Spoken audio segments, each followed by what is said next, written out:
North and South by Elizabeth Cleghorn Gaskell. Chapter 1. Haste to the wedding. Wooed and married in a dot. Edith, said Margaret gently. Edith. But as Margaret half suspected, Edith had fallen asleep. She lay curled up on the sofa in the back drawing room in Harley Street, looking very lovely in her white muslin and blue ribbons. If Titania had ever been dressed in white muslin and blue ribbons, and had fallen asleep on a crimson damask sofa in a back drawing room, Edith might have been taken for her. Margaret was struck afresh by her cousin's beauty. They had grown up together from childhood, and all along Edith had been remarked upon by everyone, except Margaret, for her prettiness. But Margaret had never thought about it until the last few days, when the prospect of soon losing her companion seemed to give force to every sweet quality and charm which Edith possessed.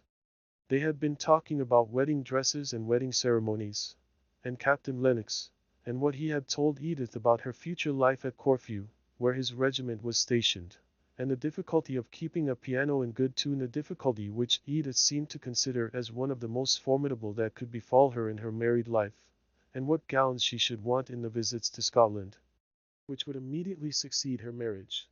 But the whispered tone had latterly become more drowsy, and Margaret, after a pause of a few minutes, found, as she fancied, that in spite of the buzz in the next room, Edith had rolled herself up into a soft ball of muslin and ribbon, and silken curls, and gone off into a peaceful little after-dinner nap.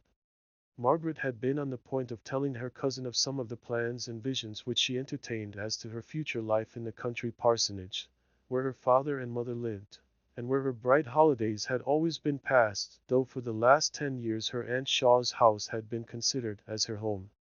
But in default of a listener, she had to brood over the change in her life silently as heretofore. It was a happy brooding, although tinged with regret at being separated for an indefinite time from her gentle aunt and dear cousin. As she thought of the delight of filling the important post of only daughter in Helstone Parsonage, pieces of the conversation out of the next room came upon her ears. Her Aunt Shaw was talking to the 5 or 6 ladies who had been dining there, and whose husbands were still in the dining room. They were the familiar acquaintances of the house, neighbors whom Mrs. Shaw called friends, because she happened to dine with them more frequently than with any other people, and because if she or Edith wanted anything from them, or they from her, they did not scruple to make a call at each other's houses before luncheon. These ladies and their husbands were invited in their capacity of friends, to eat a farewell dinner in honor of Edith's approaching marriage. Edith had rather objected to this arrangement, for Captain Lennox was expected to arrive by a late train this very evening.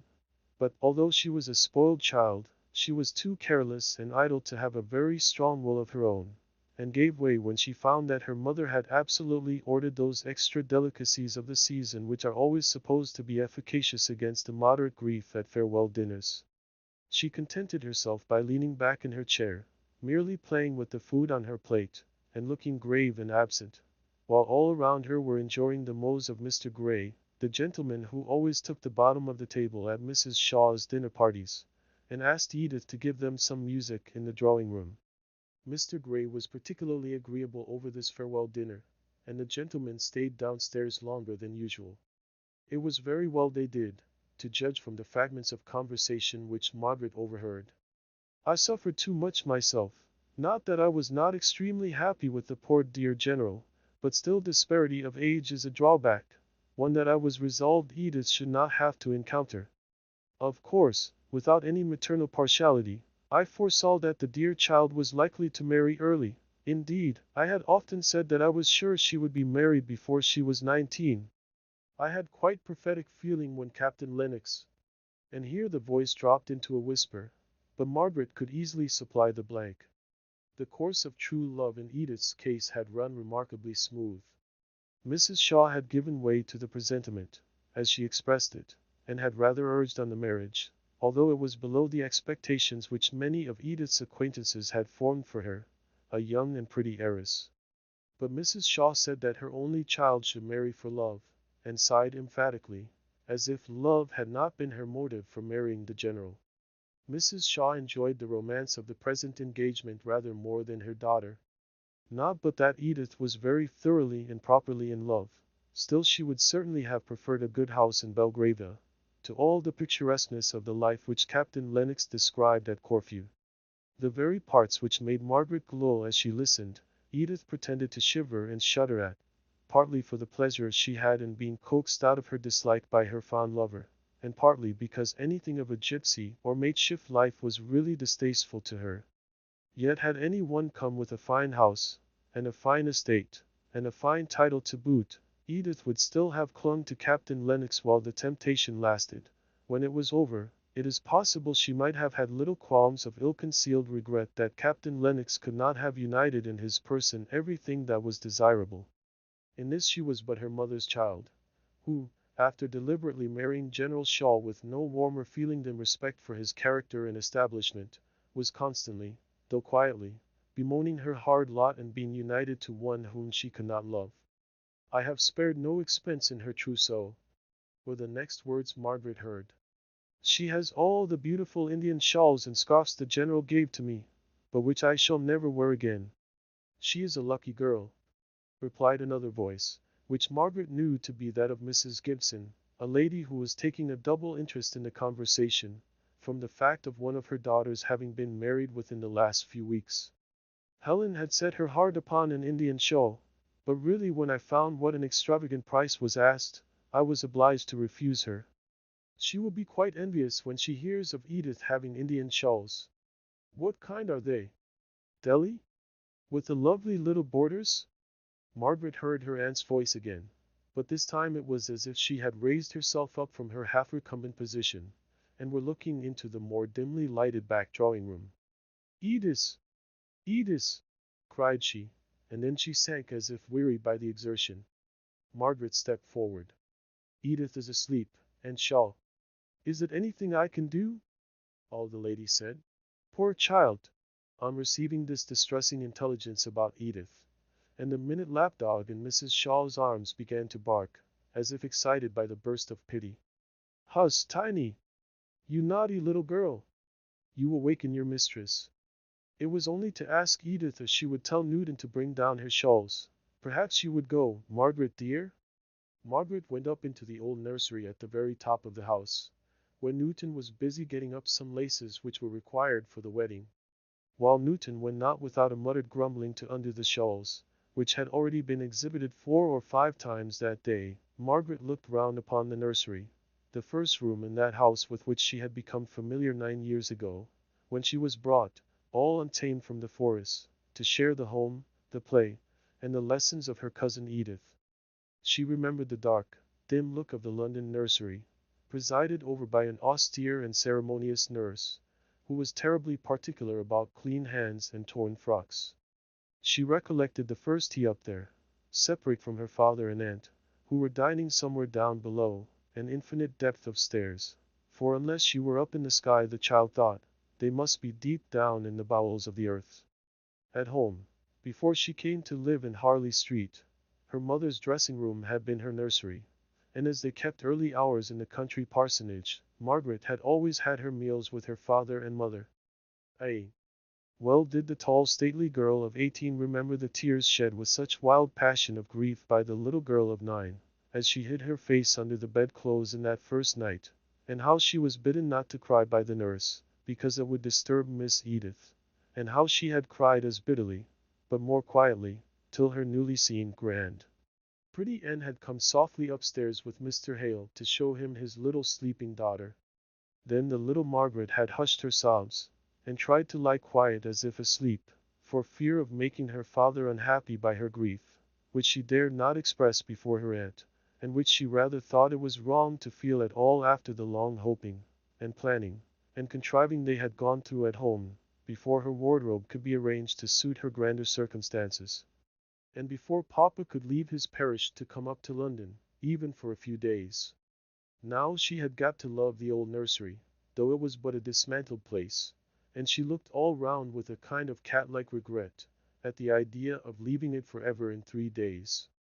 Ah, Newton, said she, I think we shall all be sorry to leave this dear old room. Indeed, miss, I shan't for one. My eyes are not so good as they were, and the light here is so bad that I can't see to mend laces except just at the window, where there's always a shocking draught, enough to give one one's death of cold. Well, I dare say you will have both good light and plenty of warmth at Naples. You must keep as much of your darning as you can till then.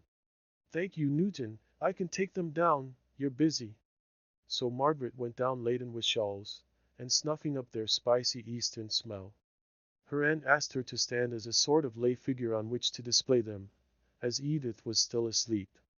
No one thought about it, but Margaret's tall, finely made figure, in the black silk dress which she was wearing as mourning for some distant relative of her father's, set off the long, beautiful folds of the gorgeous shawls that would have half smothered Edith. Margaret stood right under the chandelier, quite silent and passive, while her aunt adjusted the draperies. Occasionally, as she was turned round, she caught a glimpse of herself in the mirror over the chimney-piece, and smiled at her own appearance there, the familiar features in the usual garb of a princess. She touched the shawls gently as they hung around her, and took a pleasure in their soft feel and their brilliant colors, and rather liked to be dressed in such splendor, enjoying it much as a child would do, with a quiet pleased smile on her lips. Just then the door opened, and Mr. Henry Lennox was suddenly announced. Some of the ladies started back, as if half ashamed of their feminine interest in dress. Mrs. Shaw held out her hand to the newcomer. Margaret stood perfectly still, thinking she might be yet wanted as a sort of block for the shawls, but looking at Mr. Lennox with a bright, amused face, as if sure of his sympathy and her sense of the ludicrousness at being thus surprised. Her aunt was so much absorbed in asking Mr. Henry Lennox, who had not been able to come to dinner, all sorts of questions about his brother the bridegroom, his sister the bridesmaid coming with the captain from Scotland for the occasion, and various other members of the Lennox family, that Margaret saw she was no more wanted as shawl-bearer, and devoted herself to the amusement of the other visitors, whom her aunt had for the moment forgotten. Almost immediately, Edith came in from the back drawing-room, winking and blinking her eyes at the stronger light, shaking back her slightly ruffled curls, and altogether looking like the sleeping beauty just startled from her dreams. Even in her slumbers she had instinctively felt that a Lennox was worth rousing herself for, and she had a multitude of questions to ask about dear Janet, the future, unseen sister-in-law, for whom she professed so much affection, that if Margaret had not been very proud she might have almost felt jealous of the mushroom rival. As Margaret sank rather more into the background on her aunt's joining the conversation, she saw Henry Lennox directing his look towards a vacant seat near her, and she knew perfectly well that as soon as Edith released him from her questioning, he would take possession of that chair. She had not been quite sure, from her aunt's rather confused account of his engagements, whether he would come that night. It was almost a surprise to see him, and now she was sure of a pleasant evening. He liked and disliked pretty nearly the same things that she did. Margaret's face was lightened up into an honest, open brightness. By and by he came. She received him with a smile which had not a tinge of shyness or self-consciousness in it. Well, I suppose you are all in the depth of business, ladies' business, I mean. Very different to my business, which is the real true law business. Playing with shawls is very different work to drawing up settlements. Ah, I knew how you would be amused to find us all so occupied in admiring finery. But really Indian shawls are very perfect things of their kind. I have no doubt they are. Their prices are very perfect, too. Nothing wanting. The gentlemen came dropping in one by one, and the buzz and noise deepened in tone. This is your last dinner party, is it not? No more before Thursday.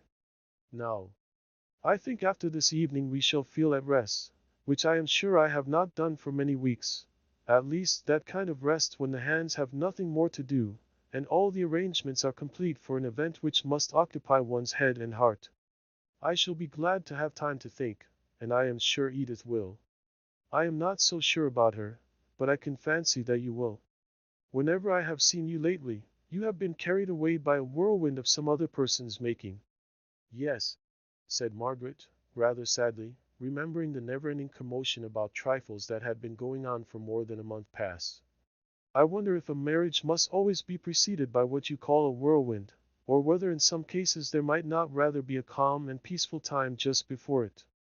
Cinderella's godmother ordering the trousseau, the wedding breakfast, writing the notes of invitation, for instance, said Mr. Lennox, laughing. But are all these quite necessary troubles? Asked Margaret, looking up straight at him for an answer. a sense of indescribable weariness of all the arrangements for a pretty effect, in which Edith had been busied as supreme authority for the last 6 weeks, oppressed her just now, and she really wanted someone to help her to a few pleasant, quiet ideas connected with a marriage. Oh, of course, he replied with a change to gravity in his tone. There are forms and ceremonies to be gone through, not so much to satisfy oneself, as to stop the world's mouth, without which stoppage there would be very little satisfaction in life. But how would you have a wedding arranged? Oh, I have never thought much about it. Only I should like it to be a very fine summer morning, and I should like to walk to church through the shade of trees, and not to have so many bridesmaids, and to have no wedding breakfast. I dare say I am resolving against the very things that have given me the most trouble just now. No, I don't think you are. The idea of stately simplicity accords well with your character. Margaret did not quite like this speech. She winced away from it more, from remembering former occasions on which he had tried to lead her into a discussion in which he took the complimentary part about her own character and ways of going on. She cut his speech rather short by saying, "It is natural for me to think of Helstone Church, and the walk to it, rather than of driving up to a London church in the middle of a paved street. Tell me about Helstone. You have never described it to me. I should like to have some idea of the place you will be living in, when 96 Harley Street will be looking dingy and dirty, and dull, and shut up. Is Helstone a village, or a town, in the first place?" "Oh, only a hamlet. I don't think I could call it a village at all. There is the church and a few houses near it on the green, cottages, rather, with roses growing all over them, and flowering all the year round, especially at Christmas. Make your picture complete," said he. "No," replied Margaret, somewhat annoyed. "I am not making a picture. I am trying to describe Helstone as it really is." "You should not have said that." "I am penitent," he answered. "Only it really sounded like a village in a tale rather than in real life." "And so it is," replied Margaret eagerly. "All the other places in England that I have seen seem so hard and prosaic looking, after the New Forest. Helstone is like a village in a poem, in one of Tennyson's poems. But I won't try and describe it any more. You would only laugh at me if I told you what I think of it, what it really is. Indeed, I would not. But I see you are going to be very resolved. Well then, tell me that which I should like still better to know, what the parsonage is like." "Oh, I can't describe my home. It is home, and I can't put its charm into words. I submit." "You are rather severe tonight, Margaret." "Come," said she, turning her large soft eyes round full upon him. "I did not know I was." "Why? Because I made an unlucky remark. You will either tell me what Helstone is like, nor will you say anything about your home, though I have told you how much I want to hear about both, the latter especially. But indeed I cannot tell you about my own home. I don't quite think it is a thing to be talked about, unless you knew it." "Well then," pausing for a moment, "tell me what you do there. Here you read, or have lessons, or otherwise improve your mind, till the middle of the day. Take a walk before lunch, go a drive with your aunt after, and have some kind of engagement in the evening. There, now fill up your day at Helstone. Shall you ride, drive, or walk?" "Walk, decidedly. We have no horse, not even for Papa. He walks to the very extremity of his parish. The walks are so beautiful, it would be a shame to drive, almost a shame to ride." "Shall you garden much?" "That, I believe, is a proper employment for young ladies in the country." "I don't know. I am afraid I shan't like such hard work." "Archery parties, picnics, race balls, hunt balls?" "Oh no," said she, laughing. "Papa's living is very small, and even if we were near such things, I doubt if I should go to them." "I see, you won't tell me anything. You will only tell me that you are not going to do this and that. Before the vacation ends, I think I shall pay you a call, and see what you really do employ yourself in. I hope you will. Then you will see for yourself how beautiful Helstone is. Now I must go. Edith is sitting down to play, and I just know enough of music to turn over the leaves for her. And besides, Aunt Shaw won't like us to talk." Edith played brilliantly. In the middle of the piece the door half opened, and Edith saw Captain Lennox hesitating whether to come in. She threw down her music and rushed out of the room, leaving Margaret standing confused and blushing to explain to the astonished guests what vision had shown itself to cause Edith's sudden flight. Captain Lennox had come earlier than was expected, or was it really so late? They looked at their watches, were duly shocked, and took their leave. Then Edith came back, glowing with pleasure, half shyly, half proudly leading in her tall handsome captain. His brother shook hands with him, and Mrs. Shaw welcomed him in her gentle kindly way, which had always something plaintive in it, arising from the long habit of considering herself a victim to an uncongenial marriage. Now that, the general being gone, she had every good of life, with as few drawbacks as possible, she had been rather perplexed to find an anxiety, if not a sorrow. She had, however, of late settled upon her own health as a source of apprehension. She had a nervous little cough whenever she thought about it, and some complaisant doctor ordered her just what she desired, a winter in Italy. Mrs. Shaw had as strong wishes as most people, but she never liked to do anything from the open and acknowledged motive of her own goodwill and pleasure. She preferred being compelled to gratify herself by some other person's command or desire. She really did persuade herself that she was submitting to some hard external necessity, and thus she was able to moan and complain in her soft manner, all the time she was in reality doing just what she liked. It was in this way she began to speak of her own journey to Captain Lennox, who assented, as in duty bound, to all his future mother-in-law said, while his eyes sought Edith, who was busying herself in rearranging the tea-table, and ordering up all sorts of good things in spite of his assurances that he had dined within the last 2 hours. Mr. Henry Lennox stood leaning against the chimney-piece, amused with the family scene. He was close by his handsome brother. He was the plain one in a singularly good-looking family, but his face was intelligent, keen, and mobile, and now and then Margaret wondered what it was that he could be thinking about, while he kept silence, but was evidently observing, with an interest that was slightly sarcastic, all that Edith and she were doing. The sarcastic feeling was called out by Mrs. Shaw's conversation with his brother. It was separate from the interest which was excited by what he saw. He thought it a pretty sight to see the two cousins so busy in their little arrangements about the table. Edith chose to do most herself. She was in a humor to enjoy showing her lover how well she could behave as a soldier's wife. She found out that the water in the urn was cold, and ordered up the great kitchen tea kettle, the only consequence of which was that when she met it at the door, and tried to carry it in, it was too heavy for her, and she came in pouting, with a black mark on her muslin gown, and a little round white hand indented by the handle, which she took to show to Captain Lennox, just like a hurt child, and, of course, the remedy was the same in both cases. Margaret's quickly adjusted spirit lamp was the most efficacious contrivance, though not so like the gypsy encampment which Edith, in some of her moods, chose to consider the nearest resemblance to a barrack life. After this evening all was bustle till the wedding was over. Chapter 2. Roses and Thorns. By the soft green light in the woody glade, on the banks of moss where thy childhood played by the household tree, through which thine eye first looked in love to the summer sky. Mrs. Hemans. Margaret was once more in her morning dress, traveling quietly home with her father, who had come up to assist at the wedding. Her mother had been detained at home by a multitude of half-reasons, none of which anybody fully understood, except Mr. Hale, who was perfectly aware that all his arguments in favor of a grey satin gown, which was midway between oldness and newness, had proved unavailing, and that, as he had not the money to equip his wife afresh, from top to toe, she would not show herself at her only sister's only child's wedding. If Mrs. Shaw had guessed at the real reason why Mrs. Hale did not accompany her husband, she would have showered down gowns upon her.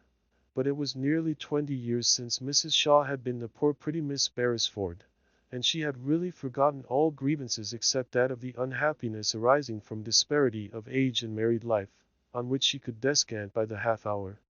Dearest Maria had married the man of her heart, only 8 years older than herself, with the sweetest temper, and that blue-black hair one so seldom sees. Mr. Hale was one of the most delightful preachers she had ever heard, and a perfect model of a parish priest. Perhaps it was not quite a logical deduction from all these premises, but it was still Mrs. Shaw's characteristic conclusion, as she thought over her sister's lot. Married for love, what can dearest Maria have to wish for in this world? Mrs. Hale, if she spoke truth, might have answered with a ready-made list. A silver grey glacé silk, a white chip bonnet, oh! Dozens of things for the wedding, and hundreds of things for the house. Margaret only knew that her mother had not found it convenient to come, and she was not sorry to think that their meeting and greeting would take place at Helstone Parsonage, rather than, during the confusion of the last 2 or 3 days, in the house in Harley Street, where she herself had had to play the part of Figaro, and was wanted everywhere at one and the same time. Her mind and body ached now with the recollection of all she had done and said within the last 48 hours. The farewells so hurriedly taken, amongst all the other goodbyes of those she had lived with so long, oppressed her now with a sad regret for the times that were no more. It did not signify what those times had been, they were gone never to return. Margaret's heart felt more heavy than she could ever have thought it possible in going to her own dear home, the place and the life she had longed for years. At that time of all times for yearning and longing, just before the sharp senses lose their outlines in sleep. She took her mind away with a wrench from the recollection of the past to the bright serene contemplation of the hopeful future.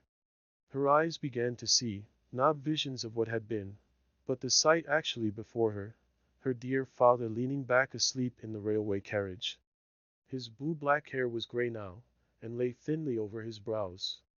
The bones of his face were plainly to be seen, too plainly for beauty, if his features had been less finely cut. As it was, they had a grace if not a comeliness of their own.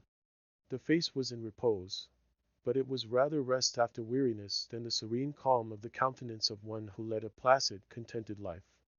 Margaret was painfully struck by the worn, anxious expression, and she went back over the open and avowed circumstances of her father's life, to find the cause for the lines that spoke so plainly of habitual distress and depression.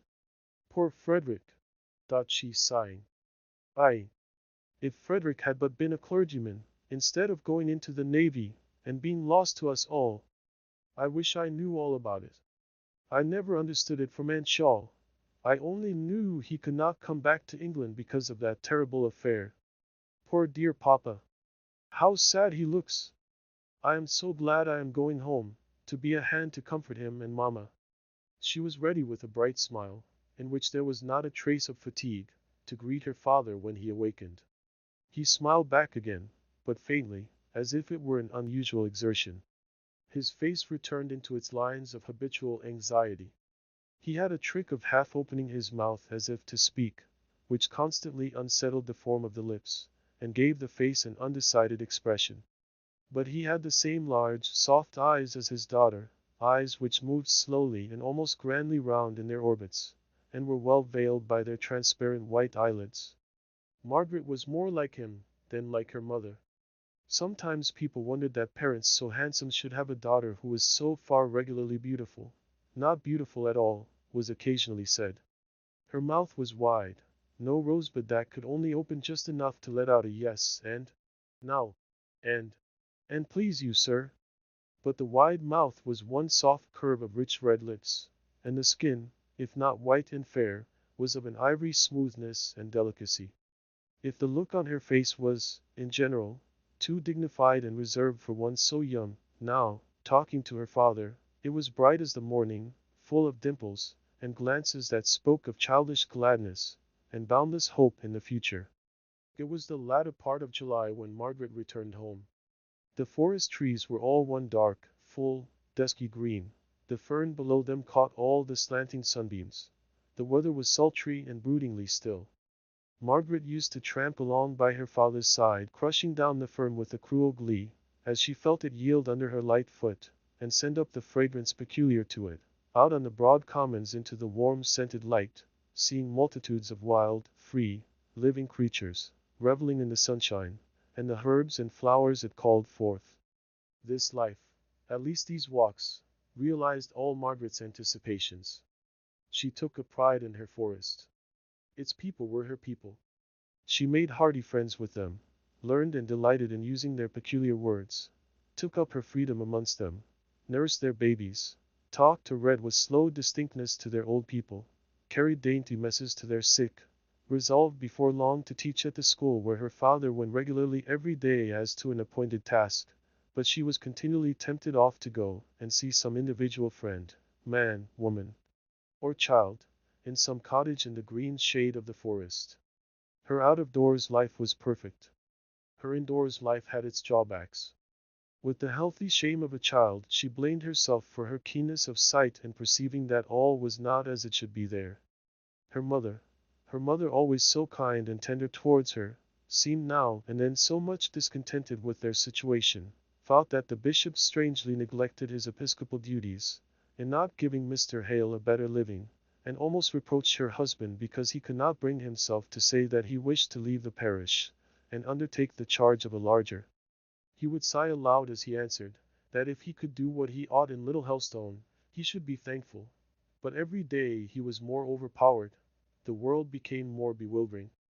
At each repeated urgency of his wife, that he would put himself in the way of seeking some preferment, Margaret saw that her father shrank more and more, and she strove at such times to reconcile her mother to Helstone. Mrs. Hale said that the near neighborhood of so many trees affected her health, and Margaret would try to tempt her forth on to the beautiful, broad, upland, sun-streaked, cloud-shadowed common, for she was sure that her mother had accustomed herself too much to an indoors life, seldom extending her walks beyond the church, the school, and the neighboring cottages.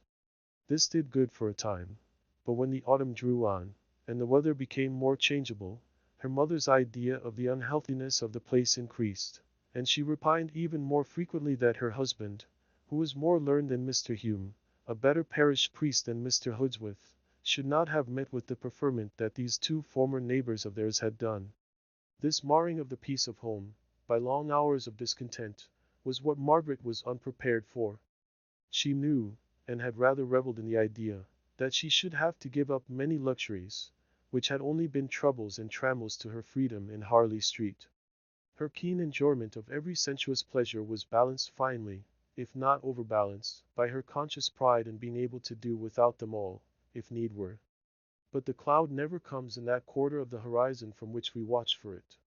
There had been slight complaints and passing regrets on her mother's part, over some trifle connected with Helstone, and her father's position there, when Margaret had been spending her holidays at home before. But in the general happiness of the recollection of those times, she had forgotten the small details which were not so pleasant. In the latter half of September, the autumnal rains and storms came on, and Margaret was obliged to remain more in the house than she had hitherto done. Helstone was at some distance from any neighbors of their own standard of cultivation. "It is undoubtedly one of the most out-of-the-way places in England," said Mrs. Hale, in one of her plaintive moods. "I can't help regretting constantly that Papa has really no one to associate with here. He is so thrown away, seeing no one but farmers and laborers from week's end to week's end. If we only lived at the other side of the parish, it would be something. There we should be almost within walking distance of the Stansfields. Certainly the Gormans would be within a walk." "Gormans," said Margaret. "Are those the Gormans who made their fortunes and trade at Southampton?" "Aye. I'm glad we don't visit them. I don't like shoppy people. I think we are far better off, knowing only cottagers and laborers, and people without pretence." "You must not be so fastidious, Margaret, dear," said her mother, secretly thinking of a young and handsome Mr. Gorman whom she had once met at Mr. Hume's. "No. I call mine a very comprehensive taste. I like all people whose occupations have to do with land. I like soldiers and sailors, and the three learned professions, as they call them. I'm sure you don't want me to admire butchers and bakers, and candlestick makers, do you, mamma?" But the Gormans were neither butchers nor bakers, but very respectable coach builders. "Very well. Coach building is a trade all the same, and I think a much more useless one than that of butchers or bakers. Aye. How tired I used to be of the drives every day in Aunt Shaw's carriage, and how I longed to walk." And walk Margaret did, in spite of the weather. She was so happy out of doors, at her father's side, that she almost danced, and with the soft violence of the west wind behind her, as she crossed some heath, she seemed to be borne onwards, as lightly and easily as the fallen leaf that was wafted along by the autumnal breeze. But the evenings were rather difficult to fill up agreeably. Immediately after tea her father withdrew into his small library, and she and her mother were left alone. Mrs. Hale had never cared much for books, and had discouraged her husband, very early in their married life, in his desire of reading aloud to her, while she worked. At one time they had tried backgammon as a resource, but as Mr. Hale grew to take an increasing interest in his school and his parishioners, he found that the interruptions which arose out of these duties were regarded as hardships by his wife, not to be accepted as the natural conditions of his profession, but to be regretted and struggled against by her as they severally arose. So he withdrew, while the children were yet young, into his library, to spend his evenings if he were at home, in reading the speculative and metaphysical books which were his delight. When Margaret had been here before, she had brought down with her a great box of books, recommended by masters or governess, and had found the summer's day all too short to get through the reading she had to do before her return to town. Now there were only the well-bound, little-read English classics, which were weeded out of her father's library to fill up the small bookshelves in the drawing-room. Thomson's Seasons, Haley's Cooper, Middleton's Cicero, were by far the lightest, newest, and most amusing. The bookshelves did not afford much resource. Margaret told her mother every particular of her London life, to all of which Mrs. Hale listened with interest, sometimes amused and questioning, at others a little inclined to compare her sister's circumstances of ease and comfort with the narrower means at Helstone Vicarage. On such evenings Margaret was apt to stop talking rather abruptly, and listen to the drip-drip of the rain upon the leads of the little bow window. Once or twice Margaret found herself mechanically counting the repetition of the monotonous sound, while she wondered if she might venture to put a question on a subject very near to her heart, and ask where Frederick was now, what he was doing, how long it was since they had heard from him. But a consciousness that her mother's delicate health and positive dislike to Helstone, all dated from the time of the mutiny in which Frederick had been engaged, the full account of which Margaret had never heard, and which now seemed doomed to be buried in sad oblivion, made her pause and turn away from the subject each time she approached it. When she was with her mother, her father seemed the best person to apply to for information, and when with him, she thought that she could speak more easily to her mother. Probably there was nothing much to be heard that was new. In one of the letters she had received before leaving Harley Street, her father had told her that they had heard from Frederick. He was still at Real, and very well in health, and sent his best love to her, which was dry bones, but not the living intelligence she longed for. Frederick was always spoken of, in the rare times when his name was mentioned, as poor Frederick. His room was kept exactly as he had left it, and was regularly dusted and put into order by Dixon, Mrs. Hale's maid, who touched no other part of the household work, but always remembered the day when she had been engaged by Lady Beresford as lady's maid to Sir John's wards, the pretty Miss Beresfords, the belles of Rutlandshire. Dixon had always considered Mr. Hale as a blight which had fallen upon her young lady's prospects in life. If Miss Beresford had not been in such a hurry to marry a poor country clergyman, there was no knowing what she might have become. But Dixon was too loyal to desert her in her affliction and downfall, alas, her married life. She remained with her, and was devoted to her interests, always considering herself as the good and protecting fairy, whose duty it was to baffle the malignant giant, Mr. Hale. Master Frederick had been her favorite and pride, and it was with a little softening of her dignified look and manner that she went in weekly to arrange the chamber, as carefully as if he might be coming home that very evening. Margaret could not help believing that there had been some late intelligence of Frederick, unknown to her mother, which was making her father anxious and uneasy. Mrs. Hale did not seem to perceive any alteration in her husband's looks or ways. His spirits were tender and gentle, readily affected by any small piece of intelligence concerning the welfare of others. He would be depressed for many days after witnessing a deathbed, or hearing of any crime. But now Margaret noticed an absence of mind, as if his thoughts were preoccupied by some subject, the oppression of which cannot be relieved by any daily action, such as comforting the survivors, or teaching at the school in hope of lessening the evils in the generation to come. Mr. Hale did not go out among his parishioners as much as usual. He was more shut up in his study, was anxious for the village postman, whose summons to the household was a rap on the back kitchen window shutter, a signal which at one time had often to be repeated before any one was sufficiently alive to the hour of the day to understand what it was, and attend to him. Now Mr. Hale loitered about the garden if the morning was fine, and if not, stood dreamily by the study window until the postman had called, or gone down the lane, giving a half-respectful, half-confidential shake of the head to the parson, who watched him away from the sweetbriar hedge, and past the great arbutus, before he turned into the room to begin his day's work, with all the signs of a heavy heart and an occupied mind. But Margaret was at an age when any apprehension, not absolutely based on a knowledge of facts, is easily banished for a time by a bright sunny day, or some happy outward circumstance. And when the brilliant 14 fine days of October came on, her cares were all blown away as lightly as thistledown, and she thought of nothing but the glories of the forest. The fern harvest was over, and now that the rain was gone, many a deep glade was accessible, into which Margaret had only peeped in July and August weather. She had learnt drawing with Edith, and she had sufficiently regretted, during the gloom of the bad weather, her idle revelling in the beauty of the woodlands, while it had yet been fine, to make her determined to sketch what she could before winter fairly set in.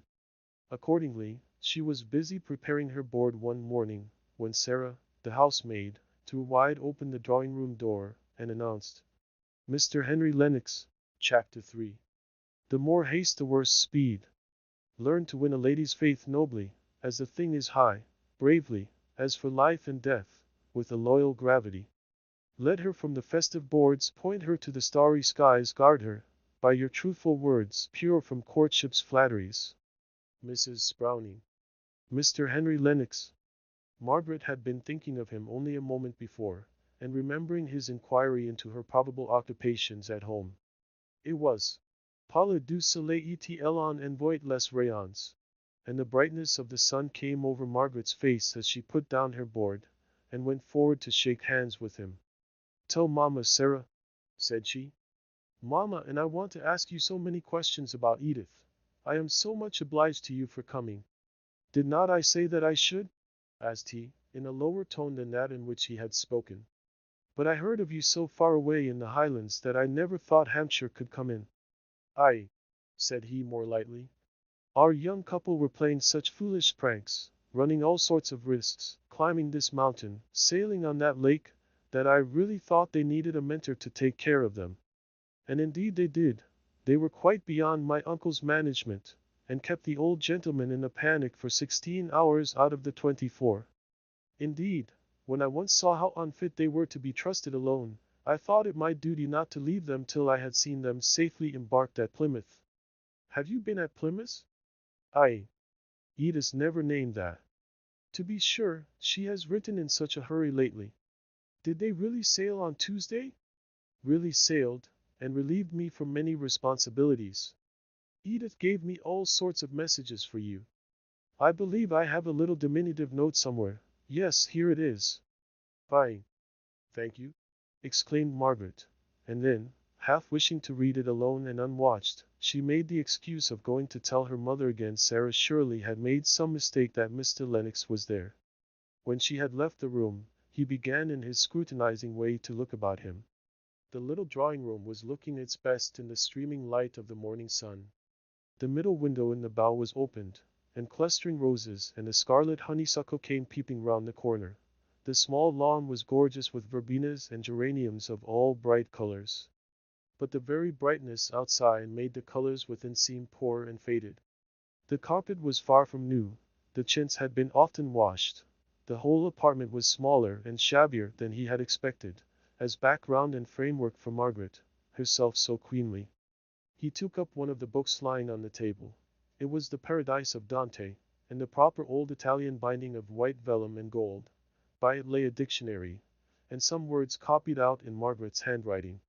They were a dull list of words, but somehow he liked looking at them. He put them down with a sigh. "The living is evidently as small as she said. It seems strange, for the Beresfords belonged to a good family."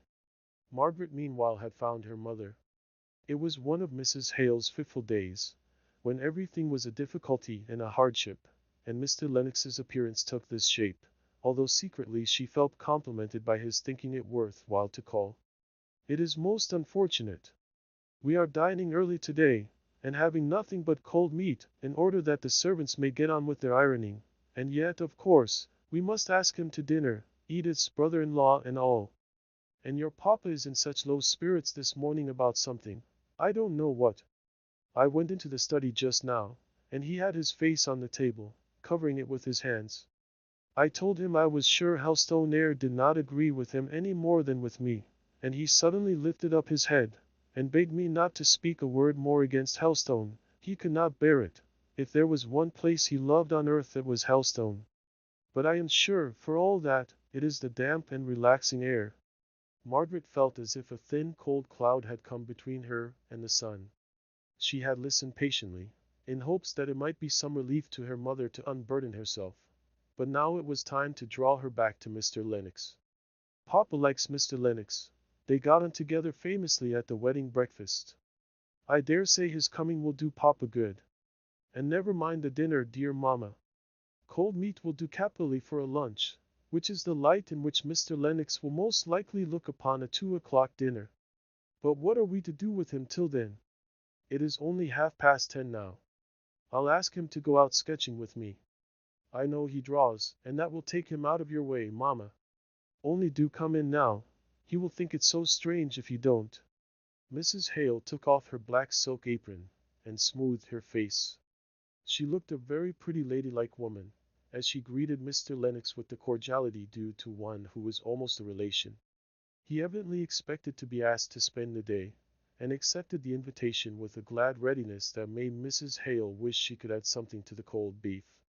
He was pleased with everything, delighted with Margaret's idea of going out sketching together, would not have Mr. Hale disturbed for the world, with the prospect of so soon needing him at dinner.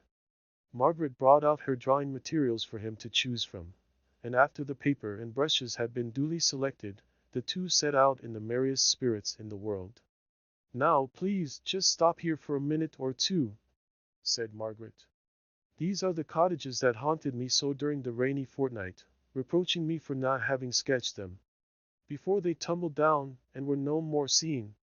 Truly, if they are to be sketched, and they are very picturesque, we had better not put it off till next year. But where shall we sit? Why, you might have come straight from chambers in the Temple, instead of having been 2 months in the Highlands. Look at this beautiful trunk of a tree, which the woodcutters have left just in the right place for the light. I will put my plaid over it, and it will be a regular forest throne, with your feet in that puddle for a regal footstool. Stay, I will move, and then you can come nearer this way. Who lives in these cottages? They were built by squatters 50 or 60 years ago. One is uninhabited. The foresters are going to take it down, as soon as the other is dead, poor old fellow. Look, there he is. I must go and speak to him. He is so deaf you will hear all our secrets. The old man stood bareheaded in the sun, leaning on his stick at the front of his cottage. His stiff features relaxed into a slow smile as Margaret went up and spoke to him. Mr. Lennox hastily introduced the two figures into his sketch, and finished up the landscape with a subordinate reference to them, as Margaret perceived, when the time came for getting up, putting away water, and scraps of paper, and exhibiting to each other their sketches. She laughed and blushed. Mr. Lennox watched her countenance. Now, I call that treacherous, said she. I little thought that you were making old Isaac and me into subjects, when you told me to ask him the history of these cottages. It was irresistible. You can't know how strong a temptation it was. I hardly dare tell you how much I shall like this sketch.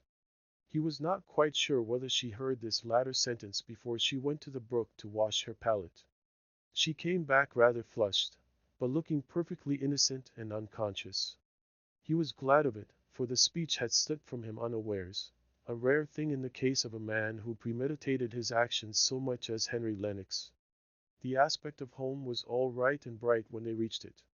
The clouds on her mother's brow had cleared off under the propitious influence of a brace of carp, most opportunely presented by a neighbor. Mr. Hale had returned from his morning's round, and was awaiting his visitor just outside the wicket gate that led into the garden. He looked a complete gentleman in his rather threadbare coat and well-worn hat. Margaret was proud of her father. She had always a fresh and tender pride in seeing how favorably he impressed every stranger. Still her quick eye sought over his face and found there traces of some unusual disturbance, which was only put aside, not cleared away. Mr. Hale asked to look at their sketches. I think you have made the tints on the thatch too dark, have you not? As he returned Margaret's to her, and held out his hand for Mr. Lennox's, which was withheld from him one moment, no more. No, Papa, I don't think I have. The house leek and stonecrop have grown so much darker in the rain. Is it not like, Papa? Said she, peeping over his shoulder, as he looked at the figures in Mr. Lennox's drawing. Yes, very like. Your figure and way of holding yourself is capital. And it is just poor old Isaac's stiff way of stooping his long rheumatic back. What is this hanging from the branch of the tree? Not a bird's nest, surely. Oh no, that is my bonnet. I never can draw with my bonnet on, it makes my head so hot. I wonder if I could manage figures. There are so many people about here whom I should like to sketch. I should say that a likeness you very much wish to take you would always succeed in, said Mr. Lennox. I have great faith in the power of will. I think myself I have succeeded pretty well in yours. Mr. Hale had preceded them into the house, while Margaret was lingering to pluck some roses, with which to adorn her morning gown for dinner. A regular London girl would understand the implied meaning of that speech, thought Mr. Lennox. She would be up to looking through every speech that a young man made her for the arrière-pensée of a compliment. But I don't believe Margaret, stay, exclaimed he. Let me help you. And he gathered for her some velvety cramoisy roses that were above her reach, and then dividing the spoil he placed two in his buttonhole, and sent her in, pleased and happy, to arrange her flowers.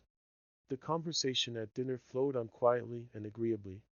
There were plenty of questions to be asked on both sides, the latest intelligence which each could give of Mrs. Shaw's movements in Italy to be exchanged, and in the interest of what was said, the unpretending simplicity of the parsonage ways, above all in the neighborhood of Margaret. Mr. Lennox forgot the little feeling of disappointment with which he had at first perceived that she had spoken but the simple truth when she had described her father's living as very small. Margaret, my child, you might have gathered us some pears for our dessert, said Mr. Hale, as the hospitable luxury of a freshly decanted bottle of wine was placed on the table. Mrs. Hale was hurried. It seemed as if desserts were impromptu and unusual things at the parsonage, whereas, if Mr. Hale would only have looked behind him, he would have seen biscuits and marmalade, and what not, all arranged in formal order on the sideboard. But the idea of pears had taken possession of Mr. Hale's mind, and was not to be got rid of. There are a few brown burrs against the south wall which are worth all foreign fruits and preserves. Run, Margaret, and gather some. I propose that we adjourn into the garden, and eat them there, said Mr. Lennox. Nothing is so delicious as to set one's teeth into the crisp, juicy fruit, warm and scented by the sun. The worst is, the wasps are impudent enough to dispute it with one, even at the very crisis and summit of enjoyment. He rose, as if to follow Margaret, who had disappeared through the window. He only awaited Mrs. Hale's permission. She would rather have wound up the dinner in the proper way, and with all the ceremonies which had gone on so smoothly hitherto, especially as she and Dixon had got out the finger-glasses from the storeroom on purpose to be as correct as became General Shaw's widow's sister. But as Mr. Hale got up directly, and prepared to accompany his guest, she could only submit. I shall arm myself with a knife, said Mr. Hale. The days of eating fruit so primitively as you describe are over with me. I must pare it and quarter it before I can enjoy it. Margaret made a plate for the pears out of a beetroot leaf, which threw up their brown gold color admirably. Mr. Lennox looked more at her than at the pears, but her father, inclined to cull fastidiously the very zest and perfection of the hour he had stolen from his anxiety, chose daintily the ripest fruit, and sat down on the garden bench to enjoy it at his leisure. Margaret and Mr. Lennox strolled along the little terrace walk under the south wall, where the bees still hummed and worked busily in their hives. What a perfect life you seem to live here!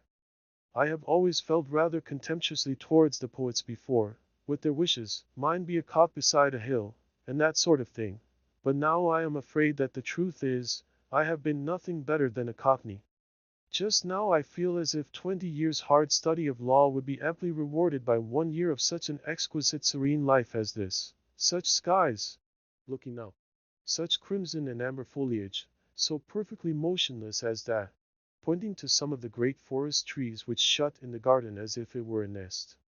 You must please to remember that our skies are not always as deep a blue as they are now. We have rain, and our leaves do fall and get sodden, though I think Helstone is about as perfect a place as any in the world.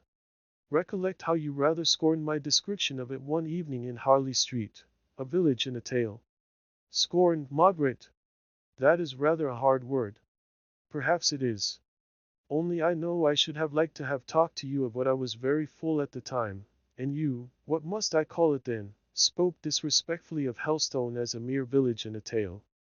I will never do so again, said he warmly. They turned the corner of the walk. I could almost wish, Margaret. He stopped and hesitated. It was so unusual for the fluent lawyer to hesitate that Margaret looked up at him, in a little state of questioning wonder. But in an instant, from what about him she could not tell, she wished herself back with her mother, her father, anywhere away from him, for she was sure he was going to say something to which she should not know what to reply. In another moment the strong pride that was in her came to conquer her sudden agitation, which she hoped he had not perceived. Of course she could answer, and answered the right thing, and it was poor and despicable of her to shrink from hearing any speech, as if she had not power to put an end to it with her high maidenly dignity. Margaret, said he, taking her by surprise, and getting sudden possession of her hand, so that she was forced to stand still and listen, despising herself for the fluttering at her heart all the time. Margaret, I wish you did not like Helstone so much, did not seem so perfectly calm and happy here. I have been hoping for these 3 months past to find you regretting London, and London friends, a little, enough to make you listen more kindly. For she was quietly, but firmly, striving to extricate her hand from his grasp. To one who has not much to offer, it is true, nothing but prospects in the future. But who does love you, Margaret, almost in spite of himself? Margaret, have I startled you too much? Speak!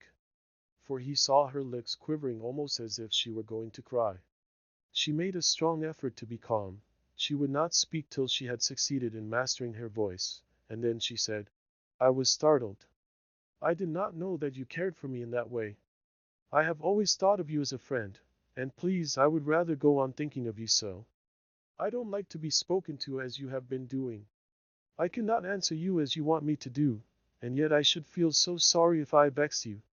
Margaret, said he, looking into her eyes, which met his with their open, straight look, expressive of the utmost good faith and reluctance to give pain, do you, he was going to say, love anyone else? But it seemed as if this question would be an insult to the pure serenity of those eyes. Forgive me. I have been too abrupt. I am punished. Only let me hope. Give me the poor comfort of telling me you have never seen any one whom you could. Again a pause. He could not end his sentence. Margaret reproached herself acutely as the cause of his distress. Bah! If you had but never got this fancy into your head! It was such a pleasure to think of you as a friend. But I may hope, may I not, Margaret, that some time you will think of me as a lover? Not yet, I see, there is no hurry, but some time. She was silent for a minute or two, trying to discover the truth as it was in her own heart, before replying. Then she said, I have never thought of you, but as a friend. I like to think of you so, but I am sure I could never think of you as anything else. Pray let us both forget that all this, disagreeable, she was going to say, but stopped short. Conversation has taken place. He paused before he replied. Then, in his habitual coldness of tone, he answered, Of course, as your feelings are so decided, and as this conversation has been so evidently unpleasant to you, it had better not be remembered. That is all very fine in theory, that plan of forgetting whatever is painful, but it will be somewhat difficult for me, at least, to carry it into execution. You are vexed, said she sadly. Yet how can I help it? She looked so truly grieved as she said this, that he struggled for a moment with his real disappointment, and then answered more cheerfully, but still with a little hardness in his tone. You should make allowances for the mortification, not only of a lover, Margaret, but of a man not given to romance in general, prudent, worldly, as some people call me, who has been carried out of his usual habits by the force of a passion. Well, we will say no more of that. But in the one outlet which he has formed for the deeper and better feelings of his nature, he meets with rejection and repulse. I shall have to console myself with scorning my own folly. A struggling barrister to think of matrimony. Margaret could not answer this. The whole tone of it annoyed her. It seemed to touch on and call out all the points of difference which had often repelled her in him, while yet he was the pleasantest man, the most sympathizing friend, the person of all others who understood her best in Harley Street. She felt a tinge of contempt mingle itself with her pain at having refused him. Her beautiful lip curled in a slight disdain. It was well that, having made the round of the garden, they came suddenly upon Mr. Hale, whose whereabouts had been quite forgotten by them. He had not yet finished the pear, which he had delicately peeled in one long strip of silver paper thinness, and which he was enjoying in a deliberate manner. It was like the story of the Eastern king, who dipped his head into a basin of water, at the magician's command, and ere he instantly took it out went through the experience of a lifetime. Margaret felt stunned, and unable to recover her self-possession enough to join in the trivial conversation that ensued between her father and Mr. Lennox. She was grave, and little disposed to speak, full of wonder when Mr. Lennox would go, and allow her to relax into thought on the events of the last quarter of an hour. He was almost as anxious to take his departure as she was for him to leave, but a few minutes' light and careless talking, carried on at whatever effort, was a sacrifice which he owed to his mortified vanity, or his self-respect. He glanced from time to time at her sad and pensive face. I am not so indifferent to her as she believes, thought he to himself. I do not give up hope. Before a quarter of an hour was over, he had fallen into a way of conversing with quiet sarcasm, speaking of life in London and life in the country, as if he were conscious of his second mocking self, and afraid of his own satire. Mr. Hale was puzzled. His visitor was a different man to what he had seen him before at the wedding breakfast, and at dinner today, a lighter, clever, more worldly man, and, as such, dissonant to Mr. Hale. It was a relief to all three when Mr. Lennox said that he must go directly if he meant to catch the 5 o'clock train. They proceeded to the house to find Mrs. Hale, and wish her good-bye. At the last moment, Henry Lennox's real self broke through the crust. Margaret, don't despise me. I have a heart, notwithstanding all this good-for-nothing way of talking. As a proof of it, I believe I love you more than ever, if I do not hate you, for the disdain with which you have listened to me during this last half-hour. Goodbye, Margaret, Margaret. Chapter 4. Doubts and Difficulties. Cast me upon some naked shore, where I may track only the print of some sad wrack. If thou be there though the seas roar, I shall no gentler calm implore. Habington. He was gone. The house was shut up for the evening. No more deep blue skies or crimson and amber tints. Margaret went up to dress for the early tea, finding Dixon in a pretty temper from the interruption which a visitor had naturally occasioned on a busy day. She showed it by brushing away viciously at Margaret's hair, under pretense of being in a great hurry to go to Mrs. Hale. Yet, after all, Margaret had to wait a long time in the drawing-room before her mother came down.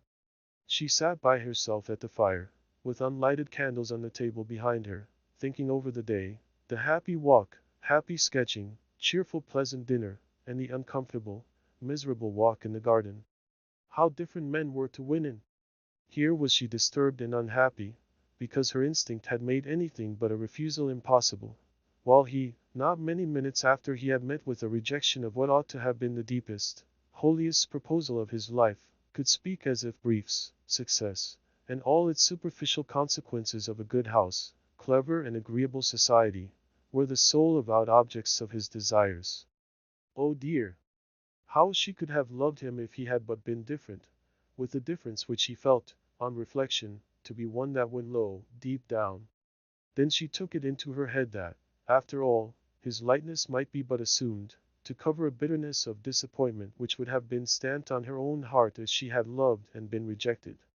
Her mother came into the room before this whirl of thoughts was adjusted into anything like order. Margaret had to shake off the recollections of what had been done and said through the day, and turn a sympathizing listener to the account of how Dixon had complained that the ironing blanket had been burned again, and how Susan Lightfoot had been seen with artificial flowers in her bonnet, thereby giving evidence of a vain and giddy character. Mr. Hale sipped his tea in abstracted silence. Margaret had the responses all to herself. She wondered how her father and mother could be so forgetful, so regardless of their companion through the day, as never to mention his name. She forgot that he had not made them an offer. After tea Mr. Hale got up, and stood with his elbow on the chimney-piece, leaning his head on his hand, musing over something, and from time to time sighing deeply. Mrs. Hale went out to consult with Dixon about some winter clothing for the poor. Margaret was preparing her mother's worsted work, and rather shrinking from the thought of the long evening, and wishing bedtime were come that she might go over the events of the day again. "Margaret," said Mr. Hale, at last, in a sort of sudden desperate way, that made her start. "Is that tapestry thing of immediate consequence? I mean, can you leave it and come into my study? I want to speak to you about something very serious to us all. Very serious to us all." Mr. Lennox had never had the opportunity of having any private conversation with her father after her refusal, or else that would indeed be a very serious affair. In the first place, Margaret felt guilty and ashamed of having grown so much into a woman as to be thought of in marriage, and secondly, she did not know if her father might not be displeased that she had taken upon herself to decline Mr. Lennox's proposal.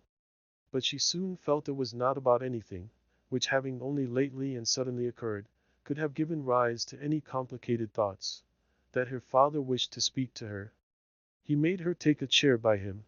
He stirred the fire, snuffed the candles, and sighed once or twice before he could make up his mind to say, and it came out with a jerk after all, "Margaret, I am going to leave Helstone." "Leave Helstone, Papa?" "But why?" Mr. Hale did not answer for a minute or two. He played with some papers on the table in a nervous and confused manner, opening his lips to speak several times, but closing them again without having the courage to utter a word. Margaret could not bear the sight of the suspense, which was even more distressing to her father than to herself. "But why, dear Papa? Do tell me." He looked up at her suddenly, and then said with a slow and enforced calmness, "Because I must no longer be a minister in the Church of England." Margaret had imagined nothing less than that some of the preferments which her mother had so much desired had befallen her father at last, something that would force him to leave beautiful, beloved Helstone, and perhaps compel him to go and live in some of the stately and silent closes which Margaret had seen from time to time in cathedral towns. They were grand and imposing places, but if, to go there, it was necessary to leave Helstone as a home forever, that would have been a sad, long, lingering pain. But nothing to the shock she received from Mr. Hale's last speech. What could he mean? It was all the worse for being so mysterious. The aspect of piteous distress on his face, almost imploring a merciful and kind judgment from his child, gave her a sudden sickening. Could he have become implicated in anything Frederick had done? Frederick was an outlaw. Had her father, out of a natural love for his son, connived at any? What is it? Do speak, Papa. Tell me all. Why can you no longer be a clergyman? Surely if the bishop were told all we know about Frederick, and the heart unjust, it is nothing about Frederick. The bishop would have nothing to do with that. It is all myself. Margaret, I will tell you about it. I will answer any questions this once, but after tonight let us never speak of it again. I can meet the consequences of my painful, miserable doubts, but it is an effort beyond me to speak of what has caused me so much suffering. Doubts, Papa? Doubts as to religion? Asked Margaret, more shocked than ever. No, not doubts as to religion, not the slightest injury to that. He paused. Margaret sighed, as if standing on the verge of some new horror. He began again, speaking rapidly, as if to get over a set task. You could not understand it all if I told you my anxiety, for years past, to know whether I had any right to hold my living, my efforts to quench my smoldering doubts by the authority of the Church.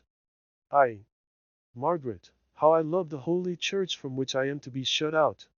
He could not go on for a moment or two. Margaret could not tell what to say. It seemed to her as terribly mysterious as if her father were about to turn Mohammedan.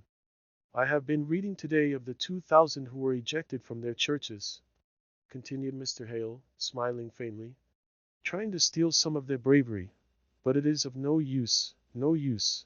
I cannot help feeling it acutely. But papa, have you well considered? I. It seems so terrible, so shocking, said Margaret, suddenly bursting into tears. The one staid foundation of her home, of her idea of her beloved father, seemed reeling and rocking.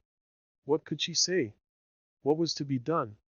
The sight of her distress made Mr. Hale nerve himself, in order to try and comfort her.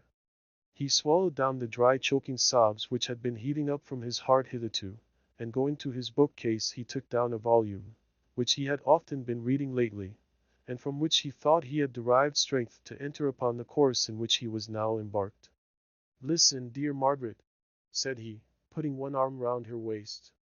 She took his hand in hers and grasped it tight, but she could not lift up her head, nor indeed could she attend to what he read, so great was her internal agitation. This is the soliloquy of one who was once a clergyman in a country parish, like me. It was written by Mr. Oldfield, minister of Carsington, in Derbyshire, 160 years ago, or more. His trials are over. He fought the good fight. These last two sentences he spoke low, as if to himself. Then he read aloud.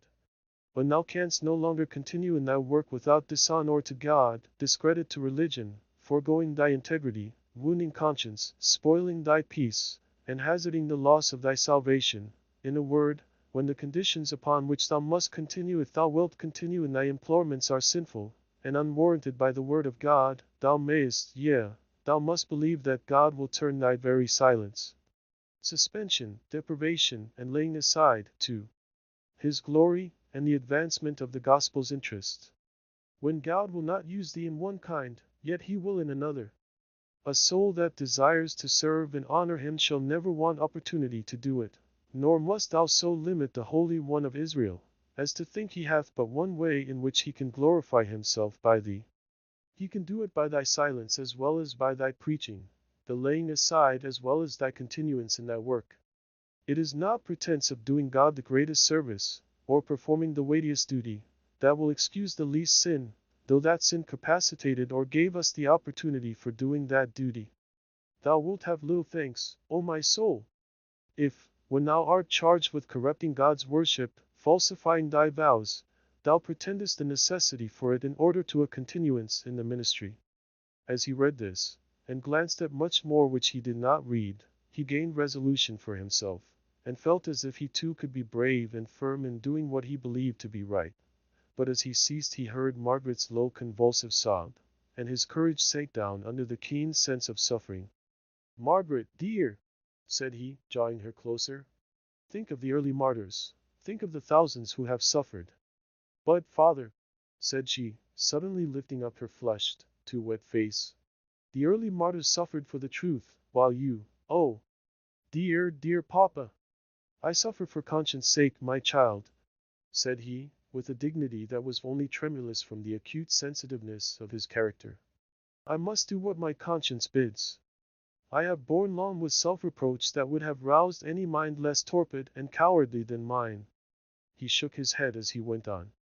Your poor mother's fond wish, gratified at last in the mocking way in which over-fond wishes are too often fulfilled, Sodom apples as they are, has brought on this crisis, for which I ought to be, and I hope I am thankful.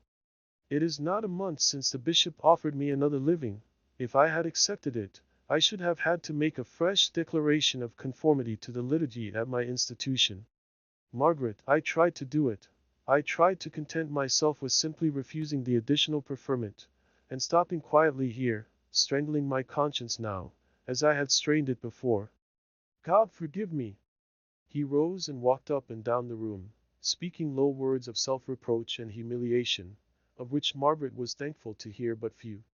At last he said, Margaret, I return to the old sad burden, we must leave Helstone. Yes, I see. But when? I have written to the bishop. I dare say I have told you so, but I forget things just now, said Mr. Hale, collapsing into his depressed manner as soon as he came to talk of hard matter-of-fact details, informing him of my intention to resign this vicarage. He has been most kind. He has used arguments and expostulations, all in vain, in vain. They are but what I have tried upon myself, without avail. I shall have to take my deed of resignation, and wait upon the bishop myself, to bid him farewell. That would be a trial. But worse, far worse, will be the parting from my dear people. There is a curate appointed to read prayers, a Mr. Brown. He will come to stay with us tomorrow. Next Sunday I preach my farewell sermon. Was it to be so sudden then? Thought Margaret, and yet perhaps it was as well.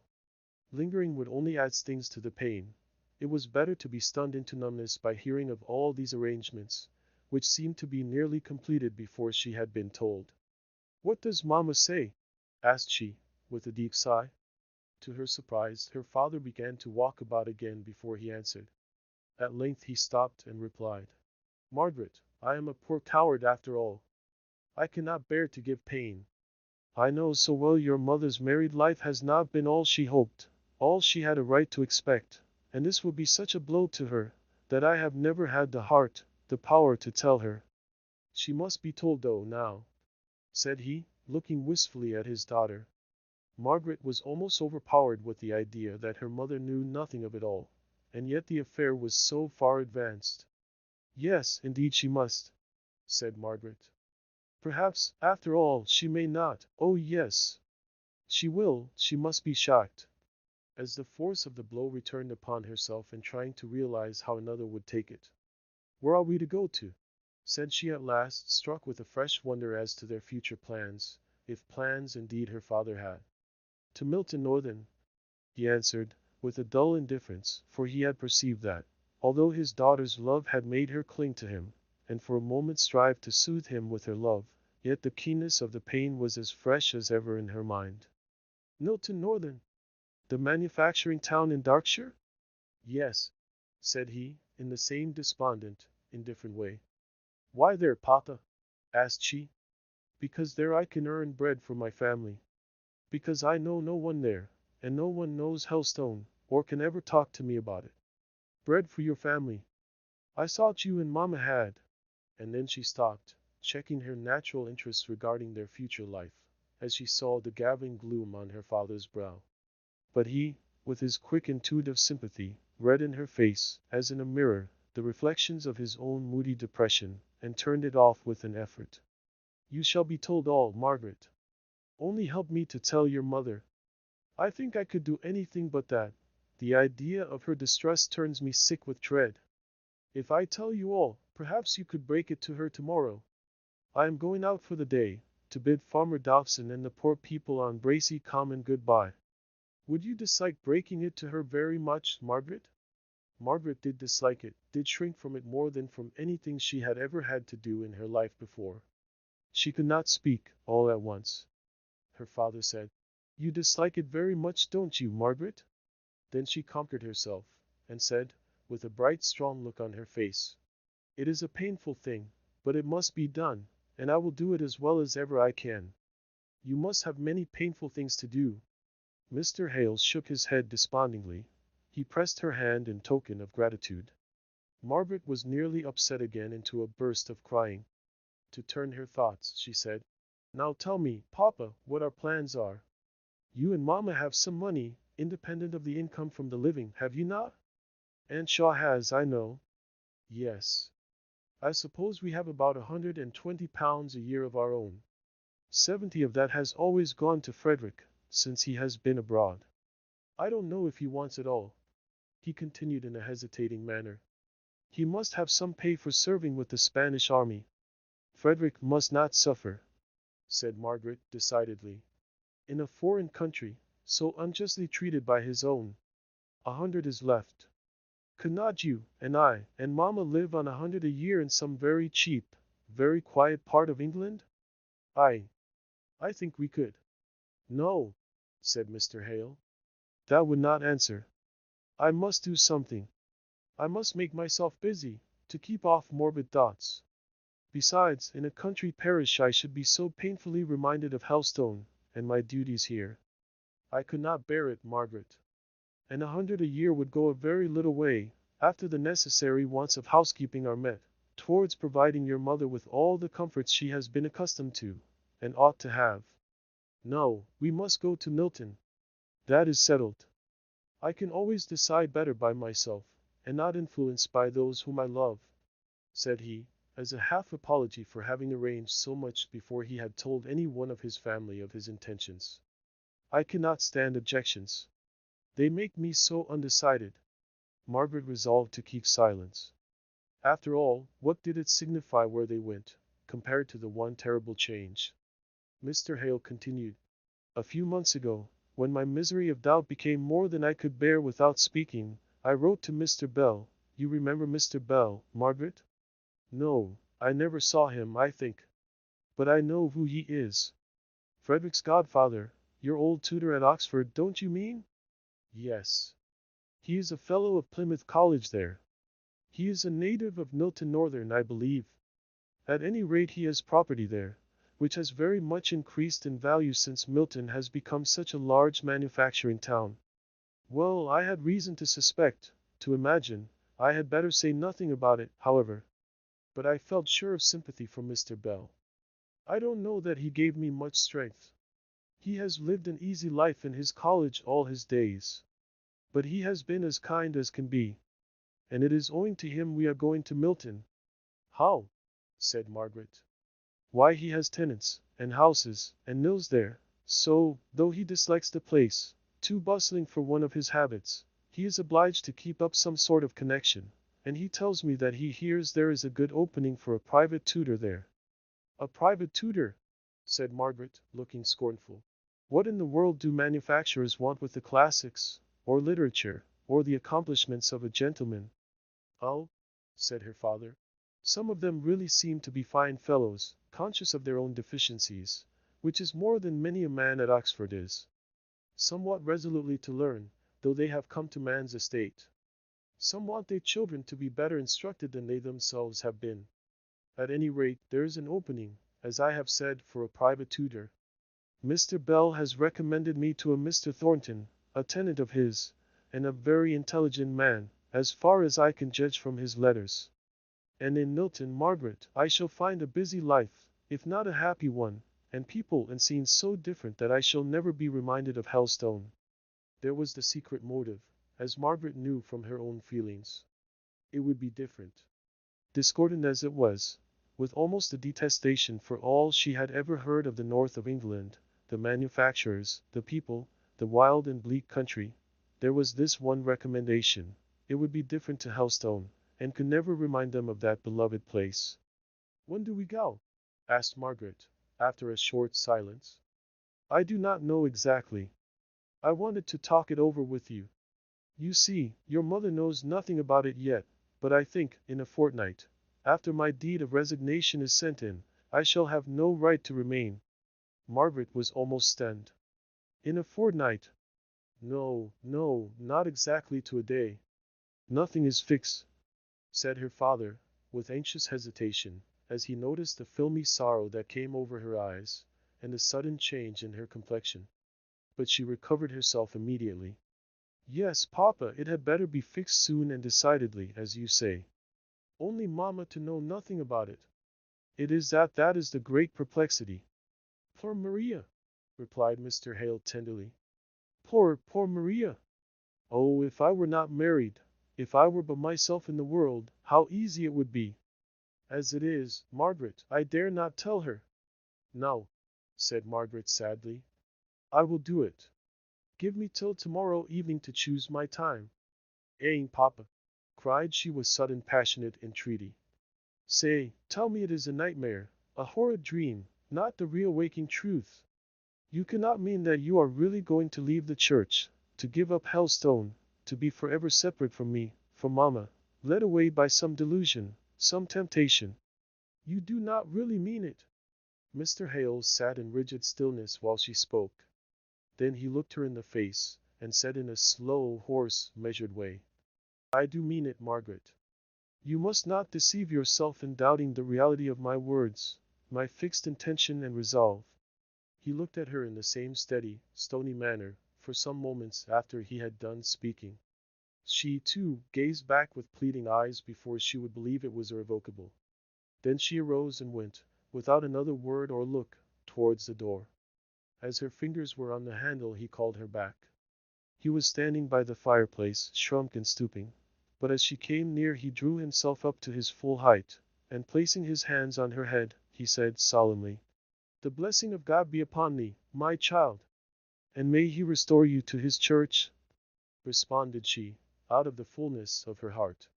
The next moment she feared lest this answer to his blessing might be irreverent, wrong, might hurt him as coming from his daughter, and she threw her arms round his neck.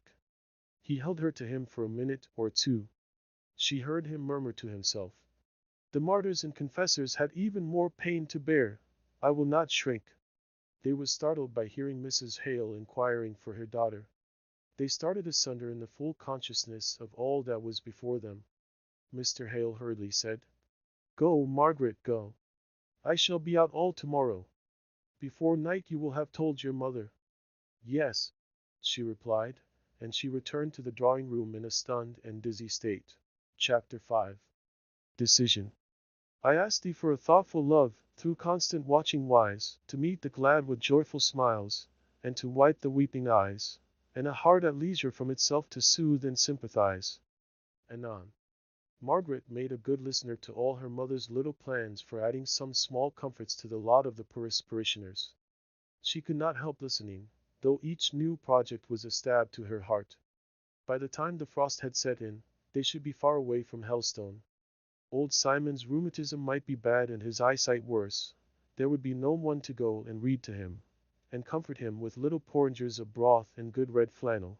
Or if there was, it would be a stranger, and the old man would watch in vain for her. Mary Domville's little crippled boy would crawl in vain to the door and look for her coming through the forest. These poor friends would never understand why she had forsaken them, and there were many others besides. Papa has always spent the income he derived from his living in the parish. I am, perhaps, encroaching upon the next dues, but the winter is likely to be severe, and our poor people must be helped. "Oh, mamma, let us do all we can," said Margaret eagerly, not seeing the prudential side of the question, only grasping at the idea that they were rendering such help for the last time. "We may not be here long." "Do you feel ill, my darling?" asked Mrs. Hale, anxiously, misunderstanding Margaret's hint of the uncertainty of their stay at Helstone. "You look pale and tired." "It is this soft, damp, unhealthy air." "No, no, mamma, it is not that. It is delicious air. It smells of the freshest, purest fragrance, after the smokiness of Harley Street. But I am tired. It surely must be near bedtime." "Not far off. It is 9:30. You had better go to bed at once, dear. Ask Dixon for some gruel. I will come and see you as soon as you are in bed.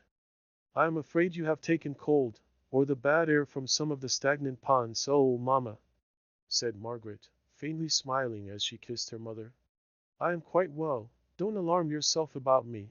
I am only tired." Margaret went upstairs. To soothe her mother's anxiety she submitted to a basin of gruel. She was lying languidly in bed when Mrs. Hale came up to make some last inquiries and kiss her before going to her own room for the night. But the instant she heard her mother's door locked, she sprang out of bed, and throwing her dressing gown on, she began to pace up and down the room, until the creaking of one of the boards reminded her that she must make no noise. She went and curled herself upon the window seat in the small, deeply recessed window. That morning when she had looked out, her heart had danced at seeing the bright clear lights on the church tower, which foretold a fine and sunny day. This evening, 16 hours at most had passed by. She sat down, too full of sorrow to cry, but with a cold dull pain, which seemed to have pressed the youth and buoyancy out of her heart, never to return. Mr. Henry Lennox's visit, his offer, was like a dream, a thing beside her actual life. The hard reality was, that her father had so admitted tempting doubts into his mind as to become a schismatic, an outcast. All the changes consequent upon this grouped themselves around that one great, blighting fact.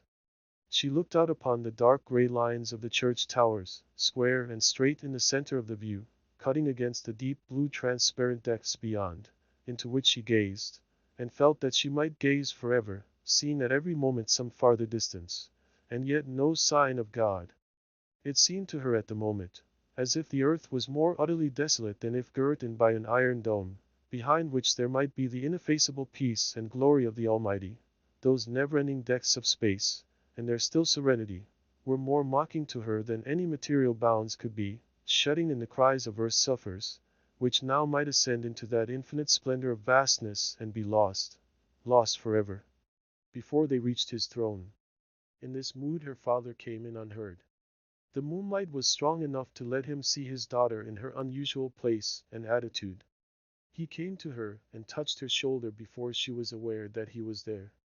"Margaret, I heard you were up. I could not help coming in to ask you to pray with me, to say the Lord's Prayer. That will do good to both of us." Mr. Hale and Margaret knelt by the window seat. He looking up, she bowed down in humble shame. God was there, close around them, hearing her father's whispered words. Her father might be a heretic, but had not she, in her despairing doubts not 5 minutes before, shown herself a far more utter skeptic?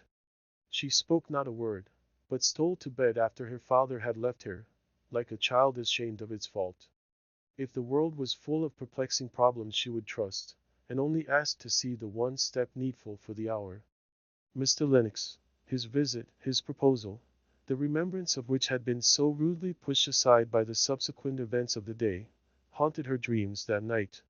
He was climbing up some tree of fabulous height to reach the branch whereon was slung her bonnet. He was falling and she was struggling to save him, but held back by some invisible powerful hand. He was dead. And yet, with a shifting of the scene, she was once more in the Harley Street drawing-room, talking to him as of old, and still with the consciousness all the time that she had seen him killed by that terrible fall. Miserable, unresting night. Ill preparation for the coming day. She woke, with a start, unrefreshed, and conscious of some reality worse even than her feverish dreams. It all came back upon her, not merely the sorrow, but the terrible discord in the sorrow. Where, to what distance apart, had her father wandered, led by doubts which were to her temptations of the evil one? She longed to ask, and yet would not have heard for all the world. The fine crisp morning made her mother feel particularly well and happy at breakfast time. She talked on, planning village kindness, unheeding the silence of her husband and the monosyllabic answers of Margaret. Before the things were cleared away, Mr. Hale got up. He leaned one hand on the table, as if to support himself. "I shall not be home till evening. I am going to Bracy Common, and will ask Farmer Dobson to give me something for dinner. I shall be back to tea at 7. He did not look at either of them, but Margaret knew what he meant. By 7 the announcement must be made to her mother. Mr. Hale would have delayed making it, but Margaret was of different stuff. She could not bear the impending weight on her mind all day long. Better get the worst over. The day would be too short to comfort her mother. But while she stood by the window, thinking how to begin, and waiting for the servant to have left the room, her mother had gone upstairs to put on her things to go to the school. She came down ready equipped, in a brisker mood than usual. "Mother, come round the garden with me this morning, just one turn," said Margaret, putting her arm round Mrs. Hale's waist. They passed through the open window. Mrs. Hale spoke, said something, Margaret could not tell what. Her eye caught on a bee entering a deep-belled flower. When that bee flew forth with his spoils she would begin, that should be the sign. Out he came. "Nama! Papa is going to leave Hellstone," she blurted forth. "He's going to leave the church, and live in Milton Northern." There were the 3 hard facts hardly spoken. "What makes you say so?" asked Mrs. Hale, in a surprised, incredulous voice. "Who has been telling you such nonsense?"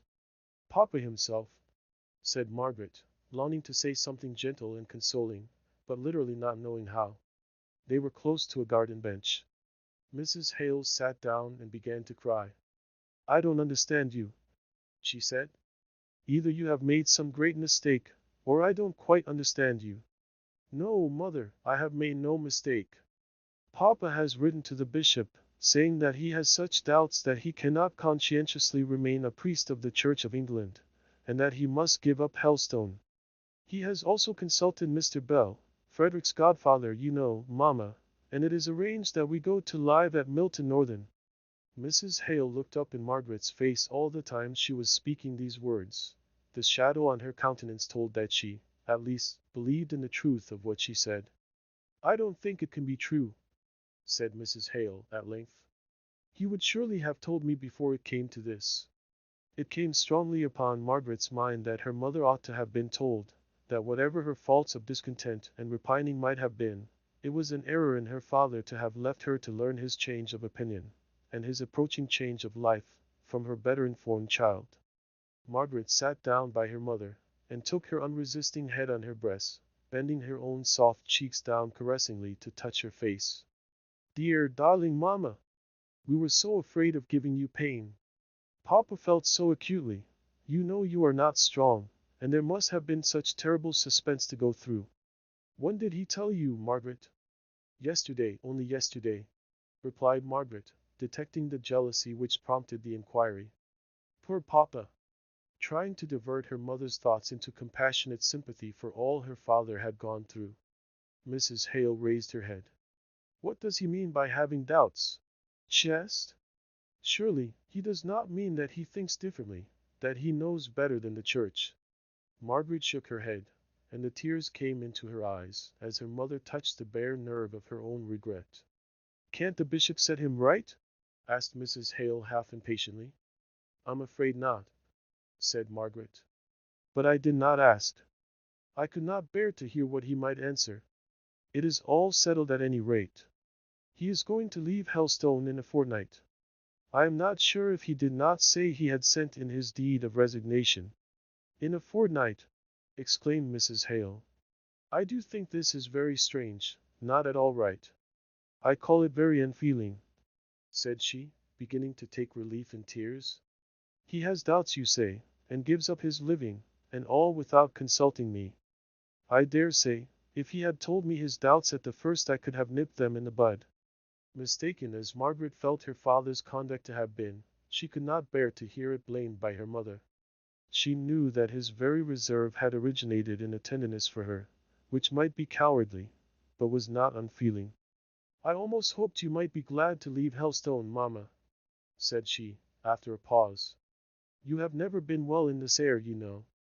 You can't think the smoky air of a manufacturing town, all chimneys and dirt like Milton Northern, would be better than this air, which is pure and sweet, if it is too soft and relaxing. Fancy living in the middle of factories, and factory people. Though, of course, if your father leaves the church, we shall not be admitted into society anywhere. It will be such a disgrace to us.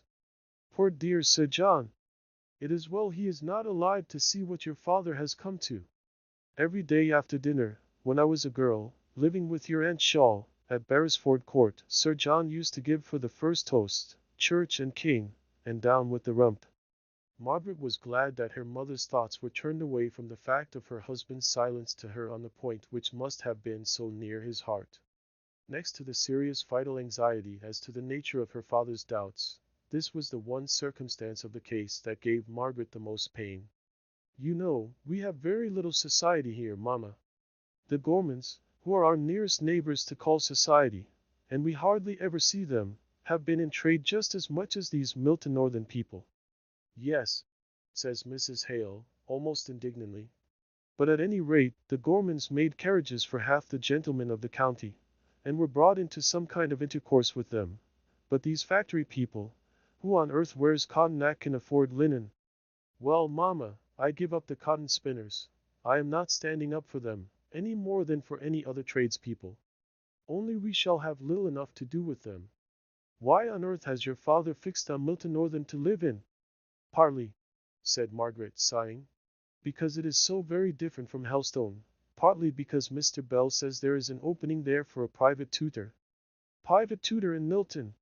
Why can't he go to Oxford, and be a tutor to gentlemen?" "You forget, mamma. He is leaving the church on account of his opinions. His doubts would do him no good at Oxford." Mrs. Hale was silent for some time, quietly crying. At last she said. And the furniture? How in the world are we to manage the removal? I never removed in my life, and only a fortnight to think about it.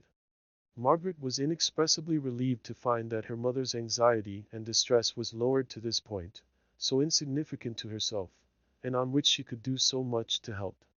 She planned and promised, and led her mother on to arrange fully as much as could be fixed before they knew somewhat more definitely what Mr. Hale intended to do. Throughout the day Margaret never left her mother, bending her whole soul to sympathize in all the various turns her feelings took, towards evening especially, as she became more and more anxious that her father should find a soothing welcome home awaiting him, after his return from his day of fatigue and distress. She dwelt upon what he must have borne in secret for long. Her mother only replied coldly that he ought to have told her, and that then at any rate he would have had an adviser to give him counsel, and Margaret turned faint at heart when she heard her father's step in the hall. She dared not go to meet him, and tell him what she had done all day, for fear of her mother's jealous annoyance. She heard him linger, as if awaiting her, or some sign of her, and she dared not stir. She saw by her mother's twitching lips, and changing color, that she too was aware that her husband had returned. Presently he opened the room door, and stood there uncertain whether to come in. His face was gray and pale, he had a timid fearful look in his eyes, something almost pitiful to see in a man's face.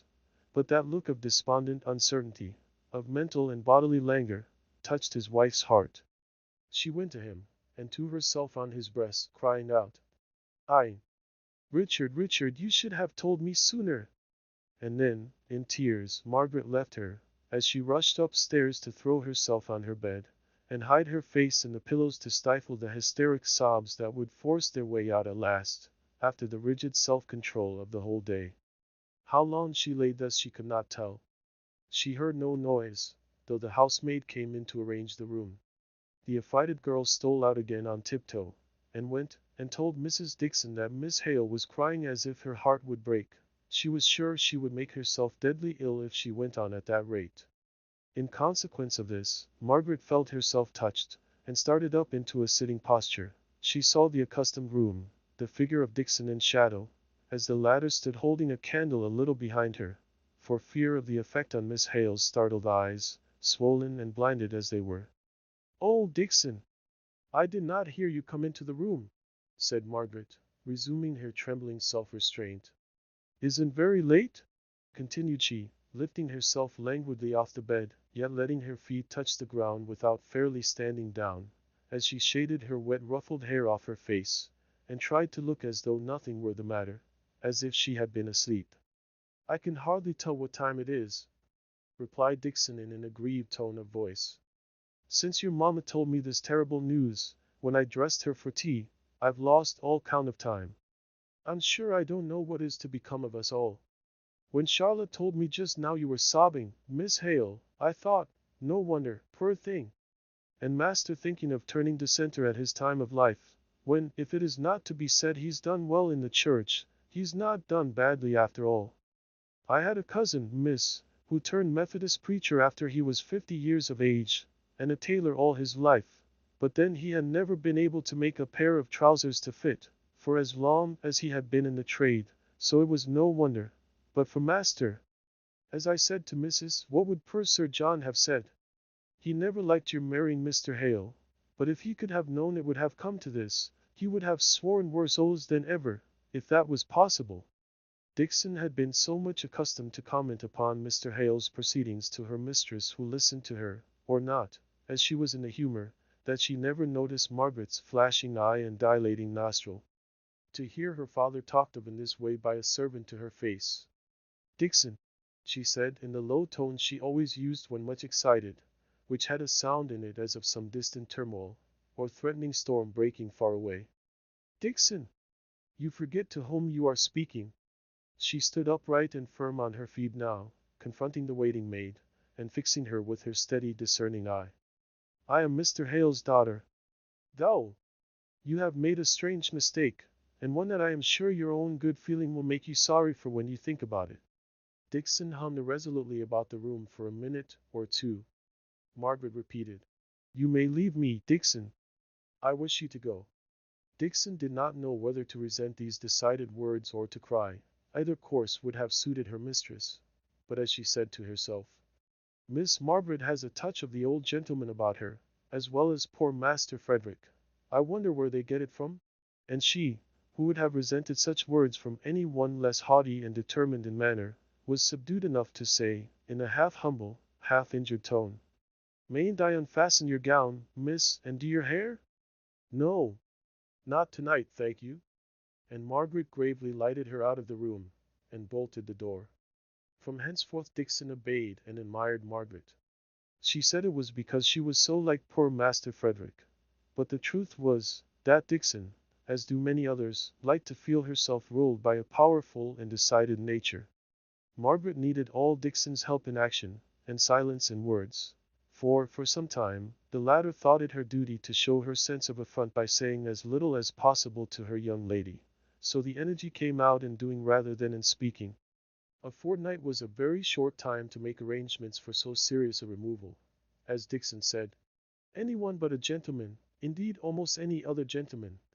But catching a look at Margaret's straight, stern brow just here, she coughed the remainder of the sentence away, and meekly took the horehound drop that Margaret offered her, to stop the little tickling at my chest, miss. But almost any one but Mr. Hale would have had practical knowledge enough to see that in so short a time it would be difficult to fix on any house in Milton Northern, or indeed elsewhere, to which they could remove the furniture that had of necessity been taken out of Helstone Vicarage. Mrs. Hale, overpowered by all the troubles and necessities for immediate household decisions that seemed to come upon her at once, became really ill, and Margaret almost felt it as a relief when her mother fairly took to her bed, and left the management of affairs to her. Dixon, true to her post of bodyguard, attended most faithfully to her mistress, and only emerged from Mrs. Hale's bedroom to shake her head, and murmur to herself in a manner which Margaret did not choose to hear. For, the one thing clear and straight before her, was the necessity for leaving Helstone. Mr. Hale's successor in the living was appointed, and, at any rate, after her father's decision, there must be no lingering now, for his sake, as well as from every other consideration. For he came home every evening more and more depressed, after the necessary leave-taking which he had resolved to have with every individual parishioner. Margaret, inexperienced as she was in all the necessary matter-of-fact business to be got through, did not know to whom to apply for advice. The cook and Charlotte worked away with willing arms and stout hearts at all the moving and packing, and as far as that went, Margaret's admirable sense enabled her to see what was best, and to direct how it should be done. But where were they to go to? In a week they must be gone. Straight to Milton, or where? So many arrangements depended on this precision that Margaret resolved to ask her father one evening, in spite of his evident fatigue and low spirits. He answered, "My dear, I have really had too much to think about to settle this. What does your mother say? What does she wish? Pleur Maria." He met with an echo even louder than his sigh. Dixon had just come into the room for another cup of tea for Mrs. Hale, and catching Mr. Hale's last words, and protected by his presence from Margaret's upbraiding eyes, made bold to say, "My poor mistress! You don't think her worse today?" said Mr. Hale, turning hastily. "I am sure I can't say, sir. It's not for me to judge. The illness seems so much more on the mind than on the body." Mr. Hale looked infinitely distressed. "You had better take Mamma her tea while it is hot, Dixon," said Margaret, in a tone of quiet authority. I beg your pardon, miss. My thoughts was otherwise occupied in thinking of of Mrs. Hale." "Papa," said Margaret, "it is this suspense that is bad for you both. Of course, Mamma must feel your change of opinions. We can't help that," she continued softly. "But now the course is clear, at least to a certain point. And I think, Papa, that I could get Mamma to help me in planning, if you could tell me what to plan for. She has never expressed any wish in any way, and only thinks of what can't be helped. Are we to go straight to Milton? Have you taken a house there?" "No," he replied. "I suppose we must go into lodgings, and look about for a house, and pack up the furniture so that it can be left at the railway station, till we have met with one?" "I suppose so. Do what you think best." Only remember, we shall have much less money to spend." They had never had much superfluity, as Margaret knew. She felt that it was a great weight suddenly thrown upon her shoulders.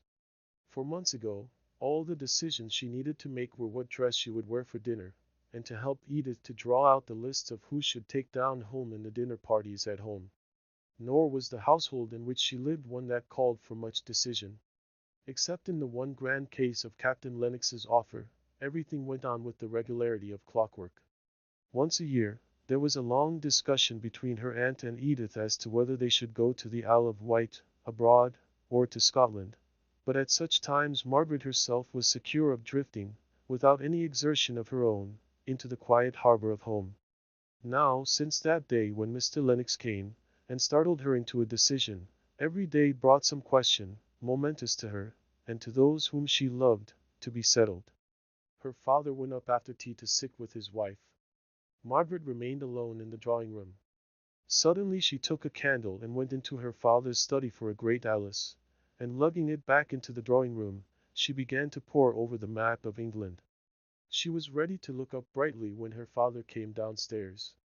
"I have hit upon such a beautiful plan. Look here, in Berkshire, hardly the breadth of my finger from Milton, is Heston, which I have often heard of from people living in the north as such a pleasant little bathing place. Now don't you think we could get Mamma there with Dixon, while you and I go and look at houses, and get one all ready for her in Milton? She would get a breath of sea air to set her up for the winter, and be spared all the fatigue, and Dixon would enjoy taking care of her." "Is Dixon to go with us?" asked Mr. Hale, in a kind of helpless dismay. "Oh, yes," said Margaret. "Dixon quite intends it, and I don't know what Mamma would do without her. But we shall have to put up with a very different way of living, I am afraid. Everything is so much dearer in a town. I doubt if Dixon can make herself comfortable. To tell you the truth, Margaret, I sometimes feel as if that woman gave herself airs." "To be sure she does, Papa," replied Margaret. "And if she has to put up with a different style of living, we shall have to put up with her airs, which will be worse. But she really loves us all, and would be miserable to leave us, I am sure, especially in this change. So, for Mamma's sake, and for the sake of her faithfulness, I do think she must go." "Very well, my dear. Go on. I am resigned. How far is Heston from Milton?" "The breadth of one of your fingers does not give me a very clear idea of distance." "Well, then, I suppose it is 30 miles. That is not much." "Not in distance, but in—" "Never mind. If you really think it will do your mother good, let it be fixed so." This was a great step. Now Margaret could work, and act, and plan in good earnest. And now Mrs. Hale could rouse herself from her languor, and forget her real suffering in thinking of the pleasure and the delight of going to the seaside. Her only regret was that Mr. Hale could not be with her all the fortnight she was to be there, as he had been for a whole fortnight once, when they were engaged, and she was staying with Sir John and Lady Beresford at Torquay. Chapter 6. Farewell. Unwatched the garden boughs shall sway, the tender blossom flutter down, unloved that beech will gather brown, the maple burn itself away, unloved, the sunflower, shining fair, ray round with flames her disk of seed, and many a rose carnation feed with summer spice the humming air, till from the garden and the wild a fresh association blow, and year by year the landscape grow familiar to the stranger's child, as year by year the laborer tills his wonted glebe, or lopstick lades, and year by year our memory fades from all the circle of the hills. Tennyson. The last day came. The house was full of packing cases, which were being carted off at the front door, to the nearest railway station. Even the pretty lawn at the side of the house was made unsightly and untidy by the straw that had been wafted upon it through the open door and windows. The rooms had a strange echoing sound in them, and the light came harshly and strongly into the uncurtained windows, seeming already unfamiliar and strange. Mrs. Hale's dressing room was left untouched to the last, and there she and Dixon were packing up clothes, and interrupting each other every now and then to exclaim at, and turn over with fond regard, some forgotten treasure, in the shape of some relic of the children, while they were yet little. They did not make much progress with their work. Downstairs, Margaret stood calm and collected, ready to counsel or advise the men who had been called in to help the cook and Charlotte. These two lass, crying between whiles, wondered how the young lady could keep up so this last day, and settled it between them that she was not likely to care much for Helstone, having been so long in London. There she stood, very pale and quiet, with her large grave eyes observing everything, up to every present circumstance however small. They could not understand how her heart was aching all the time, with a heavy pressure that no sighs could lift off or relieve, and how constant exertion for her perceptive faculties was the only way to keep herself from crying out with pain. Moreover, if she gave way, who was to act? Her father was examining papers, books, registers, what not, in the vestry with the clerk, and when he came in, there were his own books to pack up, which no one but himself could do to his satisfaction. Besides, was Margaret one to give way before strange men, or even household friends like the cook and Charlotte? Not she. But at last the four packers went into the kitchen to their tea, and Margaret moved stiffly and slowly away from the place in the hall where she had been standing so long, out through the bare echoing drawing-room, into the twilight of an early November evening. There was a filmy veil of soft dull mist obscuring, but not hiding, all objects, giving them a lilac hue, for the sun had not yet fully set. A robin was singing, perhaps, Margaret thought, the very robin that her father had so often talked of as his winter pet, and for which he had made, with his own hands, a kind of robin house by his study window. The leaves were more gorgeous than ever. The first touch of frost would lay them all low on the ground. Already one or two kept constantly floating down, amber and golden in the low slanting sun rays. Margaret went along the walk under the pear-tree wall. She had never been along it since she paced it at Henry Lennox's side. Here, at this bed of time, he began to speak of what she must not think of now. Her eyes were on that late-blowing rose as she was trying to answer, and she had caught the idea of the vivid beauty of the feathery leaves of the carrots in the very middle of his last sentence. Only a fortnight ago. And all so changed. Where was he now? In London, going through the old round, dining with the old Harley Street set, or with gayer young friends of his own.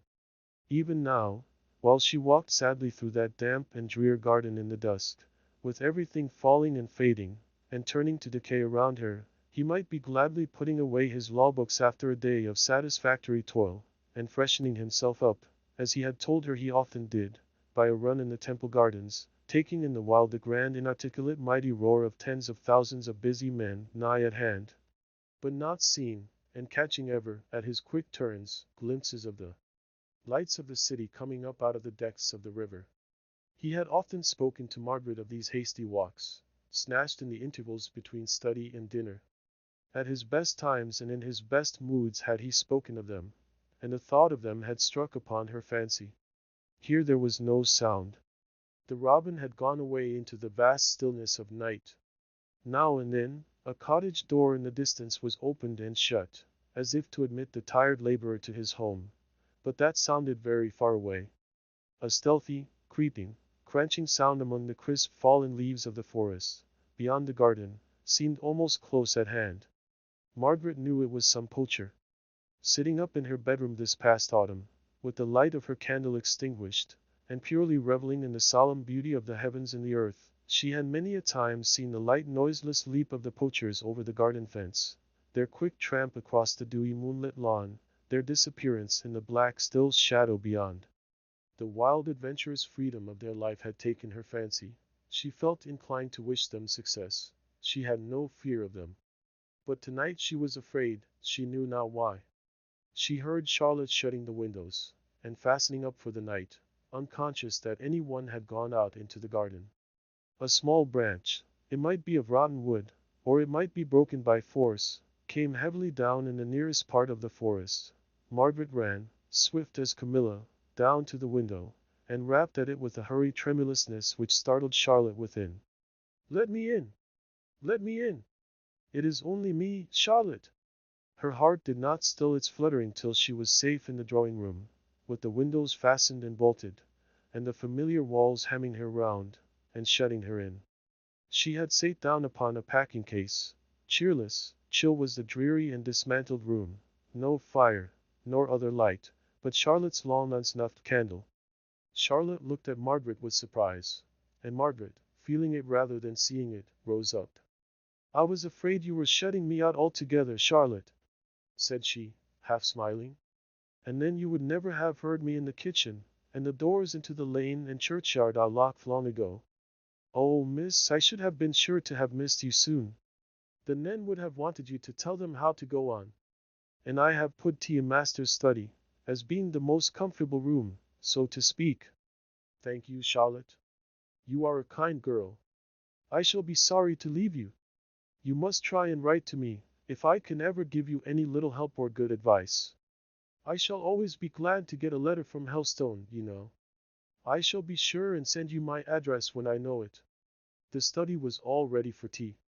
There was a good blazing fire, and unlighted candles on the table. Margaret sat down on the rug, partly to warm herself, for the dampness of the evening hung about her dress, and over-fatigue had made her chilly. She kept herself balanced by clasping her hands together round her knees. Her head dropped a little towards her chest. The attitude was one of despondency, whatever her frame of mind might be. But when she heard her father's step on the gravel outside, she started up, and hastily shaking her heavy black hair back, and wiping a few tears away that had come on her cheeks she knew not how, she went out to open the door for him. He showed far more depression than she did.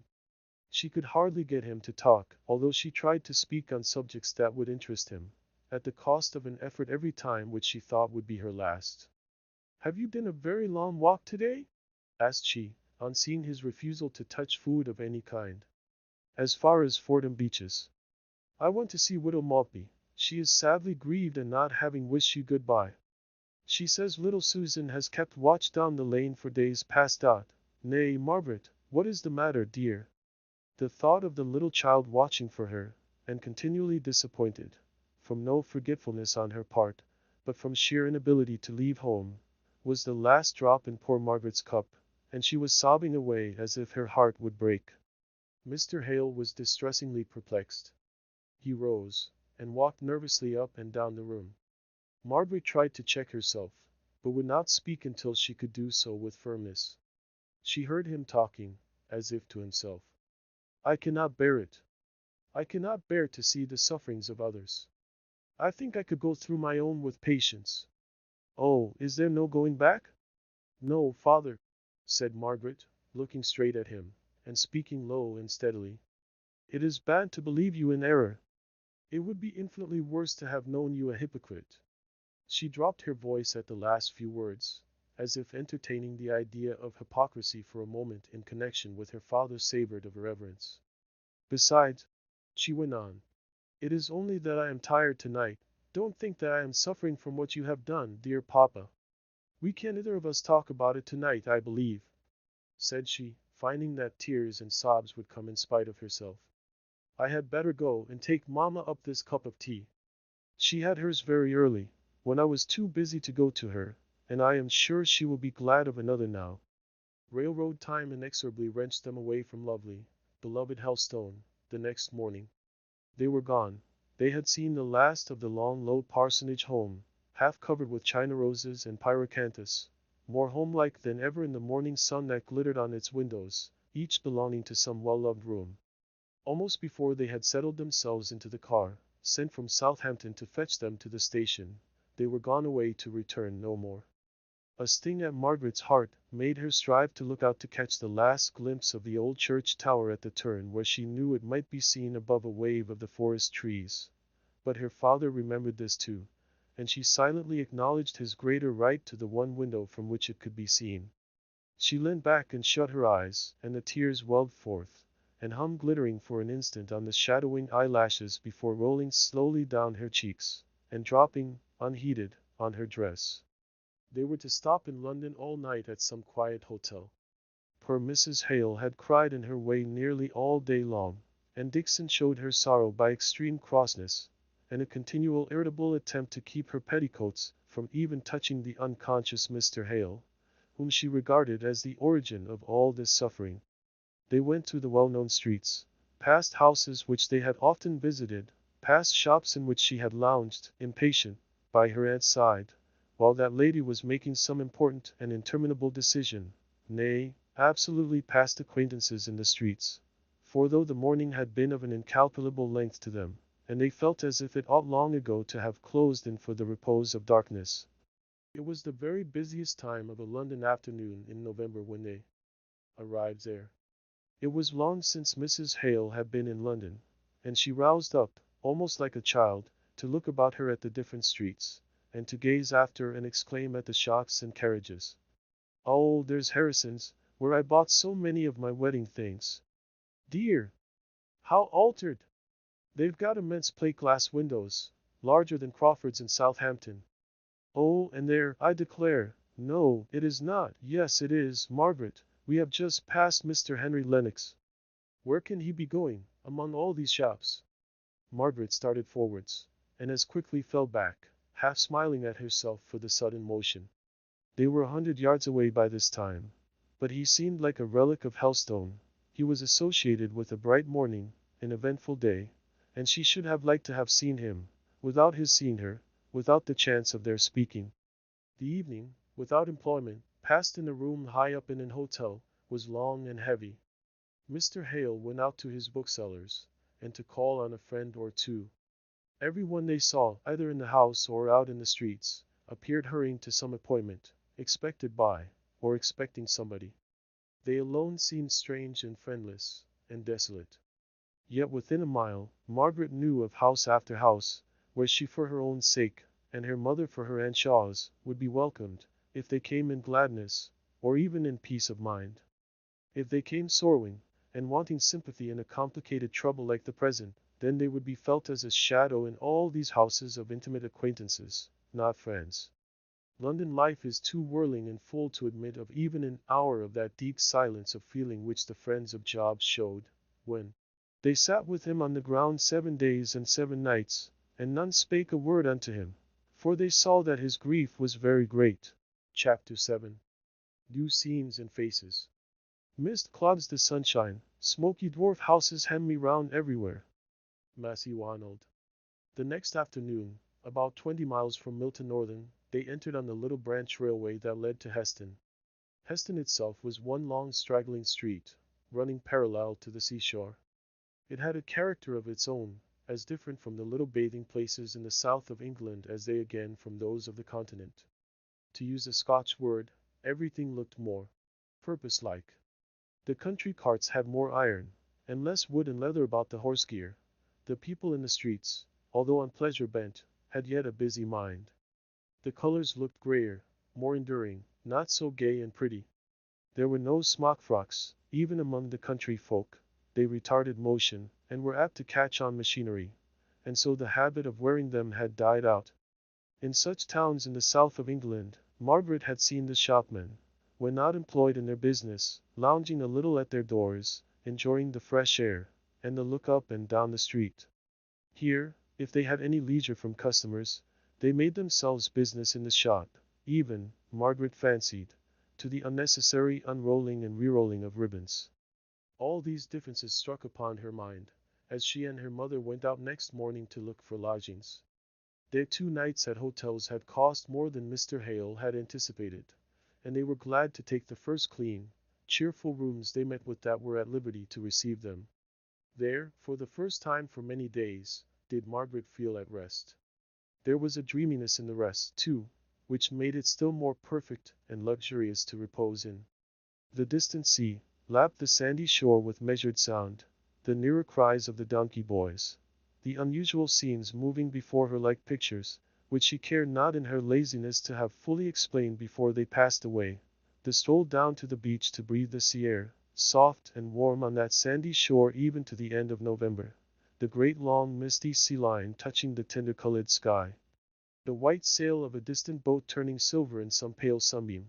It seemed as if she could dream her life away in such luxury of pensiveness, in which she made her present all in all, from not daring to think of the past, or wishing to contemplate the future.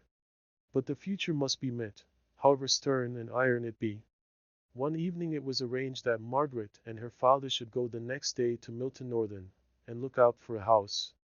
Mr. Hale had received several letters from Mr. Bell, and one or two from Mr. Thornton, and he was anxious to ascertain at once a good many particulars respecting his position and chances of success there, which he could only do by an interview with the latter gentleman. Margaret knew that they ought to be removing, but she had a repugnance to the idea of a manufacturing town, and believed that her mother was receiving benefit from Heston air, so she would willingly have deferred the expedition to Milton. For several miles before they reached Milton, they saw a deep lead-colored cloud hanging over the horizon in the direction in which it lay. It was all the darker from contrast with the pale gray blue of the wintry sky, for in Heston there had been the earliest signs of frost. Nearer to the town, the air had a faint taste and smell of smoke, perhaps, after all, more a loss of the fragrance of grass and herbage than any positive taste or smell. Quick they were whirled over long, straight, hopeless streets of regularly built houses, all small and of brick. Here and there a great oblong many-windowed factory stood up, like a hen among her chickens, puffing out black, unparliamentary, smoke, and sufficiently accounting for the cloud which Margaret had taken to foretell rain.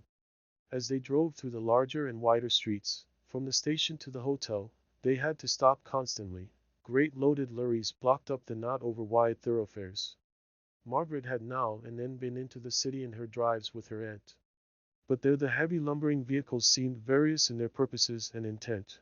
Here every van, every wagon and truck, bore cotton, either in the raw shape in bags, or the woven shape in bales of calico. People thronged the footpaths, most of them well dressed as regarded the material, but with a slovenly looseness which struck Margaret as different from the shabby, threadbare smartness of a similar class in London. New Street, said Mr. Hale. This, I believe, is the principal street in Milton. Bell has often spoken to me about it. It was the opening of this street from a lane into a great thoroughfare, 30 years ago, which has caused his property to rise so much in value. Mr. Thornton's mill must be somewhere not very far off, for he is Mr. Bell's tenant. But I fancy he dates from his warehouse. Where is our hotel, Papa? Close to the end of this street, I believe. Shall we have lunch before or after we have looked at the houses we marked in the Milton Times? Oh, let us get our work done first. Very well. Then I will only see if there is any note or letter for me from Mr. Thornton, who said he would let me know anything he might hear about these houses, and then we will set off. We will keep the cab. It will be safer than losing ourselves, and being too late for the train this afternoon. There were no letters awaiting him. They set out on their house hunting. £30 a year was all they could afford to give, but in Hampshire they could have met with a roomy house and pleasant garden for the money. Here, even the necessary accommodation of 2 sitting rooms and 4 bedrooms seemed unattainable. They went through their list, rejecting each as they visited it. They then looked at each other in dismay. We must go back to the second, I think. That one, in Crampton, don't they call the suburb? There were 3 sitting rooms. Don't you remember how we laughed at the number compared with the 3 bedrooms? But I have planned it all. The front room downstairs is to be your study and our dining room for Papa, for you know, we settled Mama is to have as cheerful a sitting room as we can get, and that front room upstairs, with the atrocious blue and pink paper and heavy cornice, had really a pretty view over the plain, with a great bend of river, or canal, or whatever it is, down below. Then I could have the little bedroom behind, and that projection at the head of the first flight of stairs over the kitchen, you know, and you and Mama the room behind the drawing room, and that closet in the roof will make you a splendid dressing room. But Dixon, and the girl we are to help? Oh, wait a minute. I am overpowered by the discovery of my own genius for management. Dixon is to have, let me see, I had it once, the back sitting room. I think she will like that. She grumbles so much about the stairs at Heston, and the girl is to have that sloping attic over your room and Mama's. Won't that do? I dare say it will. But the papers. What taste! And the overloading such a house with color, and such heavy cornices. Never mind, Papa. Surely you can charm the landlord into repapering 1 or 2 of the rooms, the drawing room and your bedroom, for Mama will come most in contact with them, and your bookshelves will hide a great deal of that gaudy pattern in the dining room. Then you think it the best? If so, I had better go at once and call on this Mr. Duncan, to whom the advertisement refers me. I will take you back to the hotel, where you can order lunch, and rest, and by the time it is ready, I shall be with you. I hope I shall be able to get new papers." Margaret hoped so too, though she said nothing.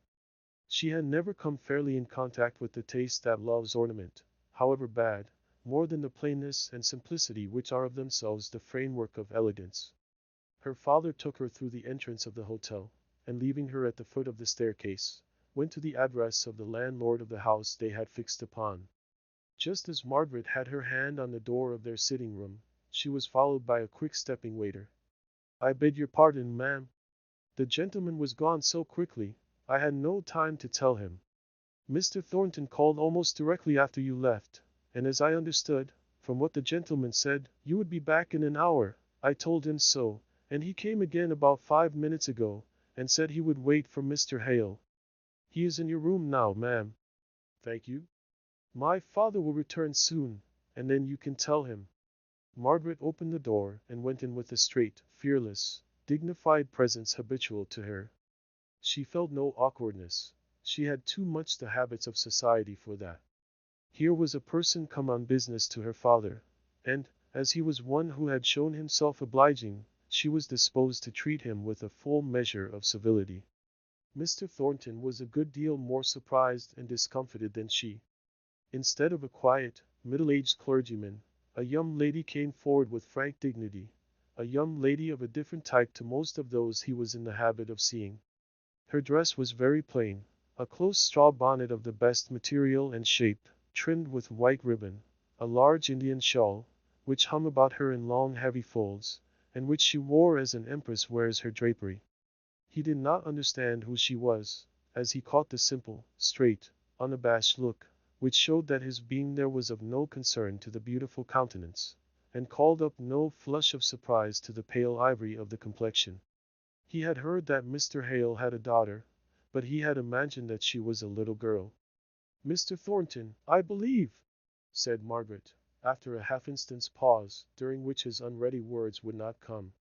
"Will you sit down? My father brought me to the door not a minute ago, but unfortunately he was not told that you were here, and he has gone away on some business. But he will come back almost directly. I am sorry you have had the trouble of calling twice." Mr. Thornton was in habits of authority himself, but she seemed to assume some kind of rule over him at once. He had been getting impatient at the loss of his time on a market day, the moment before she appeared, yet now he calmly took a seat at her bidding. "Do you know where it is that Mr. Hale has gone to? Perhaps I might be able to find him." "He has gone to a Mr. Dumpkin in Canute Street. He is the landlord of the house my father wishes to take in Crampton." Mr. Thornton knew the house. He had seen the advertisement, and been to look at it, in compliance with the request of Mr. Bells that he would assist Mr. Hale to the best of his power, and also instigated by his own interest in the case of a clergyman who had given up his living under circumstances such as those of Mr. Hale. Mr. Thornton had thought that the house in Crampton was really just a thing, but now that he saw Margaret, with her superb ways of moving and looking, he began to feel ashamed of having imagined that it would do very well for the Hales, in spite of a certain vulgarity in it which had struck him at the time of his looking it over.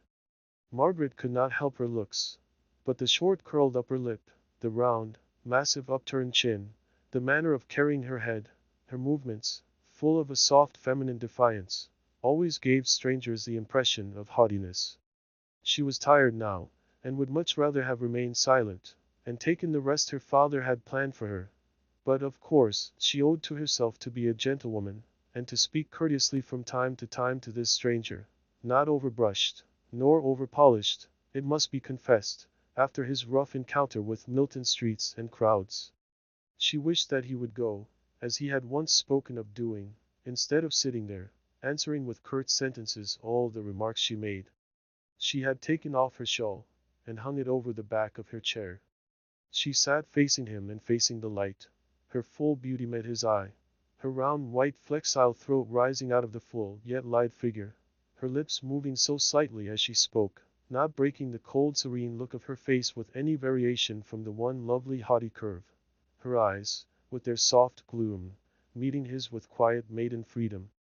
He almost said to himself that he did not like her, before their conversation ended, He tried so to compensate himself for the mortified feeling, that while he looked upon her with an admiration he could not repress, she looked at him with proud indifference, taking him, he thought, for what, in his irritation, he told himself he was, a great rough fellow, with not a grace or a refinement about him.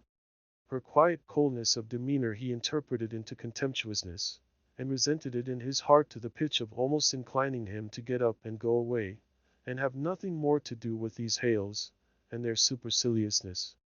Just as Margaret had exhausted her last subject of conversation, and yet conversation that could hardly be called which consisted of so few and such short speeches, her father came in, and with his pleasant gentlemanly courteousness of apology, reinstated his name and family in Mr. Thornton's good opinion.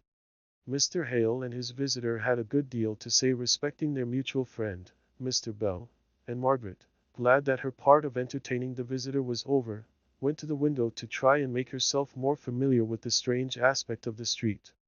She got so much absorbed in watching what was going on outside that she hardly heard her father when he spoke to her, and he had to repeat what he said.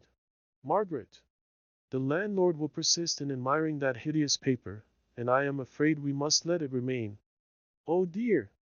I am sorry," she replied, and began to turn over in her mind the possibility of hiding part of it, at least, by some of her sketches, but gave up the idea at last, as likely only to make bad worse. Her father, meanwhile, with his kindly country hospitality, was pressing Mr. Thornton to stay to luncheon with them. It would have been very inconvenient to him to do so, yet he felt that he should have yielded, if Margaret by word or look had seconded her father's invitation. He was glad she did not, and yet he was irritated at her for not doing so. She gave him a low, grave bow when he left, and he felt more awkward and self-conscious in every limb than he had ever done in his life before. "Well, Margaret, now to luncheon as fast as we can. Have you ordered it?" "No, Papa, that man was here when I came home, and I have never had an opportunity." "Then we must take anything we can get. He must have been waiting a long time, I'm afraid." "It seemed exceedingly long to me. I was just at the last gasp when you came in." He never went on with any subject, but gave little, short, abrupt answers. "Very much to the point though, I should think. He is a clear-headed fellow." He said, "Did you hear? That Crampton is on gravelly soil, and by far the most healthy suburb in the neighborhood of Milton." When they returned to Heston, there was the day's account to be given to Mrs. Hale, who was full of questions, which they answered in the intervals of tea drinking. "And what is your correspondent, Mr. Thornton, like?" asked Margaret. Said her husband. "She and he had a long attempt at conversation, while I was away speaking to the landlord. I hardly know what he is like," said Margaret lazily, too tired to tax her powers of description much. And then rousing herself, she said, "He is a tall, broad-shouldered man, about how old, Papa?" "I should guess about 30. "About 30, with a face that is either exactly plain, nor yet handsome, nothing remarkable, not quite a gentleman, but that was hardly to be expected." "Not vulgar or common though," put in her father, rather jealous of any disparagement of the sole friend he had in Milton. "Oh no," said Margaret. With such an expression of resolution and power, no face, however plain in feature, could be either vulgar or common. "I should not like to have to bargain with him. He looks very inflexible. Altogether a man who seems made for his niche, mamma, sagacious and strong, as becomes a great tradesman." "Don't call the Milton manufacturers tradesmen, Margaret," said her father. "They are very different." "Are they? I apply the word to all who have something tangible to sell, but if you think the term is not correct, Papa, I won't use it." "But oh, mamma, speaking of vulgarity and commonness, you must prepare yourself for our drawing-room paper. Pink and blue roses, with yellow leaves, and such a heavy cornice round the room." But when they removed to their new house in Milton, the obnoxious papers were gone. The landlord received their thanks very composedly, and let them think, if they liked, that he had relented from his expressed determination not to repaper. There was no particular need to tell them that what he did not care to do for a Reverend Mr. Hale, unknown in Milton, he was only too glad to do at the one short sharp remonstrance of Mr. Thornton, the wealthy manufacturer. Chapter 8. Homesickness. And it's hame fain what I be. It needed the pretty light papering of the rooms to reconcile them to Milton. It needed more that could not be had. The thick yellow November fogs had come on, and the view of the plain in the valley, made by the sweeping bend of the river, was all shut out when Mrs. Hale arrived at her new home. Margaret and Dixon had been at work 2 days, unpacking and arranging, but everything inside the house still looked in disorder, and outside a thick fog crept up to the very windows, and was driven into every open door in choking white wreaths of unwholesome mist. "Oh, Margaret, are we to live here?" asked Mrs. Hale in blank dismay. Margaret's heart echoed the dreariness of the tone in which this question was put. She could scarcely command herself enough to say, "Oh, the fogs in London are sometimes far worse." But then you knew that London itself, and friends lay behind it. "Dear, well, we are desolate. Oh, Dixon, what a place this is!" "Indeed, ma'am, I'm sure it will be your death before long, and then I know who'll stay." "Miss Hale, that's far too heavy for you to lift." "Not at all, thank you, Dixon," replied Margaret coldly. "The best thing we can do for Mamma is to get her room quite ready for her to go to bed, while I go and bring her a cup of coffee." Mr. Hale was equally out of spirits, and equally came upon Margaret for sympathy. "Margaret, I do believe this is an unhealthy place. Only suppose that your mother's health or yours should suffer. I wish I had gone into some country place in Wales. This is really terrible," said he, going up to the window. There was no comfort to be given. They were settled in Milton, and must endure smoke and fogs for a season. Indeed, all other life seemed shut out from them by as thick a fog of circumstance. Only the day before, Mr. Hale had been reckoning up with dismay how much their removal and fortnight at Heston had cost, and he found it had absorbed nearly all his little stock of ready money. Now, here they were, and here they must remain. At night, when Margaret realized this, she felt inclined to sit down in a stupor of despair. The heavy smoky air hung about her bedroom, which occupied the long narrow projection at the back of the house. The window, placed at the side of the oblong, looked at the blank wall of a similar projection, not above 10 feet distant. It loomed through the fog like a great barrier to hope. Inside the room everything was in confusion. All their efforts had been directed to make her mother's room comfortable. Margaret sat down on a box, the direction card upon which struck her as having been written at Helstone, beautiful, beloved Helstone. She lost herself in dismal thought, but at last she determined to take her mind away from the present, and suddenly remembered that she had a letter from Edith which she had only half read in the bustle of the morning. It was to tell of their arrival at Corfu, their voyage along the Mediterranean, their music, and dancing on board ship, the gay new life opening upon her, her house with its trellised balcony, and its views over white cliffs and deep blue sea. Edith wrote fluently and well, if not graphically. She could not only seize the salient and characteristic points of a scene, but she could enumerate enough of indiscriminate particular for Margaret to make it out for herself. Captain Lennox and another lately married officer shared a villa, high up on the beautiful precipitous rocks overhanging the sea. Their days, late as it was in the year, seemed spent in boating or land picnics, all out of doors, pleasure-seeking and glad. Edith's life seemed like the deep vault of blue sky above her, free, utterly free from fleck or cloud. Her husband had to attend drill, and she, the most musical officer's wife there, had to copy the new and popular tunes out of the most recent English music, for the benefit of the bandmaster. Those seemed their most severe and arduous duties. She expressed an affectionate hope that, if the regiment stopped another year at Corfu, Margaret might come out and pay her a long visit. She asked Margaret if she remembered the day 12-month on which she, Edith, wrote how it rained all day long in Harley Street, and how she would not put on her new gown to go to a stupid dinner, and get it all wet and splashed in going to the carriage, and how at that very dinner they had first met Captain Lennox. Yes, Margaret remembered it well. Edith and Mrs. Shaw had gone to dinner. Margaret had joined the party in the evening. The recollection of the plentiful luxury of all arrangements, the stately handsomeness of the furniture, the size of the house, the peaceful, untroubled ease of the visitors, all came vividly before her, in strange contrast to the present time. The smooth sea of that old life closed up, without a mark left to tell where they had all been. The habitual dinners, the calls, the dancing evenings, were all going on forever, though her Aunt Shaw and Edith were no longer there, and she, of course, was even less missed. She doubted if any one of that old set ever thought of her, except Henry Lennox. He too, she knew, would strive to forget her, because of the pain she had caused him. She had heard him often boast of his power of putting any disagreeable thought far away from him. Then she penetrated farther into what might have been.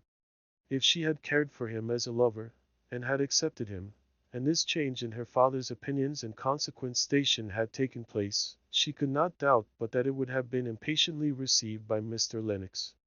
It was a bitter mortification to her in one sense, but she could bear it patiently, because she knew her father's purity of purpose, and that strengthened her to endure his errors, grave and serious though in her estimation they were. But the fact of the world esteeming her father degraded, in its rough wholesale judgment, would have oppressed and irritated Mr. Lennox. As she realized what might have been, she grew to be thankful for what was. They were at the lowest now, they could not be worse. Edith's astonishment, and her Aunt Shaw's dismay would have to be met bravely, when their letters came. So Margaret rose up and began slowly to undress herself, feeling the full luxury of acting leisurely, late as it was, after all the past hurry of the day. She fell asleep, hoping for some brightness, either internal or external. But if she had known how long it would be before the brightness came, her heart would have sunk low down. The time of the year was most unpropitious to health as well as to spirits. Her mother caught a severe cold, and Dixon herself was evidently not well, although Margaret could not insult her more than by trying to save her, or by taking any care of her. They could hear of no girl to assist her. All were at work in the factories. At least, those who applied were well scolded by Dixon, for thinking that such as they could ever be trusted to work in a gentleman's house. So they had to keep a charwoman in almost constant employ. Margaret longed to send for Charlotte, but besides the objection of her being a better servant than they now could afford to keep, the distance was too great. Mr. Hale met with several pupils, recommended to him by Mr. Bell, or by the more immediate influence of Mr. Thornton. They were mostly of the age when many boys would be still at school, but, according to the prevalent, and apparently well-founded notions of Milton, to make a lad into a good tradesman he must be caught young, and acclimated to the life of the mill, or office, or warehouse. If he were sent to even the Scotch universities, he came back unsettled for commercial pursuits. How much more so if he went to Oxford or Cambridge, where he could not be entered till he was 18? So most of the manufacturers placed their sons in situations at from 14 or 15 years of age, unsparingly cutting away all offshoots in the direction of literature or high mental cultivation, in hopes of throwing the whole strength and vigor of the plant into commerce. Still there were some wiser parents, and some who had sense enough to perceive their own deficiencies, and strive to remedy them. Nay, there were a few no longer youths, but men in the prime of life, who had the stern wisdom to acknowledge their own ignorance, and to learn late what they should have learned early. Mr. Thornton was perhaps the oldest of Mr. Hale's pupils. He was certainly the favorite. Mr. Hale got into the habit of quoting his opinions so frequently, and with such regard, that it became a little domestic joke to wonder what time, during the hour appointed for instruction, could be given to absolute learning. So much of it appeared to have been spent in conversation. Margaret rather encouraged this light, merry way of viewing her father's acquaintance with Mr. Thornton, because she felt that her mother was inclined to look upon this new friendship of her husband's with jealous eyes.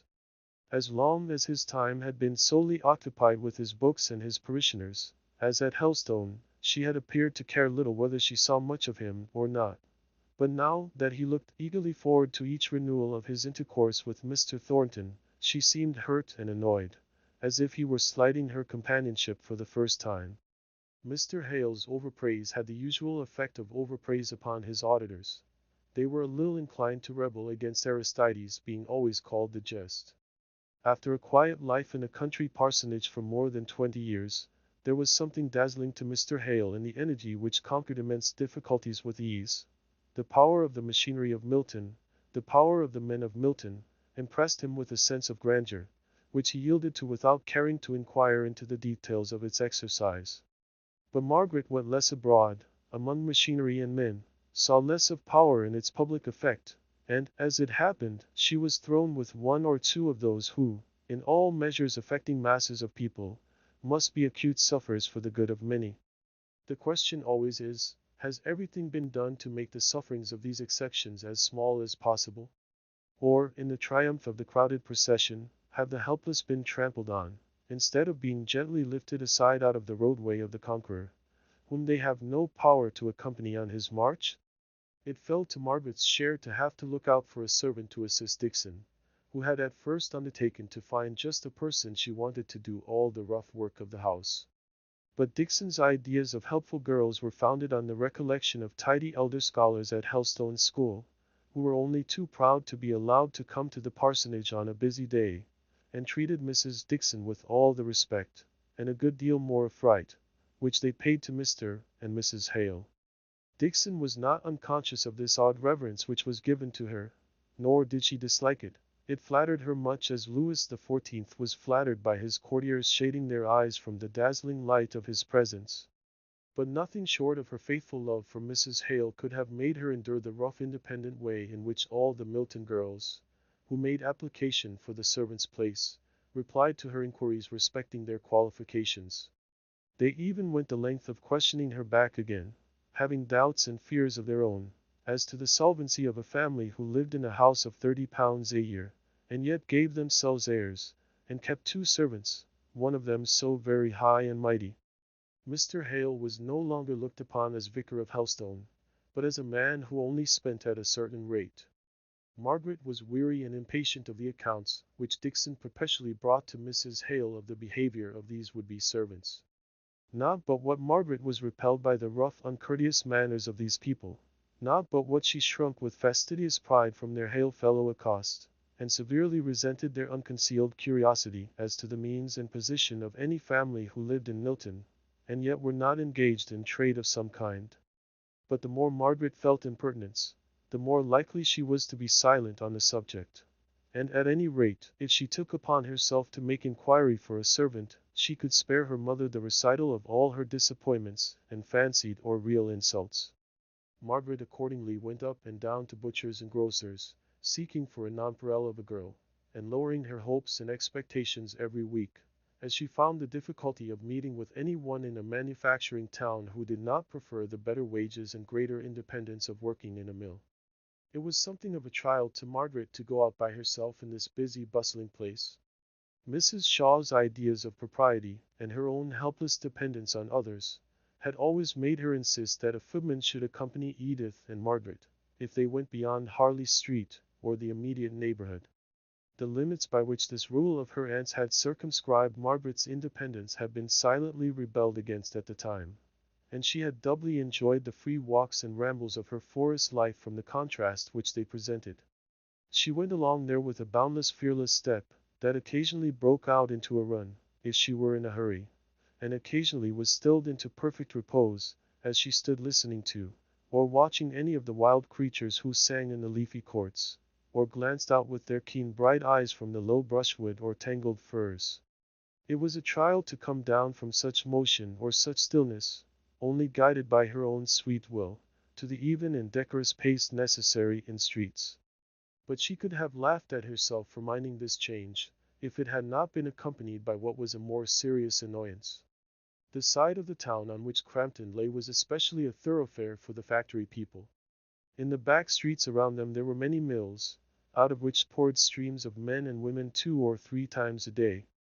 Until Margaret had learnt the times of their ingress and egress, she was very unfortunate in constantly falling in with them. They came rushing along, with bold, fearless faces, and loud laughs and jests, particularly aimed at all those who appeared to be above them in rank or station. The tones of their unrestrained voices, and their carelessness of all common rules of street politeness, frightened Margaret a little at first. The girls, with their rough, but not unfriendly freedom, would comment on her dress, even touch her shawl or gown to ascertain the exact material. Nay, Once or twice she was asked questions relative to some article which they particularly admired. There was such a simple reliance on her womanly sympathy with their love of dress, and on her kindliness, that she gladly replied to these inquiries, as soon as she understood them, and half smiled back at their remarks. She did not mind meeting any number of girls, loud-spoken and boisterous though they might be.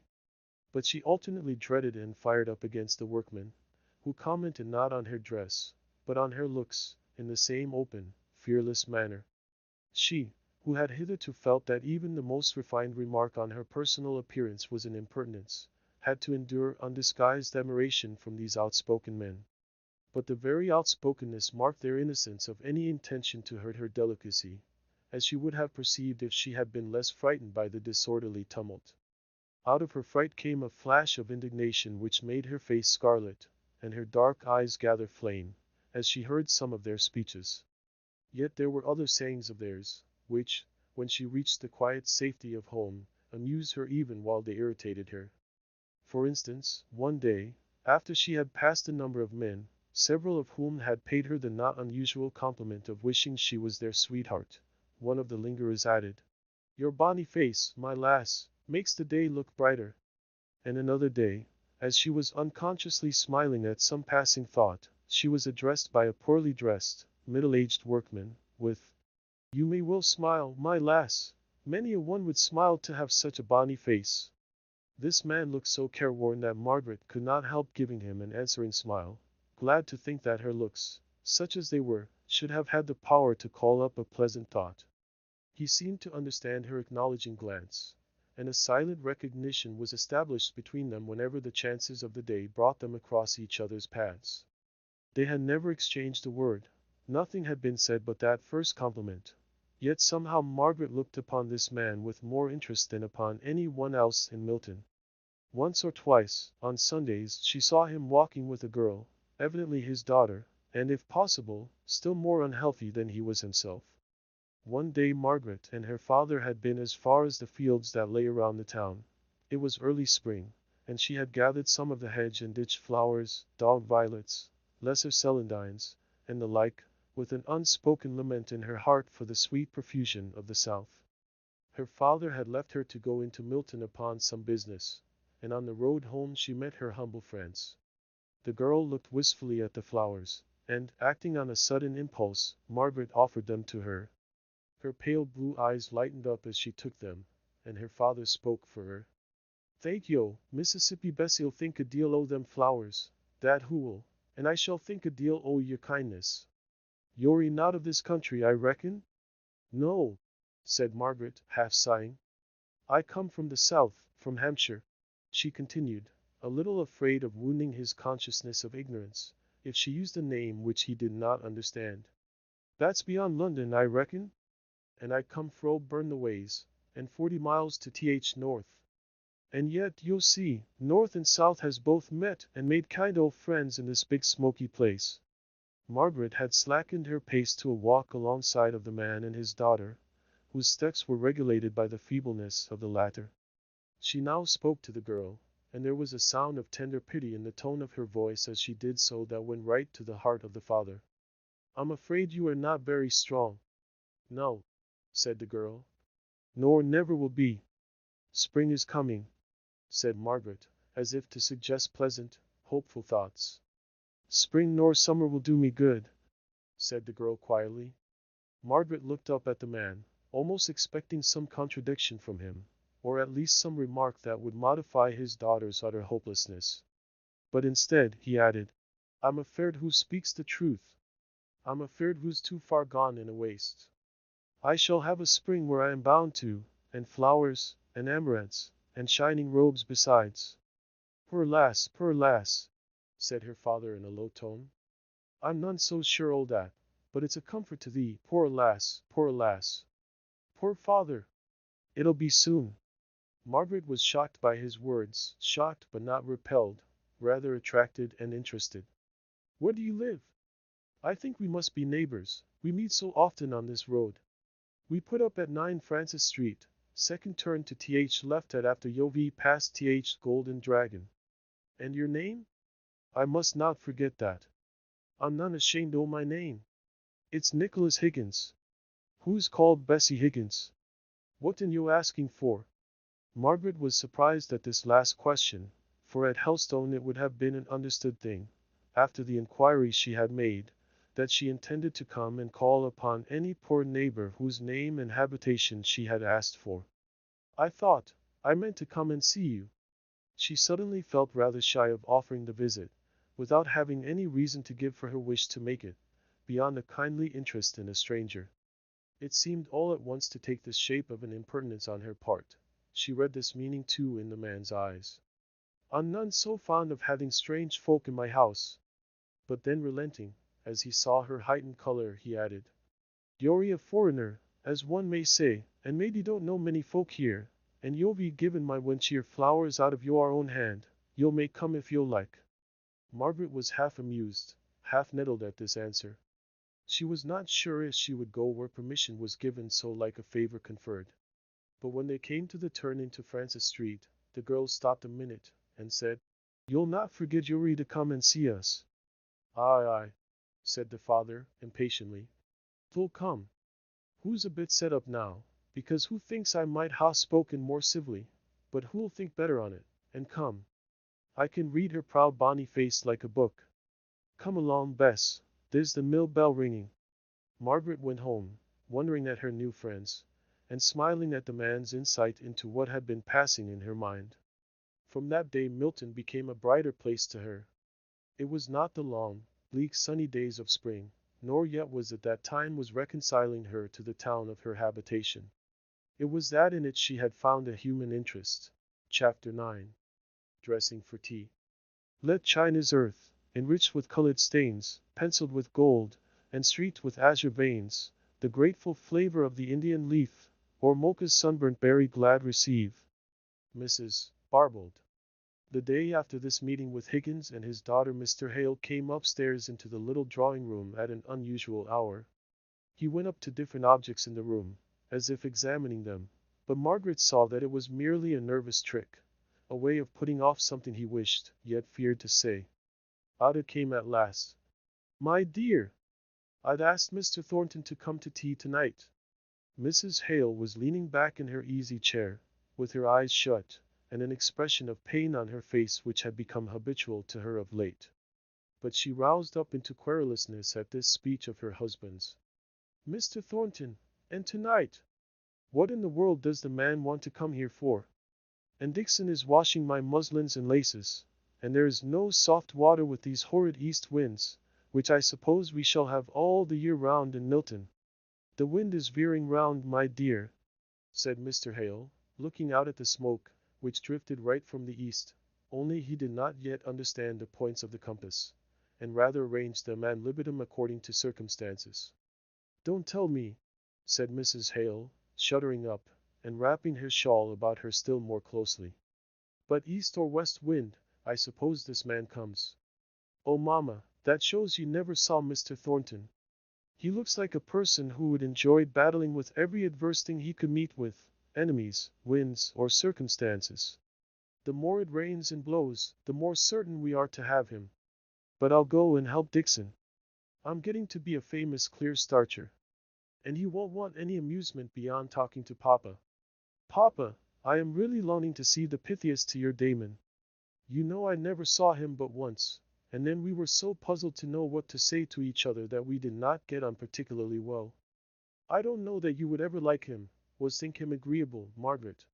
He is not a lady's man. Margaret read her throat in a scornful curve.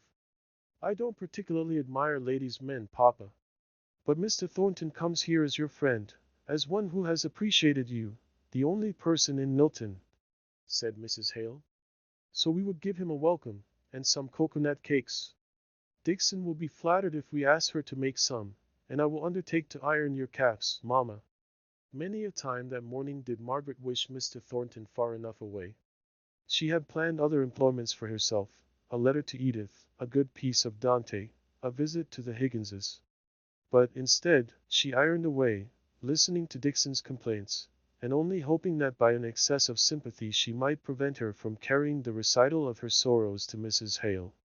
Every now and then, Margaret had to remind herself of her father's regard for Mr. Thornton, to subdue the irritation of weariness that was stealing over her, and bringing on one of the bad headaches to which she had lately become liable. She could hardly speak when she sat down at last, and told her mother that she was no longer Peggy the laundry maid, but Margaret Hale the lady. She meant this speech for a little joke, and was vexed enough with her busy tongue when she found her mother taking it seriously. Yes. If any one had told me, when I was Miss Beresford, and one of the belles of the country, that a child of mine would have to stand half a day, in a little poky kitchen, working away like any servant, that we might prepare properly for the reception of a tradesman, and that this tradesman should be the only, oh, mamma, said Margaret, lifting herself up. Don't punish me for so careless a speech. I don't mind ironing, or any kind of work for you and papa. I am myself a born and bred lady through it all, even though it comes to scouring a floor or washing dishes. I am tired now, just for a little while, but in half an hour I shall be ready to do the same over again. And as to Mr. Thornton's being in trade, why he can't help that now, poor fellow.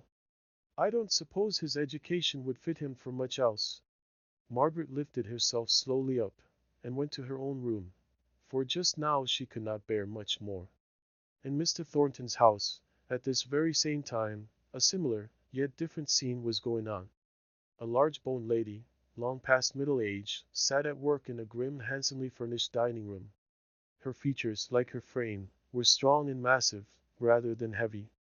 Her face moved slowly from one decided expression to another equally decided.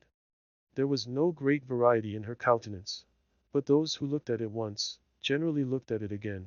Even the passers-by in the street, half turned their heads to gaze an instant longer at the firm, severe, dignified woman, who never gave way in street courtesy, or paused in her straight onward course to the clearly defined end which she proposed to herself. She was handsomely dressed in stout black silk, of which not a thread was worn or discolored. She was mending a large, long tablecloth of the finest texture, holding it up against the light occasionally to discover thin places, which required her delicate care. There was not a book about in the room, with the exception of Matthew Henry's Bible commentaries, 6 volumes of which lay in the center of the massive sideboard, flanked by a tier on one side, and a lamp on the other. In some remote apartment, there was exercise upon the piano going on. Someone was practicing up a morceau de salon, playing it very rapidly, every third note, on an average, being either indistinct, or wholly missed out, and the loud chords at the end being half of them false, but not the less satisfactory to the performer. Mrs. Thornton heard a step, like her own in its decisive character, past the dining-room door. "John, is that you?" Her son opened the door, and showed himself. "What has brought you home so early? I thought you were going to tea with that friend of Mr. Bell's, that Mr. Hale?" "So I am, mother. I am come home to dress." "Dress? Cons. When I was a girl, young men were satisfied with dressing once in a day.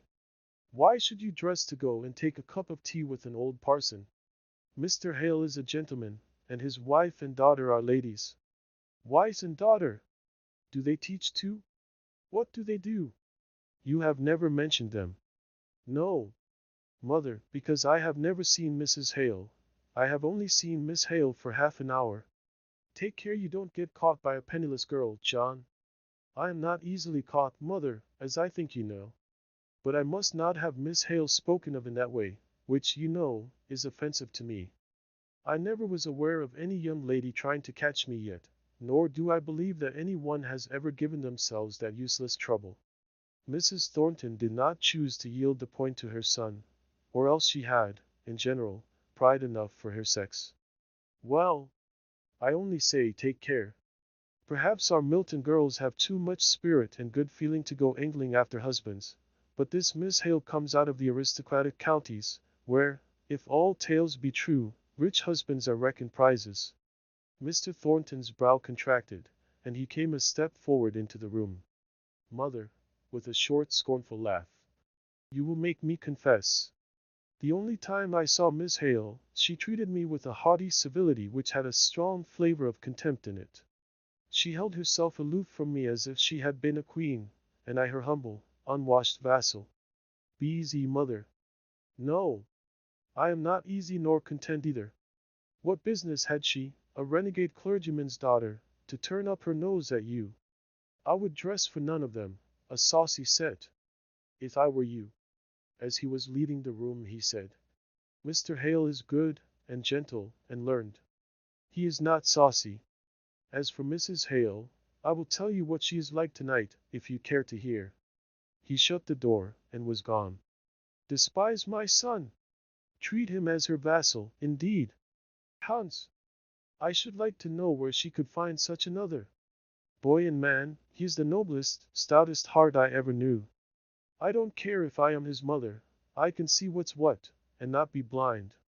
I know what Fanny is, and I know what John is. Despise him! I hate her. Chapter 10. Wrought iron and gold. We are the trees whom shaking fastens more. George Herbert. Mr. Thornton left the house without coming into the dining room again. He was rather late, and walked rapidly out to Crampton. He was anxious not to slight his new friend by any disrespectful unpunctuality.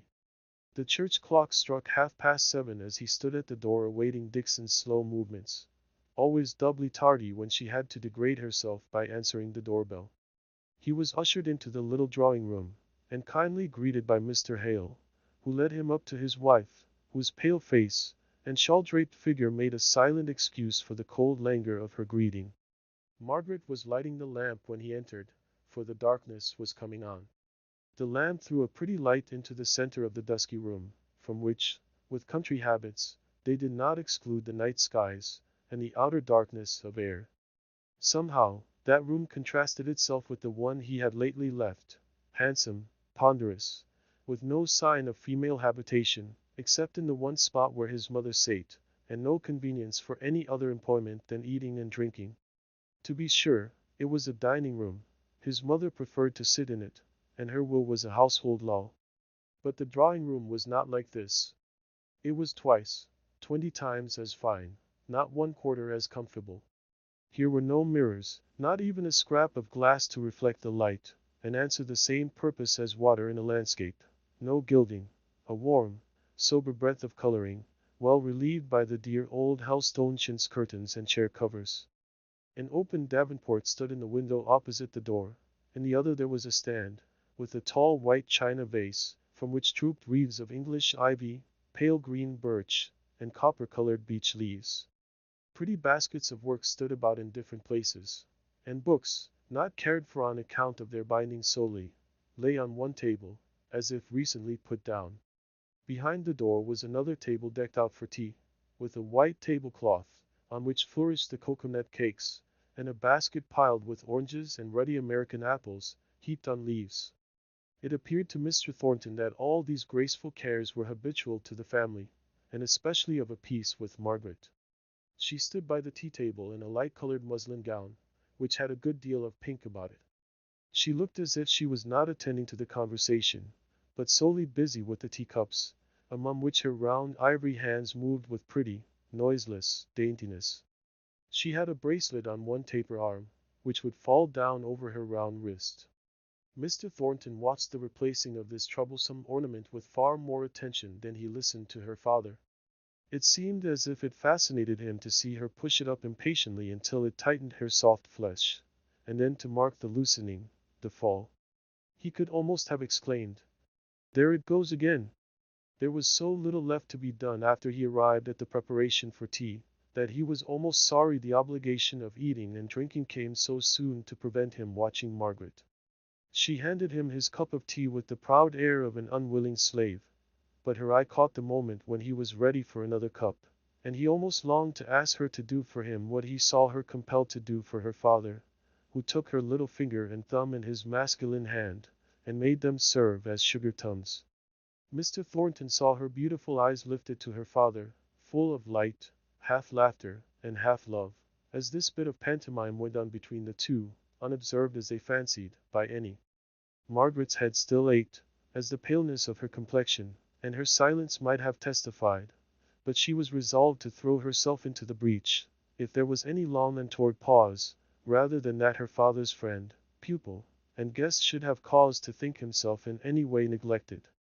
But the conversation went on, and Margaret drew into a corner, near her mother, with her work, after the tea things were taken away, and felt that she might let her thoughts roam, without fear of being suddenly wanted to fill up a gap. Mr. Thornton and Mr. Hale were both absorbed in the continuation of some object which had been started at their last meeting. Margaret was recalled to a sense of the present by some trivial, low-spoken remark of her mother's, and on suddenly looking up from her work, her eye was caught by the difference of outward appearance between her father and Mr. Thornton, as betokening such distinctly opposite natures. Her father was of slight figure, which made him appear taller than he really was, when not contrasted, as at this time, with the tall, massive frame of another. The lines in her father's face were soft and waving, with a frequent undulating kind of trembling movement passing over them, showing every fluctuating emotion. The eyelids were large and arched, giving to the eyes a peculiar languid beauty which was almost feminine. The brows were finely arched, but were by the very size of the dreamy lids, raised to a considerable distance from the eyes. Now, in Mr. Thornton's face the straight brows fell low over the clear, deep-set, earnest eyes, which without being unpleasantly sharp, seemed intent enough to penetrate into the very heart and core of what he was looking at. The lines in the face were few but firm, as if they were carved in marble, and lay principally about the lips, which were slightly compressed, over a set of teeth so faultless and beautiful as to give the effect of sudden sunlight when the rare bright smile, coming in an instant, and shining out of the eyes, changed the whole look from the severe and resolved expression of a man ready to do and dare everything, to the keen, honest enjoyment of the moment, which is seldom shown so fearlessly and instantaneously except by children. Margaret liked this smile. It was the first thing she had admired in this new friend of her father's, and the opposition of character, shown in all these details of appearance she had just been noticing, seemed to explain the attraction they evidently felt towards each other. She rearranged her mother's worsted work, and fell back into her own thoughts, as completely forgotten by Mr. Thornton as if she had not been in the room, so thoroughly was he occupied in explaining to Mr. Hale the magnificent power, yet delicate adjustment of the might of the steam hammer, which was recalling to Mr. Hale some of the wonderful stories of subservient genii in the Arabian Nights. One moment stretching from earth to sky and filling all the width of the horizon, at the next, obediently compressed into a vase small enough to be borne in the hand of a child. And this imagination of power, this practical realization of a gigantic thought, came out of one man's brain in our good town. That very man has it within him to mount, step by step, on each wonder he achieves to higher marvels still. And I'll be bound to say, we have many among us who, if you were gone, could spring into the breach and carry on the war which compels, and shall compel, all material power to yield to science. Your boast reminds me of the old lines. I've 100 captains in England, he said, as good as ever was he. At her father's quotation Margaret looked suddenly up, with inquiring wonder in her eyes. How in the world had they got from the cobwheels to Chevy Chase? It is no boast of mine, replied Mr. Thornton. It is plain matter of fact. I won't deny that I am proud of belonging to a town, or perhaps I should rather say a district, the necessities of which give birth to such grandeur of conception. I would rather be a man toiling, suffering, nay, failing and successless, here than lead a dull prosperous life in the old worn grooves of what you call more aristocratic society down in the south, with their slow days of careless ease. One may be clogged with honey and unable to rise and fly. You are mistaken, said Margaret, roused by the aspersion on her beloved South to a fond vehemence of defense, that brought the color into her cheeks, and the angry tears into her eyes. You do not know anything about the South. If there is less adventure or less progress, I suppose I must not say less excitement, from the gambling spirit of trade, which seems requisite to force out these wonderful inventions, there is less suffering also. I see men here going about in the streets who look ground down by some pinching sorrow or care, who are not only sufferers but haters.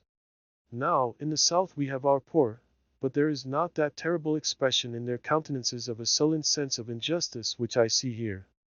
You do not know the South, Mr. Thornton, she concluded, collapsing into a determined silence, and angry with herself for having said so much. And may I say you do not know the North? Asked he, with an inexpressible gentleness in his tone, as he saw that he had really hurt her. She continued resolutely silent, yearning after the lovely haunts she had left far away in Hampshire, with a passionate longing that made her feel her voice would be unsteady and trembling if she spoke. "At any rate, Mr. Thornton," said Mrs. Hale, "you will allow that Milton is a much more smoky, dirty town than you will ever meet with in the South." "I'm afraid I must give up its cleanliness," said Mr. Thornton, with a quick gleaming smile. "But we are bidden by Parliament to burn our own smoke, so I suppose, like good little children, we shall do as we are bid, some time. But I think you told me you had altered your chimneys so as to consume the smoke, did you not?" asked Mr. Hale. "Mine were altered by my own will, before Parliament meddled with the affair. It was an immediate outlay, but it repays me in the saving of coal. I'm not sure whether I should have done it, if I had waited until the act was passed. At any rate, I should have waited to be informed against and fined, and given all the trouble in yielding that I legally could. But all laws which depend for their enforcement upon informers and fines, become inert from the odiousness of the machinery. I doubt if there has been a chimney in Milton informed against for 5 years past, although some are constantly sending out 1/3 of their coal in what is called here unparliamentary smoke. I only know it is impossible to keep the muslin blinds clean here above a week together, and at Helstone we have had them up for a month or more, and they have not looked dirty at the end of that time. And as for hands, Margaret, how many times did you say you had washed your hands this morning before 12 o'clock? 3 times, was it not?" "Yes, mamma." "You seem to have a strong objection to Acts of Parliament, and all legislation affecting your mode of management down here at Milton," said Mr. Hale. "Yes, I have, and many others have as well. And with justice, I think. The whole machinery, I don't mean the wood and iron machinery now, of the cotton trade is so new that it is no wonder if it does not work well in every part all at once. 70 years ago what was it? And now what it is not? Raw, crude materials came together. Men of the same level, as regarded education and station, took suddenly the different position of masters and men, owing to the motherwit, as regarded opportunities and probabilities, which distinguished some, and made them far-seeing as to what great future lay concealed in that rude model of Sir Richard Arkwright's.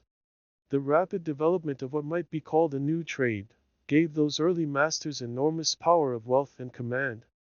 I don't mean merely over the workmen, I mean over purchasers, over the whole world's market.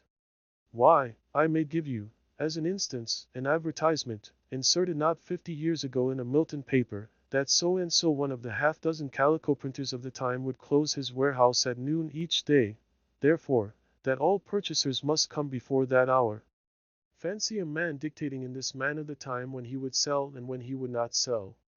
Now I believe, if a good customer chose to come at midnight I should get up, and stand hat in hand to receive his orders."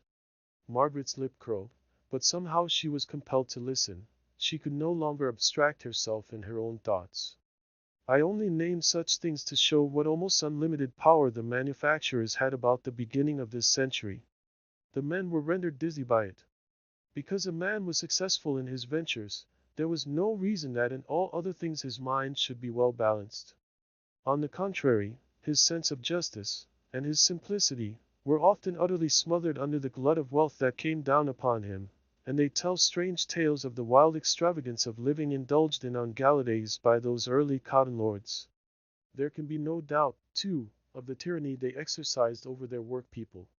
You know the proverb, Mr. Hale, set a beggar on horseback, and he'll ride to the devil. Well, some of these early manufacturers did ride to the devil in a magnificent style, crushing human bone and flesh under their horses' hoofs without remorse. But by and by came a reaction. There were more factories, more masters, more men were wanted. The power of masters and men became more evenly balanced, and now the battle is pretty fairly waged between us. We will hardly submit to the decision of an umpire, much less to the interference of a meddler with only a smattering of the knowledge of the real facts of the case, even though that meddler be called the High Court of Parliament." "Is there necessity for calling it a battle between the two classes?" asked Mr. Hale. "I know, from your using the term, it is one which gives a true idea of the real state of things to your mind.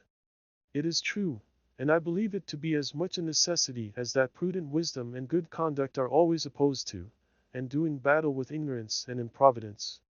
It is one of the great beauties of our system, that a working man may raise himself into the power and position of a master by his own exertions and behavior, that, in fact, every one who rolls himself to decency and sobriety of conduct, and attention to his duties, comes over to our ranks. It may not be always as a master, but as an overlooker, a cashier, a bookkeeper, a clerk, one on the side of authority and order.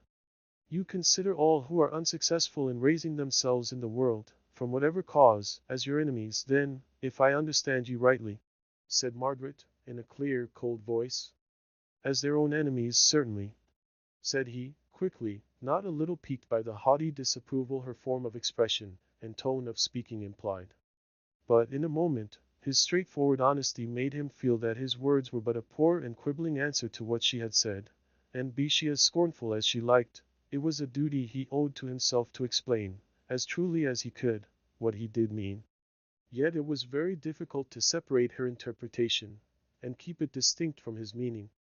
He could best have illustrated what he wanted to say by telling them something of his own life, but was it not too personal a subject to speak about to strangers? Still, it was the simple straightforward way of explaining his meaning, so, putting aside the touch of shyness that brought a momentary flush of color into his dark cheek, he said, I am not speaking without book. 16 years ago, my father died under very miserable circumstances. I was taken from school, and had to become a man as well as I could in a few days. I had such a mother as few are blessed with, a woman of strong power and firm resolve. We went into a small country town, where living was cheaper than in Milton, and where I got employment in a draper's shop, a capital place, by the way, for obtaining a knowledge of goods. Week by week, our income came to 15 shillings, out of which 3 people had to be kept.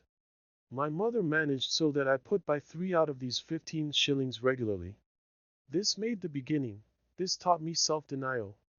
Now that I am able to afford my mother such comforts as her age, rather than her own wish, requires, I thank her silently on each occasion for the early training she gave me. Now when I feel that in my own case it is no good luck, nor merit, nor talent, but simply the habits of life which taught me to despise indulgences not thoroughly earned, indeed, never to think twice about them, I believe that this suffering, which Miss Hale says is impressed on the countenances of the people of Milton, is but the natural punishment of dishonestly enjoyed pleasure, at some former period of their lives. I do not look on self-indulgent, sensual people as worthy of my hatred. I simply look upon them with contempt for their poorness of character. But you have the rudiments of a good education, remarked Mr. Hale. The quick zest with which you are now reading Homer shows me that you do not come to it as an unknown book. You have read it before, and are only recalling your old knowledge. That is true. I had blundered along it at school. I dare say, I was even considered a pretty fair classic in those days, though my Latin and Greek have slipped away from me since. But I ask you, what preparation were they for such a life as I had to lead? None at all. Utterly none at all. On the point of education, any man who can read and write starts fair with me in the amount of really useful knowledge that I had at that time. Well, I don't agree with you. But there I am perhaps somewhat of a pedant. Did not the recollection of the heroic simplicity of the Homeric life nerve you up? Not one bit, exclaimed Mr. Thornton, laughing. I was too busy to think about any dead people, with the living pressing alongside of me, neck to neck, in the struggle for bread. Now that I have my mother safe in the quiet peace that becomes her age, and duly rewards her former exertions, I can turn to all that old narration and thoroughly enjoy it. I dare say, my remark came from the professional feeling of there being nothing like leather, replied Mr. Hale. When Mr. Thornton rose up to go away, after shaking hands with Mr. and Mrs. Hale, he made an advance to Margaret to wish her good-bye in a similar manner. It was the frank, familiar custom of the place, but Margaret was not prepared for it. She simply bowed her farewell, although the instant she saw the hand, half put out, quickly drawn back, she was sorry she had not been aware of the intention. Mr. Thornton, however, knew nothing of her sorrow, and drawing himself up to his full height, walked off, muttering as he left the house, "A more proud, disagreeable girl I never saw. Even her great beauty is blotted out of one's memory by her scornful ways. Chapter 11. First Impressions. There's iron, they say, in all our blood, and a grain or two perhaps is good, but he makes me harshly feel, has got a little too much of steel. Anon. Margaret, said Mr. Hale as he returned from showing his guest downstairs. I could not help watching your face with some anxiety, when Mr. Thornton made his confession of having been a shop boy. I knew it all along from Mr. Bell, so I was aware of what was coming, but I half expected to see you get up and leave the room. Eh, Papa? You don't mean that you thought me so silly? I really liked that account of himself better than anything else he said. Everything else revolted me, from its hardness, but he spoke about himself so simply, with so little of the pretense that makes the vulgarity of shop people, and with such tender respect for his mother that I was less likely to leave the room than when he was boasting about Milton, as if there was not such another place in the world, or quietly professing to despise people for careless, wasteful improvidence, without ever seeming to think it his duty to try to make them different, to give them anything of the training which his mother gave him, and to which he evidently owes his position, whatever that may be. No. His statement of having been a shop boy was the thing I liked best of all. I am surprised at you, Margaret, said her mother. You who were always accusing people of being shoppy at Hellstone. I don't think, Mr. Hale, you have done quite right in introducing such a person to us without telling us what he had been. I really was very much afraid of showing him how much shocked I was at some parts of what he said. His father dying in miserable circumstances. Why, it might have been in the workhouse. I am not sure it was not worse than being in the workhouse, replied her husband. I heard a good deal of his previous life from Mr. Bell before we came here, and as he has told you a part, I will fill up what he left out. His father speculated wildly, failed, and then killed himself, because he could not bear the disgrace. All his former friends shrunk from the disclosures that had to be made of his dishonest gambling, wild, hopeless struggles, made with other people's money, to regain his own moderate portion of wealth. No one came forward to help the mother and this boy. There was another child, I believe, a girl, too young to earn money, but of course she had to be kept. At least, no friend came forward immediately, and Mrs. Thornton is not one, I fancy, to wait till tardy kindness comes to find her out. So they left Milton. I knew he had gone into a shop, and that his earnings, with some fragment of property secured to his mother, had been made to keep them for a long time. Mr. Bell said they absolutely lived upon water porridge for years. How, he did not know, but long after the creditors had given up hope of any payment of old Mr. Thornton's debts, if, indeed, they ever had hoped at all about it. After his suicide, this young man returned to Milton, and went quietly round to each creditor, paying him the first installment of the money owing to him. No noise, no gathering together of creditors, it was done very silently and quietly, but all was paid at last, helped on materially by the circumstance of one of the creditors, a crabbed old fellow Mr. Bell says, taking in Mr. Thornton as a kind of partner. That really is fine, said Margaret. What a pity such a nature should be tainted by his position as a Milton manufacturer. How tainted? asked her father. Oh, Papa, by that testing everything by the standard of wealth. When he spoke of the mechanical powers, he evidently looked upon them only as new ways of extending trade and making money. And the poor men around him, they were poor because they were vicious, out of the pale of his sympathies because they had not his iron nature, and the capabilities that it gives him for being rich. Not vicious, he never said that. Improvident and self-indulgent were his words. Margaret was collecting her mother's working materials, and preparing to go to bed. Just as she was leaving the room, she hesitated. She was inclined to make an acknowledgment which she thought would please her father, but which to be full and true must include a little annoyance. However, out it came. Papa, I do think Mr. Thornton a very remarkable man, but personally I don't like him at all. And I do, said her father laughing. Personally, as you call it, and all. I don't set him up for a hero, or anything of that kind. But good night, child. Your mother looks sadly tired tonight, Margaret. Margaret had noticed her mother's jaded appearance with anxiety for some time past, and this remark of her father's sent her up to bed with a dim fear lying like a weight on her heart. The life in Milton was so different from what Mrs. Hale had been accustomed to live in Helstone, in and out perpetually into the fresh and open air. The air itself was so different, deprived of all revivifying principle as it seemed to be here. The domestic worries pressed so very closely, and in so new and sordid a form, upon all the women in the family, that there was good reason to fear that her mother's health might be becoming seriously affected. There were several other signs of something wrong about Mrs. Hale. She and Dixon held mysterious consultations in her bedroom, from which Dixon would come out crying and cross, as was her custom when any distress of her mistress called upon her sympathy. Once Margaret had gone into the chambers soon after Dixon left it, and found her mother on her knees, and as Margaret stole out she caught a few words which were evidently a prayer for strength and patience to endure severe bodily suffering. Margaret yearned to reunite the bond of intimate confidence which had been broken by her long residence at her Aunt Shaw's, and strove by gentle caresses and softened words to creep into the warmest place in her mother's heart. But though she received caresses and found words back again, in such profusion as would have gladdened her formerly, yet she felt that there was a secret withheld from her, and she believed it bore serious reference to her mother's health.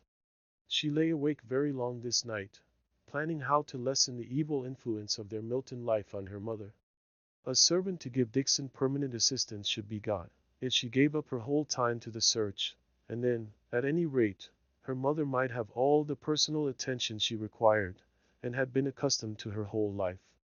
Visiting register offices, seeing all manner of unlikely people, and very few in the least likely, absorbed Margaret's time and thoughts for several days.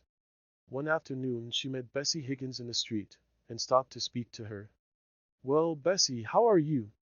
"Better, I hope, now the wind has changed." "Better and not better, if you'll know what that means." "Not exactly," replied Margaret, smiling. "I'm better and not being torn to pieces by coughing o' nights, but I'm weary and tired o' Milton, and longing to get away to the land o' Beulah. And when I think I'm farther and farther off, my heart sinks, and I'm no better, I'm worse." Margaret turned round to walk alongside of the girl in her feeble progress homeward. But for a minute or two she did not speak. At last she said in a low voice, "Bessie, do you wish to die?" For she shrank from death herself, with all the clinging to life so natural to the young and healthy. Bessie was silent in her turn for a minute or two. Then she replied, "If you had led the life I have, and getten as weary of it as I have, and thought at times, maybe it'll last for 50 or 60 years, it does why some, and got dizzy and dazed, and sick, as each of them 60 years seemed to spin about me, and mock me with its length of hours and minutes, and endless bits o' time. Oh, wench! I tell thee thou'd been glad enough when th doctor said he feared thou'd never see another winter. Why, Bessie, what kind of a light has yours been? Not worse than many others, I reckon. Only I fretted against it, and they didn't. Though what was it? You know, I'm a stranger here, so perhaps I'm not so quick at understanding what you mean as if I'd lived all my life at Milton. If you'd ha' come to our house when yo said yo would, I could maybe ha' told you. But father says you'll read just like th rest on 'em. It's out o' sight out o' mind why you. I don't know who the rest are, and I've been very busy, and to tell the truth, I have forgotten my promise. Yo offered it, we asked none of it. I had forgotten what I said for the time," continued Margaret quietly. "I should have thought of it again when I was less busy. May I go with you now?" Bessie gave a quick glance at Margaret's face, to see if the wish expressed was really felt. The sharpness in her eye turned to a wistful longing as she met Margaret's soft and friendly gaze. "I ha' none so many to care for me. If you'll care yo may come." So they walked on together in silence. As they turned up into a small court, out of a squalid street, Bessie said, "You'll not be daunted if father's at home, and speaks a bit gruffish at first. He took a mind to ye, you'll see, and he thought a deal o' your coming to see us, and just because he liked yo he was vexed and put about. Don't fear, Bessie." But Nicholas was not at home when they entered.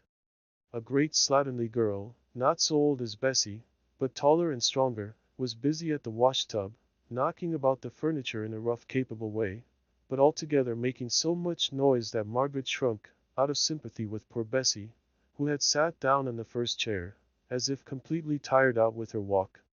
Margaret asked the sister for a cup of water, and while she ran to fetch it, knocking down the fire irons, and tumbling over a chair in her way, she unloosed Bessie's bonnet strings, to relieve her catching breath. "Do you think such life as this is worth caring for?" gasped Bessie at last. Margaret did not speak, but held the water to her lips. Bessie took a long and feverish draught, and then fell back and shut her eyes.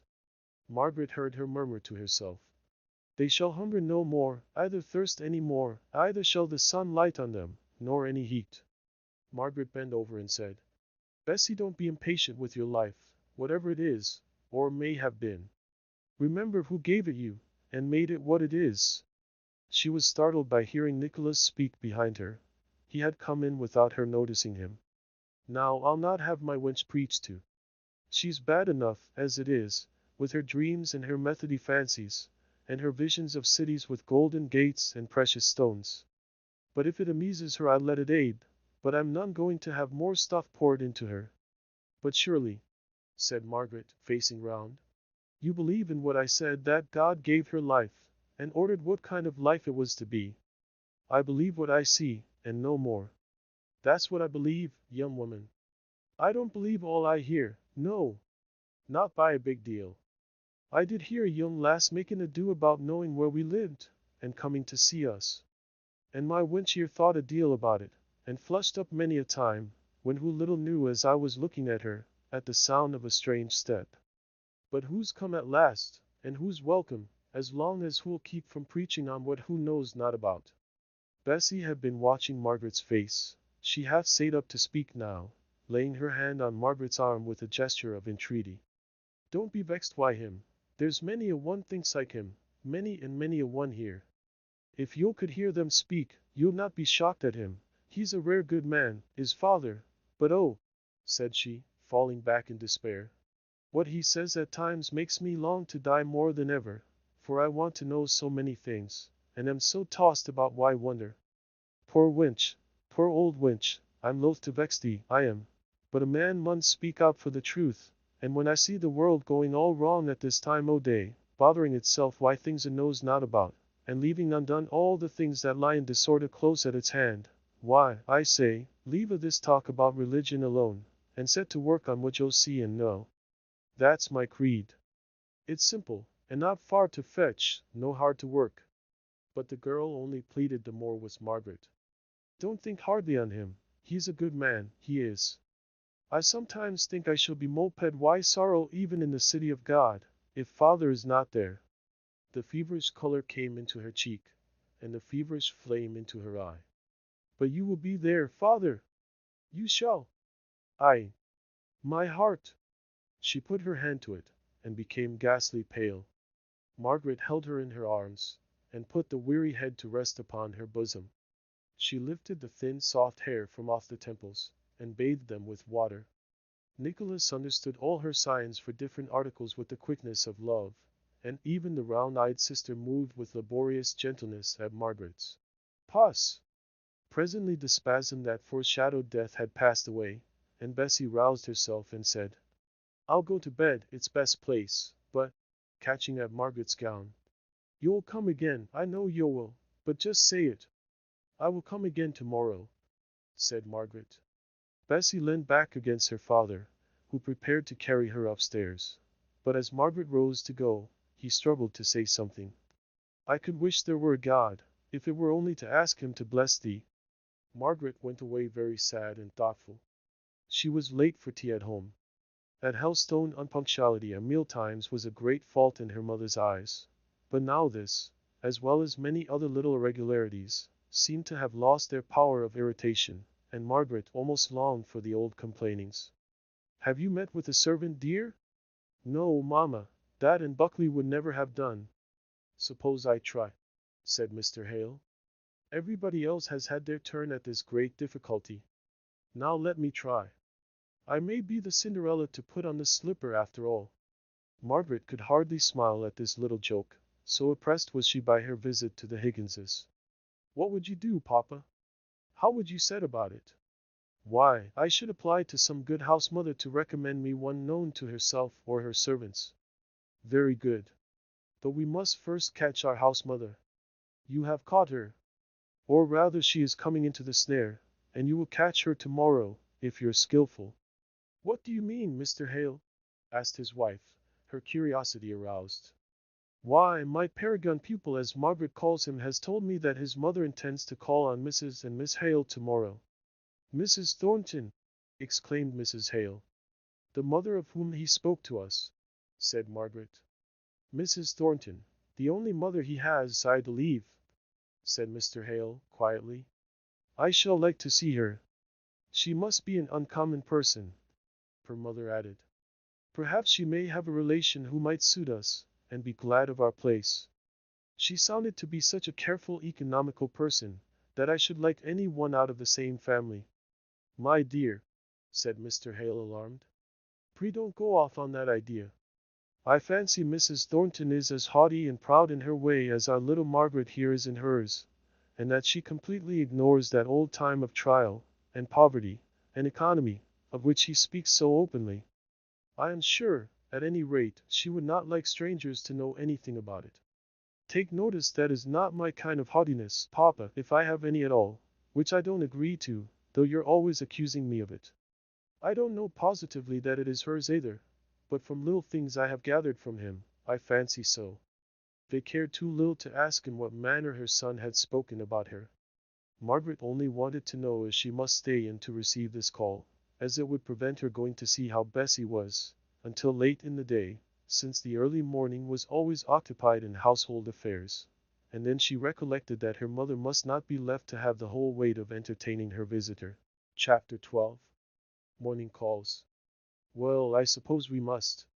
Friends in council. Mr. Thornton had had some difficulty in working up his mother to the desired point of civility.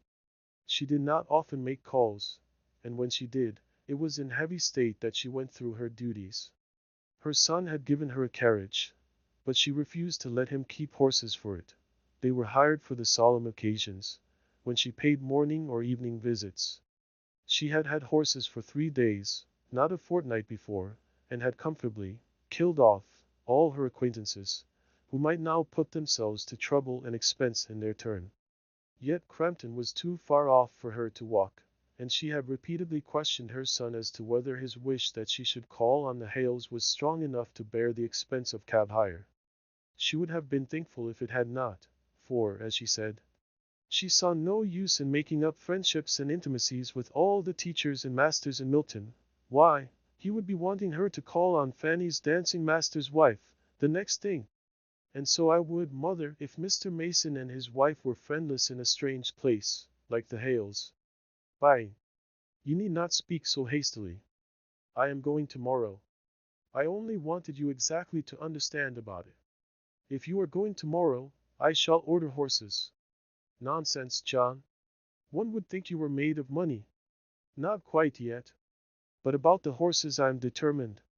The last time you were out in a cab, you came home with a headache from the jolting. I never complained of it, I'm sure. No. My mother is not given to complaints, said he, a little proudly. But so much the more I have to watch over you.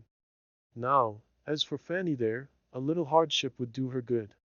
She is not made of the same stuff as you are, John. She could not bear it. Mrs. Thornton was silent after this, for her last words bore relation to a subject which mortified her. She had an unconscious contempt for a weak character, and Fanny was weak in the very points in which her mother and brother were strong. Mrs. Thornton was not a woman much given to reasoning. Her quick judgment and firm resolution served her in good stead of any long arguments and discussions with herself. She felt instinctively that nothing could strengthen Fanny to endure hardships patiently, or face difficulties bravely, and though she winced as she made this acknowledgment to herself about her daughter, it only gave her a kind of pitying tenderness of manner towards her, much of the same description of demeanor with which mothers are wont to treat their weak and sickly children. A stranger, a careless observer might have considered that Mrs. Thornton's manner to her children betokened far more love to Fanny than to John. But such a one would have been deeply mistaken.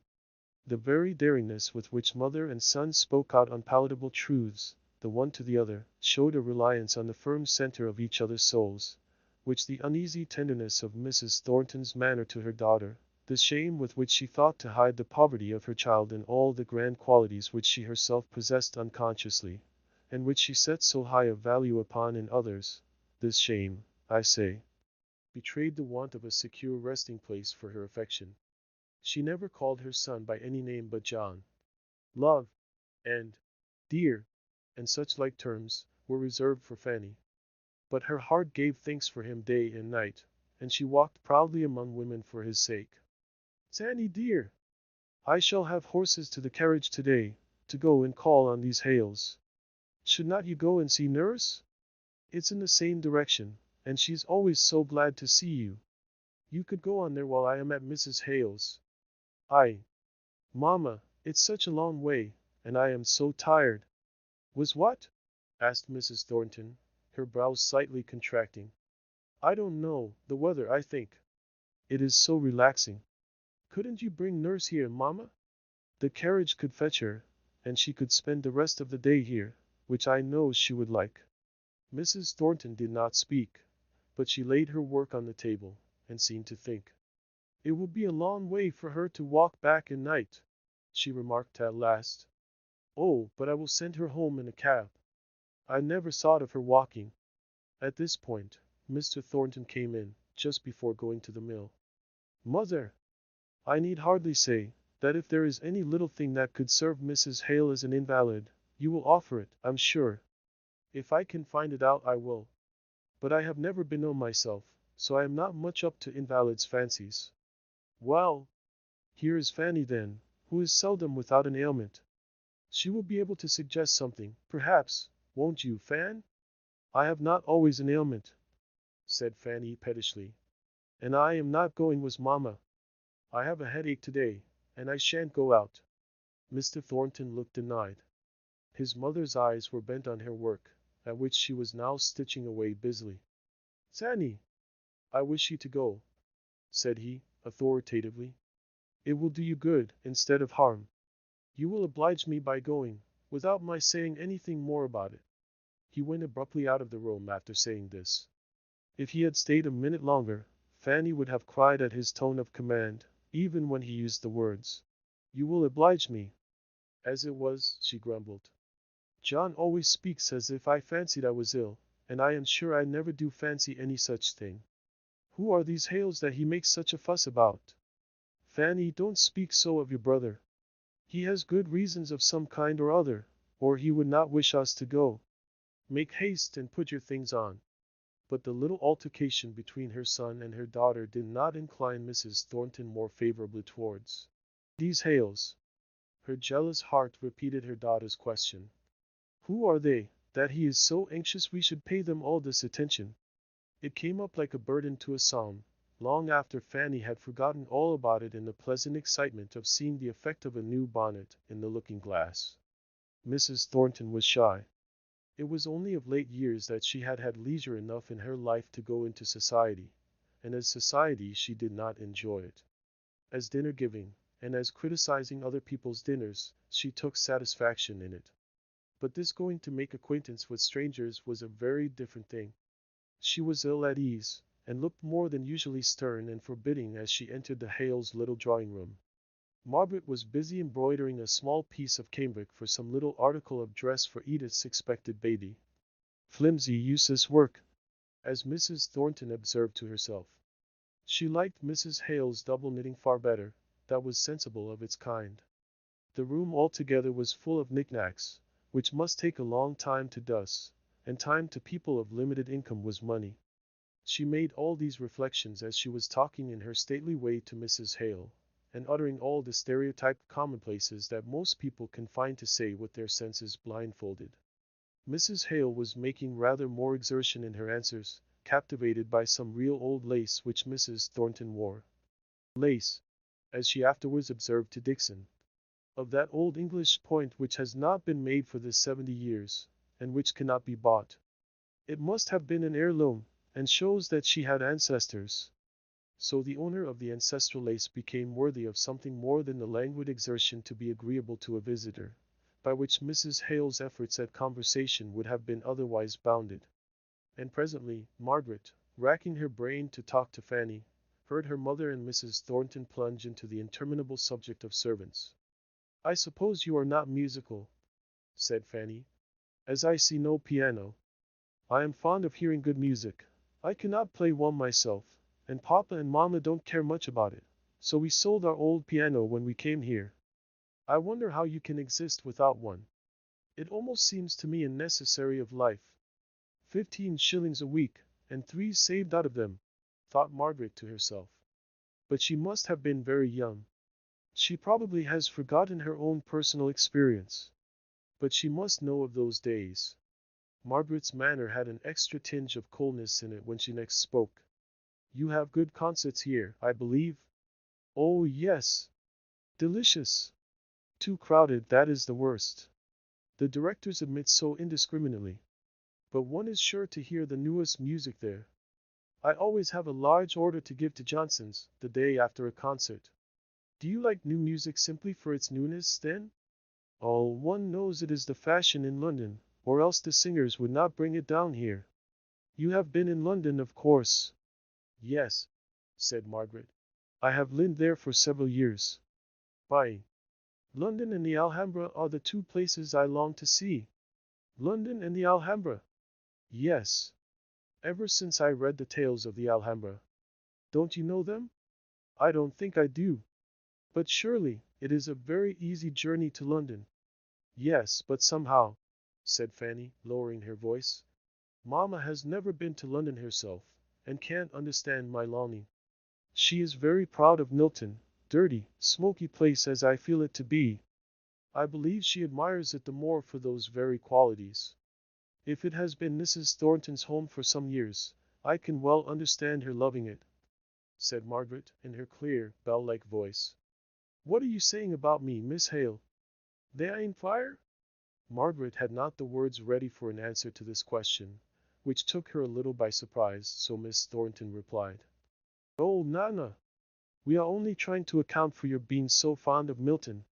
"Thank you," said Mrs. Thornton. "I do not feel that my very natural liking for the place where I was born and brought up, and which has since been my residence for some years, requires any accounting for." Margaret was vexed.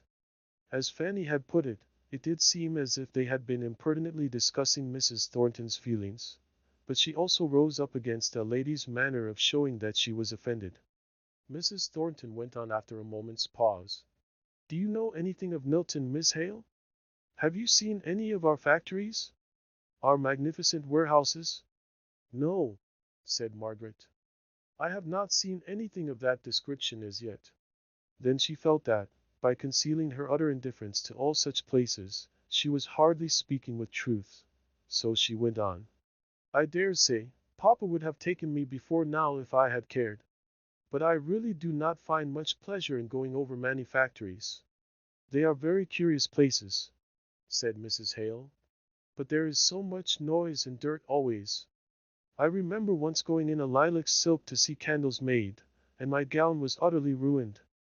"Very probably," said Mrs. Thornton, in a short, displeased manner. "I merely thought, that as strangers newly come to reside in a town which has risen to eminence in the country, from the character and progress of its peculiar business, you might have cared to visit some of the places where it is carried on, places unique in the kingdom, I am informed. If Miss Hale changes her mind and condescends to be curious as to the manufactures of Milton, I can only say I shall be glad to procure her admission to printworks, or reed making, or the more simple operations of spinning carried on in my son's mill. Every improvement of machinery is, I believe, to be seen there, in its highest perfection. I am so glad you don't like mills and manufactories, and all those kind of things," said Fanny, in a half-whisper, as she rose to accompany her mother, who was taking leave of Mrs. Hale with rustling dignity. "I think I should like to know all about them, if I were you," replied Margaret quietly. "Fanny," said her mother, as they drove away, "we will be civil to these Hales, but don't form one of your hasty friendships with the daughter. She will do you no good, I see." The mother looks very ill, and seems a nice, quiet kind of person. I don't want to form any friendship with Miss Hale, Mama, said Fanny, pouting. I thought I was doing my duty by talking to her, and trying to amuse her. Well, at any rate John must be satisfied now. Chapter 13. Soft breeze in a sultry place. That doubt and trouble, fear and pain, and anguish, all are shadows vain, that death itself shall not remain, that weary deserts we may tread, a dreary labyrinth may thread, through dark ways underground be led, yet, if we will one guide obey, the dreariest path, the darkest way shall issue out in heavenly day, and we, on divers shores now cast, shall meet, our perilous voyage past, all in our Father's house at last. R.C. Trench. Margaret flew upstairs as soon as their visitors were gone, and put on her bonnet and shawl, to run and inquire how Betsy Higgins was, and sit with her as long as she could before dinner. As she went along the crowded narrow streets, she felt how much of interest they had gained by the simple fact of her having learned to care for a dweller in them. Mary Higgins, the slatternly younger sister, had endeavored as well as she could to tidy up the house for the expected visit. There had been rough stoning done in the middle of the floor, while the flags under the chairs and table and round the walls retained their dark unwashed appearance. Although the day was hot, there burned a large fire in the grate, making the whole place feel like an oven. Margaret did not understand that the lavishness of coals was a sign of hospitable welcome to her on Mary's part, and thought that perhaps the oppressive heat was necessary for Bessie. Bessie herself lay on a squab, or short sofa, placed under the window. She was very much more feeble than on the previous day, and tired with raising herself at every step to look out and see if it was Margaret coming. And now that Margaret was there, and had taken a chair by her, Bessie lay back silent, and content to look at Margaret's face, and touch her articles of dress, with a childish admiration of their fineness of texture. I never knew why folk in the Bible cared for soft raiment afore. But it must be nice to go dressed as you'll do. It's different fro common. Most fine folk tire my eyes out by their colors, but somehow yours rests me. When did ye get this frock? In London, said Margaret, much amused. London? Have you been in London? Yes. I lived there for some years. But my home was in a forest, in the country. Tell me about it, said Bessie. I like to hear speak of the country, and trees, and such like things. She leaned back, and shut her eyes, and crossed her hands over her breast, lying at perfect rest, as if to receive all the ideas Margaret could suggest. Margaret had never spoken of Helstone since she left it, except just naming the place incidentally. She saw it in dreams more vivid than life, and as she fell away to slumber at nights her memory wandered in all its pleasant places. But her heart was open to this girl. Oh, Bessie, I love the home we have left so dearly. I wish you could see it. I cannot tell you half its beauty. There are great trees standing all about it, with their branches stretching long and level, and making a deep shade of rest even at noonday. And yet, though every leaf may seem still, there is a continual rushing sound of movement all around, not close at hand. Then sometimes the turf is as soft and fine as velvet, and sometimes quite lush with the perpetual moisture of a little, hidden, tinkling brook near at hand. And then in other parts there are billowy ferns, whole stretches of fern, some in the green shadow, some with long streaks of golden sunlight lying on them, just like the sea. I have never seen the sea, murmured Bessie.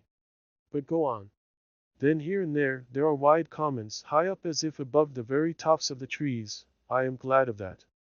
I felt smothered like down below. When I have gone for an out, I've always wanted to get high up and see far away, and take a deep breath of fullness in that air. I get smothered enough in Milton, and I think the sound you'll speak of among the trees, going on forever and ever, would send me dazed. It's that made my head ache so in the mill. Now in these commons I reckon there is but little noise. No, said Margaret. Nothing but here and there a lark high in the air. Sometimes I used to hear a farmer speaking sharp and loud to his servants, but it was so far away that it only reminded me pleasantly that other people were hard at work in some distant place, while I just sat on the heather and did nothing. I used to think once that if I could have a day of doing nothing, to rest me, A day in some quiet place like that you'll speak on, it would maybe set me up. But now I've had many days o' idleness, and I'm just as weary of them as I was o' my work. Sometimes I'm so tired out I think I cannot enjoy heaven without a piece of rest first. I'm rather afeard o' going straight there without getting a good sleep in the grave to set me up. Don't be afraid, Bessie, said Margaret, laying her hand on the girl's hand. God can give you more perfect rest than even idleness on earth, or the dead sleep of the grave can do. Bessie moved uneasily. Then she said, I wish father would not speak to me as he does. He means well, as I told you yesterday, and tell yo again and again. But yo see, though I don't believe him a bit by day, yet by night, when I'm in a fever, half asleep and half awake, it comes back upon me, oh, so bad. And I think, if this should be the end of all, and if all I've been born for is just to work my heart and my life away, and to sicken I the street place, why them no noises in my ears forever, until I could scream out for them to stop, and let me have a little peace o' quiet, and why the fluff filling my lungs, until I thirst to death for one long deep breath o' the clear air yo speak on, and my mother gone. And I never able to tell her again how I loved her, and o' all my troubles, I think if this life is the end, and there's no God to wipe away all tears from all eyes, yo winch, yo, said she, sitting up, and clutching violently, almost fiercely, at Margaret's hand. I could go mad, and chill yo I could. She fell back completely worn out with her passion. Margaret knelt down by her. Bessie, we have a Father in heaven. I know it. I know it, moaned she, turning her head uneasily from side to side. I'm very wicked. I've spoken very wickedly. Bye. Don't be frightened by me and never come again. I would not harm a hair of your head. And, opening her eyes, and looking earnestly at Margaret, I believe, perhaps, more than you'll do o' what's to come. I read the book o' Revelations until I know it off by heart, and I never doubt when I'm waking, and in my senses, of all the glory I'm to come to. Don't let us talk of what fancies come into your head when you are feverish. I would rather hear something about what you used to do when you were well. I think I was well when mother died, but I have never been rightly strong since somewhere about that time. I began to work in the carding room soon after, and the fluff got into my lungs, and poisoned me. Fluff? Said Margaret, inquiringly. Fluff, repeated Bessie. Little bits, as fly off through the cotton, when they're carding it, and fill the air till it looks all fine white dust. They say it winds rounds the lungs, and tightens them up. Anyhow, there's many a one as works in a carding room, that falls into a waste, coughing and spitting blood, because they're just poisoned by the fluff. But can it be helped? Asked Margaret. I dunno. Some folk have a great will at one end o' their carding rooms to make a draught, and carry off dust, but that will cost a deal of money, £500 or £600, maybe, and brings a no profit. So it's but a few of masters as will put 'em up, and I've heard tell o' men who didn't like working in places where there was a wheel, because they said as how it made 'em hungry, and after they'd been long used to swallowing fluff, to go without it, and that their wages ought to be raised if they were to work in such places. So between masters and men wills fall through. I know I wish there'd been a wheel in our place, though. Did not your father know about it? Asked Margaret. Yes. And he was sorry. But our factory were a good one on the whole, and a steady likely settled people, and father was afeard of letting me go to a strange place, for though yo would not think it now, many a one then used to call me a gradely lass enough. And I did now like to be reckoned nesh and soft, and Mary's schooling were to be kept up, mother said, and father he were always liking to buy books, and go to lectures o' one kind and another, all which took money, so I just worked on till I shall ne'er get the wur out o' my ears, or the fluff out o' my throat I this world. That's all. How old are you? Asked Margaret. 19, come July. And I too am 19. She thought more sorrowfully than Bessie did, of the contrast between them. She could not speak for a moment or two for the emotion she was trying to keep down. About Mary, said Bessie. I wanted to ask you to be a friend to her. She's 17, but she's last on us. And I don't want her to go to th mill, and yet I dunno what she's fit for. She could not do. Margaret glanced unconsciously at the unclean corners of the room. She could hardly undertake a servant's place, could she?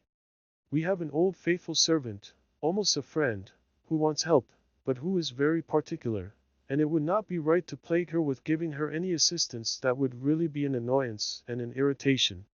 No, I see. I reckon you'll be right. Our Mary's a good wench, but who has she had to teach her what to do about a house? No mother, and me at the mill till I was good for nothing but scolding her for doing badly what I didn't know how to do a bit. But I wish she could ha-lind why yo, for all that.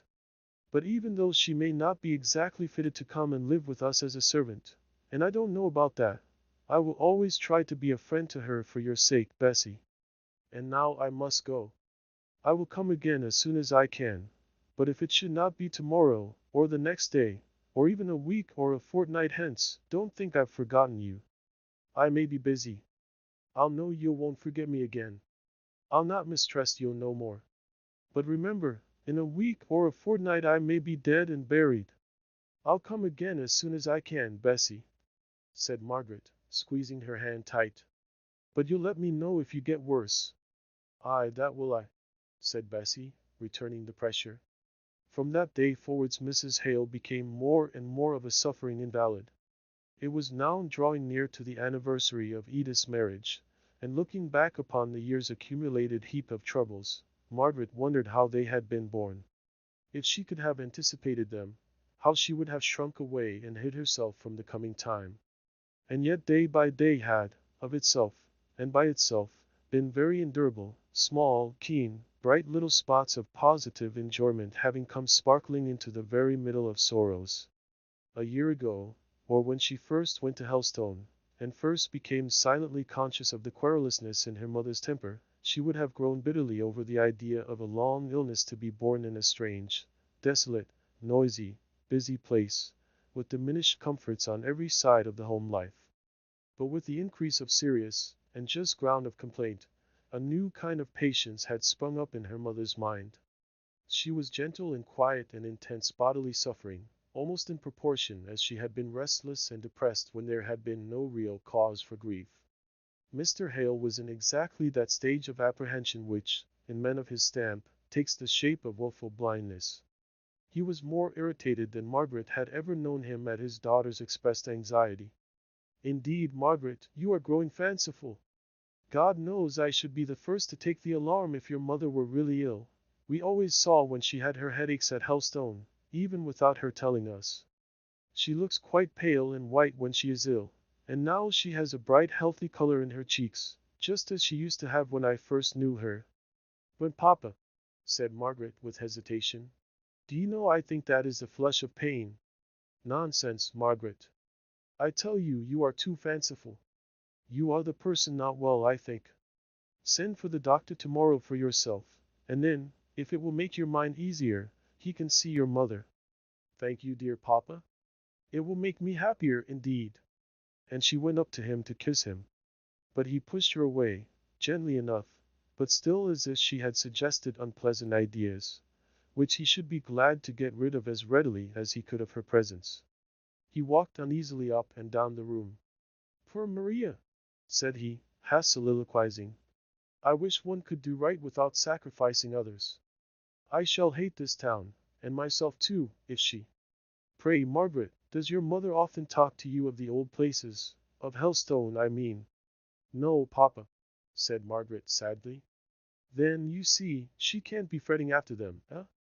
It has always been a comfort to me to think that your mother was so simple and open that I knew every little grievance she had.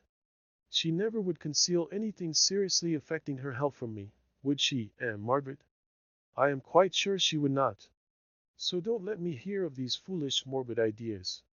Come, give me a kiss, and run off to bed. But she heard him pacing about raccooning, as she and Edith used to call it long after her slow and languid undressing was finished, long after, as she began to listen as she lay in bed. Chapter 14.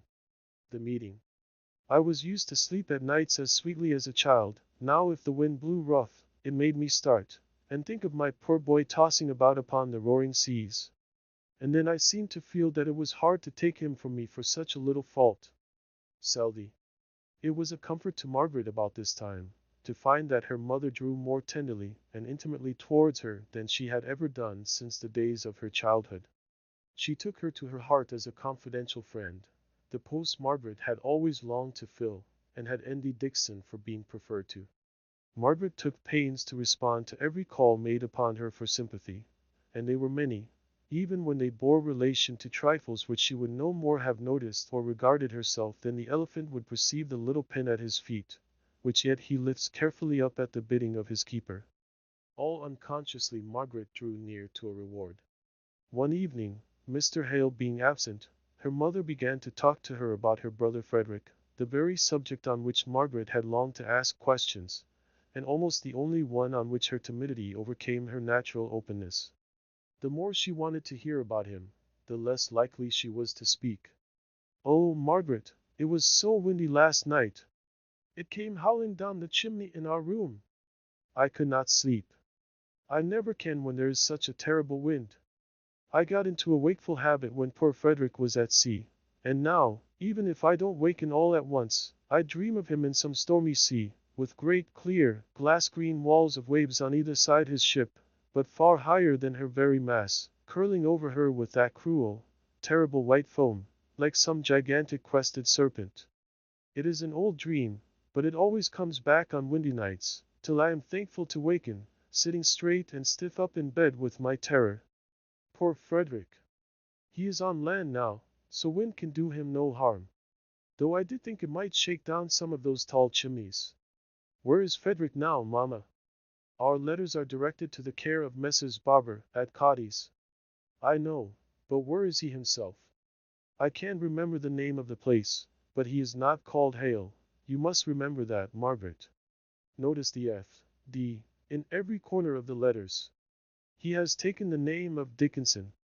I wanted him to have been called Beresford, to which he had a kind of right, but your father thought he had better not. He might be recognized, you know, if he were called by my name. Mamma, said Margaret, I was at Aunt Shaw's when it all happened, and I suppose I was not old enough to be told plainly about it. But I should like to know now, if I may, if it does not give you too much pain to speak about it. Pain? No, replied Mrs. Hale, her cheek flushing. Yet it is pain to think that perhaps I may never see my darling boy again. Or else he did right, Margaret.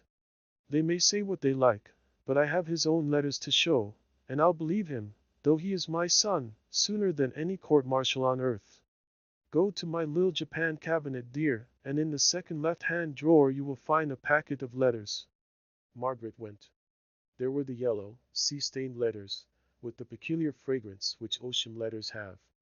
Margaret carried them back to her mother, who untied the silken string with trembling fingers, and examining their dates, she gave them to Margaret to read, making her hurried, anxious remarks on their contents, almost before her daughter could have understood what they were. You see, Margaret, how from the very first he disliked Captain Reed. He was second lieutenant in the ship, the Orion, in which Frederick sailed the very first time. Poor little fellow, how well he looked in his midshipman's dress, with his dirk in his hand, cutting open all the newspapers with it as if it were a paper knife. But this Mr. Reed, as he was then, seemed to take a dislike to Frederick from the very beginning. And then, stay! These are the letters he wrote on board the vessel. When he was appointed to her, and found his old enemy Captain Reed in command, he did mean to bear all his tyranny patiently. Look! This is the letter. Just read it, Margaret.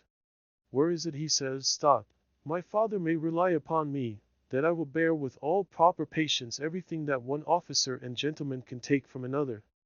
But from my former knowledge of my present captain, I confess I look forward with apprehension to a long course of tyranny on board the Russell. You see, he promises to bear patiently, and I am sure he did, for he was the sweetest tempered boy, when he was not vexed, that could possibly be. Is that the letter in which he speaks of Captain Reed's impatience with the men, for not going through the ship's maneuvers as quickly as the Avenger? You see, he says that they had many new hands on board the Russell, while the Avenger had been nearly 3 years on the station, with nothing to do but to keep slavers off, and work her men, till they ran up and down the rigging like rats or monkeys. Margaret slowly read the letter, half illegible to the fading of the ink.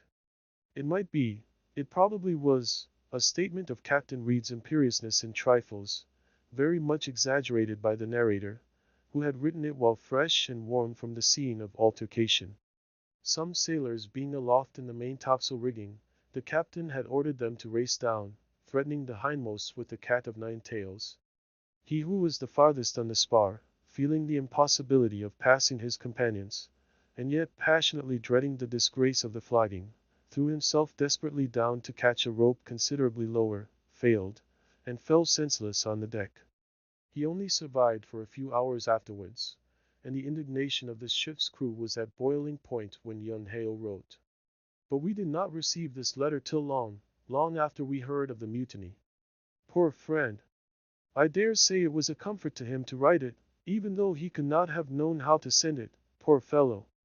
And then we saw a report in the papers, that's to say, long before Fred's letter reached us, of an atrocious mutiny having broken out on board the Russell, and that the mutineers had remained in possession of the ship, which had gone off, it was supposed, to be a pirate, and that Captain Reed was sent adrift in a boat with some men, officers or something, whose names were all given, for they were picked up by a West Indian steamer. Oh, Margaret! How your father and I turned sick over that list, when there was no name of Frederick Hale.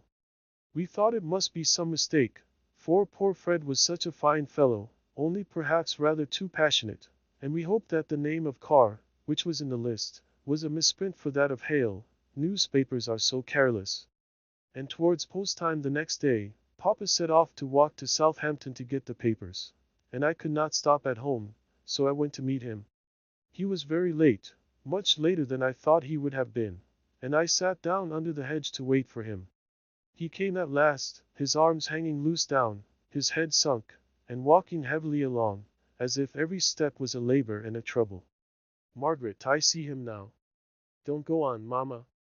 I can understand it all, said Margaret, leaning up caressingly against her mother's side, and kissing her hand. No, you can't, Margaret. No one can who did not see him then. I could hardly lift myself up to go and meet him. Everything seemed so to reel around me all at once. And when I got to him, he did not speak, or seem surprised to see me there, more than 3 miles from home, beside the old beech tree. But he put my arm in his, and kept stroking my hand, as if he wanted to soothe me to be very quiet under some great heavy blow, and when I trembled so all over that I could not speak, he took me in his arms, and stooped down his head on mine, and began to shake and to cry in a strange muffled, groaning voice till I, for very fright, stood quite still, and only begging him to tell me what he had heard.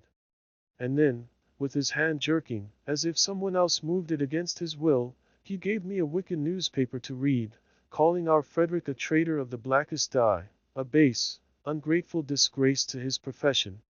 I cannot tell what bad words they did not use. I took the paper in my hands as soon as I had read it. I tore it up to little bits. I tore it, oh, I believe, Margaret, I tore it with my teeth.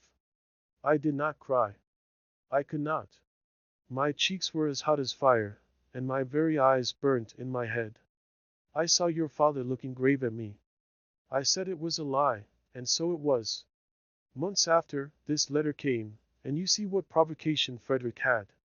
It was not for himself, or his own injuries he rebelled, but he would speak his mind to Captain Reed, and so it went on from bad to worse, and you see, most of the sailors stuck by Frederick.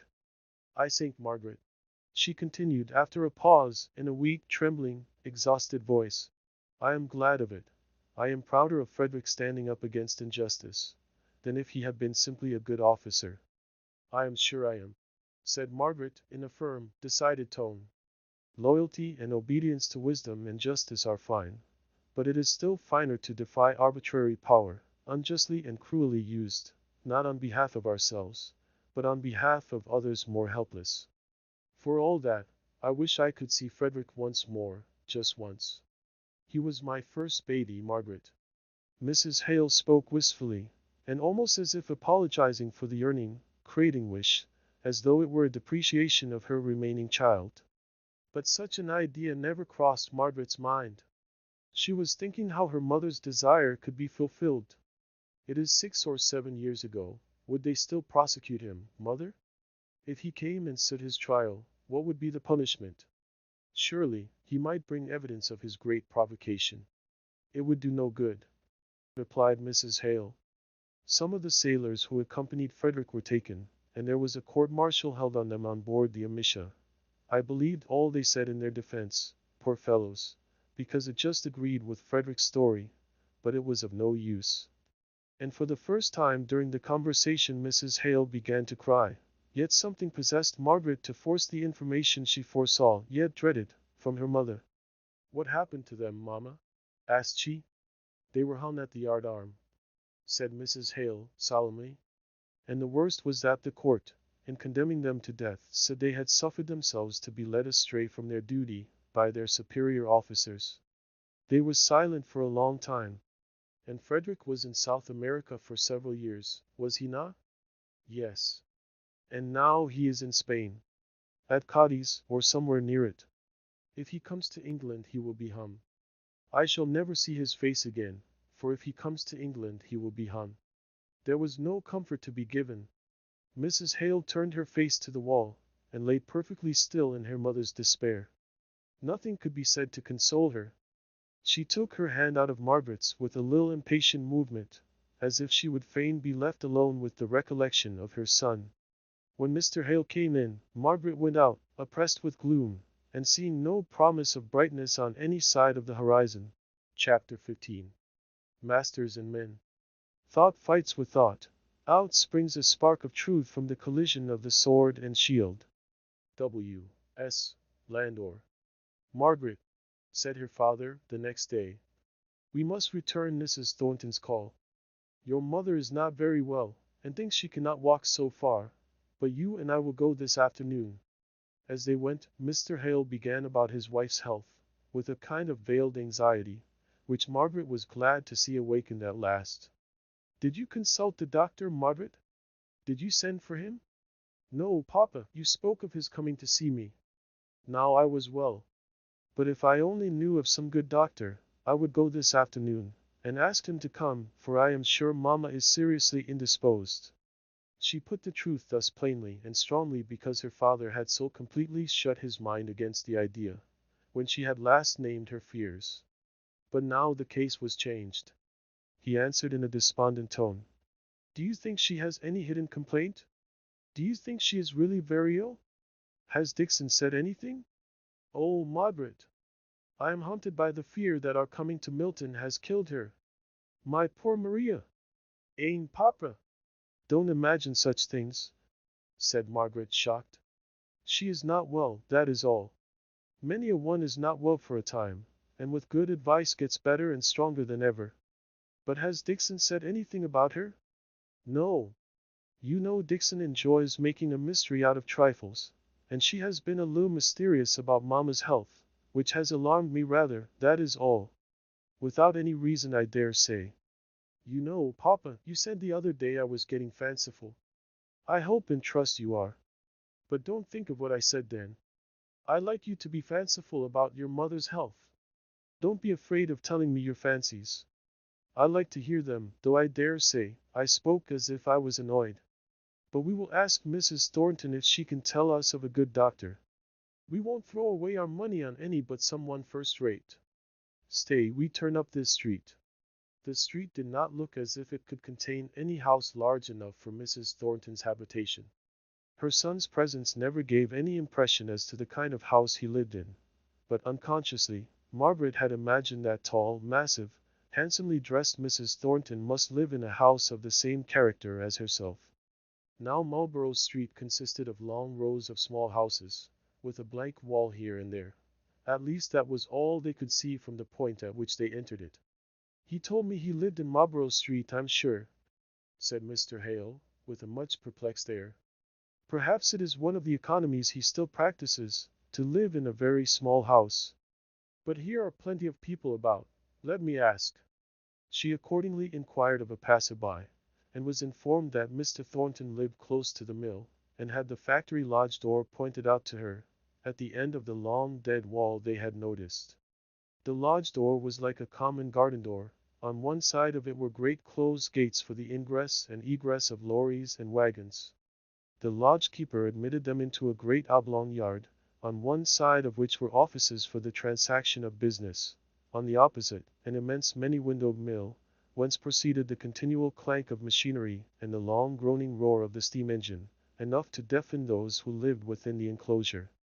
Opposite to the wall, along which the street ran, on one of the narrow sides of the oblong, was a handsome stone cook-house, blackened, to be sure, by the smoke, but with paint, windows, and steps kept scrupulously clean. It was evidently a house which had been built some 50 or 60 years. The stone facings, the long, narrow windows, and the number of them, the flights of steps up to the front door, ascending from either side, and guarded by a railing, all witnessed to its age. Margaret only wondered why people who could afford to live in so good a house, and keep it in such perfect order, did not prefer a much smaller dwelling in the country, or even some suburb, not in the continual whirl and din of the factory. Her unaccustomed ears could hardly catch her father's voice, as they stood on the steps awaiting the opening of the door. The yard, too, with the great doors in the dead wall as a boundary, was but a dismal lookout for the sitting rooms of the house, as Margaret found when they had mounted the old-fashioned stairs, and been ushered into the drawing-room, the 3 windows of which went over the front door, and the room on the right-hand side of the entrance. There was no one in the drawing-room. It seemed as though no one had been in it since the day when the furniture was bagged up with as much care as if the house was to be overwhelmed with lava, and discovered 1,000 years hence. The walls were pink and gold. The pattern on the carpet represented bunches of flowers on a light ground, but it was carefully covered up in the center by a linen drugget, glazed and colorless. The window curtains were lace. Each chair and sofa had its own particular veil of netting or knitting. Great alabaster groups occupied every flat surface, safe from dust under their glass shades. In the middle of the room, right under the bag-up chandelier, was a large circular table, with smartly bound books arranged at regular intervals round the circumference of its polished surface, like gaily colored spokes of a wheel. Everything reflected light, nothing absorbed it. The whole room had a painfully spotted, spangled, speckled look about it, which impressed Margaret so unpleasantly that she was hardly conscious of the peculiar cleanliness required to keep everything so white and pure in such an atmosphere, or of the trouble that must be willingly expended to secure that effect of icy, snowy discomfort. Wherever she looked there was evidence of care and labor, but not care and labor to procure ease, to help on habits of tranquil home employment, solely to ornament, and then to preserve ornament from dirt or destruction. They had leisure to observe, and to speak to each other in low voices, before Mrs. Thornton appeared. They were talking of what all the world might hear, but it is a common effect of such a room as this to make people speak low, as if unwilling to awaken the unused echoes. At last Mrs. Thornton came in, rustling in handsome black silk, as was her wont, her muslins and laces rivaling, not excelling, the pure whiteness of the muslins and netting of the room. Margaret explained how it was that her mother could not accompany them to return Mrs. Thornton's call, but in her anxiety not to bring back her father's fears too vividly, she gave but a bungling account, and left the impression on Mrs. Thornton's mind that Mrs. Hales was some temporary or fanciful fine ladyish indisposition, which might have been put aside had there been a strong enough motive, or that if it was too severe to allow her to come out that day, the call might have been deferred. Remembering, too, the horses to her carriage, hired for her own visit to the Hales, and how Fanny had been ordered to go by Mr. Thornton, in order to pay every respect to them, Mrs. Thornton drew up slightly offended, and gave Margaret no sympathy, indeed, hardly any credit for the statement of her mother's indisposition. "How is Mr. Thornton?" asked Mr. Hale. "I was afraid he was not well, from his hurried note yesterday. My son is rarely ill, and when he is, he never speaks about it, or makes it an excuse for not doing anything. He told me he could not get leisure to read with you last night, sir. He regretted it, I am sure. He values the hours spent with you." "I am sure they are equally agreeable to me," said Mr. Hale. "It makes me feel young again to see his enjoyment and appreciation of all that is fine in classical literature." I have no doubt that classics are very desirable for people who have leisure, but I confessed it was against my judgment that my son renewed his study of them. The time and place in which he lives seemed to me to require all his energy and attention. Classics may do very well for men who loiter away their lives in the country or in colleges, but Milton men ought to have their thoughts and powers absorbed in the work of today. At least, that is my opinion. This last clause she gave out with the pride that apes humility.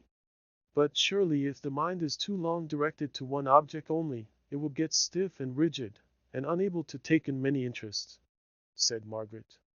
I do not quite understand what you mean by a mind getting stiff and rigid. Nor do I admire those whirligig characters that are full of this thing today, to be utterly forgetful of it in their new interest tomorrow. Having many interests does not suit the life of a Milton manufacturer. It is or ought to be enough for him to have one great desire, and to bring all the purposes of his life to bear on the fulfillment of that. And that is? Asked Mr. Hale. Her sallow cheek flushed, and her eye lightened, as she answered, to hold and maintain a high, honorable place among the merchants of his country, the men of his town. Such a place my son has earned for himself. Go where you will, I don't say in England only, but in Europe, the name of John Thornton of Milton is known and respected amongst all men of business. Of course, it is unknown in the fashionable circles, she continued scornfully. Idle gentlemen and ladies are not likely to know much of a Milton manufacturer, unless he gets into Parliament, or marries a lord's daughter.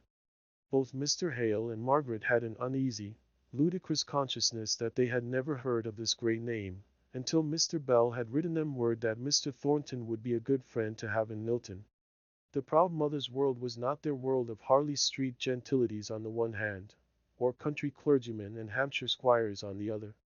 Margaret's face, in spite of all her endeavors to keep it simply listening in its expression, told the sensitive Mrs. Thornton this feeling of hers. You think you never heard of this wonderful son of mine, Miss Hale. You think I'm an old woman whose ideas are hounded by Milton, and whose own crow is the whitest ever seen. No, said Margaret, with some spirit. It may be true that I was thinking I had hardly heard Mr. Thornton's name before I came to Milton. But since I have come here, I have heard enough to make me respect and admire him, and to feel how much justice and truth there is in what you have said of him. Who spoke to you of him? Asked Mrs. Thornton, a little mollified, yet jealous lest any one else's words should not have done him full justice. Margaret hesitated before she replied. She did not like this authoritative questioning. Mr. Hale came in, as he thought, to the rescue. It was what Mr. Thornton said himself that made us know the kind of man he was. Was it not, Margaret? Mrs. Thornton drew herself up, and said, My son is not the one to tell of his own doings. May I again ask you, Miss Hale, from whose account you formed your favorable opinion of him? A mother is curious and greedy of commendation of her children, you know, Margaret replied. It was as much from what Mr. Thornton withheld of that which we had been told of his previous life by Mr. Bell. It was more that than what he said that made us all feel what reason you have to be proud of him. Mr. Bell, what can he know of John? He, living a lazy life in a drowsy college. But I'm obliged to you, Miss Hale. Many a missy young lady would have shrunk from giving an old woman the pleasure of hearing that her son was well spoken of. Why? Asked Margaret, looking straight at Mrs. Thornton, in bewilderment. Why? Because I suppose they might have consciences that told them how surely they were making the old mother into an advocate for them, in case they had any plans on the son's heart. She smiled a grim smile, for she had been pleased by Margaret's frankness, and perhaps she felt that she had been asking questions too much as if she had a right to catechize. Margaret laughed outright at the notion presented to her, laughed so merrily that it grated on Mrs. Thornton's ear, as if the words that called forth that laugh must have been utterly and entirely ludicrous. Margaret stopped her merriment as soon as she saw Mrs. Thornton's annoyed look. I beg your pardon, madam, but I really am very much obliged to you for exonerating me from making any plans on Mr. Thornton's heart. Young ladies have, before now, said Mrs. Thornton stiffly. I hope Miss Thornton is well, put in Mr. Hale, desirous of changing the current of the conversation. She is as well as she ever is. She is not strong, replied Mrs. Thornton shortly. And Mr. Thornton? I suppose I may hope to see him on Thursday? I cannot answer for my son's engagements. There is some uncomfortable work going on in the town, a threatening of a strike. If so, his experience and judgment will make him much consulted by his friends. But I should think he could come on Thursday. At any rate, I am sure he will let you know if he cannot. A strike? Asked Margaret. What for? What are they going to strike for? For the mastership and ownership of other people's property, said Mrs. Thornton, with a fierce snort. That is what they always strike for. If my son's work people strike, I will only say they are a pack of ungrateful hounds. But I have no doubt they will. They are wanting higher wages, I suppose? Asked Mr. Hale. That is the face of the thing. But the truth is, they want to be masters, and make the masters into slaves on their own ground. They are always trying at it. They always have it in their minds. And every 5 or 6 years, there comes a struggle between masters and men. They'll find themselves mistaken this time, I fancy, a little out of their reckoning. If they turn out, they mayn't find it so easy to go in again. I believe the masters have a thing or two in their heads which will teach the men not to strike again in a hurry, if they try it this time. Does it make the town very rough? Asked Margaret. Of course it does. But surely you are not a coward, are you? Milton is not the place for cowards. I have known the time when I have had to thread my way through a crowd of white, angry men, all swearing they would have Mackinson's blood as soon as he ventured to show his nose out of his factory. And he, knowing nothing of it, someone had to go and tell him, or he was a dead man, and it needed to be a woman, so I went. And when I got in, I could not get out.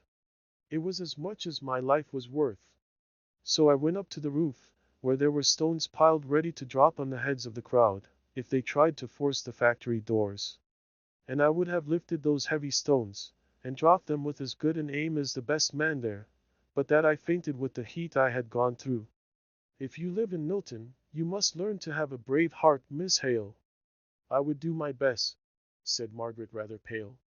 I do not know whether I am brave or not till I am tried, but I am afraid I should be a coward. South country people are often frightened by what our Berkshire men and women only call living and struggling. But when you've been 10 years among the people who are always owing their betters a grudge, and only waiting for an opportunity to pay it off, you'll know whether you are a coward or not, take my word for it. Mr. Thornton came that evening to Mr. Hale's. He was shown up into the drawing room, where Mr. Hale was reading aloud to his wife and daughter. I am come partly to bring you a note from my mother, and partly to apologize for not keeping to my time yesterday. The note contains the address you asked for, Dr. Donaldson. Thank you, said Margaret, hastily, holding out her hand to take the note, for she did not wish her mother to hear that they had been making any inquiry about a doctor. She was pleased that Mr. Thornton seemed immediately to understand her feeling. He gave her the note without another word of explanation. Mr. Hale began to talk about the strike. Mr. Thornton's face assumed a likeness to his mother's worst expression, which immediately repelled the watching Margaret. Yes, the fools will have a strike. Let them. It suits us well enough. But we gave them a chance. They think trade is flourishing as it was last year. We see the storm on the horizon and draw in our sails. But because we don't explain our reasons, they won't believe we're acting reasonably. We must give them line and letter for the way we choose to spend or save our money. Henderson tried a dodge with his men out at Ashley and failed. He rather wanted a strike. It would have suited his book well enough. So, when the men came to ask for the 5% they are claiming, he told them he'd think about it, and give them his answer on the payday, knowing all the while what his answer would be, of course, but thinking he'd strengthen their conceit of their own way. However, they were too deep for him, and heard something about the bad prospects of trade. So when they came on the Friday, and drew back their claim, and now he's obliged to go on working, but we Milton masters have today sent in our decision. We won't advance a penny. We tell them we may have to lower wages, but can't afford to raise. So here we stand, waiting for the next attack. And what will that be? Asked Mr. Hale. I conjecture a simultaneous strike. You will see Milton without smoke in a few days, I imagine, Miss Hale. Though why? Asked she. Could you not explain what good reason you had for expecting a bad trade? I don't know whether I use the right words, but you will understand what I mean. Do you give your servants reasons for your expenditure, or your economy in the use of your own money? We, the owners of capital, have a right to choose what we will do with it. A human right, said Margaret very low. I beg your pardon, I did not hear what you said. I would rather not repeat it, said she. It related to a feeling which I do not think you would share. Won't you try me? Pleaded he, his thoughts suddenly bent upon learning what she had said. She was displeased with his pertinacity, but did not choose to affix too much importance to her words. I said you had a human right. I meant that there seemed no reason but religious ones why you should not do what you like with your own. I know we differ in our religious opinions, but don't you give me credit for having some, though not the same as yours. He was speaking in a subdued voice, as if to her alone. She did not wish to be so exclusively addressed. She replied out in her usual tone. I do not think that I have any occasion to consider your special religious opinions in the affair. All I meant to say is, that there is no human law to prevent the employers from utterly wasting or throwing away all their money, if they choose, but that there are passages in the Bible which would rather imply, to me at least, that they neglected their duties as stewards if they did so. However, I know so little about strikes and rate of wages, and capital, and labor, that I had better not talk to a political economist like you. Nay, the more reason, said he eagerly. I shall only be too glad to explain to you all that may seem anomalous or mysterious to a stranger, especially at a time like this, when our doings are sure to be canvassed by every scribbler who can hold a pen. Thank you, she answered coldly. Of course, I shall apply to my father in the first instance for any information he can give me, if I get puzzled with living here amongst this strange society. You think it strange. Why? I don't know. I suppose because, on the very face of it, I see two classes dependent on each other in every possible way, yet each evidently regarding the interests of the other as opposed to their own. I never lived in a place before where there were two sets of people always running each other down. Who have you heard running the masters down? I don't ask who you have heard abusing the men, for I see you persist in misunderstanding what I said the other day. But who have you heard abusing the masters? Margaret reddened, then smiled as she said, I am not fond of being catechized. I refuse to answer your question. Besides, it has nothing to do with the fact. You must take my word for it, that I have heard some people, or, it may be, only somewhat of the work people speak as though it were the interest of the employers to keep them from acquiring money, that it would make them too independent if they had a sum in the savings bank. I dare say it was that man Higgins who told you all this, said Mrs. Hale. Mr. Thornton did not appear to hear what Margaret evidently did not wish him to know, but he caught it nevertheless. I heard, moreover, that it was considered to the advantage of the masters to have ignorant workmen, not hedge lawyers, as Captain Lennox used to call those men in his company who questioned, and would know the reason for every order. This latter part of her sentence she addressed rather to her father than to Mr. Thornton. Who is Captain Lennox? Asked Mr. Thornton of himself, with a strange kind of displeasure that prevented him for the moment from replying to her. Her father took up the conversation. You never were fond of schools, Margaret, or you would have seen and known before this how much is being done for education in Milton. No, she said with sudden meekness. I know I do not care enough about schools. But the knowledge and the ignorance of which I was speaking did not relate to reading and writing, the teaching or information one can give to a child. I am sure that what was meant was ignorance of the wisdom that shall guide men and women. I hardly know what that is. But he, that is my informant, spoke as if the masters would like their hands to be merely tall, large children, living in the present moment, with a blind, unreasoning kind of obedience. In short, Miss Hale, it is very evident that your informant found a pretty ready listener to all the slander he chose to utter against the masters, said Mr. Thornton, in an offended tone. Margaret did not reply. She was displeased at the personal character Mr. Thornton affixed to what she had said.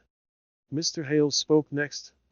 I must confess that, Although I have not become so intimately acquainted with any workman as Margaret has, I am very much struck by the antagonism between the employer and the employed, on the very surface of things. I even gather this impression from what you yourself have from time to time said. Mr. Thornton paused a while before he spoke. Margaret had just left the room, and he was vexed at the state of feeling between himself and her. However, the little annoyance, by making him cooler and more thoughtful, gave a greater dignity to what he said. My theory is that my interests are identical with those of my work people, and vice versa. Miss Hale, I know, does not like to hear men called hands, so I won't use that word, though it comes most readily to my lips as the technical term, whose origin, whatever it was, dates before my time. On some future day, in some millennium, in Utopia, this unity may be brought into practice, just as I can fancy a republic the most perfect form of government. We will read Plato's Republic as soon as we have finished Homer. Well, in the Platonic year, it may fall out that we are all, men, women, and children, fit for a republic, but give me a constitutional monarchy in our present state of morals and intelligence. In our infancy we require a wise despotism to govern us. Indeed, long past infancy, children and young people are the happiest under the unfailing laws of a discreet, firm authority. I agree with Miss Hale so far as to consider our people in the condition of children, while I deny that we, the masters, have anything to do with the making or keeping them so. I maintain that despotism is the best kind of government for them, so that in the hours in which I come in contact with them I must necessarily be an autocrat. I will use my best discretion, from no humbug or philanthropic feeling, of which we have had rather too much in the North, to make wise laws and come to just decisions in the conduct of my business, laws and decisions which work for my own good in the first instance, for theirs in the second. But I will either be forced to give my reasons, nor flinch from what I have once declared to be my resolution. Let them turn out. I shall suffer as well as they, but in the end they will find I have not bated nor altered one jot. Margaret had re-entered the room and was sitting at her work, but she did not speak. Mr. Hale answered, I dare say I am talking in great ignorance, but from the little I know, I should say that the masses were already passing rapidly into the troublesome stage which intervenes between childhood and manhood, in the life of the multitude as well as that of the individual. Now, the error which many parents commit in the treatment of the individual at this time is, insisting on the same unreasoning obedience as when all he had to do in the way of duty was, to obey the simple laws of come when you're called, and do as you're bid. But a wise parent humors the desire for independent action, so as to become the friend and adviser when his absolute rule shall cease. If I get wrong in my reasoning, recollect, it is you who adopted the analogy. Very lately, said Margaret, I heard a story of what happened in Nuremberg only 3 or 4 years ago. A rich man now lived alone in one of the immense mansions which were formerly both dwellings and warehouses. It was reported that he had a child, but no one knew of it for certain. For 40 years this rumor kept rising and falling, never utterly dying away. After his death it was found to be true.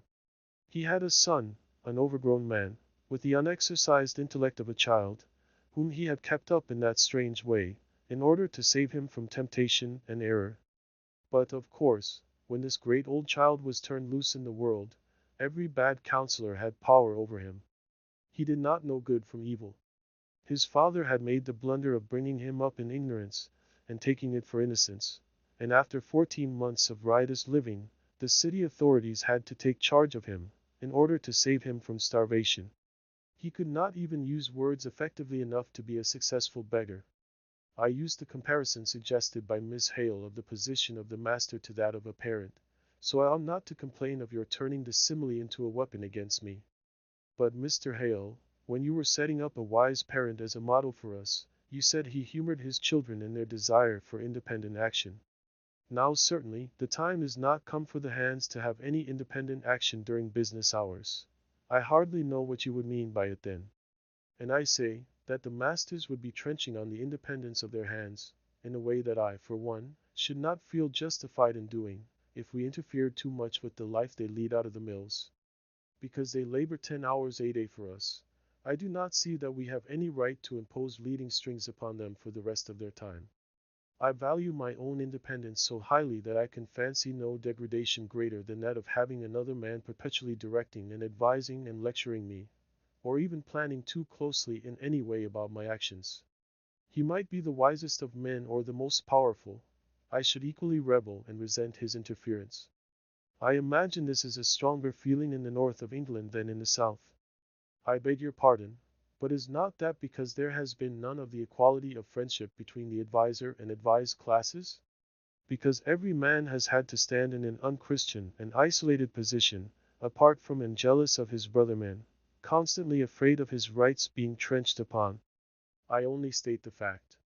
I am sorry to say, I have an appointment at 8 o'clock, and I must just take facts as I find them tonight, without trying to account for them, which, indeed, would make no difference in determining how to act as things stand. The facts must be granted. But, said Margaret in a low voice, it seems to me that it makes all the difference in the world. Her father made a sign to her to be silent, and allow Mr. Thornton to finish what he had to say. He was already standing up and preparing to go. You must grant me this one point.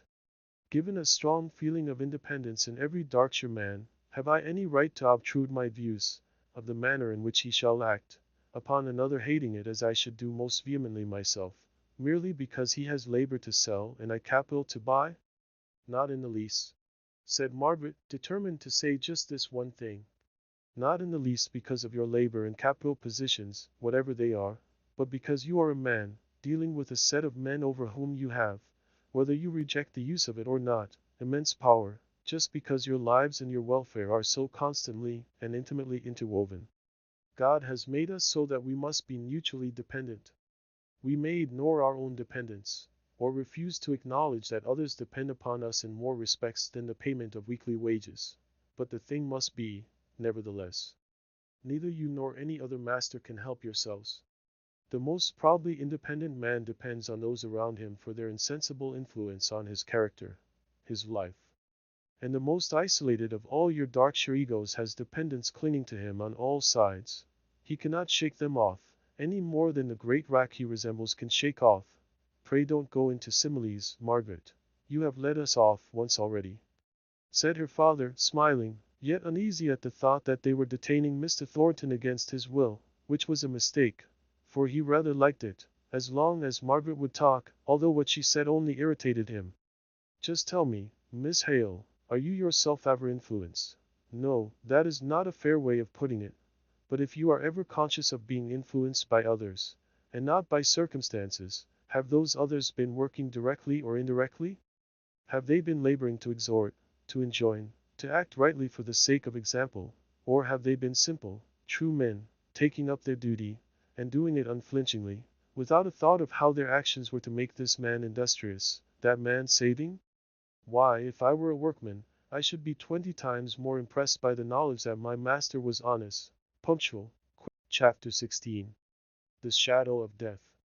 Trust in that veiled hand, which leads none by the path that he would go, and always be for change prepared, for the world's law is ebb and flow. From the Arabic. The next afternoon Dr. Donaldson came to pay his first visit to Mrs. Hale. The mystery that Margaret hoped their late habits of intimacy had broken through was resumed. She was excluded from the room, while Dixon was admitted. Margaret was not a ready lover, but where she loved passionately, and with no small degree of jealousy. She went into her mother's bedroom, just behind the drawing room, and paced it up and down, while awaiting the doctor's coming out. Every now and then she stopped to listen. She fancied she heard a moan. She clenched her hands tight, and held her breath. She was sure she heard a moan. Then all was still for a few minutes more, and then there was the moving of chairs, the raised voices, all the little disturbances of leave-taking. When she heard the door open, she went quickly out of the bedroom. My father is from home, Dr. Donaldson.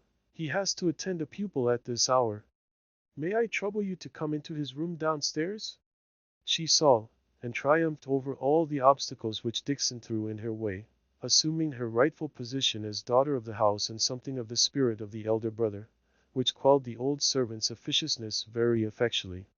Margaret's conscious assumption of this unusual dignity of demeanor towards Dixon gave her an instant's amusement in the midst of her anxiety. She knew, from the surprised expression on Dixon's face, how ridiculously grand she herself must be looking, and the idea carried her downstairs into the room. It gave her that length of oblivion from the keen sharpness of the recollection of the actual business in hand. Now that came back, and seemed to take away her breath. It was a moment or two before she could utter a word. But she spoke with an air of command, as she asked, "What is the matter with Mamma? You will oblige me by telling the simple truth." Then, seeing a slight hesitation on the doctor's part, she added, "I am the only child she has, here I mean. My father is not sufficiently alarmed by fear, and therefore, if there is any serious apprehension, it must be broken to him gently. I can do this. I can nurse my mother. Pray speak, sir. To see your face, and not be able to read it, gives me a worse dread than I trust any words of yours will justify. My dear young lady, your mother seems to have a most attentive and efficient servant, who is more like her friend. I am her daughter, sir. But when I tell you she expressly desired that you might not be told, I am not good or patient enough to submit to the prohibition. Besides, I am sure you are too wise, too experienced to have promised to keep the secret." "Well," said he, half smiling, though sadly enough, "that you are right. I did not promise. In fact, I fear the secret will be known soon enough without my revealing it." He paused. Margaret then went very white, and compressed her lips a little more. Otherwise not a feature moved. With a quick insight into character, without which no medical man can rise to the eminence of Dr. Donaldson, he saw that she would exact the full truth, that she would know if one iota was withheld, and that the withholding would be torture more acute than the knowledge of it. He spoke two short sentences in a low voice, watching her all the time, for the pupils of her eyes dilated into a black horror, and the whiteness of her complexion became livid. He ceased speaking. He waited for that look to go off, for her gasping breath to come. Then she said, "I thank you most truly, sir, for your confidence. That dread has haunted me for many weeks. It is a true, real agony. My poor, poor mother!" Her lips now began to quiver, and he let her have the relief of tears, sure of her power of self-control to check them. A few tears, those were all she shed, before she recollected the many questions she longed to ask. "Will there be much suffering?" He shook his head. "That we cannot tell. It depends on constitution, on 1,000 things. But the late discoveries of medical science have given us large power of alleviation." "My father," said Margaret, trembling all over. "I do not know, Mr. Hale. I mean, it is difficult to give advice. But I should say, bear on, with the knowledge you have forced me to give you so abruptly, till the fact which I could not withhold has become in some degree familiar to you, so that you may, without too great an effort, be able to give what comfort you can to your father. Before then, my visits, which of course I shall repeat from time to time, although I fear I can do nothing but alleviate, 1,000 little circumstances will have occurred to awaken his alarm, to deepen it, so that he will be all the better prepared. Nay, my dear young lady, nay, my dear, I saw Mr. Thornton, and I honor your father for the sacrifice he has made, however mistaken I may believe him to be. Well, this once, if it will please you, my dear. Only remember, when I come again, I come as a friend. And you must learn to look upon me as such, because seeing each other, getting to know each other at such times as these, is worth years of morning calls." Margaret could not speak for crying, but she wrung his hand at parting. "That's what I call a fine girl," thought Dr. Donaldson, when he was seated in his carriage, and had time to examine his ringed hand, which had slightly suffered from her pressure. Who would have thought that little hand could have given such a squeeze? But the bones were well put together, and that gives immense power. What a queen she is!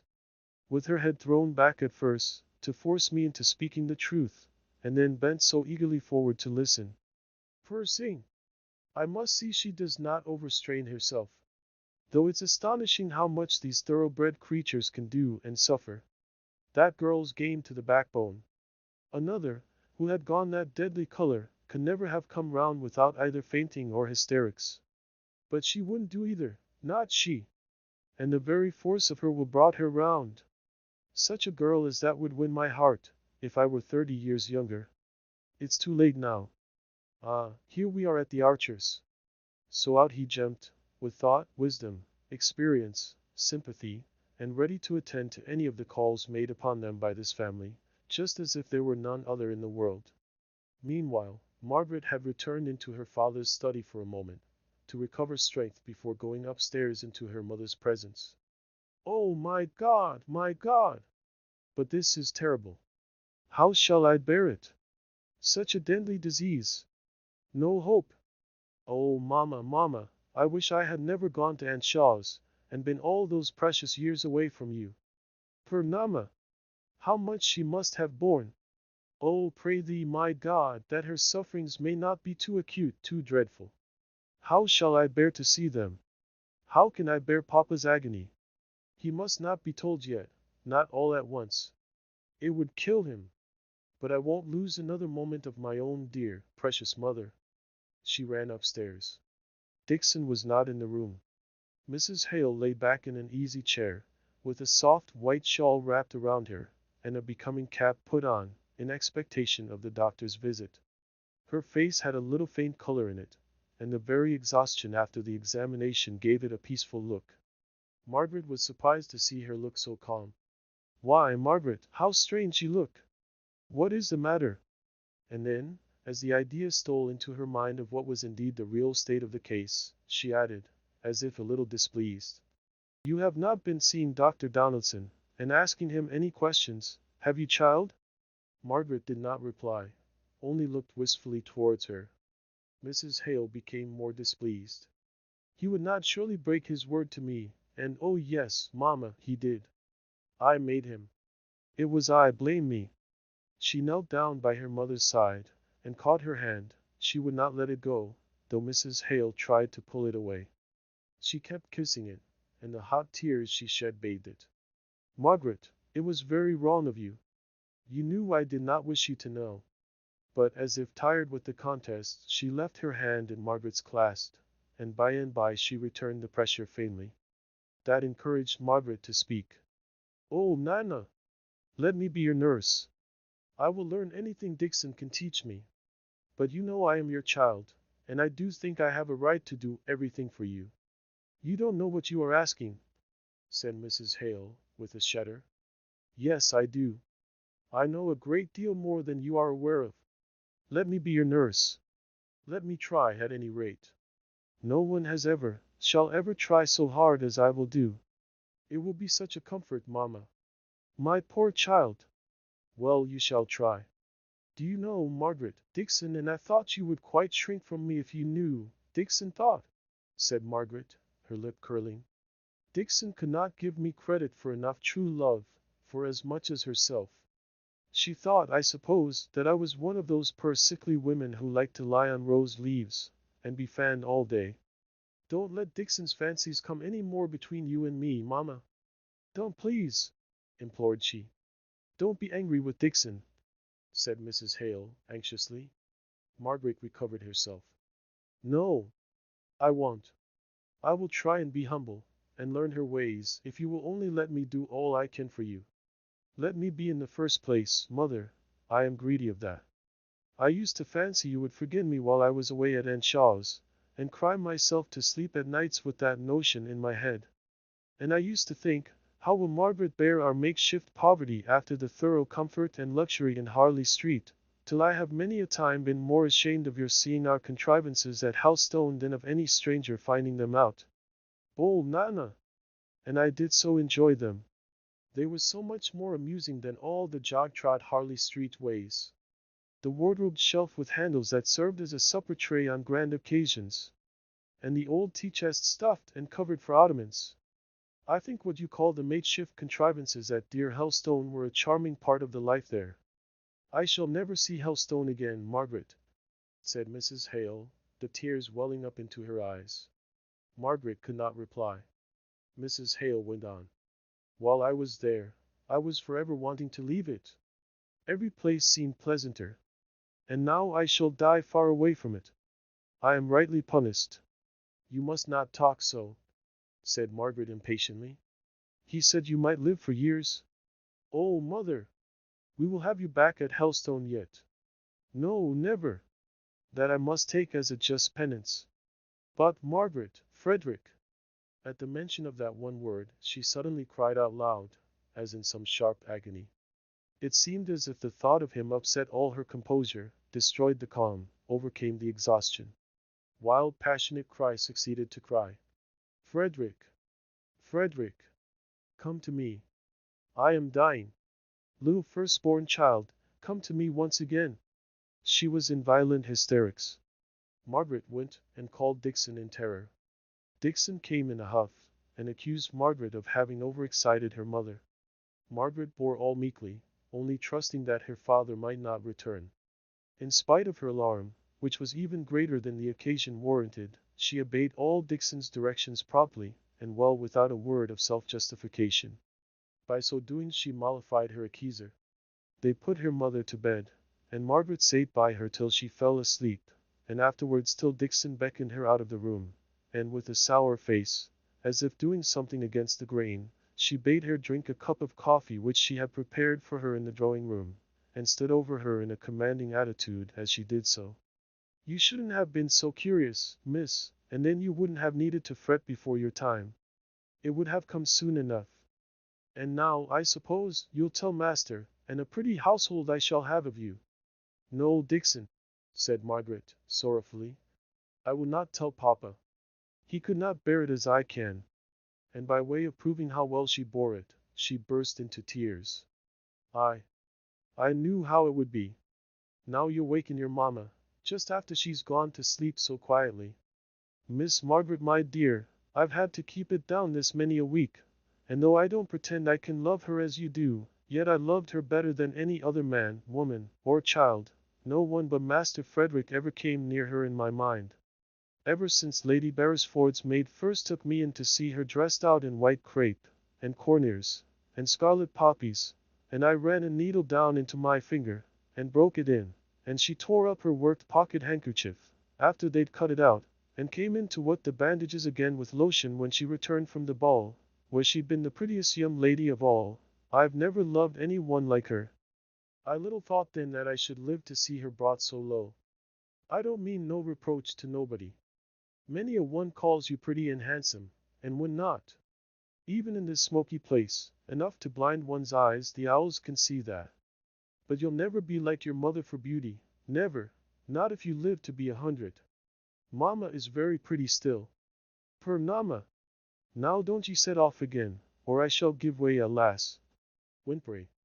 You'll never stand master's coming home, and questioning, at this rate. Go out and take a walk, and come in something like.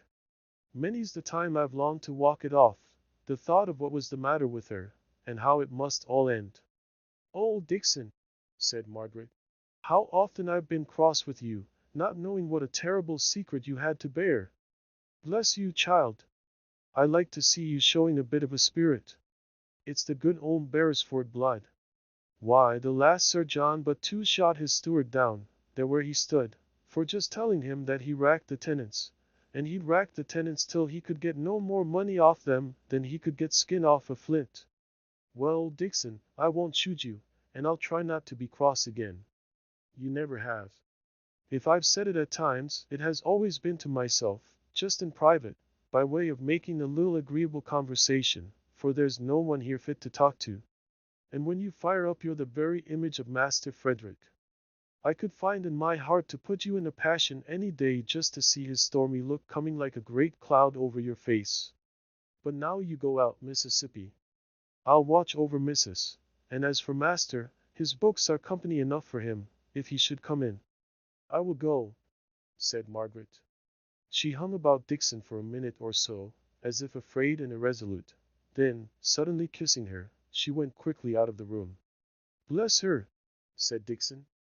She's as sweet as a nut. There are 3 people I love. It's Mrs., Master Frederick, and her. Just them 3. That's all. The rest be hanged, for I don't know what they're in the world for. Master was born, I suppose, for to marry Mrs. If I thought he loved her properly, I might get to love him in time. But he should ha' made a deal more on her, and not been always reading, thinking. See what it has brought him to.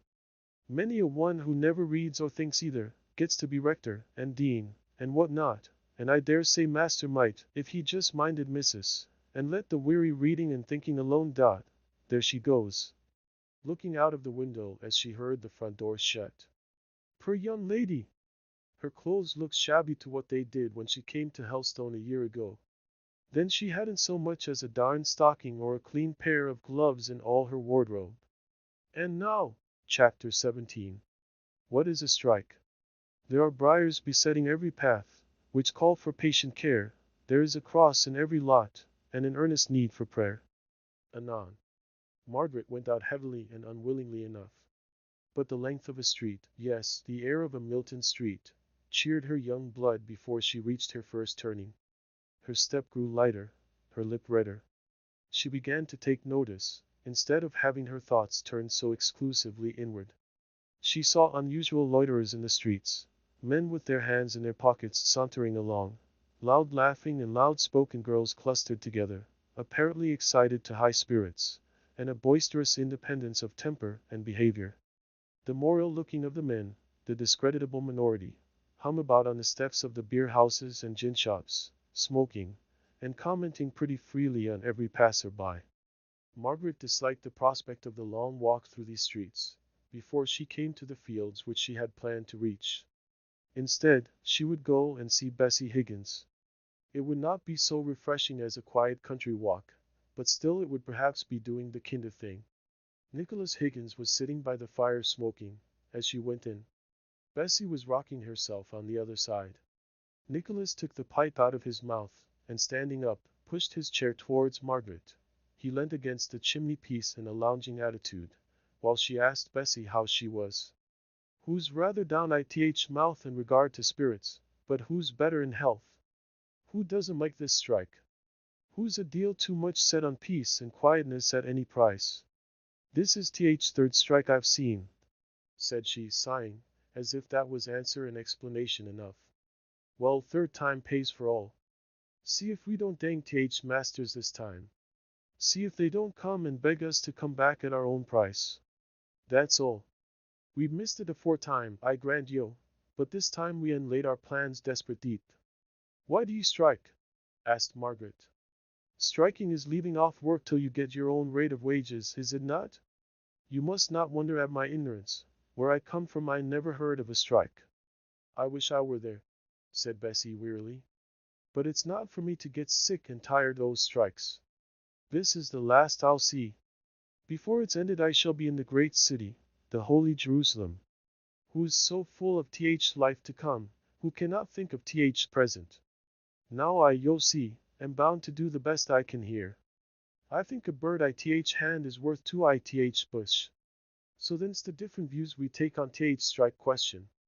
By, said Margaret, if the people struck, as you call it, where I come from, as they are mostly all field laborers, the seed would not be sown, the hay got in, the corn reaped. Well, said he. He had resumed his pipe, and put his, well, in the form of an interrogation. Why, she went on, what would become of the farmers? He puffed away. I reckon they'd have either to give up their farms, or to give fair rate of wage. Suppose they could not, or would not do the last, they could not give up their farms all in a minute, however much they might wish to do so, but they would have no hay, nor corn to sell that year, and where would the money come from to pay the laborers' wages the next? Still puffing away. At last he said, I know not of your ways down south. I have heard there a pack of spiritless, downtrodden men, welly clemmed to death, too dazed white clamming to know when they're put upon. Now it's not so here. We known when we're put upon, and we ain't too much blood in us to stand it. We just take our hands fro our looms, and say, you may clem us, but you'll not put upon us, my masters. And be dongate to 'em, they shan't this time. I wished I lived down south, said Bessie. There's a deal to bear there, said Margaret. There are sorrows to bear everywhere. There is very hard bodily labor to be gone through, with very little food to give strength. But it's out of doors, said Bessie, and away from the endless, endless noise, and sickening heat. It's sometimes in heavy rain, and sometimes in bitter cold. A young person can stand it, but an old man gets racked with rheumatism, and bent and withered before his time. Yet he must just work on the same, or else go to the workhouse. I thought you were so taken by the ways of the South Country. So I am, said Margaret, smiling a little, as she found herself thus caught. I only mean, Bessie, there's good and bad in everything in this world, and as you felt the bad up here, I thought it was but fair you should know the bad down there. And you'll say they never strike down there? Asked Nicholas abruptly. No, said Margaret. I think they have too much sense. And I think, replied he, dashing the ashes out of his pipe with so much vehemence that it broke. It's not that they've too much sense, but that they've too little spirit. Oh, father, said Bessie, what have you gained by striking? Just think of that first strike when mother died. How we all had to clem, you the worst of all. And yet many a one went in every week at the same wage, till all were gone and that there was work for, and some went beggars all their lives at after. Why, said he, that their strike was badly managed. Folk got into management of it, as were either fools or not true men. You'll see, it'll be different this time. But all this time you've not told me what you're striking for, said Margaret again. Why, you'll see, there's 5 or 6 masters who have set themselves again paying the wages they've been paying these 2 years past, and flourishing upon, and getting richer upon. And now they come to us, and say we're to take less. And we won't. We'll just climb them to death first, and see who'll work for 'em then. They'll have killed the goose that laid him the golden eggs, I reckon. And so you plan dying, in order to be revenged upon them. No, said he, I do not. I just look forward to the chance of dying at my post sooner than yield. That's what folk call fine and honorable in a soldier, and why not in a poor weaver chap? By, said Margaret, a soldier dies in the cause of the nation, in the cause of others. He laughed grimly. My lass, said he, you're but a young wench, but don't you think I can keep 3 people, that's Bessie, and Mary, and me, on 16 shillings a week? Then you think it's for missile I'm striking work at this time? It is just as much in the cause of others as yon soldier, only the cause he dies for is just that of somebody he never clapped eyes on, nor heerd on all his born days, while I take up John Boucher's cause, as lives next door but one, why a sickly wife, and 8 childer, none on factory age, and I don't take up his cause only, though he's a poor good-for-naught, as can only manage 2 looms at a time. But I take up cause o' justice. Why are we to have less wage now, I asked, than 2 year ago? Don't ask me, said Margaret. I am very ignorant. Ask some of your masters. Surely they will give you a reason for it.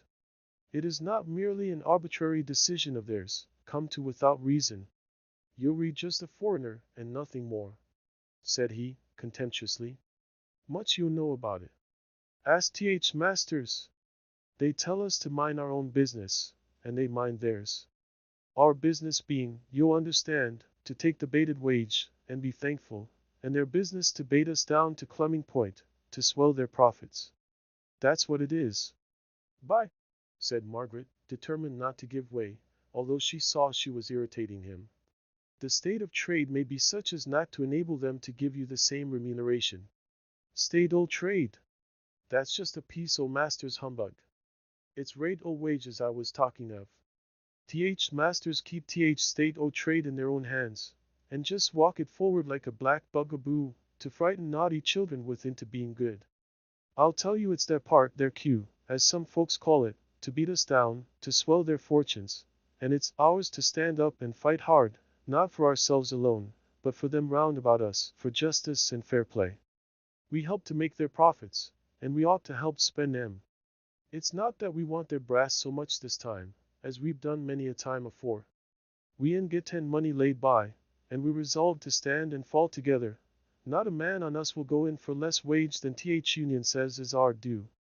So I say, hooray for the strike, and let Thornton, and Slick Son, and Hamper, and their set look to it. Thornton, said Margaret.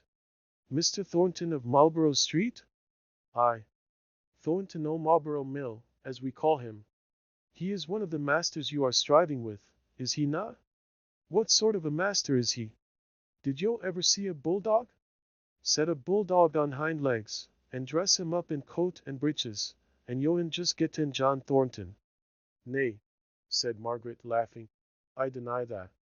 Mr. Thornton is plain enough, but he's not like a bulldog, with its short broad nose, and snarling upper lip.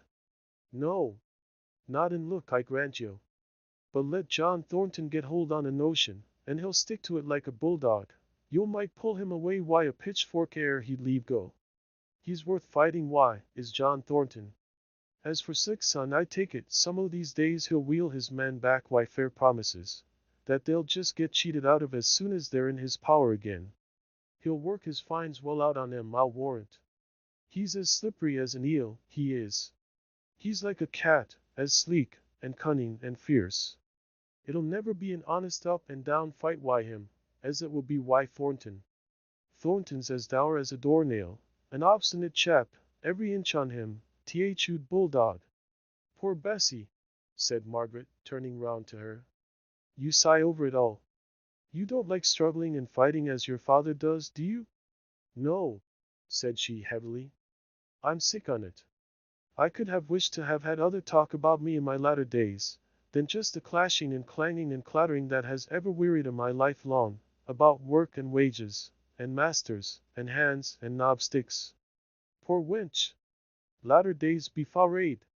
Thou art looking a sight better already for a little stir and change. Beside, I shall be a deal here to make it more lively for thee. Tobacco smoke chokes me, said she, querulously. Then I'll never smoke no more i' the house, he replied tenderly.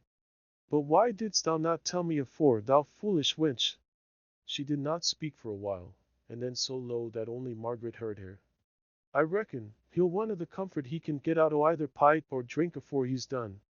Her father went out of doors, evidently to finish his pipe.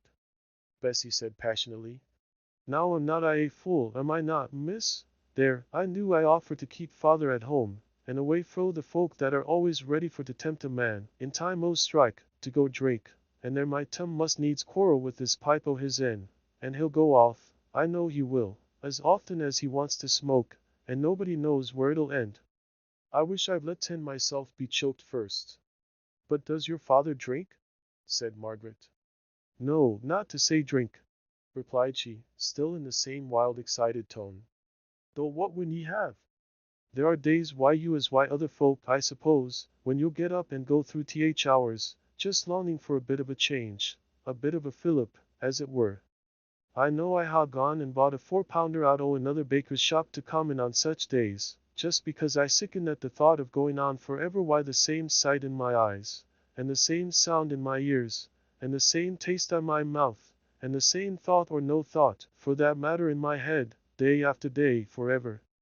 I've longed for to be a man to go spreeing, even if it were only a tramp to some new place in search o' work. And father, all men, have it stronger in 'em than me to get tired o' sameness and work forever. And what is 'em to do? It's little blame to them if they do go into chin shop for to make their blood flow quicker, and more lively, and see things they never see at no other time, pictures, and looking-glass, and such like. But father never was a drunkard, though maybe, he's got worse for drink, now and then. On the yo see. And now her voice took a mournful, pleading tone. At times so strike there's much to knock a man down, for all they start so hopefully, and where's the comfort to come fro? He'll get angry and mad, they all do, and then they get tired out why being angry and mad, and maybe ha' done things in their passion they'd be glad to forget.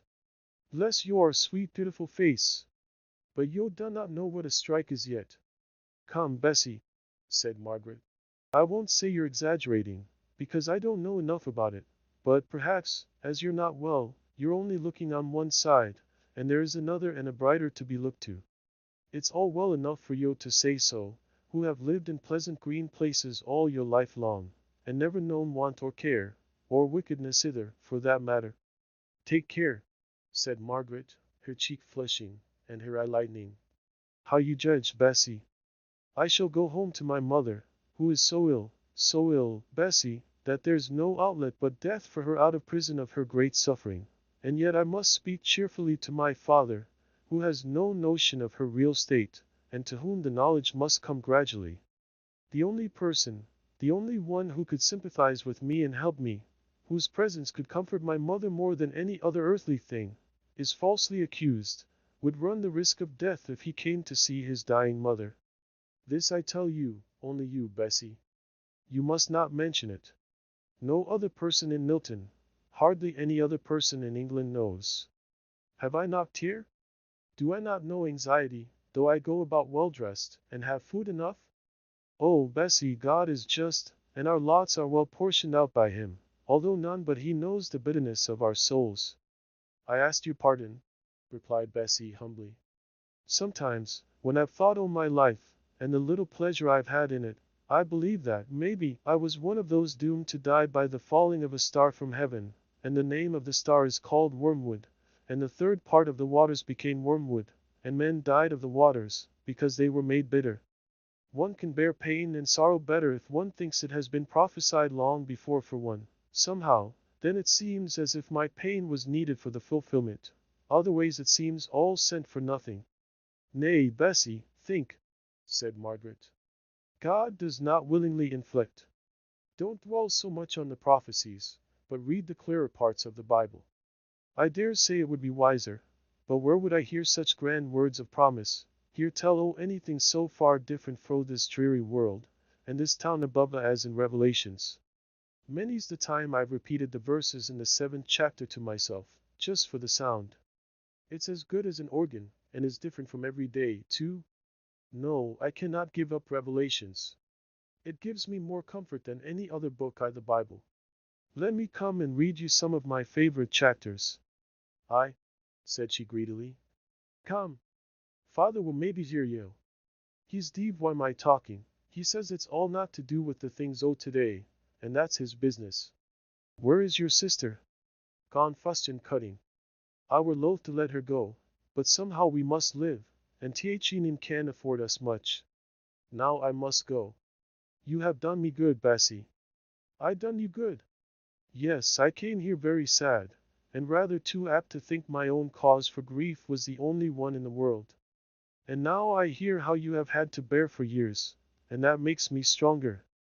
Bless yo! I thought of the good doing was on the side of gentlefolk. I shall get proud if I think I can do good to yo. You won't do it if you think about it. But you'll only puzzle yourself if you do, that's one comfort. You not like no one I ever seed. I dunno what to make of yo. Nor I of myself. Goodbye. Bessie stilled her rocking to gaze after her. I wonder if there are many folk like her down south. She's like a breath of country air somehow. She freshens me up above a bit. Who'd have thought that face, as bright and as strong as the angel I dream of, could have known the sorrows she speaks on? I wonder how she'll sin. All on us must sin. I think a deal on her, for sure. But father does the like I see. And Mary even. It's not often who's stirred up to notice much. Chapter 18. Likes and dislikes. My heart revolts within me, and two voices make themselves audible within my bosom. Wallenstein. On Margaret's return home she found two letters on the table. One was a note for her mother, the other, which had come by the post, was evidently from her Aunt Shaw, covered with foreign postmarks, thin, silvery, and rustling. She took up the other, and was examining it, when her father came in suddenly. So your mother is tired, and gone to bed early. I'm afraid, such a thundery day was not the best in the world for the doctor to see her. What did he say? Dixon tells me he spoke to you about her. Margaret hesitated. Her father's looks became more grave and anxious. He does not think her seriously ill? Not at present. She needs care, he says. He was very kind, and he said he would call again, and see how his medicines worked. Only care? He did not recommend change of air. He did not say this smoky town was doing her any harm, did he, Margaret? No. Not a word, she replied gravely. He was anxious, I think. Doctors have that anxious manner, it's professional, said he. Margaret saw, in her father's nervous ways, that the first impression of possible danger was made upon his mind, in spite of all his making light of what she told him. He could not forget the subject, could not pass from it to other things. He kept recurring to it through the evening, with an unwillingness to receive even the slightest unfavorable idea, which made Margaret inexpressibly sad. "This letter is from Aunt Shaw, Papa. She has got to Naples, and finds it too hot, so she has taken apartments at Sorrento. But I don't think she likes Italy. He did not say anything about diet, did he? It was to be nourishing and digestible. Mamma's appetite is pretty good, I think." "Yes. And that makes it all the more strange he should have thought of speaking about diet. I asked him, Papa." Another pause. Then Margaret went on. "Aunt Shaw says she has sent me some coral ornaments, Papa, but," added Margaret, half smiling, "she's afraid the Milton dissenters won't appreciate them. She has got all her ideas of dissenters from the Quakers, has she not? If ever you hear or notice that your mother wishes for anything, be sure you let me know. I am so afraid she does not tell me always what she would like. Pray see after that girl Mrs. Thornton named. If we had a good, efficient house servant, Dixon could be constantly with her, and I'd answer for it we'd soon set her up amongst us, if care will do it. She's been very much tired of late, with the hot weather, and the difficulty of getting a servant. A little rest will put her quite to rights, Margaret?" "I hope so," said Margaret, but so sadly, that her father took notice of it. He pinched her cheek. "Come, if you look so pale as this, I must rouge you up a little. Take care of yourself, child, or you'll be wanting the doctor next." But he could not settle to anything that evening. He was continually going backwards and forwards, on laborious tiptoe, to see if his wife was still asleep. Margaret's heart ached at his restlessness, his trying to stifle and strangle the hideous fear that was looming out of the dark places of his heart. He came back at last, somewhat comforted. "She's awake now, Margaret. She quite smiled as she saw me standing by her. Just her old smile. And she says she feels refreshed, and ready for tea. Where's the note for her? She wants to see it. I'll read it to her while you make tea." The note proved to be a formal invitation from Mrs. Thornton, to Mr., Mrs., and Miss Hale to dinner, on the 21st instant. Margaret was surprised to find an acceptance contemplated, after all she had learned of sad probabilities during the day. And so it was. The idea of her husband's and daughter's going to this dinner had quite captivated Mrs. Hale's fancy, even before Margaret had heard the contents of the note. It was an event to diversify the monotony of the invalid's life, and she clung to the idea of their going, with even fretful pertinacity, when Margaret objected. "Nay, Margaret, if she wishes it, I'm sure we'll both go willingly. She never would wish it unless she felt herself really stronger, really better than we thought she was, Margaret?" said Mr. Hale, anxiously, as she prepared to write the note of acceptance, the next day. "There, Margaret?" questioned he, with a nervous motion of his hands. It seemed cruel to refuse him the comfort he craved for. And besides, his passionate refusal to admit the existence of fear, almost inspired Margaret herself with hope. "I do think she is better since last night," said she. Her eyes looked brighter, and her complexion clearer. "God bless you," said her father earnestly. "But is it true? Yesterday was so sultry everyone felt ill. It was a most unlucky day for Mr. Donaldson to see her on."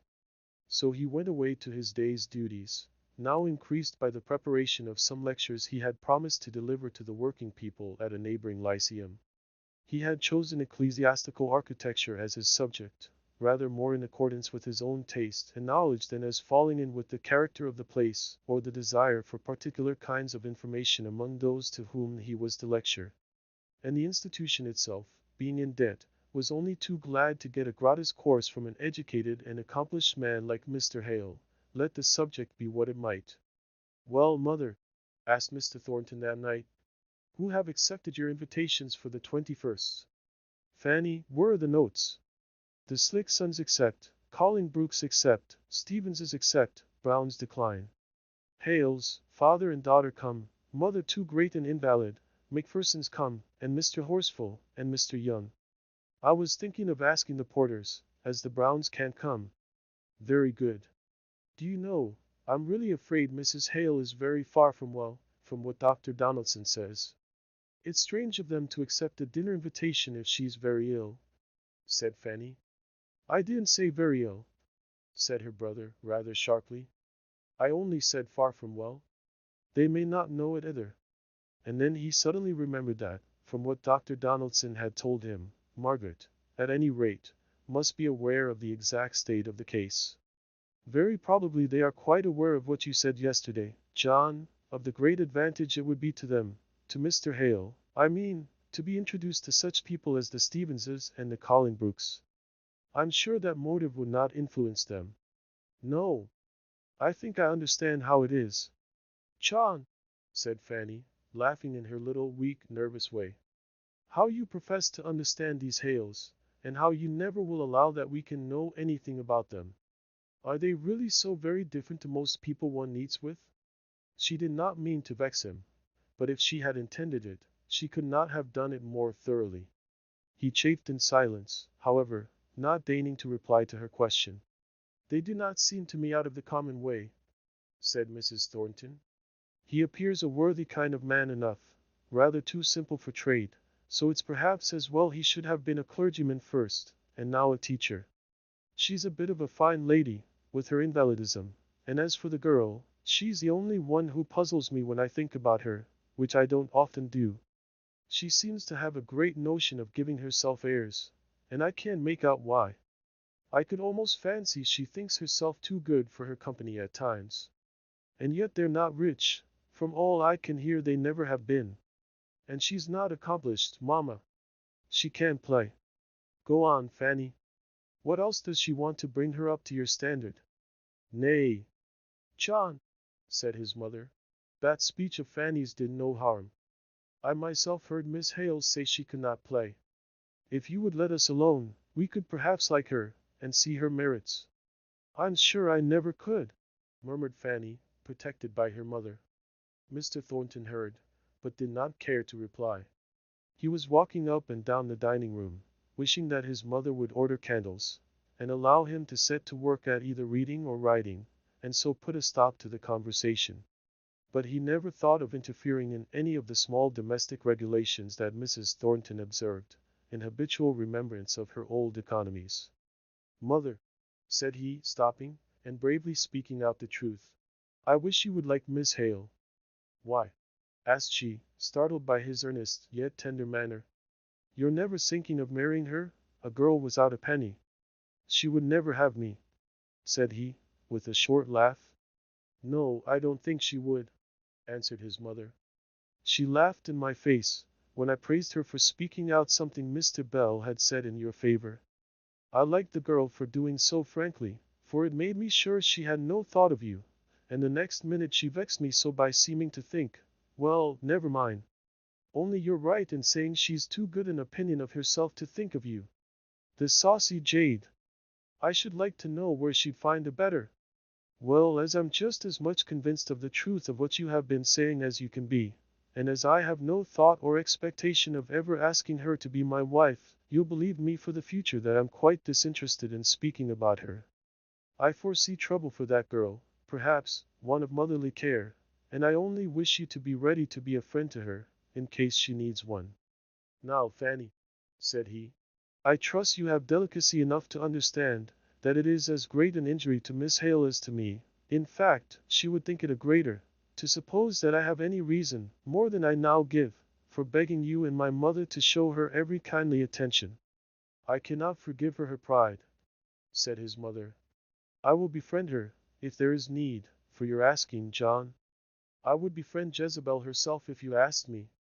But this girl, who turns up her nose at us all, who turns up her nose at you, nay, mother, I have never yet put myself, and I mean never to put myself, within reach of her contempt.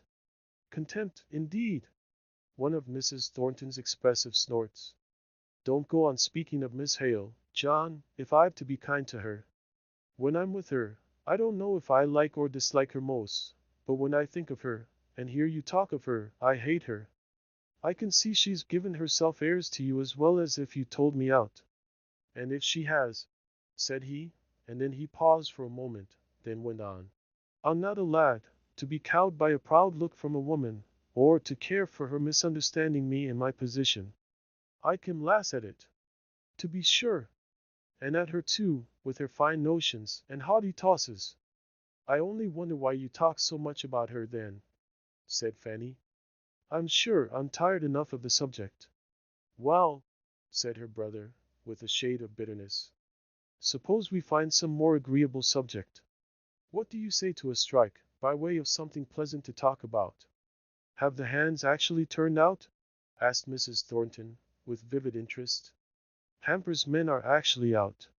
Mine are working out their week, through fear of being prosecuted for breach of contract. I'd have had every one of them up and punished for it, that left his work before his time was out. The law expenses would have been more than the hands themselves were worth. A set of ungrateful knots, said his mother. To be sure. But I'd have shown them how to keep my word, and how I mean them to keep theirs. They know me by this time. Sixton's men are off, pretty certain he won't spend money in getting them punished. We're in for a turnout, mother. I hope there are not many orders in hand. Of course there are. They know that well enough. But they don't quite understand all, though they think they do. What do you mean, John? Candles had been brought, and Fanny had taken up her interminable piece of worsted work, over which she was yawning, throwing herself back in her chair, from time to time to gaze at vacancy, and think of nothing at her ease. Why, said he, the Americans are getting their yarns so into the general market, that our only chance is producing them at a lower rate. If we can't, we may shut up shop at once, and hands and masters alike go on tramp. Yet these fools go back to the prices paid 3 years ago, nay, some of the leaders quote Dickinson's price now, though they know as well as we do that, what with fines pressed out of their wages, as no honorable man would extort them, the real rate of wage paid at Dickinson's is less than at ours. Upon my word, mother, I wish the old combination laws were in force.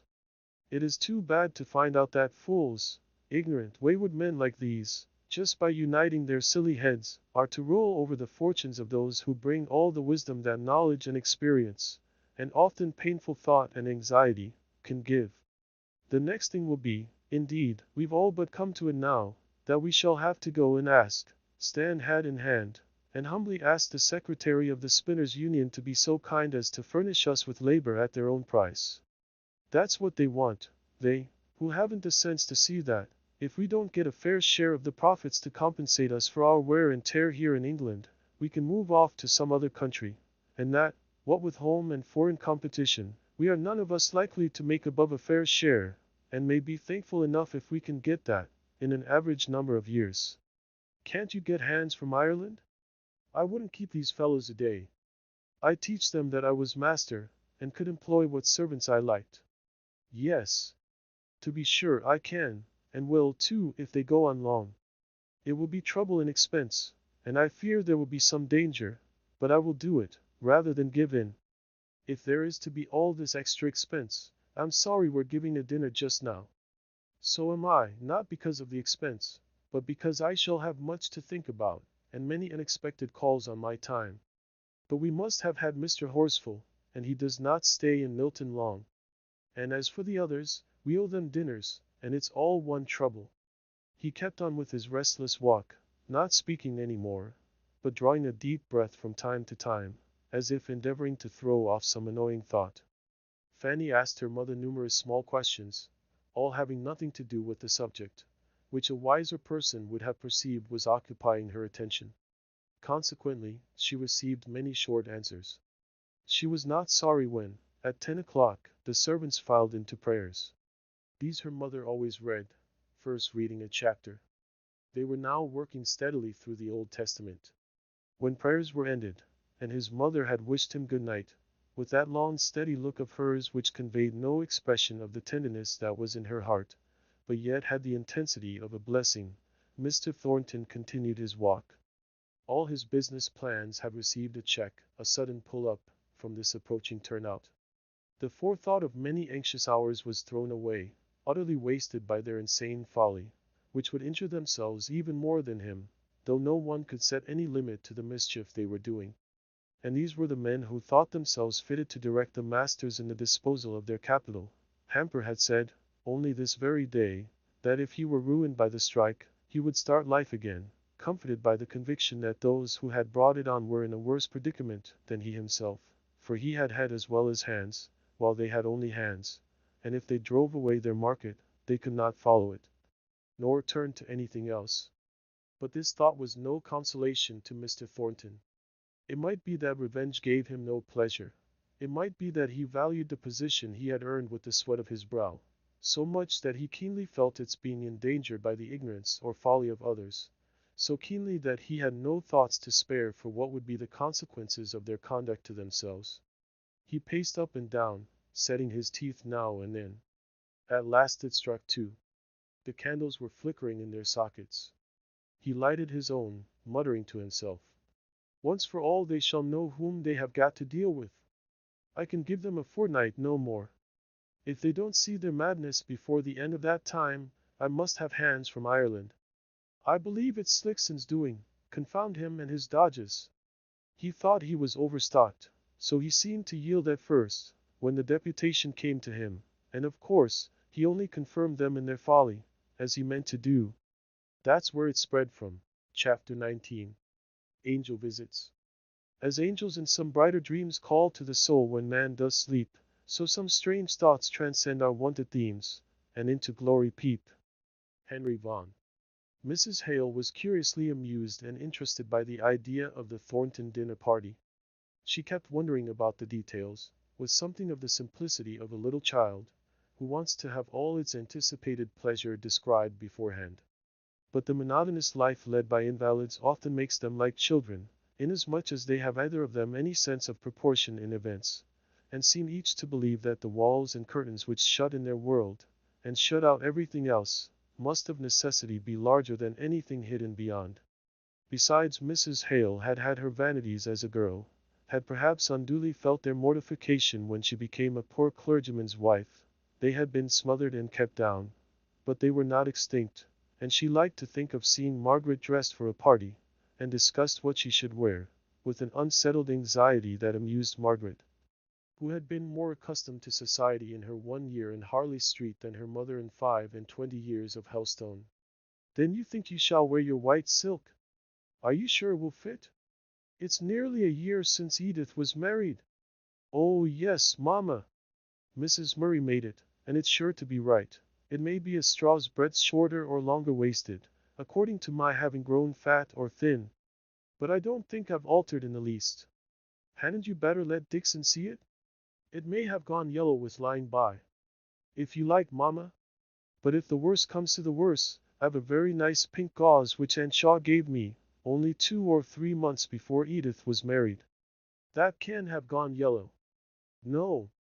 But it may have faded. Well, then I've a green silk. I feel more as if it was the embarrassment of riches. I wish I knew what you ought to wear, said Mrs. Hale, nervously. Margaret's manner changed instantly. Shall I go and put them on one after another, Mamma, and then you could see which you liked best? But yes, perhaps that will be best. So off Margaret went. She was very much inclined to play some pranks when she was dressed up at such an unusual hour, to make her rich white silk balloon out into a cheese, to retreat backwards from her mother as if she were the queen. But when she found that these freaks of hers were regarded as interruptions to the serious business, and as such annoyed her mother, she became grave and sedate. What had possessed her world to fidget so about her dress she could not understand. But that very afternoon, on naming her engagement to Bessie Higgins apropos of the servant that Mrs. Thornton had promised to inquire about, Bessie quite roused up at the intelligence. Dear! And are you going to dine at Thornton's at Marlborough Mills? Yes, Bessie. Why are you so surprised? Oh, I do know. But they visit YTH first folk in Milton. And you don't think we're quite the first folk in Milton, eh, Bessie? Bessie's cheeks flushed a little at her thought being thus easily read. Well, said she, you'll see, they think kin a deal o' money here, and I reckon you'll be not gettin' much. No, said Margaret. That's very true. But we are educated people, and have lived amongst educated people. Is there anything so wonderful in our being asked out to dinner by a man who owns himself inferior to my father by coming to him to be instructed? I don't mean to blame Mr. Thornton. Few Draper's assistants, as he was once, could have made themselves what he is. But can you give dinners back, in Yori's small house? Thornton's house is 3 times as big. Well, I think we could manage to give Mr. Thornton a dinner back, as you call it. Perhaps not in such a large room, nor with so many people. But I don't think we thought about it at all in that way. I never thought you would be dining with Thorntons, repeated Bessie. Why, the mayor himself dines there, and the members of Parliament and all. I think I could support the honor of meeting the mayor of Milton. But them ladies dress so grand, said Bessie, with an anxious look at Margaret's print gown, which her Milton eyes appraised at 7 pence a yard. Margaret's face dimpled up into a merry laugh. Thank you, Bessie, for thinking so kindly about my looking nice among all the smart people. But I've plenty of grand gowns. A week ago, I should have said they were far too grand for anything I should ever want here. But as I'm to dine at Mr. Thornton's, and perhaps to meet the mayor, I shall put on my very best gown, you may be sure. What will you wear? Asked Bessie, somewhat relieved. White silk, said Margaret. A gown I had for a cousin's wedding a year ago. That'll do, said Bessie, falling back in her chair. I should be loath to have you looked down upon. Why, I'll be fine enough, if that will save me from being looked down upon in Milton. I wish I could see you dressed up, said Bessie. I reckon you're not what folk would see a pretty. You'll be not red and white enough for that. But done yo know, I had dreamt of yo, long afore ever I seed yo dot. Nonsense, Bessie. Aye, but I did. Your very face, looking why your clear steadfast eyes out o' darkness, why your hair blown off from your brow, and going out like rays round your forehead, which was just as smooth and straight as it is now, and you always came to give me strength, which I seemed to gather out o' your deep comforting eyes, and yo was drayest in shining raiment, just as yo are going to be drayest. So yo see it was yo. Nay, Bessie, said Margaret gently, it was but a dream. And why might not I dream a dream in my affliction as well as others? Did not many a one the Bible? Aye, and see visions too. Why, even my father thinks a deal o' dreams. I tell you again, I saw you as plainly, coming swiftly towards me, why your hair blown back, why the very swiftness of the motion, just like the way it grows, a little standing off like, and the white shining dress on yo be get tend to wear. Let me come and see yo in it. I want to see yo and touch yo as in very deed yo were in my dream. My dear Bessie, it is quite a fancy of yours. Fancy or no fancy, you'll be come, as I knew you would, when I saw your movement in my dream, and when you'll hear about me, I reckon I feel easier in my mind, and comforted, just as a fire comforts one on a dree day. You said it were on th 21st, please God, I'll come and see you dot. Oh Bessie, you may come and welcome, but don't talk so, it really makes me sorry. It does indeed. Then I'll keep it to missile, if I bite my tongue out. Not but what it's true for all that. Margaret was silent. At last she said, let us talk about it sometimes, if you think it true. But not now. Tell me, has your father turned out? Why, said Bessie heavily, in a manner very different from that she had spoken in but a minute or two before. He and many another, all hampers men, and many a one besides. Th women are as bad as th men, in their savageness, this time. Food is high, and they mun have food for their childer, I reckon. Suppose Thornton sent 'em their dinner out, th same money, spent on potatoes and meal, would keep many a crying baby quiet, and hush up its mother's heart for a bit. Don't speak so, said Margaret. You'll make me feel wicked and guilty in going to this dinner.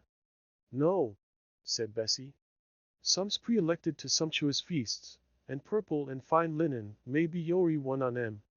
Others toil and moil all their lives long, and the very dogs are not pitiful in our days, as they were in the days of Lazarus.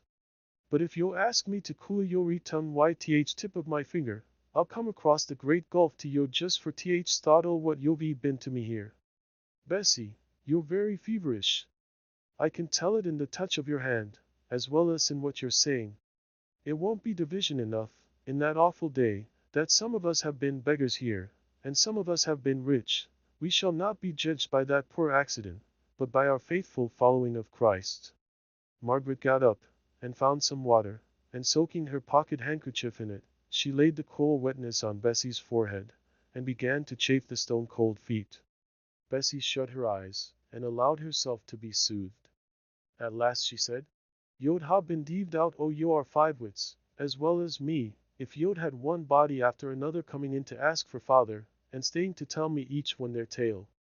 Some spoke o' deadly hatred, and made my blood run cold why the terrible things they said o' th masters, but more, being women, kept plaining why the tears running down their cheeks, and never wiped away, nor heeded, of the price o' meat, and how their childer could not sleep at nights for th hunger. And do they think the strike will mend this? Asked Margaret. They say so, replied Bessie. They do say trade has been good for long, and the masters has made no end o' money. How much father doesn't know, but, in course, th does. And, as it is natural, they wanted their share o' th profits, now that food is getting dear, and th says they'll not be doing their duty if they don't make th masters give 'em their share.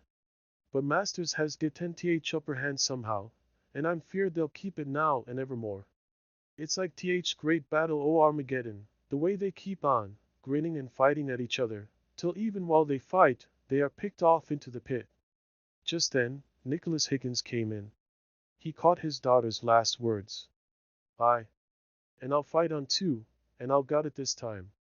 It'll not take long for to make 'em give in, for they've getten a pretty lot of orders, all under contract, and they'll soon find out they'd better give us our 5% and lose the profit they'll gain, let alone the fine for not fulfilling the contract. Ah, my masters! I know we'll win. Margaret fancied from his manner that he must have been drinking, not so much from what he said, as from the excited way in which he spoke, and she was rather confirmed in this idea by the evident anxiety Bessie showed to hasten her departure. Bessie said to her, The 21st, that's Thursday week. I may come and see your dress for Thornton's, I reckon. What time is your dinner? Before Margaret could answer, Higgins broke out. Thornton's. Art going to dine at Thornton's? Ask him to give you a bumper to the success of his orders. By th 21st, I reckon, he'll be potted in his brains how to get 'em done in time. Tell him, there's 700 LL come marching into Marlborough Mills, the morning after he gives the 5%, and will help him through his contract in no time. You'll have them all there. My master Hamper. He's one o' th old-fashioned sort. Ne'er meets a man bought an oath or a curse. I should think you were going to die if he spoke me civil. But arter all, his bark's war than his bite, and you may tell him one o' his turnout said so, if yo like. But you'll have a lot of prize mill owners at Thornton's. I should like to get speech o' them, when they're a bit inclined to sit still after dinner, and could now run for the life on 'em. I tell 'em my mind. I'd speak up again th hard way they're driving on us. Goodbye, said Margaret hastily. Goodbye, Bessie. I shall look to see you on the 21st, if you're well enough. The medicines and treatment which Dr. Donaldson had ordered for Mrs. Hale did her so much good at first that not only she herself, but Margaret, began to hope that he might have been mistaken, and that she could recover permanently. As for Mr. Hale, although he had never had an idea of the serious nature of their apprehensions, he triumphed over their fears with an evident relief, which proved how much his glimpse into the nature of them had affected him. Only Dixon croaked forever into Margaret's ear. However, Margaret defied the raven, and would hope. They needed this gleam of brightness indoors, for out of doors, even to their uninstructed eyes, there was a gloomy, brooding appearance of discontent. Mr. Hale had his own acquaintances among the working men, and was depressed with their earnestly told tales of suffering and long endurance. They would have scorned to speak of what they had to bear to any one who might, from his position, have understood it without their words. But here was this man, from a distant county, who was perplexed by the workings of a system into the midst of which he was thrown, and each was eager to make him a judge, and to bring witness of his own causes for irritation. Then Mr. Hale brought all his budget of grievances, and laid it before Mr. Thornton, for him, with his experience as a master, to arrange them, and explain their origin, which he always did, on sound economical principles, showing that, as trade was conducted, there must always be a waxing and waning of commercial prosperity, and that in the waning a certain number of masters, as well as of men, must go down into ruin, and be no more seen among the ranks of the happy and prosperous. He spoke as if this consequence were so entirely logical, that neither employers nor employed had any right to complain if it became their fate, the employer to turn aside from the race he could no longer run, with a bitter sense of incompetency and failure, wounded in the struggle, trampled down by his fellows in their haste to get rich, slighted where he was once honored, humbly asking for, instead of bestowing, employment with a lordly hand. Of course, speaking so of the fate that, as a master, might be his own in the fluctuations of commerce, he was not likely to have more sympathy with that of the workmen, who were passed by in this swift merciless improvement, or alteration, who would fain lie down, and quietly die out of the world that needed them not, but felt as they could never rest in their graves for the clinging cries of the beloved and helpless they would leave behind. Who envied the power of the wild bird, that can feed her young with her very heart's blood. Margaret's whole soul rose up against him while he reasoned in this way, as if commerce were everything and humanity nothing. She could hardly thank him for the individual kindness, which brought him that very evening to offer her, for the delicacy which made him understand that he must offer her privately, every convenience for illness that his own wealth, or his mother's foresight had caused them to accumulate in their household, and which, as he learned from Dr. Donaldson, Mrs. Hale might possibly require. His presence, after the way he had spoken, his bringing before her the doom, which she was vainly trying to persuade herself might yet be averted from her mother, all conspired to set Margaret's teeth on edge, as she looked at him, and listened to him. What business had he to be the only person, except Dr. Donaldson and Dixon, admitted to the awful secret, which she held shut up in the most dark and sacred recess of her heart, not daring to look at it, unless she invoked heavenly strength to bear the sight, that, some day soon, she should cry aloud for her mother, and no answer would come out of the blank, dumb darkness. Yet he knew well. She saw it in his pitying eyes. She heard it in his grave and tremulous voice. How reconcile those eyes, that voice, with the hard, reasoning, dry, merciless way in which he laid down axioms of trade, and serenely followed them out to their full consequences? The discord jarred upon her inexpressibly, the more because of the gathering wool of which she heard from Bessie. To be sure, Nicholas Higgins, the father, spoke differently. He had been appointed a committeeman, and said that he knew secrets of which the exoteric knew nothing. He said this more expressly and particularly, on the very day before Mrs. Thornton's dinner party, when Margaret, going in to speak to Bessie, found him arguing the point with Boucher, the neighbor of whom she had frequently heard mention, as by turns exciting Higgins's compassion, as an unskilful workman with a large family depending upon him for support, and at other times enraging his more energetic and sanguine neighbor by his want of what the latter called spirit. It was very evident that Higgins was in a passion when Margaret entered. Boucher stood, with both hands on the rather high mantelpiece, swaying himself a little on the support which his arms, thus placed, gave him, and looking wildly into the fire, with a kind of despair that irritated Higgins, even while it went to his heart. Bessie was rocking herself violently backwards and forwards, as was her wont. Margaret knew by this time when she was agitated. Her sister Mary was tying on her bonnet and great clumsy bows, as suited her great clumsy fingers, to go to her fustian cutting, blubbering out loud the while, and evidently longing to be away from a scene that distressed her. Margaret came in upon this scene. She stood for a moment at the door, then, her finger on her lips, she stole to a seat on the squab near Bessie.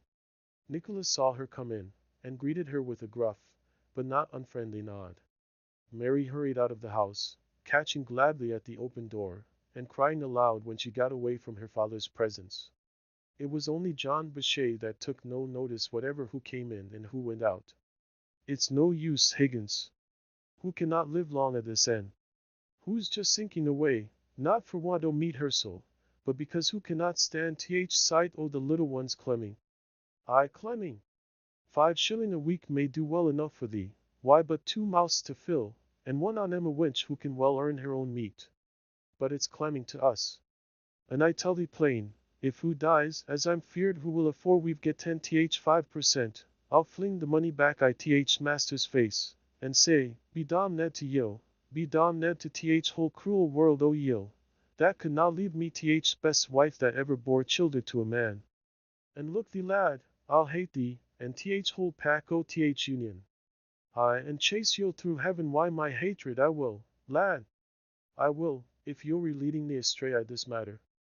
Thou saidst, Nicholas, on Wednesday se'night, and it's now Tuesday I th second week, that afore a fortnight we'd how the master's coming a begging to us to take back our work, at our own wage, and time's nearly up, and there's our loud Jack lying a bed too weak to cry, but just every now and then sobbing up his heart for want o' food, our loud Jack, I tell thee, lad, who's never looked up sin he were born, and who loves him as if he were her very life, as he is, for I reckon he'll ha cost me that precious price, our loud Jack, who wakened me each morn by putting his sweet little lips to my great rough full face, a seeking a smooth place to kiss, and he lies clemming.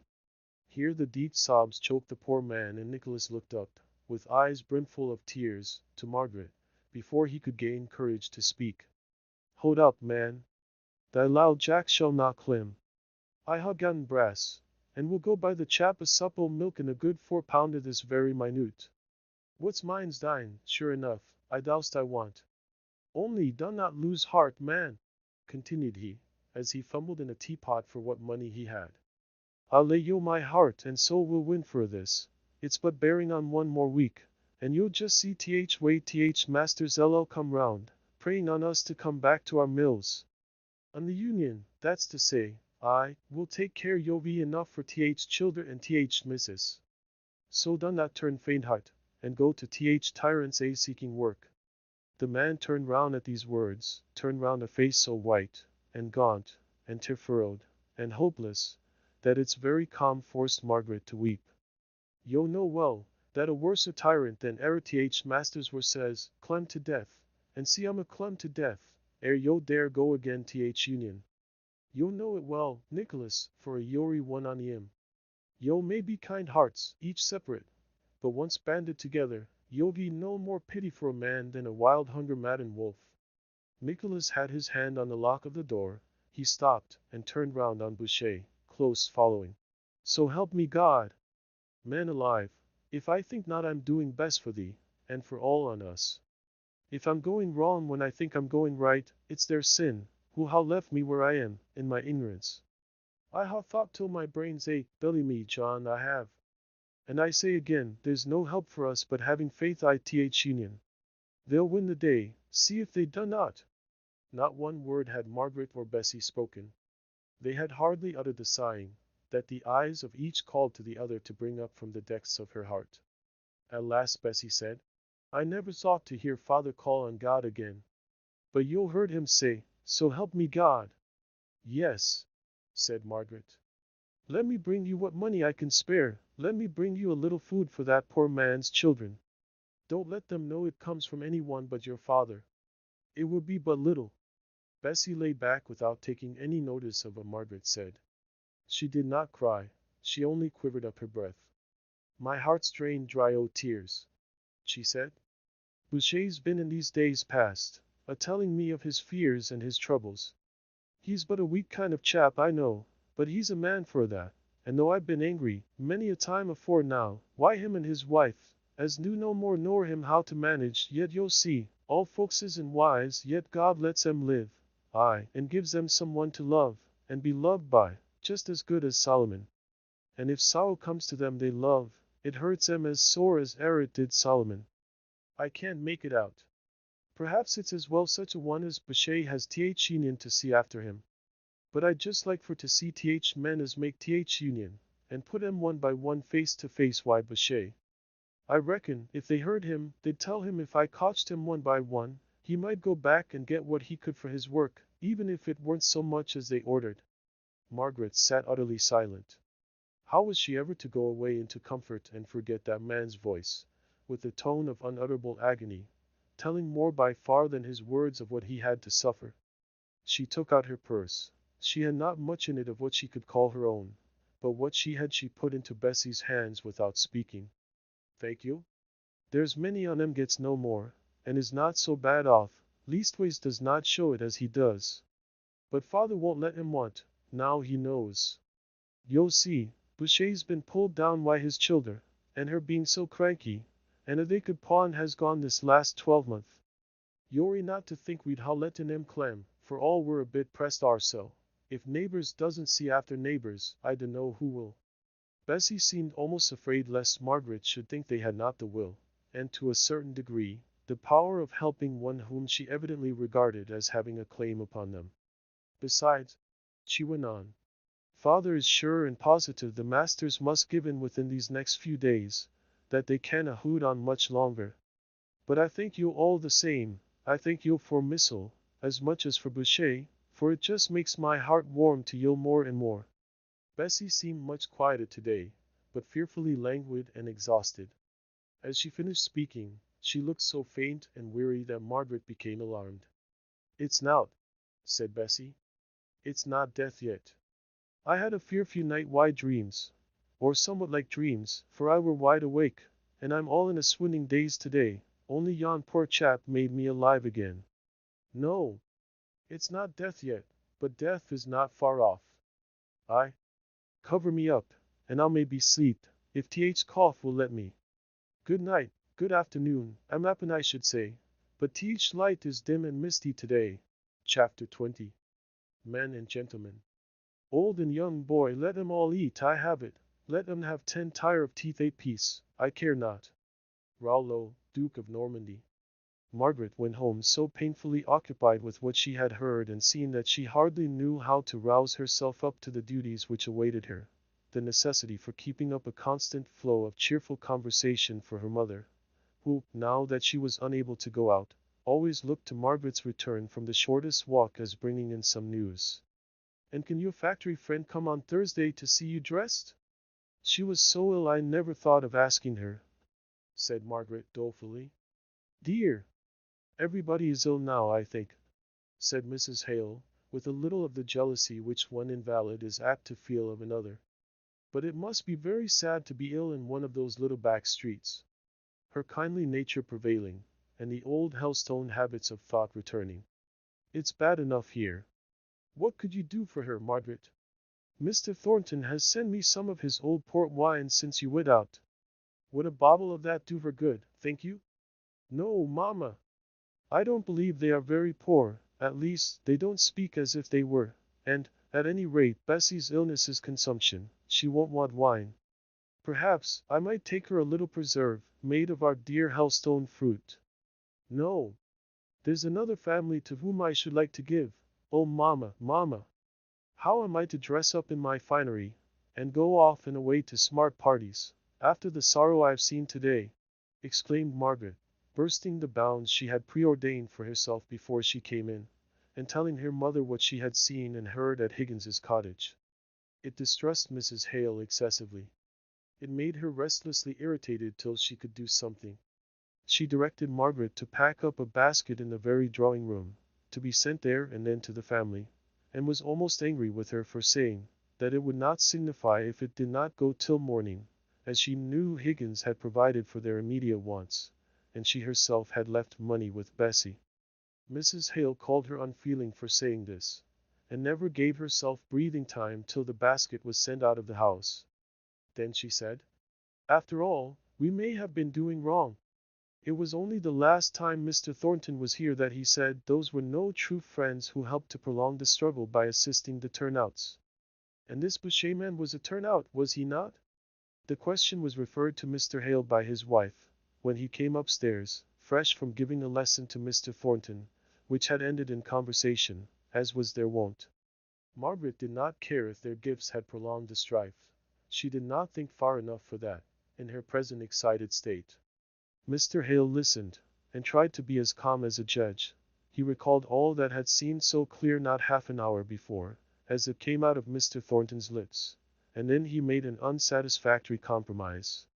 His wife and daughter had not only done quite right in this instance, but he did not see for a moment how they could have done otherwise. Nevertheless, as a general rule, it was very true what Mr. Thornton said, that is, the strike, if prolonged, must end in the masters bringing hands from a distance if, indeed, the final result were not, as it had often been before, the invention of some machine which would diminish the need of hands at all. Why, it was clear enough that the kindest thing was to refuse all help which might bolster them up in their folly. But as to this Boucher, he would go and see him the first thing in the morning, and try and find out what could be done for him. Mr. Hale went the next morning, as he proposed. He did not find Boucher at home, but he had a long talk with his wife, promised to ask for an infirmary order for her, and seeing the plenty provided by Mrs. Hale, and somewhat lavishly used by the children, who were masters downstairs in their father's absence, he came back with a more consoling and cheerful account than Margaret had dared to hope for. Indeed, what she had said the night before had prepared her father for so much worse a state of things that, by a reaction of his imagination, he described all as better than it really was. "But I will go again, and see the man himself," said Mr. Hale. "I hardly know as yet how to compare one of these houses with our Helstone cottages. I see furniture here which our laborers would never have thought of buying, and food commonly used which they would consider luxuries. Yet for these very families there seems no other resource now that their weekly wages are stopped, but the pawn shop.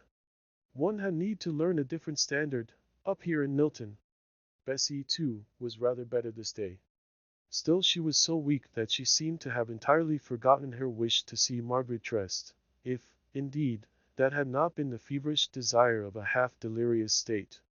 Margaret could not help comparing this strange dressing of hers, to go where she did not care to be, her heart heavy with various anxieties, with the old, merry, girlish toilettes that she and Edith had performed scarcely more than a year ago. Her only pleasure now in decking herself out was in thinking that her mother would take delight in seeing her dressed. She blushed when Dixon, throwing the drawing-room door open, made an appeal for admiration. "Miss Hale looks well, ma'am, doesn't she? Mrs. Shaw's coral couldn't have come in better. It just gives the right touch of color, ma'am. Otherwise, Miss Margaret, you would have been too pale." Margaret's black hair was too thick to be plaited. It needed rather to be twisted round and round, and have its fine silkiness compressed into massive coils, that encircled her head like a crown, and then were gathered into a large spiral knot behind. She kept its weight together by two large coral pins, like small arrows for length. Her white silk sleeves were looped up with strings of the same material, and on her neck, just below the base of her curved and milk-white throat, there lay heavy coral beads. "Oh, Margaret! How I should like to be going with you to one of the old Barrington assemblies, taking you as Lady Beresford used to take me." Margaret kissed her mother for this little burst of maternal vanity, but she could hardly smile at it, she felt so much out of spirits. "I would rather stay at home with you, much rather, mamma." "Nonsense, darling! Be sure you notice the dinner well. I shall like to hear how they manage these things in Milton. Particularly the second course, dear. Look what they have instead of game." Mrs. Hale would have been more than interested, she would have been astonished, if she had seen the sumptuousness of the dinner table and its appointments. Margaret, with her London cultivated taste, felt the number of delicacies to be oppressive. One half of the quantity would have been enough, and the effect tighter and more elegant. But it was one of Mrs. Thornton's rigorous laws of hospitality, that of each separate dainty enough should be provided for all the guests to partake, if they felt inclined. Careless to abstemiousness in her daily habits, it was part of her pride to set a feast before such of her guests as cared for it. Her son shared this feeling. He had never known, though he might have imagined, and had the capability to relish, any kind of society but that which depended on an exchange of superb meals, and even now, though he was denying himself the personal expenditure of an unnecessary sixpence, and had more than once regretted that the invitations for this dinner had been sent out, still, as it was to be, he was glad to see the old magnificence of preparation. Margaret and her father were the first to arrive. Mr. Hale was anxiously punctual to the time specified. There was no one upstairs in the drawing-room but Mrs. Thornton and Fanny. Every cover was taken off, and the apartment blazed forth in yellow silk damask and a brilliantly flowered carpet. Every corner seemed filled up with ornament, until it became a weariness to the eye, and presented a strange contrast to the bald ugliness of the lookout into the great mill yard, where wide folding gates were thrown open for the admission of carriages. The mill loomed high on the left-hand side of the windows, casting a shadow down from its many stories, which darkened the summer evening before its time. My son was engaged up to the last moment on business. He will be here directly, Mr. Hale. May I beg you to take a seat? Mr. Hale was standing at one of the windows as Mrs. Thornton spoke. He turned away, saying, "Don't you find such close neighborhood to the mill rather unpleasant at times?" She drew herself up. "Never. I am not become so fine as to desire to forget the source of my son's wealth and power. Besides, there is not such another factory in Milton. One room alone is 220 square yards. I meant that the smoke and the noise, the constant going out and coming in of the work people, might be annoying." "I agree with you, Mr. Hale," said Fanny. "There is a continual smell of steam and oily machinery, and the noise is perfectly deafening. I have heard noise that was called music far more deafening. The engine room is at the street end of the factory. We hardly hear it, except in summer weather, when all the windows are open, and as for the continual murmur of the work people, it disturbs me no more than the humming of a hive of bees. If I think of it at all, I connect it with my son, and feel how all belongs to him, and that his is the head that directs it. Just now, there are no sounds to come from the mill. The hands have been ungrateful enough to turn out, as perhaps you have heard. But the very business of which I spoke when you entered, had reference to the steps he is going to take to make them learn their place."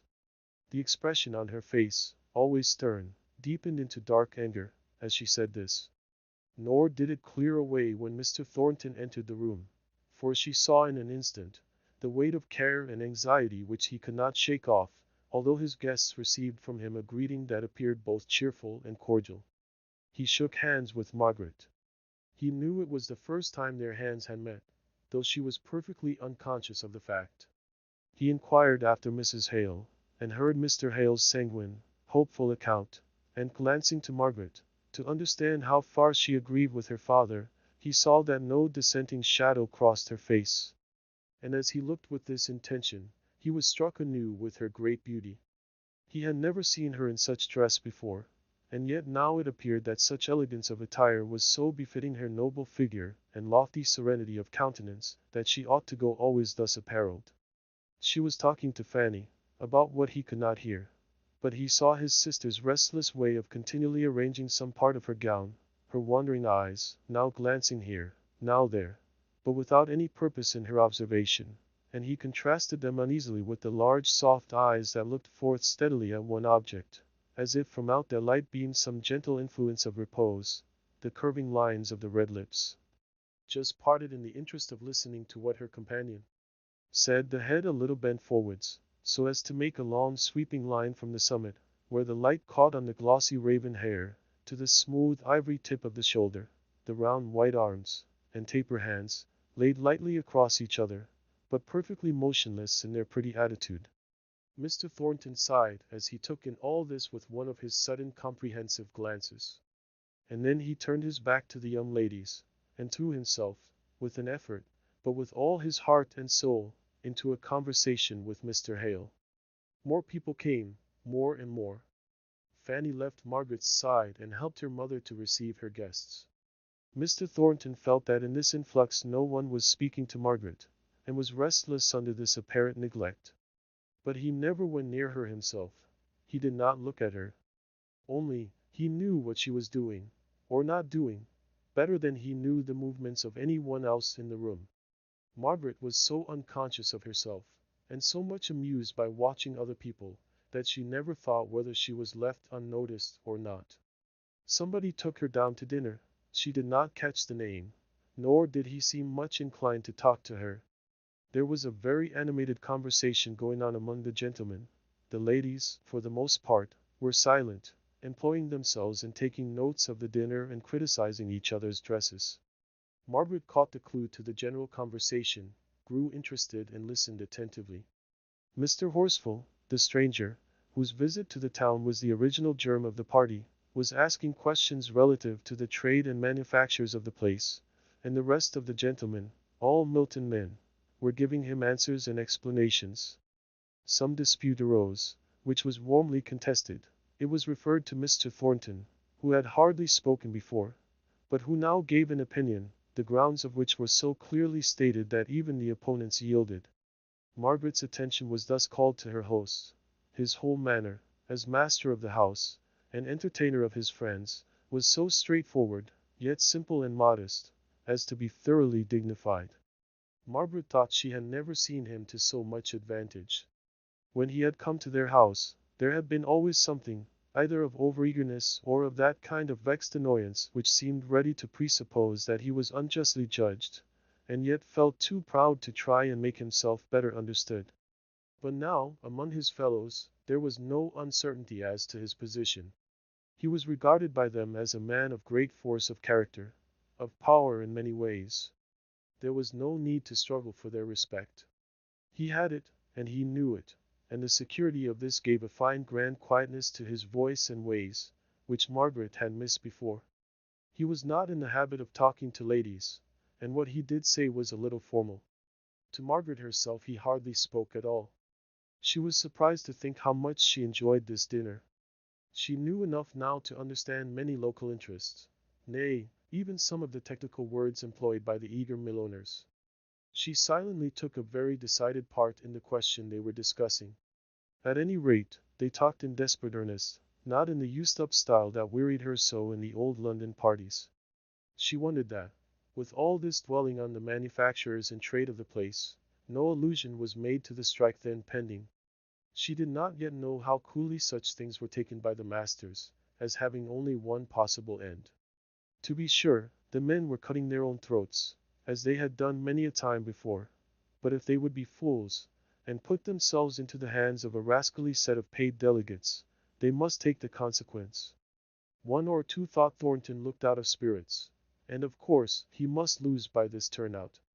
But it was an accident that might happen to themselves any day, and Thornton was as good to manage a strike as anyone, for he was as iron a chap as any in Milton.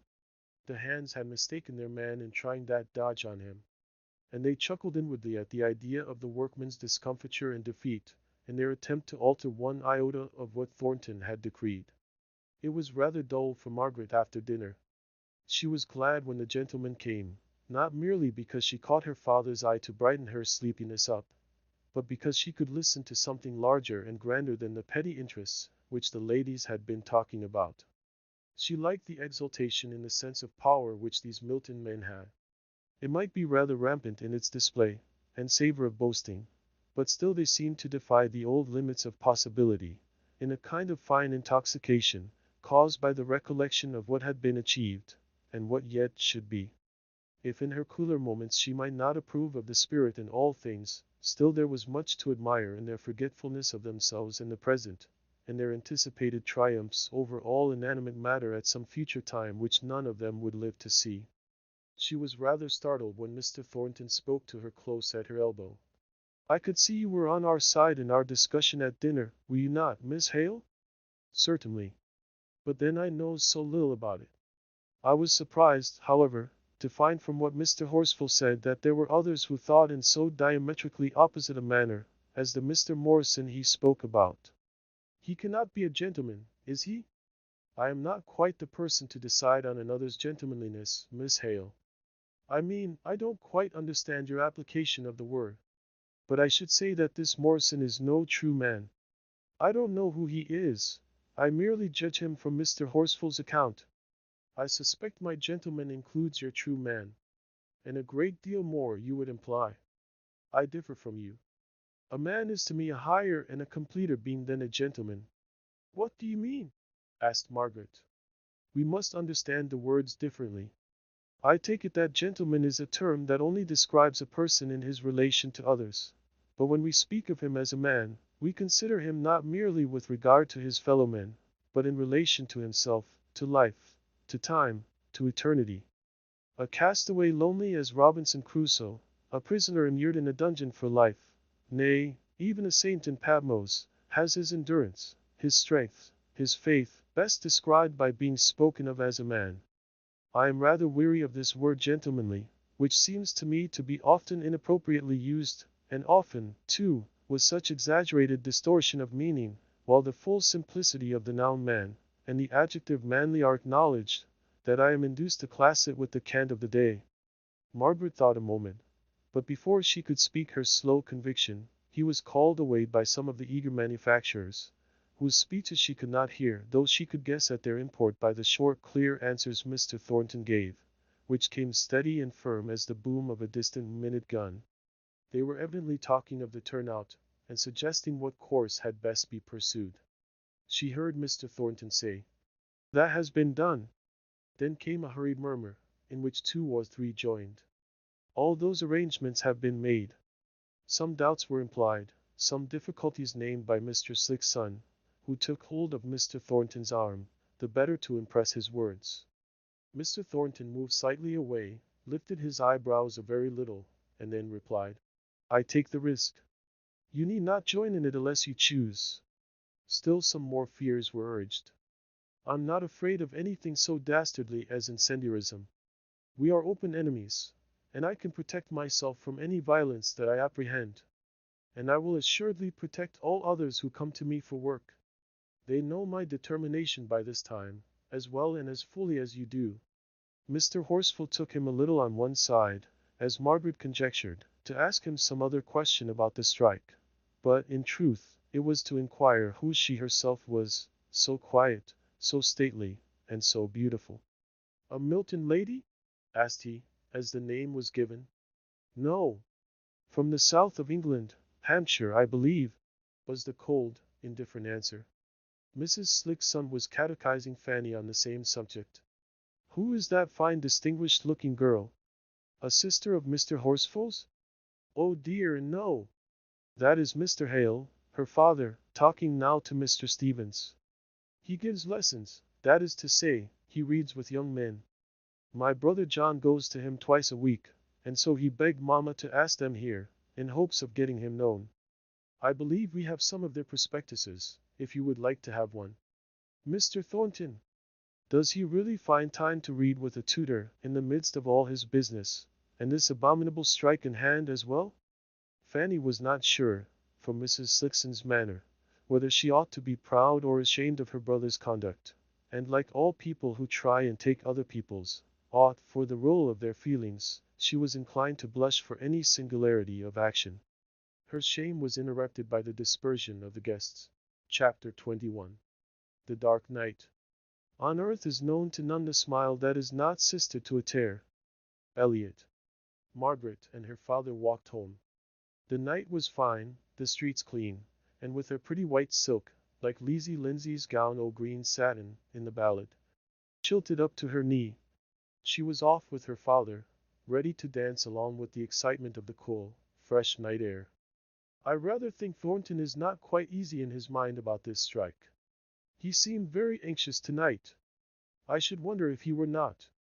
But he spoke with his usual coolness to the others, when they suggested different things, just before we came away. So he did after dinner as well. It would take a good deal to stir him from his cool manner of speaking, but his face strikes me as anxious. I should be, if I were he. He must know of the growing anger and hardly smothered hatred of his work people, who all looked upon him as what the Bible calls a hard man, not so much unjust as unfeeling, clear in judgment, standing upon his rights as no human being ought to stand, considering what we and all our petty rights are in the sight of the Almighty. I am glad you think he looks anxious. When I remember Boucher's half-mad words and ways, I cannot bear to think how coolly Mr. Thornton spoke. In the first place, I am not so convinced as you are about that man Boucher's utter distress. For the moment, he was badly off, I don't doubt. But there is always a mysterious supply of money from these unions, and from what you said, it was evident the man was of a passionate, demonstrative nature, and gave strong expression to all he felt. Ain't Papa? Well, I only want you to do justice to Mr. Thornton, who is, I suspect, of an exactly opposite nature, a man who is far too proud to show his feelings. Just the character I should have thought beforehand, you would have admired Margaret.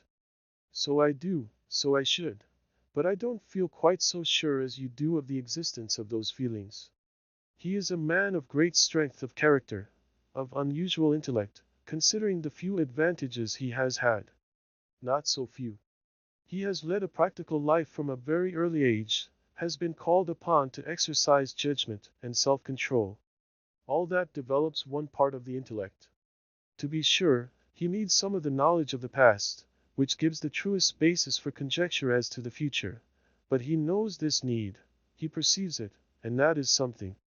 You are quite prejudiced against Mr. Thornton, Margaret. He is the first specimen of a manufacturer, of a person engaged in trade, that I had ever the opportunity of studying, Papa. He is my first olive. Let me make a face while I swallow it. I know he is good of his kind, and by I shall like the kind. I rather think I am already beginning to do so.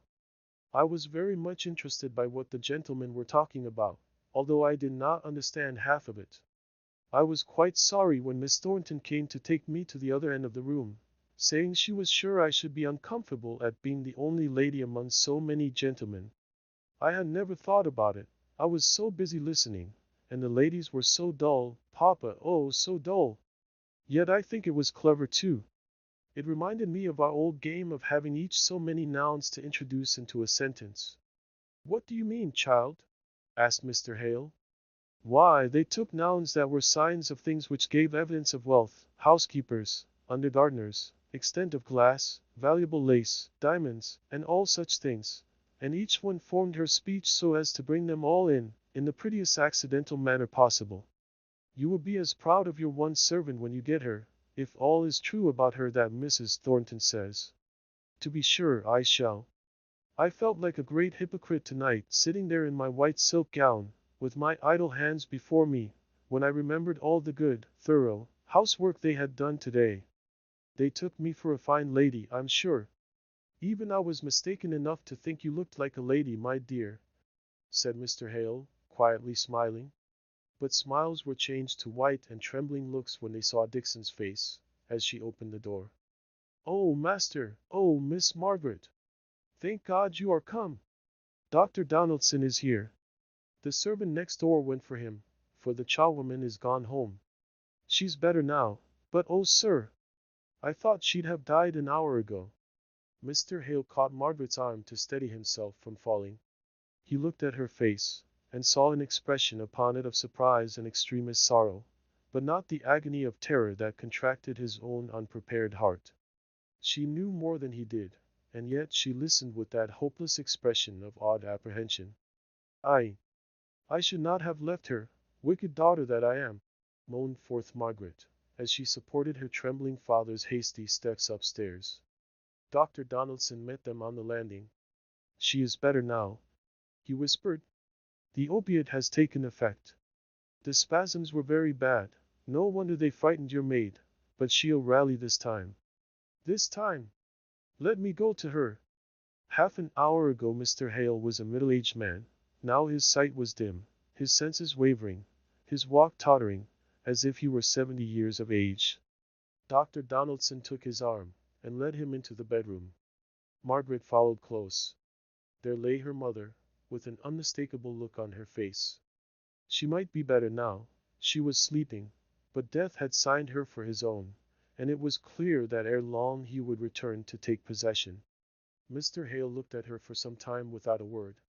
Then he began to shake all over, and turning away from Dr. Donaldson's anxious care, he groped to find the door. He could not see it, although several candles, brought in the sudden affright, were burning and flaring there. He staggered into the drawing-room, and felt about for a chair. Dr. Donaldson wheeled one to him, and placed him in it. He felt his pulse. Speak to him, Miss Hale. We must rouse him. Papa, said Margaret, with a crying voice that was wild with pain. Papa, speak to me. The speculation came again into his eyes, and he made a great effort. Margaret, did you know of this? Oh, it was cruel of you. No, sir, it was not cruel, replied Dr. Donaldson, with quick decision. Miss Hale acted under my directions. There may have been a mistake, but it was not cruel. Your wife will be a different creature tomorrow, I trust. She has had spasms, as I anticipated, though I did not tell Miss Hale of my apprehensions. She has taken the opiate I brought with me. She will have a good long sleep, and tomorrow that look which has alarmed you so much will have passed away. But not the disease? Dr. Donaldson glanced at Margaret. Her bent head, her face raised with no appeal for a temporary reprieve, showed that quick observer of human nature that she thought it better that the whole truth should be told. Not the disease. We cannot touch the disease, with all our poor vaunted skill. We can only delay its progress, alleviate the pain it causes. Be a man, sir, a Christian. Have faith in the immortality of the soul, which no pain, no mortal disease, can assail or touch. But all the reply he got was in the choked words. You have never been married, Dr. Donaldson. You don't know what it is. And in the deep, manly sobs, which went through the stillness of the night like heavy pulses of agony, Margaret knelt by him, caressing him with tearful caresses. No one, not even Dr. Donaldson, knew how the time went by. Mr. Hale was the first to dare to speak of the necessities of the present moment. What must we do? Asked he. Tell us both. Margaret is my staff, my right hand. Dr. Donaldson gave his clear, sensible directions. No fear for tonight, nay, even peace for tomorrow, and for many days yet. But no enduring hope of recovery. He advised Mr. Hale to go to bed, and leave only one to watch the slumber, which he hoped would be undisturbed. He promised to come again early in the morning, and with a warm and kindly shake of the hand, he left them. They spoke but few words. They were too much exhausted by their terror to do more than decide upon the immediate course of action. Mr. Hale was resolved to sit up through the night, and all that Margaret could do was to prevail upon him to rest on the drawing-room sofa.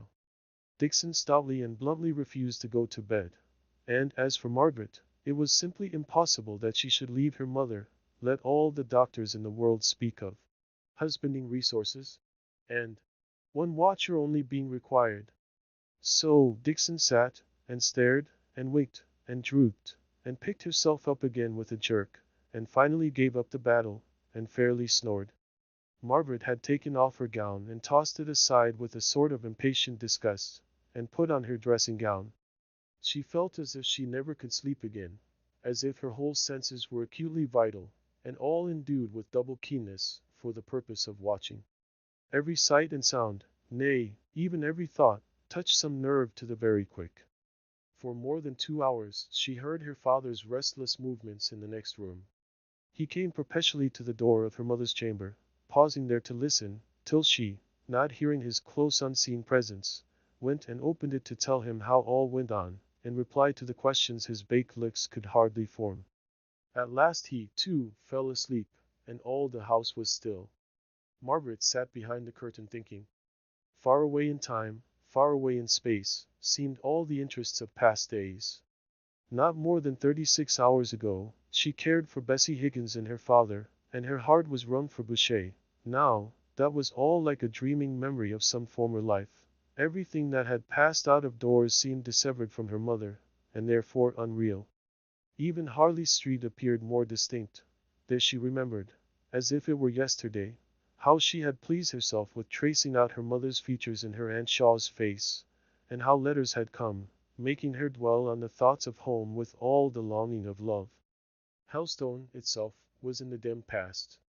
The dull gray days of the preceding winter and spring, so uneventless and monotonous, seemed more associated with what she cared for now above all price. She would fain have caught at the skirts of that departing time, and prayed it to return, and give her back what she had too little valued while it was yet in her possession. What a vain show life seemed! How unsubstantial, and flickering, and flitting! It was as if from some aerial belfry, high up above the stir and jar of the earth, there was a bell continually tolling. All are shadows, all are passing, all is past. And when the morning dawned, cool and gray, like many a happier morning before, when Margaret looked one by one at the sleepers, it seemed as if the terrible night were unreal as a dream. It, too, was a shadow. It, too, was past. Mrs. Hale herself was not aware when she awoke how ill she had been the night before. She was rather surprised at Dr. Donaldson's early visit, and perplexed by the anxious faces of husband and child. She consented to remain in bed that day, saying she certainly was tired.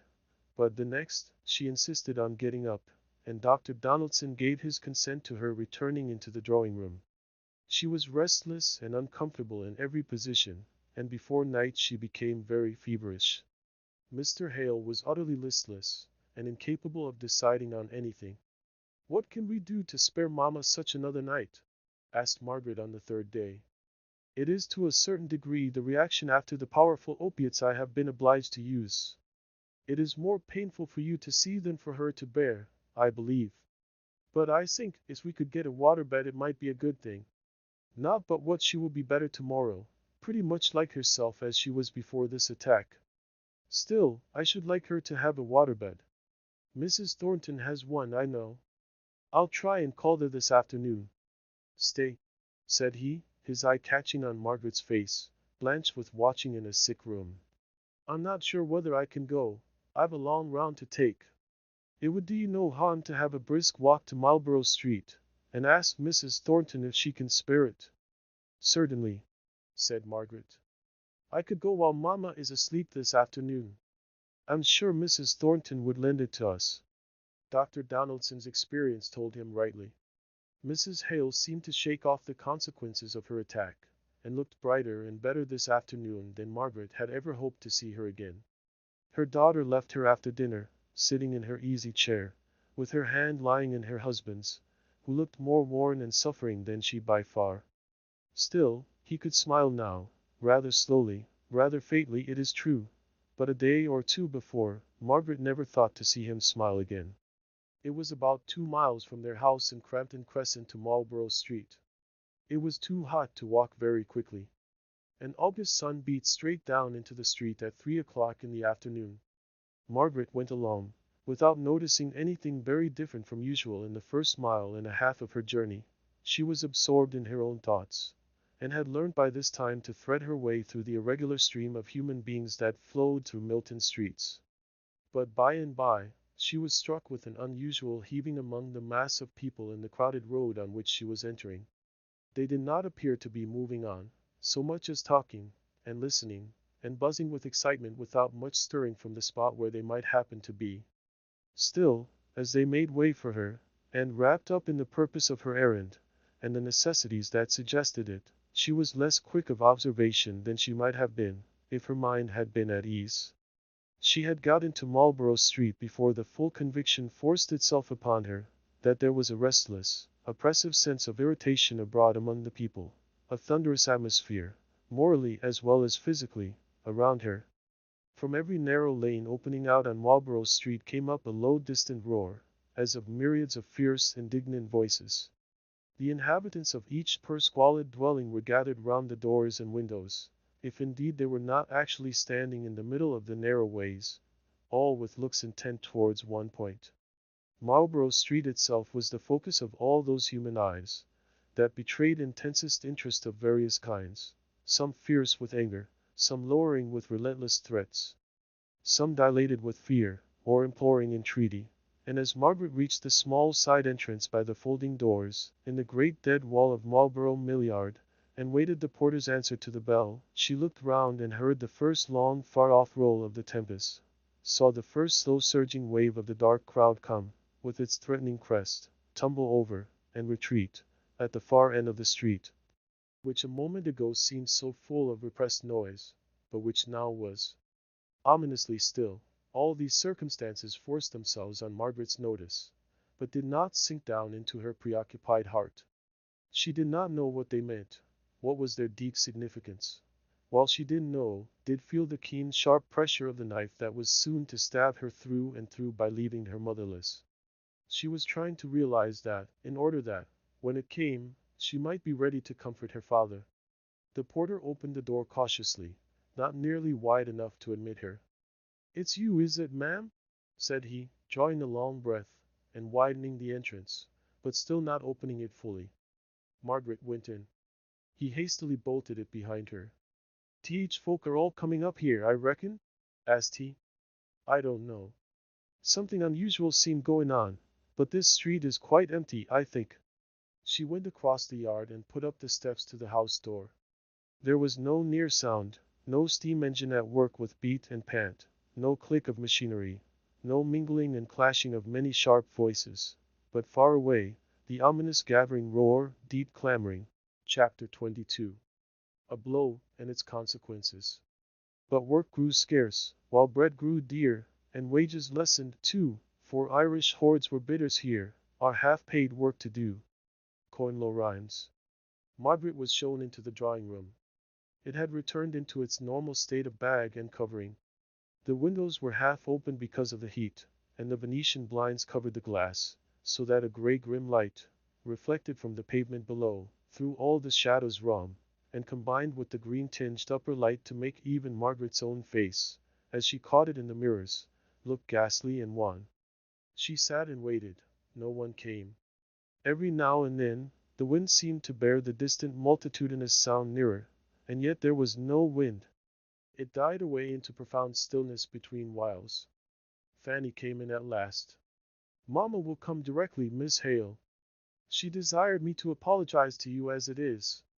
Perhaps you know my brother has imported hands from Ireland, and it has irritated the Milton people excessively, as if he hadn't a right to get labor where he could, and the stupid wretches here wouldn't work for him, and now they've frightened these poor Irish starvelings so with their threats, that we daren't let them out.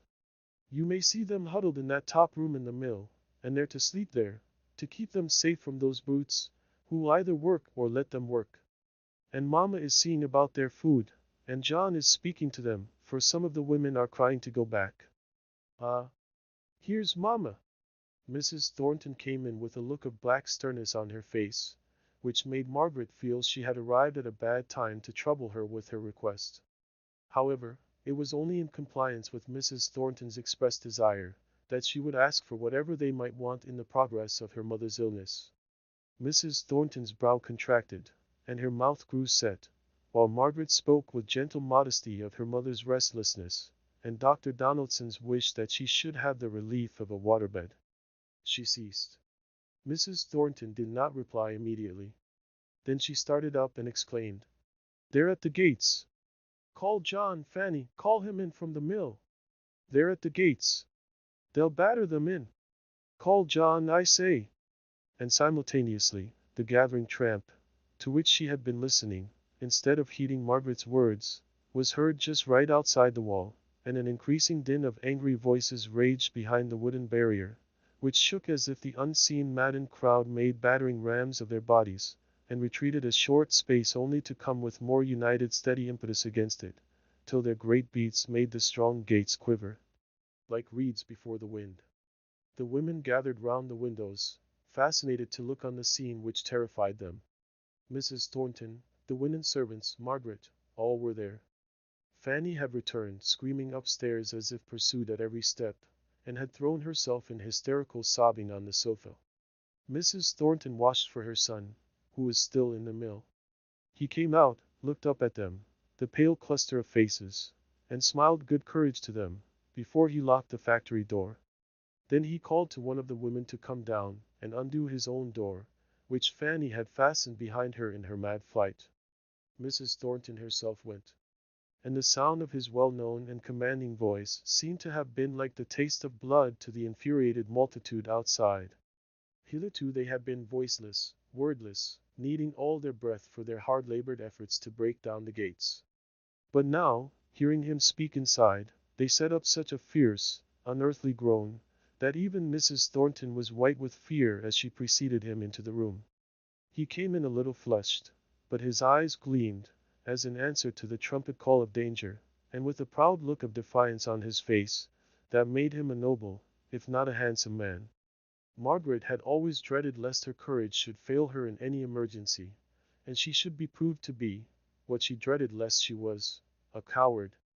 But now, in this real great time of reasonable fear and nearness of terror, she forgot herself, and felt only an intense sympathy, intense to painfulness, in the interests of the moment. Mr. Thornton came frankly forwards. "I'm sorry, Miss Hale, you have visited us at this unfortunate moment, when I fear you may be involved in whatever risk we have to bear. Mother, hadn't you better go into the back rooms? I'm not sure whether they may not have made their way from Pinner's Lane into the stable yard. But if not, you will be safer there than here. Gold chain, continued he, addressing the upper servant. And she went, followed by the others. I stop here, said his mother. Where you are, there I stay. And indeed, retreat into the back rooms was of no avail. The crowd had surrounded the outbuildings at the rear, and was sending forth their awful threatening roar behind. The servants retreated into the garrets, with many a cry and shriek. Mr. Thornton smiled scornfully as he heard them. He glanced at Margaret, standing all by herself at the window nearest the factory. Her eyes glittered, her color was deepened on cheek and lip. As if she felt his look, she turned to him and asked a question that had been for some time in her mind. Why are the poor imported work people in the factory there? Yes. I left them cowed up in a small room, at the head of a back flight of stairs, bidding them run all risks, and escape down there, if they heard any attack made on the mill doors. But it is not them, it is me they want. When can the soldiers be here? Asked his mother, in a low but not unsteady voice. He took out his watch with the same steady composure with which he did everything. He made some little calculation. Supposing Williams got straight off when I told him, and hadn't to dodge about amongst them, it must be 20 minutes yet. 20 minutes, said his mother, for the first time showing her terror in the tones of her voice. Shut down the windows instantly, mother, exclaimed he. The gates won't bear such another shock. Shut down that window, Miss Hale. Margaret shut down her window, and then went to assist Mrs. Thornton's trembling fingers. From some cause or other, there was a pause of several minutes in the unseen street. Mrs. Thornton looked with wild anxiety at her son's countenance, as if to gain the interpretation of the sudden stillness from him. His face was set into rigid lines of contemptuous defiance. Neither hope nor fear could be read there. Fanny raised herself up. Are they gone? Asked she in a whisper. Gone, replied he. Listen. She did listen. They all could hear the one great straining breath, the creak of wood slowly yielding, the wrench of iron, the mighty fall of the ponderous gates. Fanny stood up tottering, made a step or two towards her mother, and fell forwards into her arms in a fainting fit. Mrs. Thornton lifted her up with a strength that was as much that of the will as of the body, and carried her away. Thank God, said Mr. Thornton, as he watched her out. Had you not better go upstairs, Miss Hale? Margaret's lips formed a no, but he could not hear her speak, for the tramp of innumerable steps right under the very wall of the house, and the fierce growl of low, deep, angry voices that had a ferocious murmur of satisfaction in them, more dreadful than their baffled cries not many minutes before. Never mind, said he, thinking to encourage her. I am very sorry that you should have been entrapped into all this alarm, but it cannot last long now. A few minutes more, and the soldiers will be here. Oh God! Cried Margaret, suddenly. There is Boucher. I know his face, though he is livid with rage, he is fighting to get to the front. Look! Look! Who is Boucher? Asked Mr. Thornton coolly, and coming close to the window to discover the man in whom Margaret took such an interest. As soon as they saw Mr. Thornton, they set up a yell. To call it not human is nothing. It was as the demoniac desire of some terrible wild beast for the food that is withheld from his ravening. Even he drew back for a moment, dismayed at the intensity of hatred he had provoked. Let them yell, said he. In 5 minutes more. I only hope my poor Irishmen are not terrified out of their wits by such a fiend-like noise. Keep up your courage for 5 minutes, Miss Hale. Don't be afraid for me, she said hastily. But what in 5 minutes? Can you do nothing to soothe these poor creatures? It is awful to see them. The soldiers will be here directly, and that will bring them to reason. To reason? Said Margaret quickly. What kind of reason? The only reason that does with men that make themselves into wild beasts. By heaven! They've turned to the mill door. Mr. Thornton, said Margaret, shaking all over with her passion. Go down this instant, if you are not a coward. Go down and face them like a man. Save these poor strangers, whom you have decoyed here. Speak to your workmen as if they were human beings. Speak to them kindly. Don't let the soldiers come in and cut down poor creatures who are driven mad. I see one there who is. If you have any courage or noble quality in you, go out and speak to them, man to man." He turned and looked at her while she spoke. A dark cloud came over his face while he listened. He set his teeth as he heard her words. "I will go. Perhaps I may ask you to accompany me downstairs, and bar the door behind me. My mother and sister will need that protection." "I, Mr. Thornton, I do not know, I may be wrong, only—" But he was gone. He was downstairs in the hall. He had unbarred the front door. All she could do was to follow him quickly, and fasten it behind him, and clamber up the stairs again with a sick heart and a dizzy head. Again she took her place by the farthest window. He was on the steps below. She saw that by the direction of 1,000 angry eyes. But she could neither see nor hear anything save the savage satisfaction of the rolling angry murmur. See through the window wide open. Many in the crowd were mere boys, cruel and thoughtless, cruel because they were thoughtless. Some were men, gaunt as wolves, and mad for prey. She knew how it was. They were like Boucher, with starving children at home, relying on ultimate success in their efforts to get higher wages, and enraged beyond measure at discovering that Irishmen were to be brought in to rob their little ones of bread. Margaret knew it all. She read it in Boucher's face, forlornly desperate and livid with rage. If Mr. Thornton would but say something to them, let them hear his voice only, it seemed as if it would be better than this wild beating and raging against the stony silence that vouchsafed them no word, even of anger or reproach. But perhaps he was speaking now. There was a momentary hush of their noise, inarticulate as that of a troop of animals. She tore her bonnet off, and bent forward to hear. She could only see, for if Mr. Thornton had indeed made the attempt to speak, the momentary instinct to listen to him was past and gone, and the people were raging worse than ever. He stood with his arms folded, still as a statue, his face pale with repressed excitement. They were trying to intimidate him, to make him flinch. Each was urging the other on to some immediate act of personal violence. Margaret felt intuitively that in an instant all would be uproar. The first touch would cause an explosion, in which, among such hundreds of infuriated men and reckless boys, even Mr. Thornton's life would be unsafe, that in another instant the stormy passions would have passed their bounds, and swept away all barriers of reason, or apprehension of consequence. Even while she looked, she saw lads in the background stooping to take off their heavy wooden clogs, the readiest missile they could find. She saw it was the spark to the gunpowder, and with a cry, which no one heard, she rushed out of the room. Downstairs, she had lifted the great iron bar of the door with an imperious force, had thrown the door open wide, and was there, in face of that angry sea of men, her eyes smiting them with flaming arrows of reproach. The clogs were rested in the hands that held them.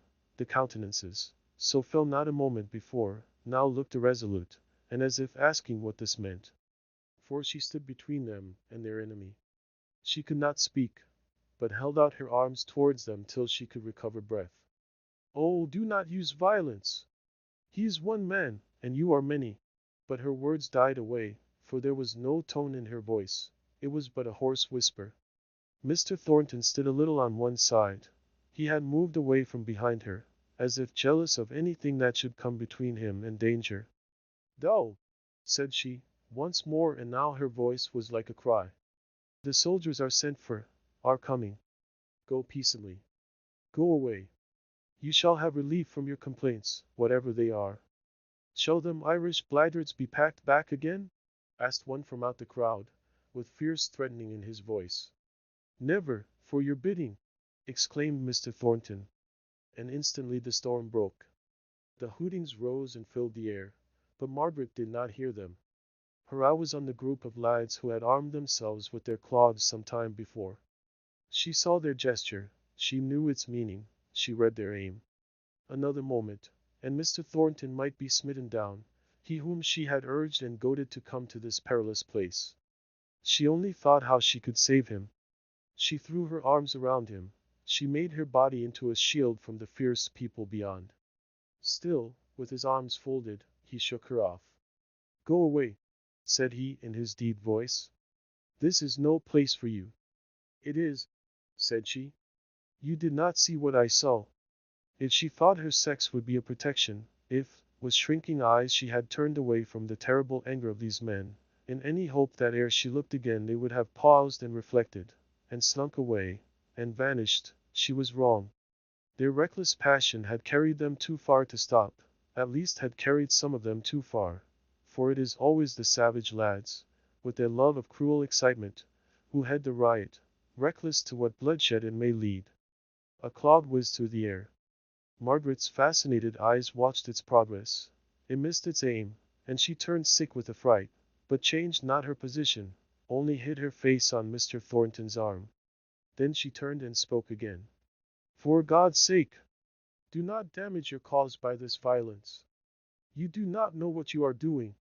She strove to make her words distinct.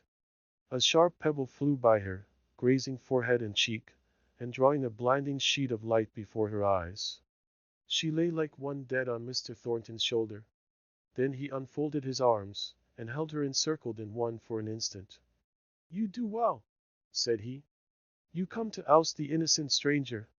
You fall, you hundreds, on one man, and when a woman comes before you, to ask you for your own sakes to be reasonable creatures, your cowardly wrath falls upon her. You do well. They were silent while he spoke. They were watching, open-eyed and open-mouthed, the thread of dark red blood which wakened them up from their trance of passion. Those nearest the gate stole out ashamed. There was a movement through all the crowd, a retreating movement. Only one voice called out, "Th. Stone was meant for thee, but thou wert sheltered behind a woman." Mr. Thornton quivered with rage. The blood flowing had made Margaret conscious, dimly, vaguely conscious. He placed her gently on the doorstep, her head leaning against the frame. "Can you rest there?" he asked. But without waiting for her answer, he went slowly down the steps right into the middle of the crowd. "Now kill me if it is your brutal will. There is no woman to shield me here. You may beat me to death. You will never move me from what I have determined upon, not you." He stood amongst them with his arms folded, in precisely the same attitude as he had been in on the steps. But the retrograde movement towards the gate had begun, as unreasoningly, perhaps as blindly, as the simultaneous anger. Or, perhaps, the idea of the approach of the soldiers, and the sight of that pale, upturned face, with closed eyes still and sad as marble, though the tears welled out of the long entanglement of eyelashes, and dropped down, and heavier, slower plash than even tears, came the drip of blood from her wound. Even the most desperate, Boucher himself, drew back, faltered away, scowled, and finally went off, muttering curses on the master, who stood in his unchanging attitude, looking after their retreat with defiant eyes. The moment that retreat had changed into a flight, as it was sure from its very character to do, he darted up the steps to Margaret. She tried to rise without his help. "It is nothing," she said, with a sickly smile. "The skin is grazed, and I was stunned at the moment. Oh, I am so thankful they are gone!" And she cried without restraint. He could not sympathize with her. His anger had not abated.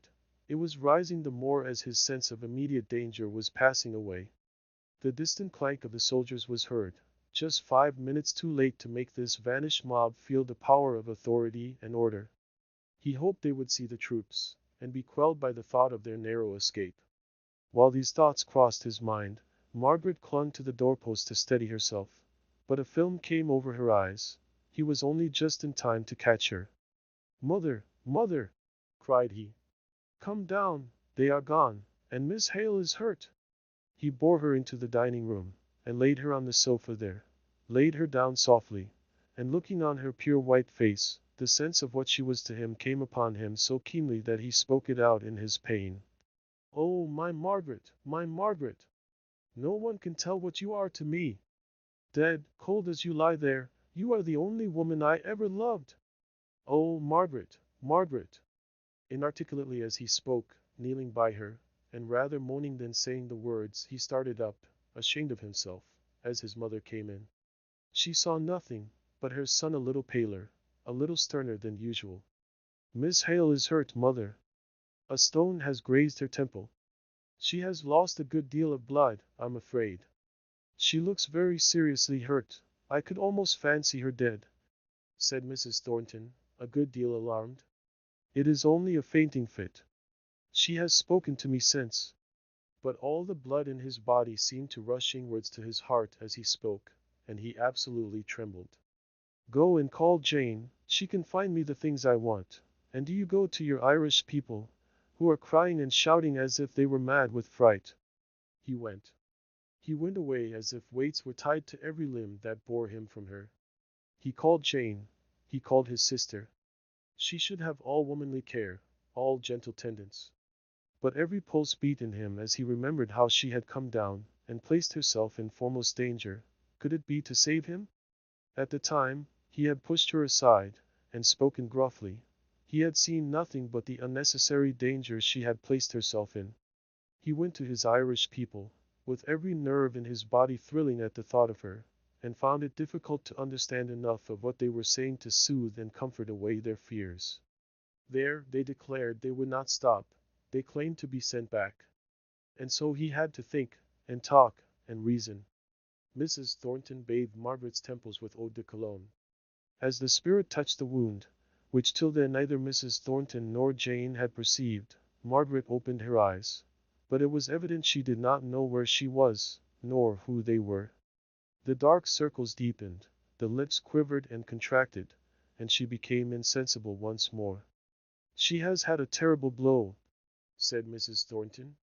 "Is there any one who will go for a doctor?"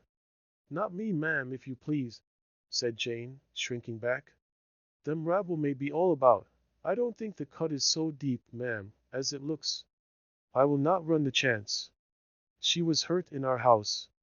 If you are a coward, Jane, I am not. I will go. Pray, ma'am, let me send one of the police. There's ever so many come up, and soldiers too.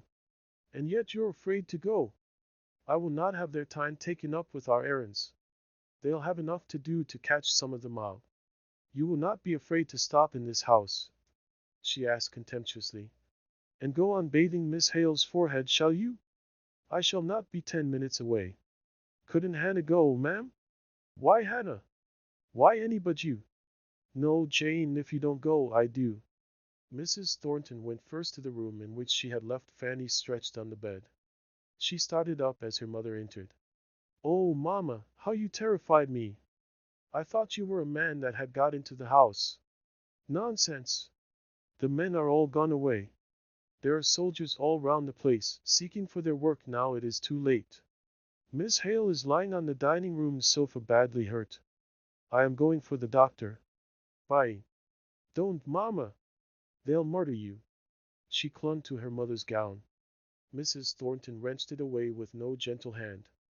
"Find me someone else to go. But that girl must not bleed to death." "Bleed? Oh, how sordid! How has she got hurt?" "I don't know. I have no time to ask. Go down to her, Fanny, and do try to make yourself of use. Jane is with her, and I trust it looks worse than it is. Jane has refused to leave the house, cowardly woman. And I won't put myself in the way of any more refusals from my servants, so I am going myself." "Oh, dear, dear," said Fanny, crying, and preparing to go down rather than be left alone, with the thought of wounds and bloodshed in the very house. "Oh, Jane," said she, creeping into the dining room. "What is the matter? How white she looks! How did she get hurt? Did they throw stones into the drawing room?"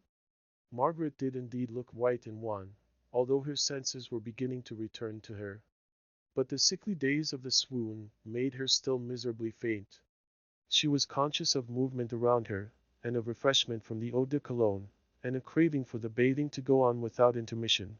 But when they stopped to talk, she could no more have opened her eyes, or spoken to ask for more bathing, than the people who lie in death-like trance can move, or utter sound, to arrest the awful preparations for their burial, while they are yet fully aware, not merely of the actions of those around them, but of the idea that is the motive for such actions.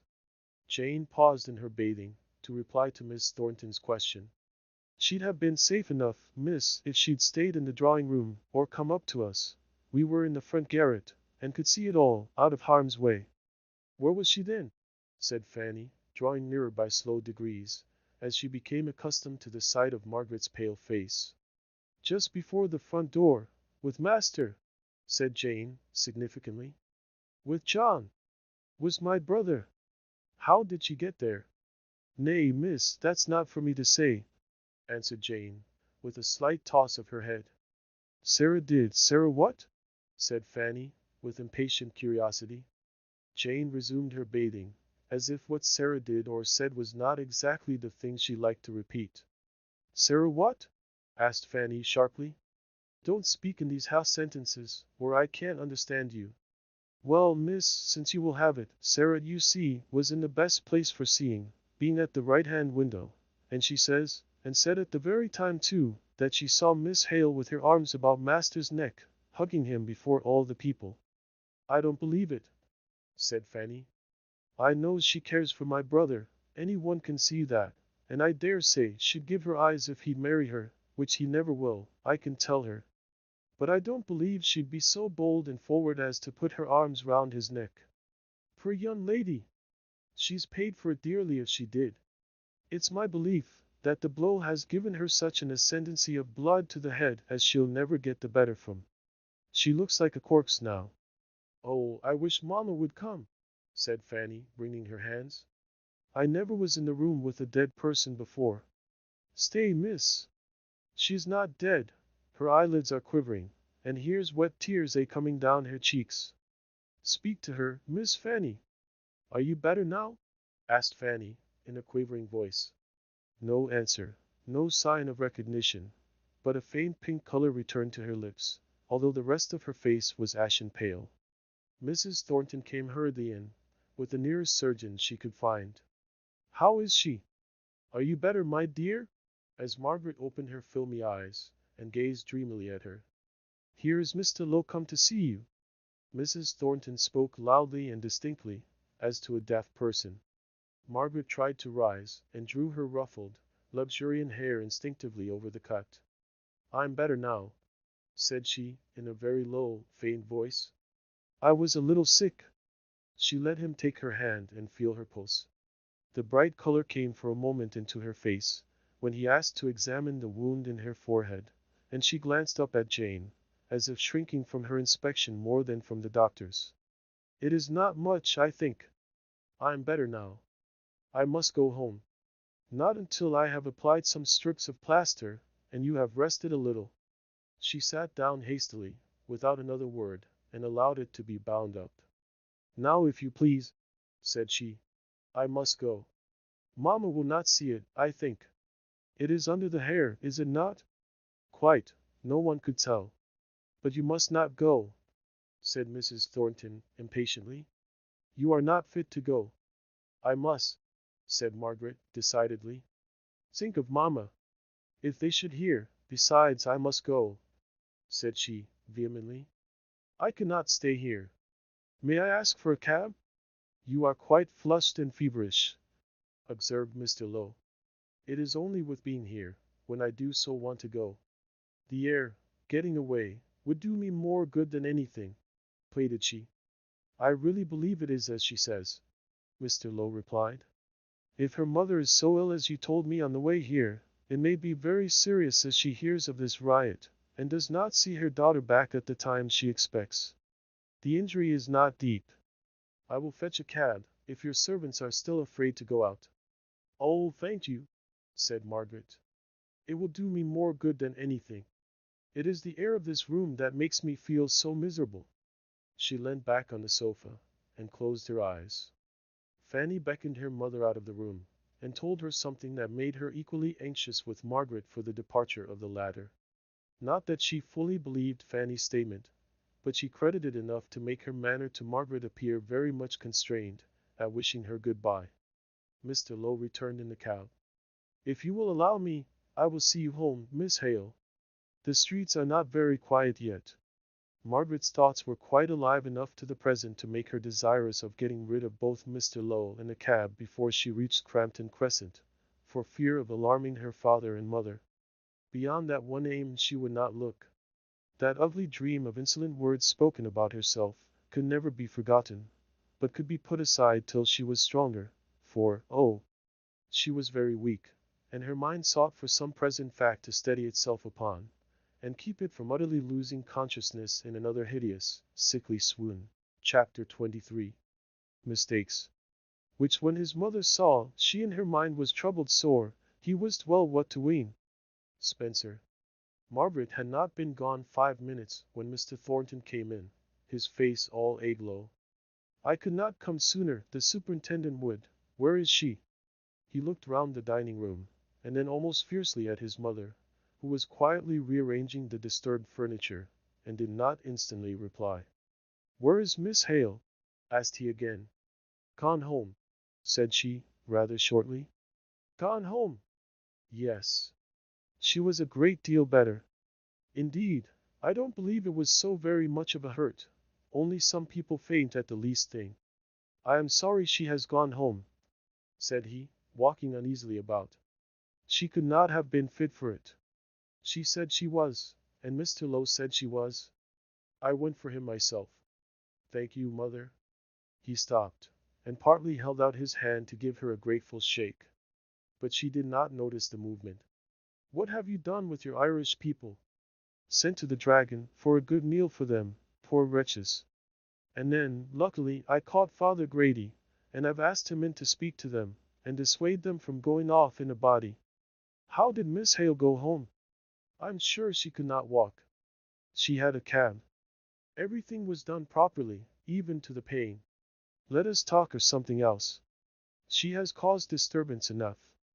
I don't know where I should have been but for her.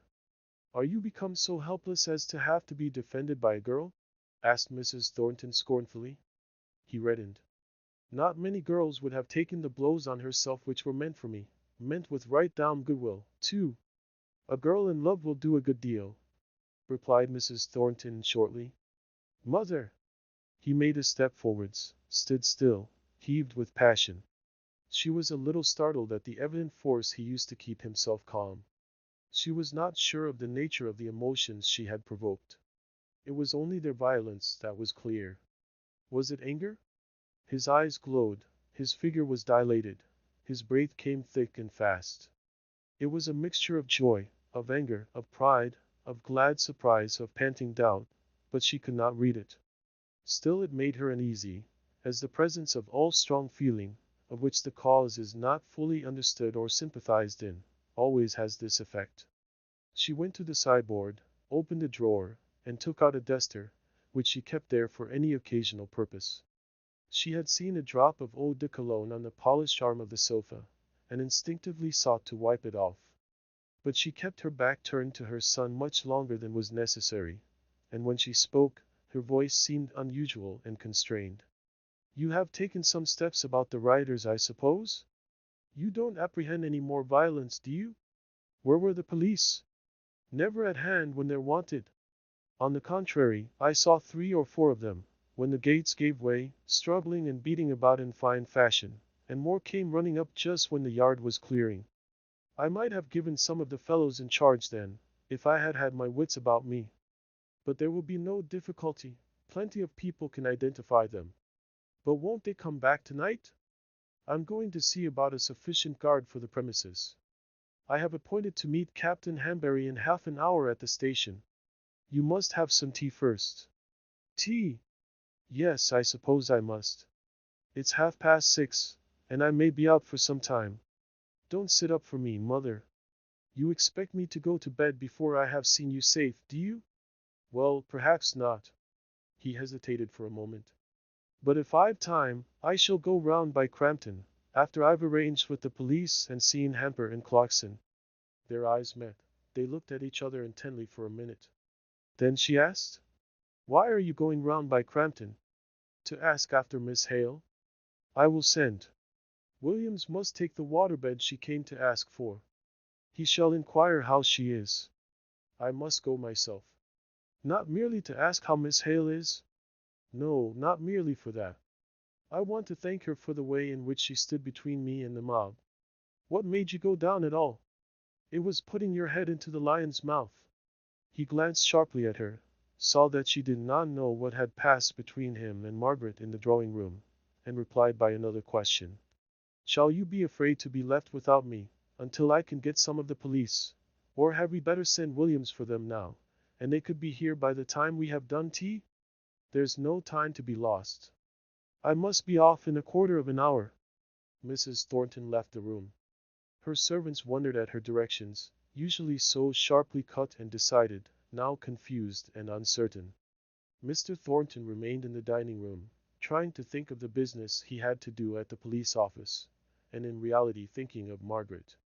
Everything seemed dim and vague behind, besides the touch of her arms round his neck, the soft clinging which made the dark color come and go in his cheek as he thought of it. The tea would have been very silent, but for Fanny's perpetual description of her own feelings, how she had been alarmed, and then thought they were gone, and then felt sick and faint and trembling in every limb. "There, that's enough," said her brother, rising from the table. "The reality was enough for me." He was going to leave the room, when his mother stopped him with her hand upon his arm. "You will come back here before you go to the Hales," said she, in a low, anxious voice. "I know what I know," said Fanny to herself. "Why? Will it be too late to disturb them? John, come back to me for this one evening. It would be late for Mrs. Hale.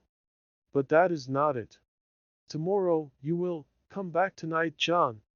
She had seldom pleaded with her son at all. She was too proud for that, but she had never pleaded in vain. "I will return straight here after I have done my business. You will be sure to inquire after them, after her?" Mrs. Thornton was by no means a talkative companion to Fanny, nor yet a good listener while her son was absent. But on his return, her eyes and ears were keen to see and to listen to all the details which he could give, as to the steps he had taken to secure himself, and those whom he chose to employ, from any repetition of the day's outrages. He clearly saw his object. Punishment and suffering were the natural consequences to those who had taken part in the riot. All that was necessary, in order that property should be protected, and that the will of the proprietor might cut to his end, clean and sharp as a sword. "Mother, you know what I have got to say to Miss Hale tomorrow?" The question came upon her suddenly, during a pause in which she, at least, had forgotten Margaret. She looked up at him. "Yes, I do. You can hardly do otherwise." "Do otherwise? I don't understand you." "I mean that, after allowing her feelings so to overcome her, I consider you bound in honor." "Bound in honor," said he scornfully. "I'm afraid honor has nothing to do with it." "Her feelings overcome her." "What feelings do you mean?" "Nay, John, there is no need to be angry. Did she not rush down and cling to you to save you from danger?" "She did," said he. "But, mother," continued he, stopping short in his walk right in front of her, "I dare not hope. I never was faint-hearted before, but I cannot believe such a creature cares for me."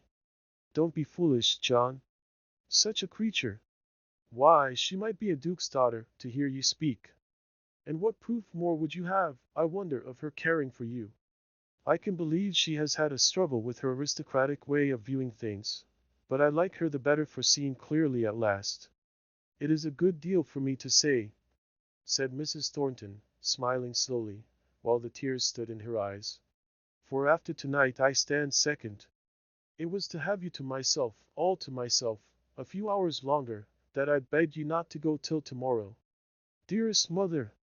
Still love is selfish, and in an instant he reverted to his own hopes and fears in a way that drew the cold creeping shadow over Mrs. Thornton's heart. "But I know she does not care for me. I shall put myself at her feet. I must. If it were but one chance in 1,000, or 1,000,000, I should do it." "Don't fear," said his mother, crushing down her own personal mortification at the little notice he had taken of the rare ebullition of her maternal feelings, of the pang of jealousy that betrayed the intensity of her disregarded love. "Don't be afraid," she said coldly. "As far as love may go she may be worthy of you. It must have taken a good deal to overcome her pride. Don't be afraid, John," said she, kissing him, as she wished him good night. And she went slowly and majestically out of the room. But when she got into her own, she locked the door, and sate down to cry unwonted tears. Margaret entered the room where her father and mother still sat, holding low conversation together, looking very pale and white. She came close up to them before she could trust herself to speak. Mrs. Thornton will send a waterbed, Mamma. Dear, how tired you look. Is it very hot, Margaret? Very hot, and the streets are rather rough with the strike. Margaret's color came back vivid and bright as ever, but it faded away instantly. Here has been a message from Bessie Higgins, asking you to go to her, said Mrs. Hale. But I'm sure you look too tired. Yes, said Margaret. I am tired, I cannot go. She was very silent and trembling while she made tea. She was thankful to see her father so much occupied with her mother as not to notice her looks. Even after her mother went to bed, he was not content to be absent from her, but undertook to read her to sleep. Margaret was alone. Now I will think of it. Now I will remember it all. I could not before, I dared not. She sat still in her chair, her hands clasped on her knees, her lips compressed, her eyes fixed as one who sees a vision. She drew a deep breath.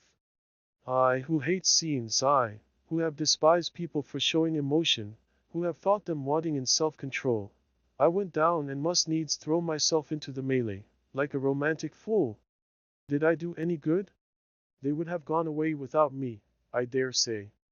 But this was overleaping the rational conclusion, as in an instant her well-poised judgment felt. No, perhaps they would not. I did some good. Though what possessed me to defend that man as if he were a helpless child? Ah, said she, clenching her hands together. It is no wonder those people thought I was in love with him, after disgracing myself in that way. I in love, and with him too. Her pale cheeks suddenly became one flame of fire, and she covered her face with her hands. When she took them away, her palms were wet with scalding tears. Oh, how low I am fallen that they should say that of me! I could not have been so brave for any one else, just because he was so utterly indifferent to me, if, indeed, I do not positively dislike him. It made me the more anxious that there should be fair play on each side, and I could see what fair play was. It was not fair, said she vehemently, that he should stand there, sheltered, awaiting the soldiers, who might catch those poor maddened creatures as in a trap, without an effort on his part, to bring them to reason. And it was worse than unfair for them to set on him as they threatened. I would do it again, let who will say what they like of me. If I saved one blow, one cruel, angry action that might otherwise have been committed, I did a woman's work. Let them insult my maiden pride as they will. I walk pure before God. She looked up, and a noble peace seemed to descend and calm her face, till it was stiller than chiseled marble. Dixon came in. If you please, Miss Margaret, here's the water-bed from Mrs. Thornton's. It's too late for tonight, I'm afraid, for Mrs. is nearly asleep, but it will do nicely for tomorrow. Very, said Margaret. You must send our best thanks. Dixon left the room for a moment. If you please, Miss Margaret, he says he's to ask particular how you are. I think he must mean Mrs., but he says his last words were, to ask how Miss Hale was. Me, said Margaret, drawing herself up. I am quite well. Tell him I am perfectly well. But her complexion was as deadly white as her handkerchief, and her head ached intensely. Mr. Hale now came in. He had left his sleeping wife, and wanted, as Margaret saw, to be amused and interested by something that she was to tell him. With sweet patience did she bear her pain, without a word of complaint, and rummaged up numberless small subjects for conversation, all except the riot, and that she never named once. It turned her sick to think of it. Good night, Margaret.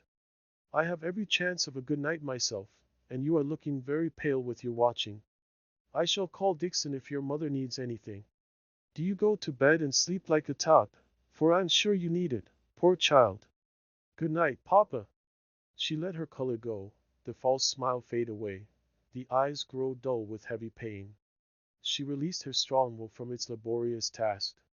Till morning she might feel ill and weary. She lay down and never stirred.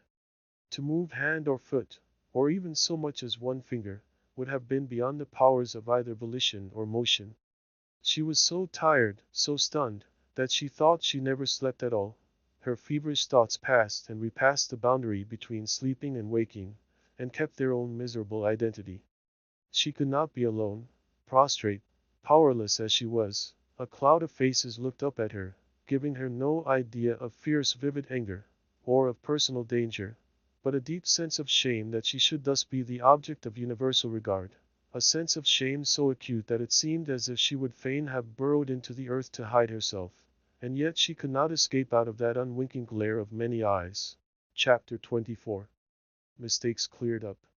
Your beauty was the first that won the place and scoured the walls of my undaunted heart, which, captive now, pines in a cative case, unkindly met with raider for desert, yet not the less your servant shall abide, in spite of rude repulse or silent pride. William Fowler. The next morning, Margaret dragged herself up, thankful that the night was over, unrefreshed yet rested. All had gone well through the house. Her mother had only wakened once.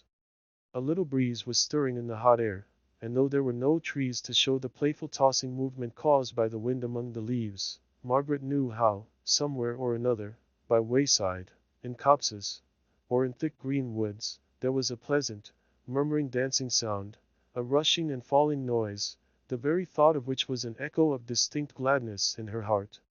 She sat at her work in Mrs. Hale's room. As soon as that forenoon slumber was over, she would help her mother to dress. After dinner, she would go and see Bessie Higgins. She would banish all recollection of the Thornton family.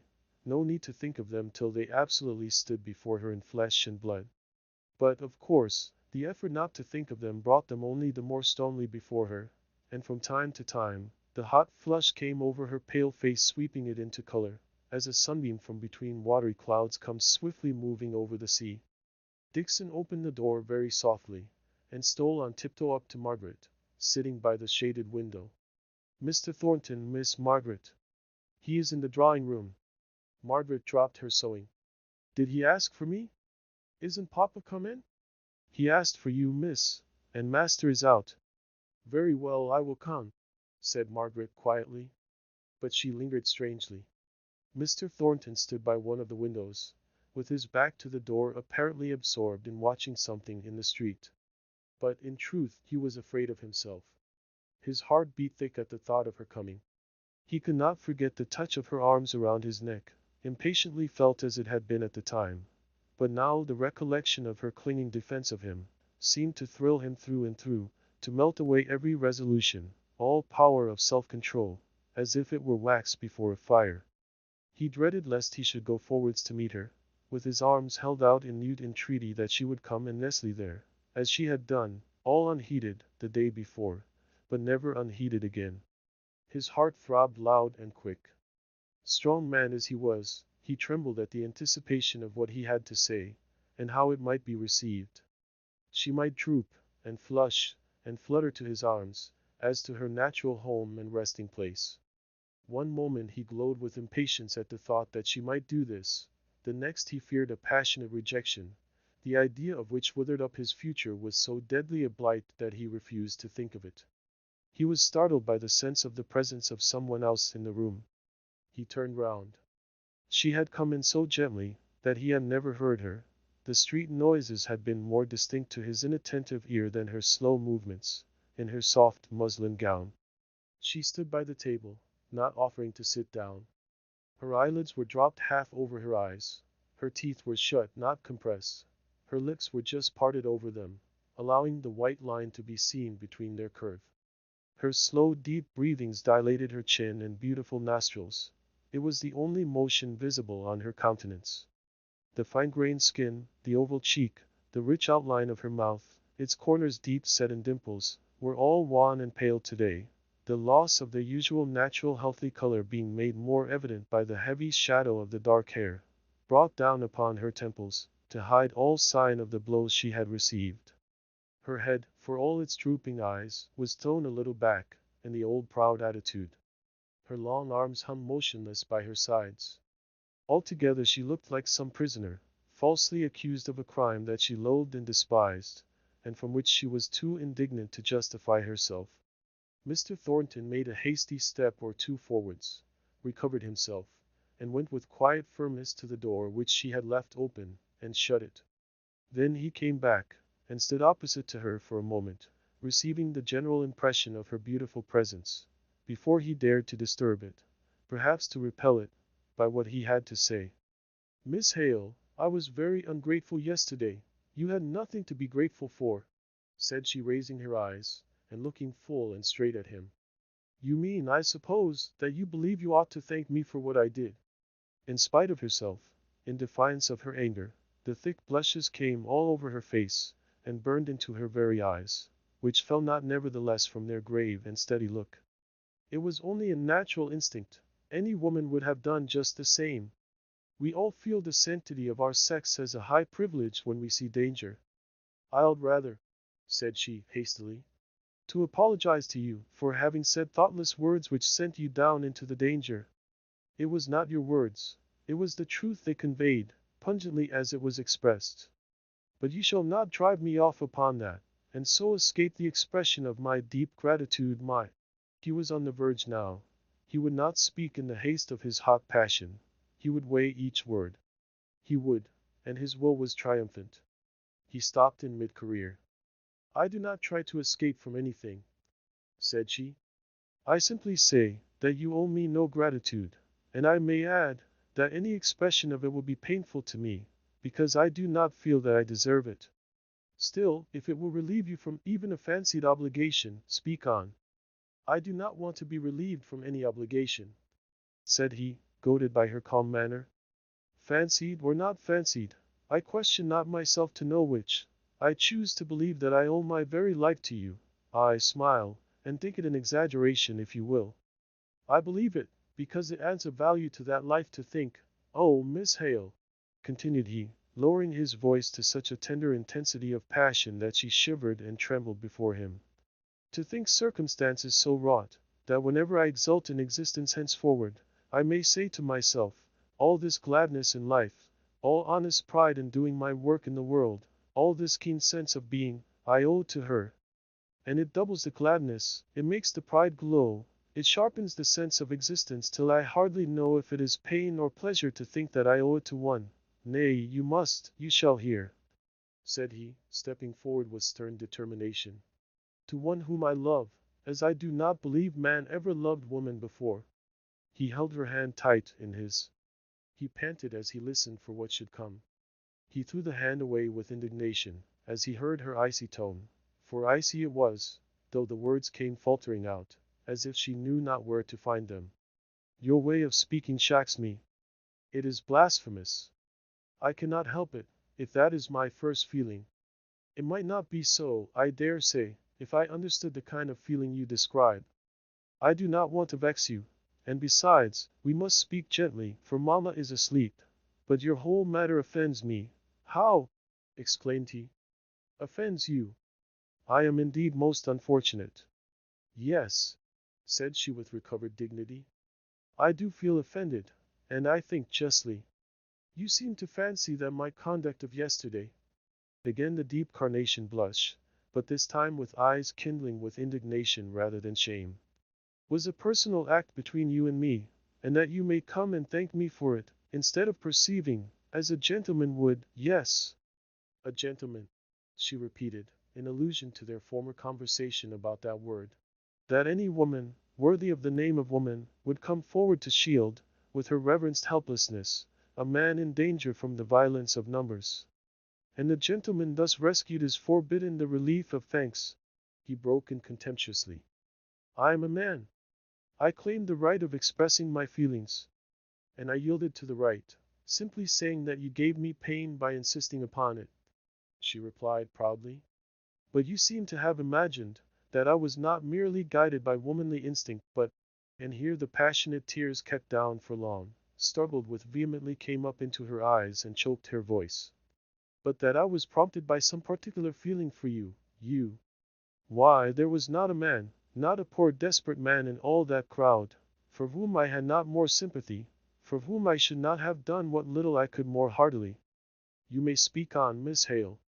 I am aware of these misplaced sympathies of yours. I now believe that it was only your innate sense of oppression, yes, I, though a master, may be oppressed, that made you act so nobly as you did. I know you despise me. Allow me to say, it is because you do not understand me. I do not care to understand, she replied, taking hold of the table to steady herself, for she thought him cruel, as, indeed, he was, and she was weak with her indignation. No, I see you do not. You are unfair and unjust. Margaret compressed her lips. She would not speak in answer to such accusations. But for all that, for all his savage words, he could have thrown himself at her feet, and kissed the hem of her garment. She did not speak, she did not move. The tears of wounded pride fell hot and fast. He waited a while, longing for her to say something, even a taunt, to which he might reply. But she was silent. He took up his hat. One word more. You look as if you thought it tainted you to be loved by me. You cannot avoid it. Nay, I, if I would, cannot cleanse you from it. But I would not if I could. I have never loved any woman before. My life has been too busy, my thoughts too much absorbed with other things. Now I love, and will love. But do not be afraid of too much expression on my part. I am not afraid, she replied, lifting herself straight up. No one yet has ever dared to be impertinent to me, and no one ever shall. But Mr. Thornton, you have been very kind to my father, said she, changing her whole tone and bearing to a most womanly softness. Don't let us go on making each other angry. Pray don't. He took no notice of her words. He occupied himself in smoothing the nap of his hat with his coat sleeve, for half a minute or so, and then, rejecting her offered hand, and making as if he did not see her grave look of regret, he turned abruptly away, and left the room.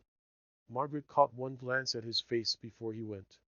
When he was gone she thought she had seen the gleam of washed tears in his eyes, and that turned her proud dislike into something different and kinder, if merely as painful, self-reproach for having caused such mortification to anyone. But how could I help it? Asked she of herself. I never liked him. I was civil, but I took no trouble to conceal my indifference. Indeed, I never thought about myself or him, so my manners must have shown the truth. All that yesterday he might mistake. But that is his fault, not mine. I would do it again, if need were, though it does lead me into all this shame and trouble. Chapter 25. Frederick. Revenge may have her own. Roused discipline aloud proclaims their cause, and injured navies urge their broken laws. Byron. Margaret began to wonder whether all offers were as unexpected beforehand, as distressing at the time of their occurrence, as the two she had had. An involuntary comparison between Mr. Lennox and Mr. Thornton arose in her mind. She had been sorry that an expression of any other feeling than friendship had been lured out by circumstances from Henry Lennox. That regret was the predominant feeling on the first occasion of her receiving a proposal. She had not felt so stunned, so impressed as she did now, when echoes of Mr. Thornton's voice yet lingered about the room. In Lennox's case, he seemed for a moment to have slid over the boundary between friendship and love, and the instant afterwards, to regret it nearly as much as she did, although for different reasons. In Mr. Thornton's case, as far as Margaret knew, there was no intervening stage of friendship. Their intercourse had been one continued series of opposition. Their opinions clashed, and indeed she had never perceived that he had cared for her opinions, as belonging to her, the individual. As far as they defied his rock-like power of character, his passion strength, he seemed to throw them off from him with contempt, until she felt the weariness of the exertion of making useless protests. And now, he had come, in this strange, wild, passionate way, to make known his love. For, although at first it had struck her, that his offer was forced and goaded out of him by sharp compassion for the exposure she had made of herself, which he, like others, might misunderstand, yet, even before he left the room, and certainly not 5 minutes after, the clear conviction dawned upon her, shined bright upon her, that he did love her, that he had loved her, that he would love her. And she shrank and shuddered as under the fascination of some great power, repugnant to her whole previous life. She crept away, and hid from his idea. But it was of no use. To parody a line out of Fairfax's Tasso, his strong idea wandered through her thought. She disliked him the more for having mastered her inner will. How dared he say that he would love her still, even though she shook him off with contempt? She wished she had spoken more, stronger. Sharp, Decisive speeches came thronging into her mind, now that it was too late to utter them. The deep impression made by the interview was like that of a horror in a dream, that will not leave the room although we waken up, and rub our eyes, and force a stiff rigid smile upon our lips. It is there, cowering and gibbering, with fixed ghastly eyes, in some corner of the chamber, listening to hear whether we dare to breathe of its presence to anyone. And we dare not. Poor cowards that we are. And so she shuddered away from the threat of his enduring love. What did he mean?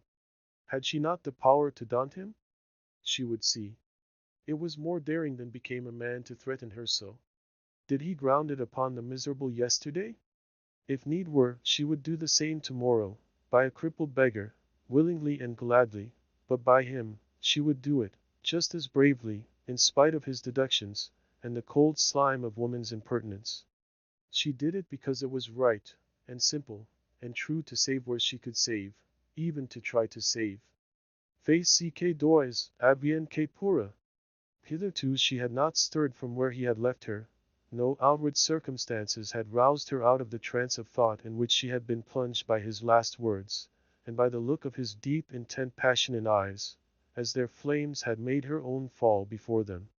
She went to the window, and threw it open, to dispel the oppression which hung around her. Then she went and opened the door, with a sort of impetuous wish to shake off the recollection of the past hour, in the company of others, or in active exertion. But all was profoundly hushed in the noonday stillness of a house, where an invalid catches the unrefreshing sleep that is denied to the night hours. Margaret would not be alone. What should she do? Go and see Bessie Higgins, of course, thought she, as the recollection of the message sent the night before flashed into her mind. And away she went. When she got there, she found Bessie lying on the settle, moved close to the fire, though the day was sultry and oppressive. She was laid down quite flat, as if resting languidly after some paroxysm of pain. Margaret felt sure she ought to have the greater freedom of breathing which a more sitting posture would procure, and without a word she raised her up, and so arranged the pillows, that Bessie was more at ease, though very languid. "I thought I should na ha seen you again," said she, at last, looking wistfully in Margaret's face. "I'm afraid you're much worse. But I could not have come yesterday, my mother was so ill, for many reasons," said Margaret, coloring. "You'd amappen think I went beyond my place in sending Mary for you. But the rattling and the loud voices had just torn me to pieces, and I thought when father left, oh, if I could just hear her voice, reading me some words o' peace and promise, I could die away into the silence and rest, O God, just as a baby is hushed up to sleep by its mother's lullaby. Shall I read you a chapter now? I do.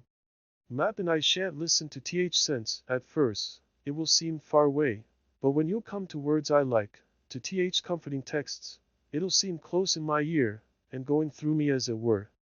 Margaret began. Bessie tossed to and fro. If, by an effort, she attended for one moment, it seemed as though she were convulsed into double restlessness the next. At last she burst out, "Don't go on reading. It's no use. I'm blaspheming all the time in my mind, why thinking angrily on what cannot be helped dot. You'd hear of th riot, and mappen, yesterday at Marlborough Mills. Thornton's factory, yo now. Your father was not there, was he?" said Margaret, coloring deeply. "Not he. He'd ha given his right hand if it had never come to pass. It's that's fretting me. He's fairly knocked down in his mind by it. It's no use telling him, fools will always break out o' bounds. You never saw a man so downhearted as he is." "But why?" asked Margaret. "I don't understand. Why, you'll see, he's a committee man on this special strike. Th Union appointed him because, though I say it as shouldn't say it, he's reckoned a deep chap, and true to Th's backbone. And he and t'other committee men laid their plans. They were to hold together through thick and thin. What the major part thought, t'others were to think, whether they would or no. And above all there was to be no going again the law of the land. Folk would go with them if they saw them striving and starving why dumb patience. But if there was once any noise o' fighting and struggling, even why knob sticks, all was up, as they know by th experience of many, and many a time before. They would try and get speech oth knob sticks, and coax and reason why and up and warn off. But whatever came, the committee charged all members oth union to lie down and die, if need were, without striking a blow, and then they reckoned they were sure carrying public with them. And besides all that, committee knew they were right in their demand, and they didn't want to have right all mixed up why wrong, till folk can't separate it. No more nor I can the physic powder from jelly yo gave me to mix it in. Jelly is much the biggest, but powder tastes it all through. Well, I've told you at length about this but I am tired out. You'll just think for yourself, what it mun be for father to have his work undone, and by such a fool as Boucher, who must needs go right again the orders of committee, and ruin strike, just as bad as if he meant to be a Judas. There. But father gived it him last night. He went so far as to say, he'd go and tell police where they might find ringleader oth riot. He'd give him up to milliners to do what they would why him. He'd show the world that real leaders o' the strike were not such as Boucher, but steady thoughtful men, good hands, and good citizens, who were friendly to law and judgment, and would uphold order, who only wanted their right wage, and wouldn't work, even though they starved, till they got but who would ne'er injure property or life. Seer, dropping her voice, they do say that Boucher threw a stone at Thornton's sister, that Willie killed her. That's not true, said Margaret. It was not Boucher that threw the stone. She went first red, then white. You'll be there then, were you? Asked Bessie languidly, for indeed she had spoken with many pauses, as if speech was unusually difficult to her. Yes. Never mind. Go on. Only it was not Boucher that threw the stone. But what did he answer to your father? He did not speak words. He were all in such a tremble why spent passion, I could not bear to look at him. I heard his breath coming quick, and at one time I thought he was sobbing. But when father said he'd give him up to police, he gave a great cry, and struck father on face by his closed fist, and he off like lightning. Father were stunned by the blow at first, for all Boucher were weak why passion and why clemming. He sat down a bit, and put his hand afore his eyes, and then made for door. I dunno where I got strength, but I threw missile oth settle and clung to him. Father, father, said I, thou'll never go peach on that poor clemmed man. I'll never leave go on thee, till thou say'st thou win it. Do not be a fool, says he, words come readier than deeds to most men. I never thought o' telling police on him, though by gee, he deserves it, and I should not ha' minded if someone else had done the dirty work, and got him clapped up. But now he has strucken me, I could do it less nor ever, for it would be getting other men to take up my quarrel. But if ever he gets well over this clemming, and is in good condition, he and I'll have an up and down fight, and I'll see what I can do for him. And so father shook me off, for indeed I was low and faint enough, and his face was all clay white, where it weren't bloody, and turned me sick to look at. And I know not if I slept or waked, or were in a dead swoon, till Mary come in, and I told her to fetch you to me. And now do not talk to me, but just read out chapter. I'm easier in my mind for having spit it out, but I want some thoughts of the world that's far away to take the weary taste of it out of my mouth. Read me not a sermon chapter, but a story chapter, they've pictures in them, which I see when my eyes are shut. Read about the new heavens and the new earth, and and I'll forget this. Margaret read in her soft, low voice. Though Bessie's eyes were shut, she was listening for some time, for the moisture of tears gathered heavy on her eyelashes. At last she slept, with many starts, and muttered pleadings. Margaret covered her up, and left her, for she had an uneasy consciousness that she might be wanted at home, and yet, until now, it seemed cruel to leave the dying girl. Mrs. Hale was in the drawing-room on her daughter's return. It was one of her better days, and she was full of praises of the waterbed. It had been more like the beds at Sir John Beresford's than anything she had slept on since. She did not know how it was, but people seemed to have lost the art of making the same kind of beds as they used to do in her youth. One would think it was easy enough, there was the same kind of feathers to be had, and yet somehow, till this last night she did not know when she had had a good sound resting sleep. Mr. Hale suggested that something of the merits of the feather-beds of former days might be attributed to the activity of youth, which gave a relish to rest. But this idea was not kindly received by his wife. No, indeed, Mr. Hale, it was those beds at Sir John's. Now, Margaret, you're young enough, and go about in the day. Are the beds comfortable? I appeal to you. Do they give you a feeling of perfect repose when you lie down upon them? Or rather, don't you toss about, and try in vain to find an easy position, and wake in the morning as tired as when you went to bed? Margaret laughed. To tell the truth, Mamma, I've never thought about my bed at all, what kind it is. I'm so sleepy at night, that if I only lie down anywhere, I nap off directly. So I don't think I'm a competent witness. But then, you know, I never had the opportunity of trying Sir John Beresford's beds. I never was at Oxenham. Were you not? Oh, no. To be sure. It was poor darling Fred I took with me, I remember. I only went to Oxenham once after I was married, to your Aunt Shaw's wedding, and poor little Fred was the baby then. And I know Dixon did not like changing from lady's maid to nurse, and I was afraid that if I took her near her old home, and amongst her own people, she might want to leave me. But poor baby was taken ill at Oxenham, with his teething, and what with my being a great deal with Anna just before her marriage, and not being very strong myself, Dixon had more of the charge of him than she ever had before, and it made her so fond of him, and she was so proud when he would turn away from every one and cling to her, that I don't believe she ever thought of leaving me again. Though it was very different from what she'd been accustomed to. Poor Fred! Everybody loved him. He was born with the gift of winning hearts. It makes me think very badly of Captain Reed when I know that he disliked my own dear boy. I think it a certain proof he had a bad heart. Ah, your poor father, Margaret. He has left the room. He can't bear to hear Fred spoken of. I love to hear about him, Mamma. Tell me all you like. You never can tell me too much. Tell me what he was like as a baby. Why, Margaret, you must not be hurt, but he was much prettier than you were. I remember, when I first saw you in Dixon's arms, I said, "Dear, what an ugly little thing." And she said, "It's not every child that's like Master Fred, bless him." Dear!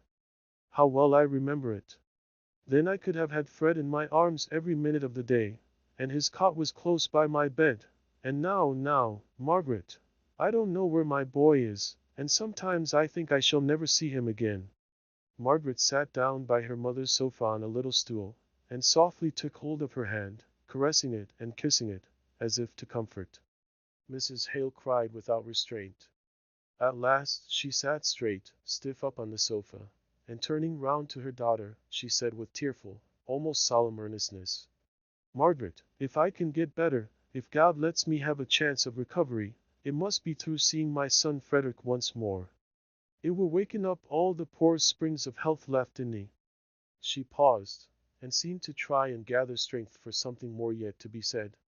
Her voice was choked as she went on, was quavering as with the contemplation of some strange, yet closely present idea.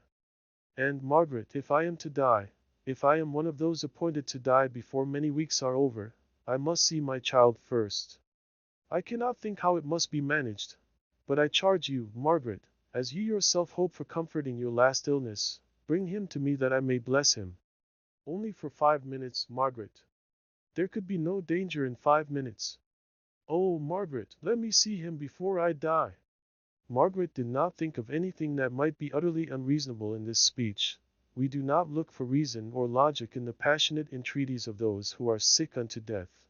We are stung with the recollection of 1,000 slighted opportunities of fulfilling the wishes of those who will soon pass away from among us. And do they ask us for the future happiness of our lives? We lay it at their feet, and will it away from us.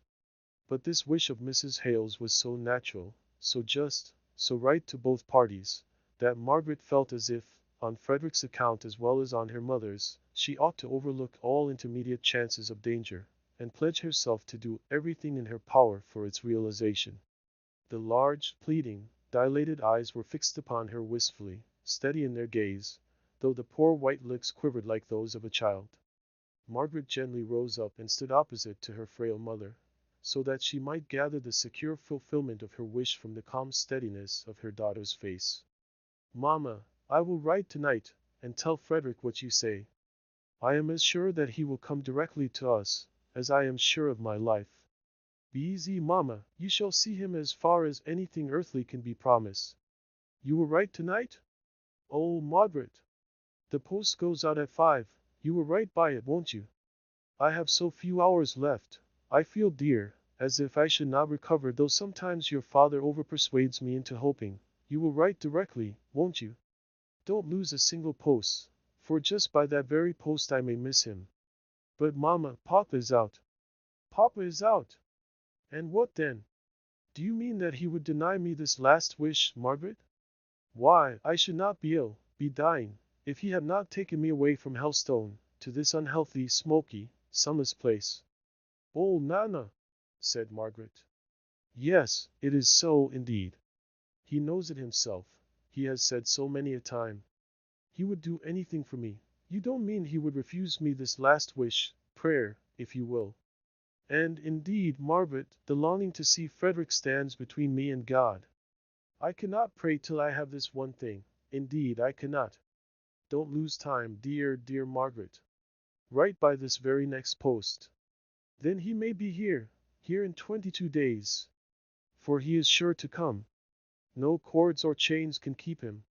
In 22 days I shall see my boy." She fell back, and for a short time she took no notice of the fact that Margaret sat motionless, her hand shading her eyes. "You are not writing," said her mother at last. "Bring me some pens and paper. I will try and write myself." She sat up, trembling all over with feverish eagerness. Margaret took her hand down, and looked at her mother sadly. "Only wait till Papa comes in. Let us ask him how best to do it. You promised, Margaret, not a quarter of an hour ago, you said he should come. And so he shall, Mamma. Don't cry, my own dear mother. I'll write here, now, you shall see me write, and it shall go by this very post, and if Papa thinks fit he can write again when he comes in, it is only a day's delay. Oh, Mamma, don't cry so pitifully, it cuts me to the heart." Mrs. Hale could not stop her tears. They came hysterically, and, in truth, she made no effort to control them, but rather called up all the pictures of the happy past, and the probable future, painting the scene when she should lie a corpse, with the son she had longed to see in life weeping over her, and she unconscious of his presence, till she was melted by self-pity into a state of sobbing and exhaustion that made Margaret's heart ache. But at last she was calm, and greedily watched her daughter, as she began her letter, wrote it with swift urgent entreaty, sealed it up hurriedly, for fear her mother should ask to see it, and then, to make security most sure, at Mrs. Hale's own bidding, took it herself to the post office. She was coming home when her father overtook her. "And where have you been, my pretty maid?" asked he. "To the post office, with a letter to Frederick." "Oh, Papa, perhaps I have done wrong, but Mamma was seized with such a passionate yearning to see him. She said it would make her well again, and then she said that she must see him before she died. I cannot tell you how urgent she was. Did I do wrong?" Mr. Hale did not reply at first. Then he said, "You should have waited till I came in, Margaret." I tried to persuade her, and then she was silent. "I don't know," said Mr. Hale, after a pause. "She ought to see him if she wishes it so much, for I believe it would do her much more good than all the doctor's medicine, and, perhaps, set her up altogether.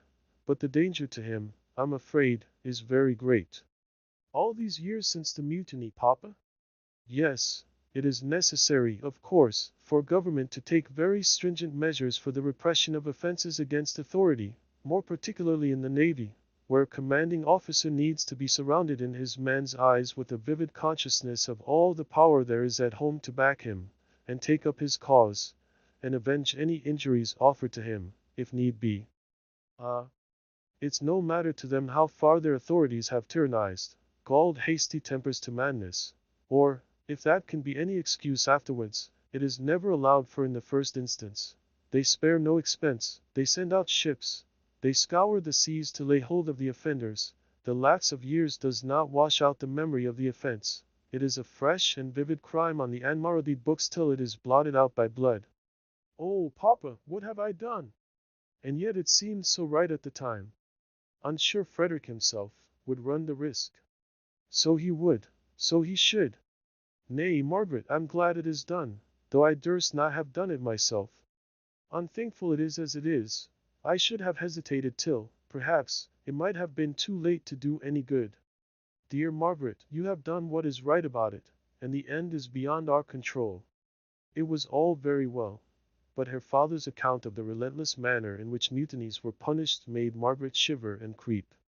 If she had decoyed her brother home to blot out the memory of his error by his blood, she saw her father's anxiety lap deeper than the source of his latter cheering words. She took his arm and walked home pensively and wearily by his side. Chapter 26. Mother and Son. I have found that holy place of rest still changeless. Mrs. Hemans. When Mr. Thornton had left the house that morning he was almost blinded by his baffled passion. He was as dizzy as if Margaret, instead of looking, and speaking, and moving like a tender graceful woman, had been a sturdy fishwife, and given him a sound blow with her fists. He had positive bodily pain, a violent headache, and a throbbing intermittent pulse. He could not bear the noise, the garish light, the continued rumble and movement of the street. He called himself a fool for suffering so, and yet he could not, at the moment, recollect the cause of his suffering, and whether it was adequate to the consequences it had produced. It would have been a relief to him, if he could have sat down and cried on a doorstep by a little child, who was raging and storming, through his passionate tears, at some injury he had received. He said to himself, that he hated Margaret, but a wild, sharp sensation of love cleft his dull, thunderous feeling like lightning, even as he shaped the words expressive of hatred. His greatest comfort was in hugging his torment, and in feeling, as he had indeed said to her, that though she might despise him, contemn him, treat him with her proud sovereign indifference, he did not change one whit. She could not make him change. He loved her, and would love her, and defy her, and this miserable bodily pain. He stood still for a moment, to make this resolution firm and clear. There was an omnibus passing, going into the country. The conductor thought he was wishing for a place, and stopped near the pavement. It was too much trouble to apologize and explain, so he mounted upon it, and was borne away, past long rows of houses, then past detached villas with trim gardens, till they came to real country hedgerows, and by, to a small country town. Then everybody got down, and so did Mr. Thornton, and because they walked away he did so too. He went into the fields, walking briskly, because the sharp motion relieved his mind. He could remember all about him now, the pitiful figure he must have cut, the absurd way in which he had gone and done the very thing he had so often agreed with himself in thinking would be the most foolish thing in the world, and had met with exactly the consequences which, in these wise moods, he had always foretold were certain to follow, if he ever did make such a fool of himself. Was he bewitched by those beautiful eyes, that soft, half-open, sighing mouth which lay so close upon his shoulder only yesterday? He could not even shake off the recollection that she had been there, that her arms had been round him, once, if never again. He only caught glimpses of her. He did not understand her altogether. At one time she was so brave, and at another so timid, now so tender, and then so haughty and regal proud. And then he thought over every time he had ever seen her once again, by way of finally forgetting her. He saw her in every dress, in every mood, and did not know which became her best. Even this morning how magnificent she had looked, her eyes flashing out upon him at the idea that, because she had shared his danger yesterday, she had cared for him the least. If Mr. Thornton was a fool in the morning, as he assured himself at least 20 times he was, he did not grow much wiser in the afternoon. All that he gained for his sixpenny omnibus ride was a more vivid conviction that there never was, never could be, any one like Margaret, that she did not love him and never would, but that she, no, the whole world, should never hinder him from loving her. And so he returned to the little marketplace, and remounted the omnibus to return to Milton. It was late in the afternoon when he was set down, near his warehouse. The accustomed places brought back the accustomed habits and trains of thought. He knew how much he had to do, more than his usual work, owing to the commotion of the day before. He had to see his brother magistrates. He had to complete the arrangements, only half made in the morning, for the comfort and safety of his newly imported Irish hands. He had to secure them from all chance of communication with the discontented workpeople of Milton. Last of all, he had to go home and encounter his mother. Mrs. Thornton had sat in the dining room all day, every moment expecting the news of her son's acceptance by Miss Hale. She had braced herself up many and many a time, at some sudden noise in the house, had caught up the half-dropped work, and begun to ply her needle diligently, though through dimmed spectacles, and with an unsteady hand. And many times had the door opened, and some indifferent person entered on some insignificant errand. Then her rigid face unstiffened from its grey frost-bound expression, and the features dropped into the relaxed look of despondency, so unusual to their sternness. She wrenched herself away from the contemplation of all the dreary changes that would be brought about to herself by her son's marriage. She forced her thoughts into the accustomed household grooves. The newly married couple-to-be would need fresh household stocks of linen, and Mrs. Thornton had clothes basket upon clothes basket, full of tablecloths and napkins, brought in, and began to reckon up the store.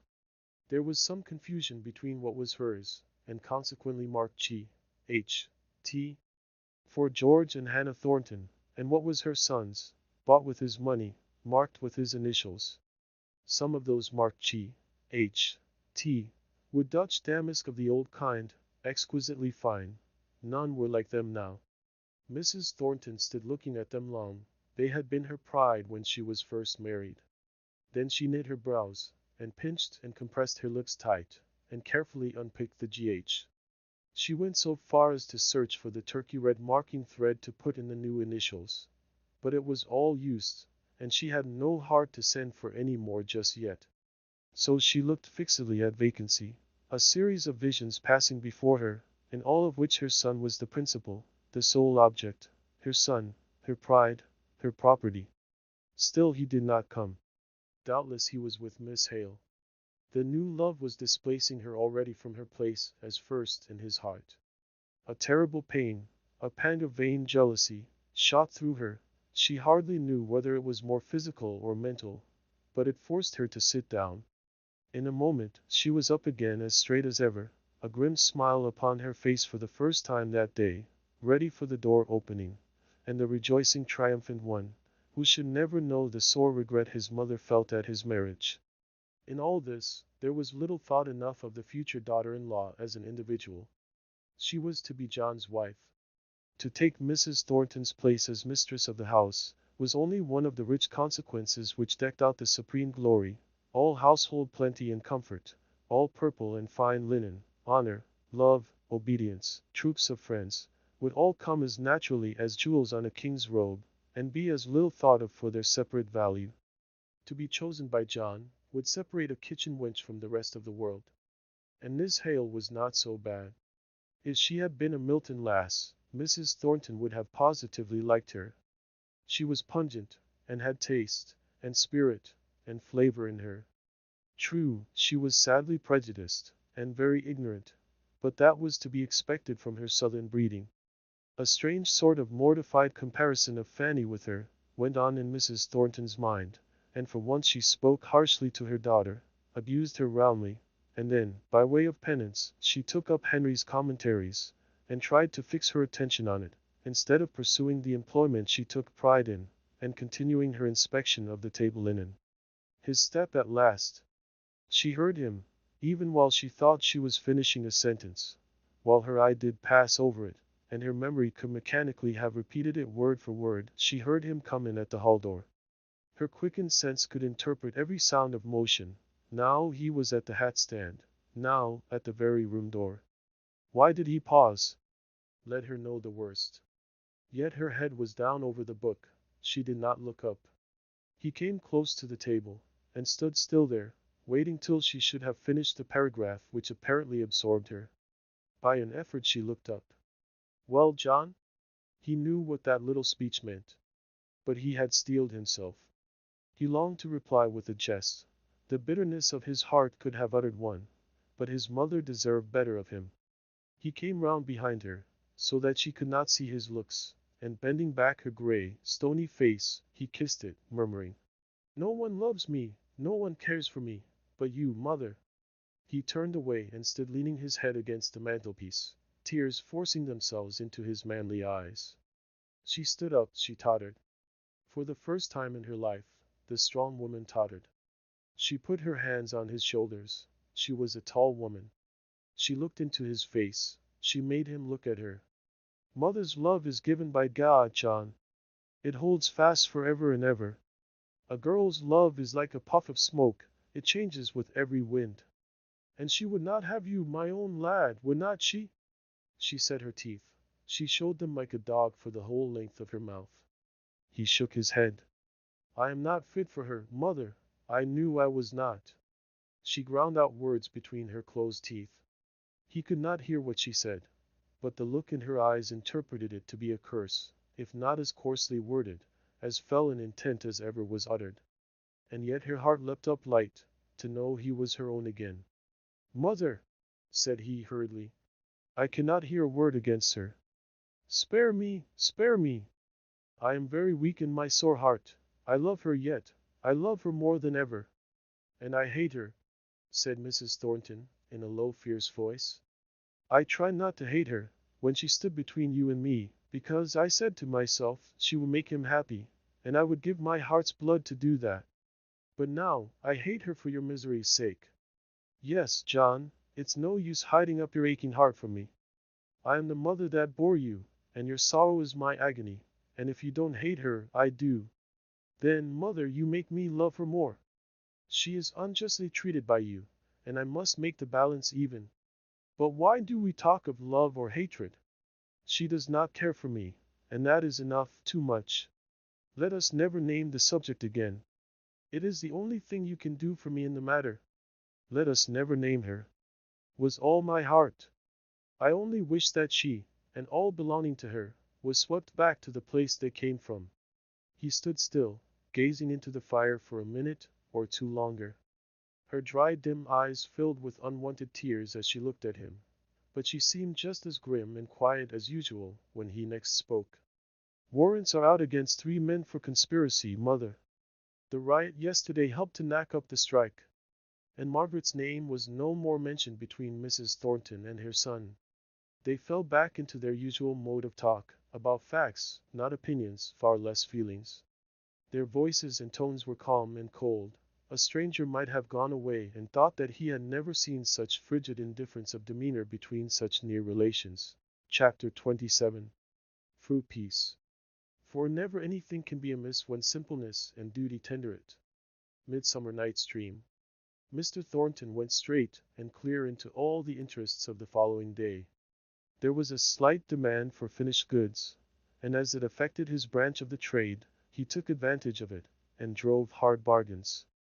He was sharp to the hour at the meeting of his brother magistrates, giving them the best assistance of his strong sense, and his power of seeing consequences at a glance, and so coming to a rapid decision. Older men, men of long standing in the town, men of far greater wealth, realized and turned into land, while his was all floating capital, engaged in his trade, looked to him for prompt, ready wisdom. He was the one deputed to see and arrange with the police, to lead in all the requisite steps. And he cared for their unconscious deference no more than for the soft west wind, that scarcely made the smoke from the great tall chimneys swerve in its straight upward course. He was not aware of the silent respect paid to him. If it had been otherwise, he would have felt it as an obstacle in his progress to the object he had in view. As it was, he looked to the speedy accomplishment of that alone. It was his mother's greedy ears that sucked in, from the womenkind of these magistrates and wealthy men, how highly Mr. This or Mr. That thought of Mr. Thornton, that if he had not been there, things would have gone on very differently, very badly indeed. He swept off his business right and left that day. It seemed as though his deep mortification of yesterday, and the stunned purposeless course of the hours afterwards, had cleared away all the mist from his intellect. He felt his power and reveled in it. He could almost defy his heart. If he had known it, he could have sang the psalm of the miller who lived by the river Dee. I care for nobody, nobody cares for me.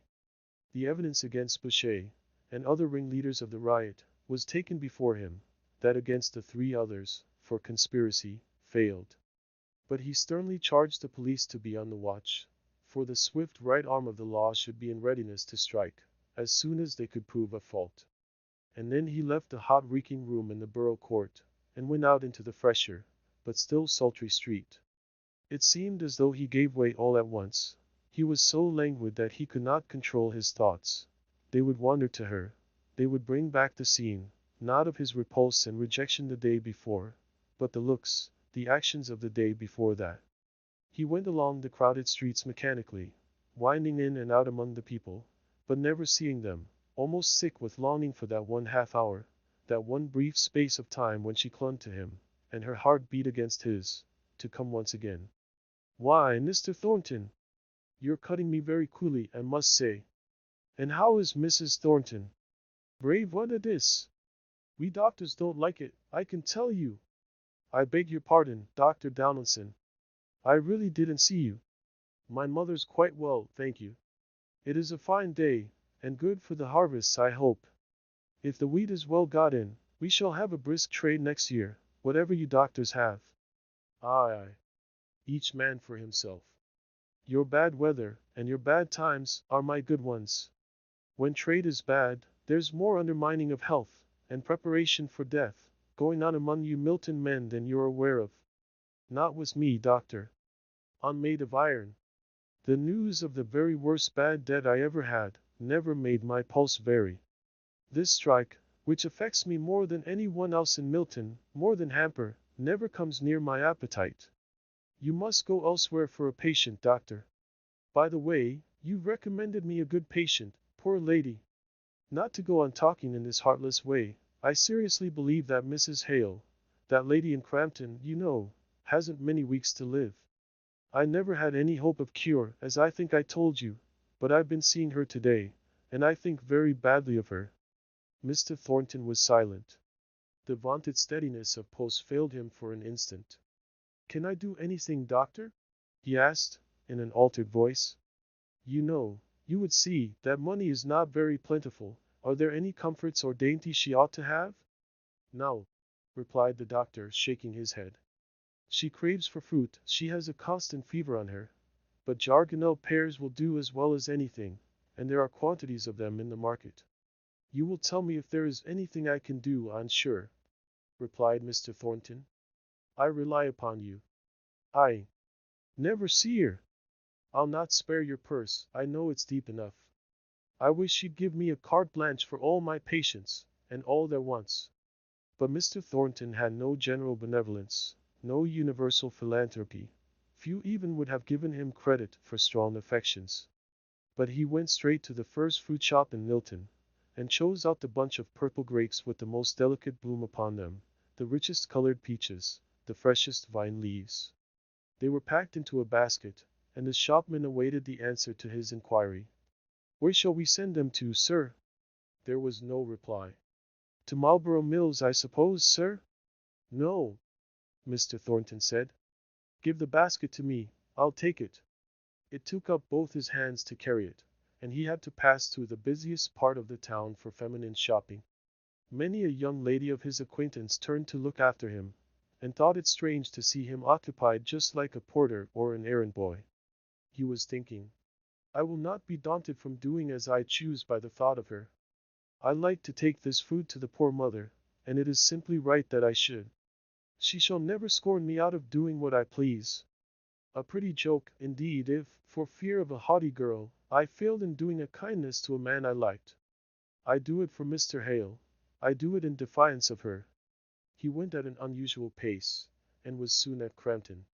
He went upstairs 2 steps at a time, and entered the drawing-room before Dixon could announce him, his face flushed, his eyes shining with kindly earnestness. Mrs. Hale lay on the sofa, heated with fever. Mr. Hale was reading aloud. Margaret was working on a low stool by her mother's side. Her heart fluttered, if his did not at this interview. But he took no notice of her, hardly of Mr. Hale himself. He went up straight with his basket to Mrs. Hale, and said, in that subdued and gentle tone, which is so touching when used by a robust man in full health, speaking to a feeble invalid. "I met Dr. Donaldson, ma'am, and as he said food would be good for you, I have taken the liberty, the great liberty, of bringing you some that seemed to me fine." Mrs. Hale was excessively pleased, quite in a tremble of eagerness. Mr. Hale with fewer words expressed a deeper gratitude. "Fetch a plate, Margaret, a basket, anything." Margaret stood up by the table, half afraid of moving or making any noise to arouse Mr. Thornton into a consciousness of her being in the room. She thought it would be awkward for both to be brought into conscious collision, and fancied that, from her being on a low seat at first, and now standing behind her father, he had overlooked her in his haste. As if he did not feel the consciousness of her presence all over, though his eyes had never rested on her. "I must go," said he. "I cannot stay. If you will forgive this liberty, my rough ways too abrupt, I fear, but I will be more gentle next time. You will allow me the pleasure of bringing you some fruit again, if I should see any that is tempting. Good afternoon, Mr. Hale." "Goodbye, ma'am." He was gone. Not one word, not one look to Margaret. She believed that he had not seen her. She went for a plate in silence, and lifted the fruit out tenderly, with the points of her delicate taper fingers. It was good of him to bring it, and after yesterday too. "It is so delicious," said Mrs. Hale, in a feeble voice. "How kind of him to think of me. Margaret, love, only taste these grapes. Was it not good of him?" "Yes," said Margaret quietly. "Margaret," said Mrs. Hale, rather querulously, "you won't like anything Mr. Thornton does. I never saw anybody so prejudiced." Mr. Hale had been peeling a peach for his wife, and cutting off a small piece for himself. He said, "If I had any prejudices, the gift of such delicious fruit as this would melt them away. I have not tasted such fruit, no, not even in Hampshire, since I was a boy, and to boys, I fancy, all fruit is good. I remember eating sloes and crabs with a relish. Do you remember the matted up currant bushes, Margaret, at the corner of the west wall at the garden at home? Did she not? Did she not remember every weather stain on the old stone wall, the gray and yellow lichens that marked it like a map, the little crane's bill that grew in the crevices?" She had been shaken by the events of the last 2 days. Her whole life just now was a strain upon her fortitude, and somehow, these careless words of her father's, touching on the remembrance of the sunny times of old, made her start up, and dropping her sewing on the ground, she went hastily out of the room into her own little chamber. She had hardly given way to the first choking sob, when she became aware of Dixon standing at her drawers, and evidently searching for something. "Bless me, miss! How you startled me! Missus is not worse, is she? Is anything the matter?" "No, nothing. Only I'm silly, Dixon, and want a glass of water." "What are you looking for?" "I keep my muslins in that drawer." Dixon did not speak, but went on rummaging. The scent of lavender came out and perfumed the room. At last Dixon found what she wanted. What it was Margaret could not see.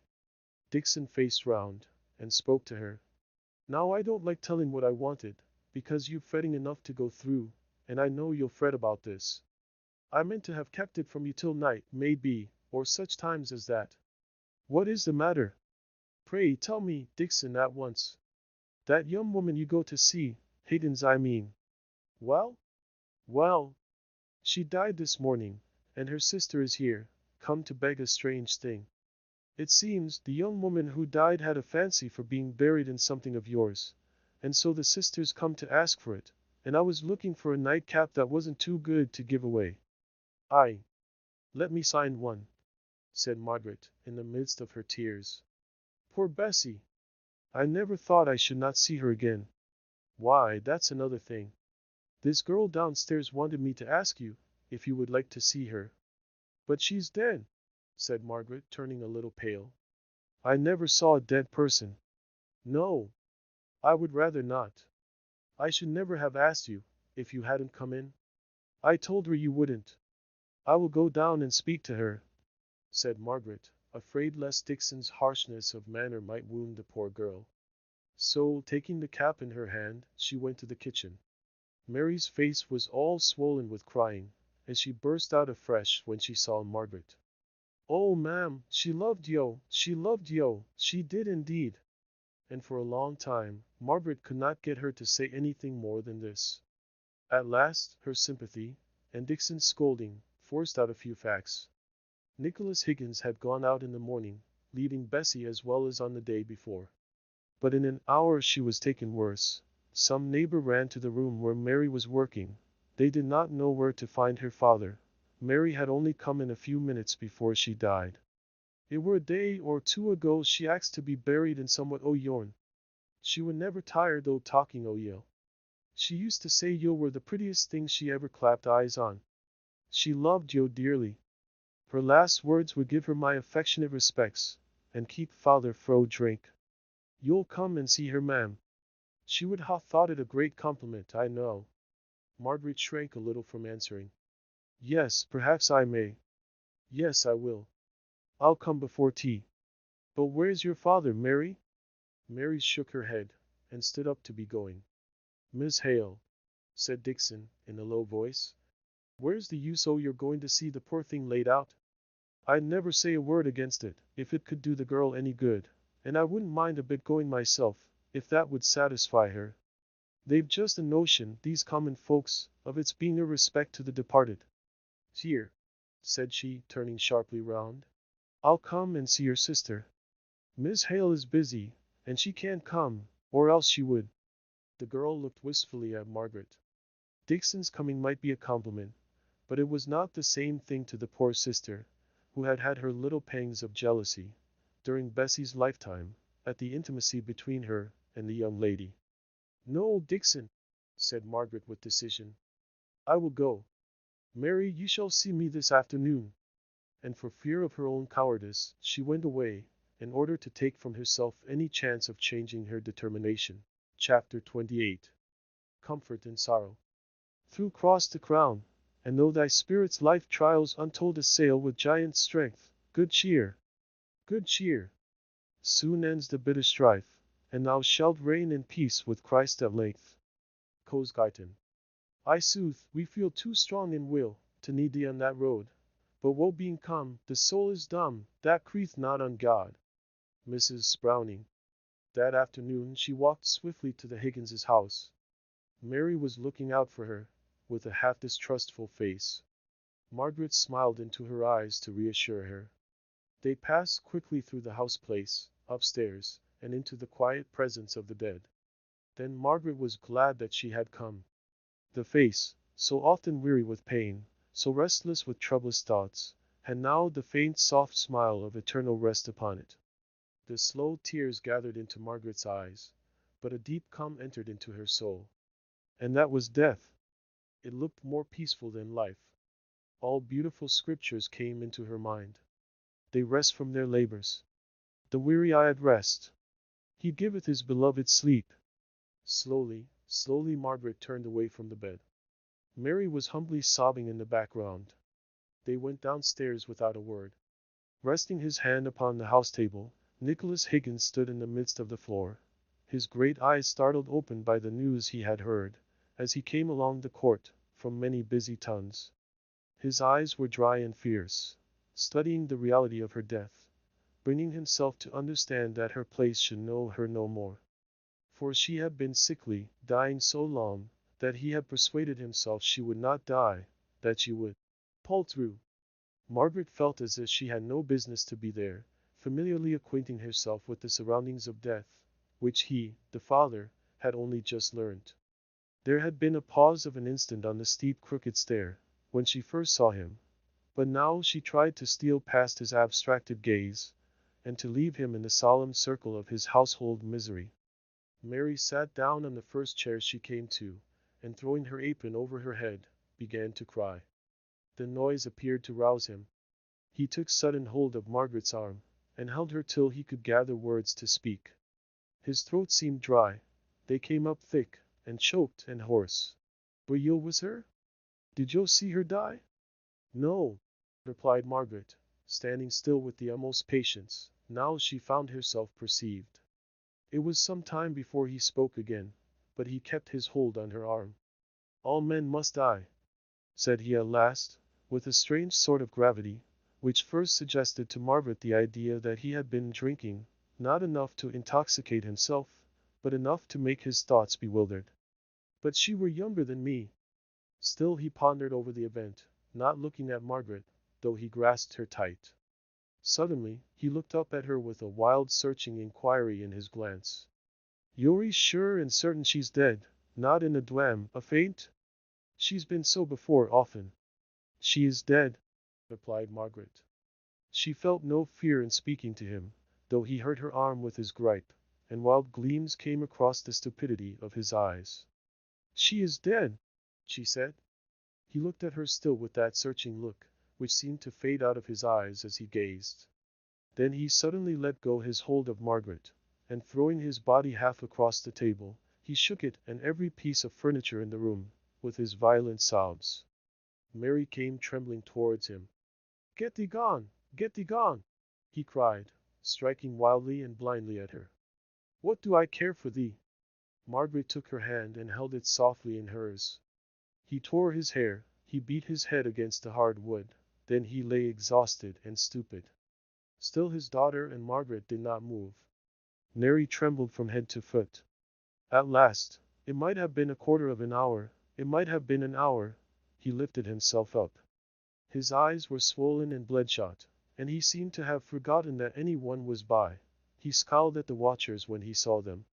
He shook himself heavily, gave them one more sullen look, spoke never a word, but made for the door. "Oh, father, father!" said Mary, throwing herself upon his arm. "Not tonight! Any night but tonight. Oh, help me!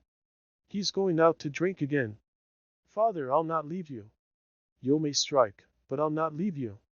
She told me last of all to keep yo fro drink." But Margaret stood in the doorway, silent yet commanding. He looked up at her defyingly. "It's my own house.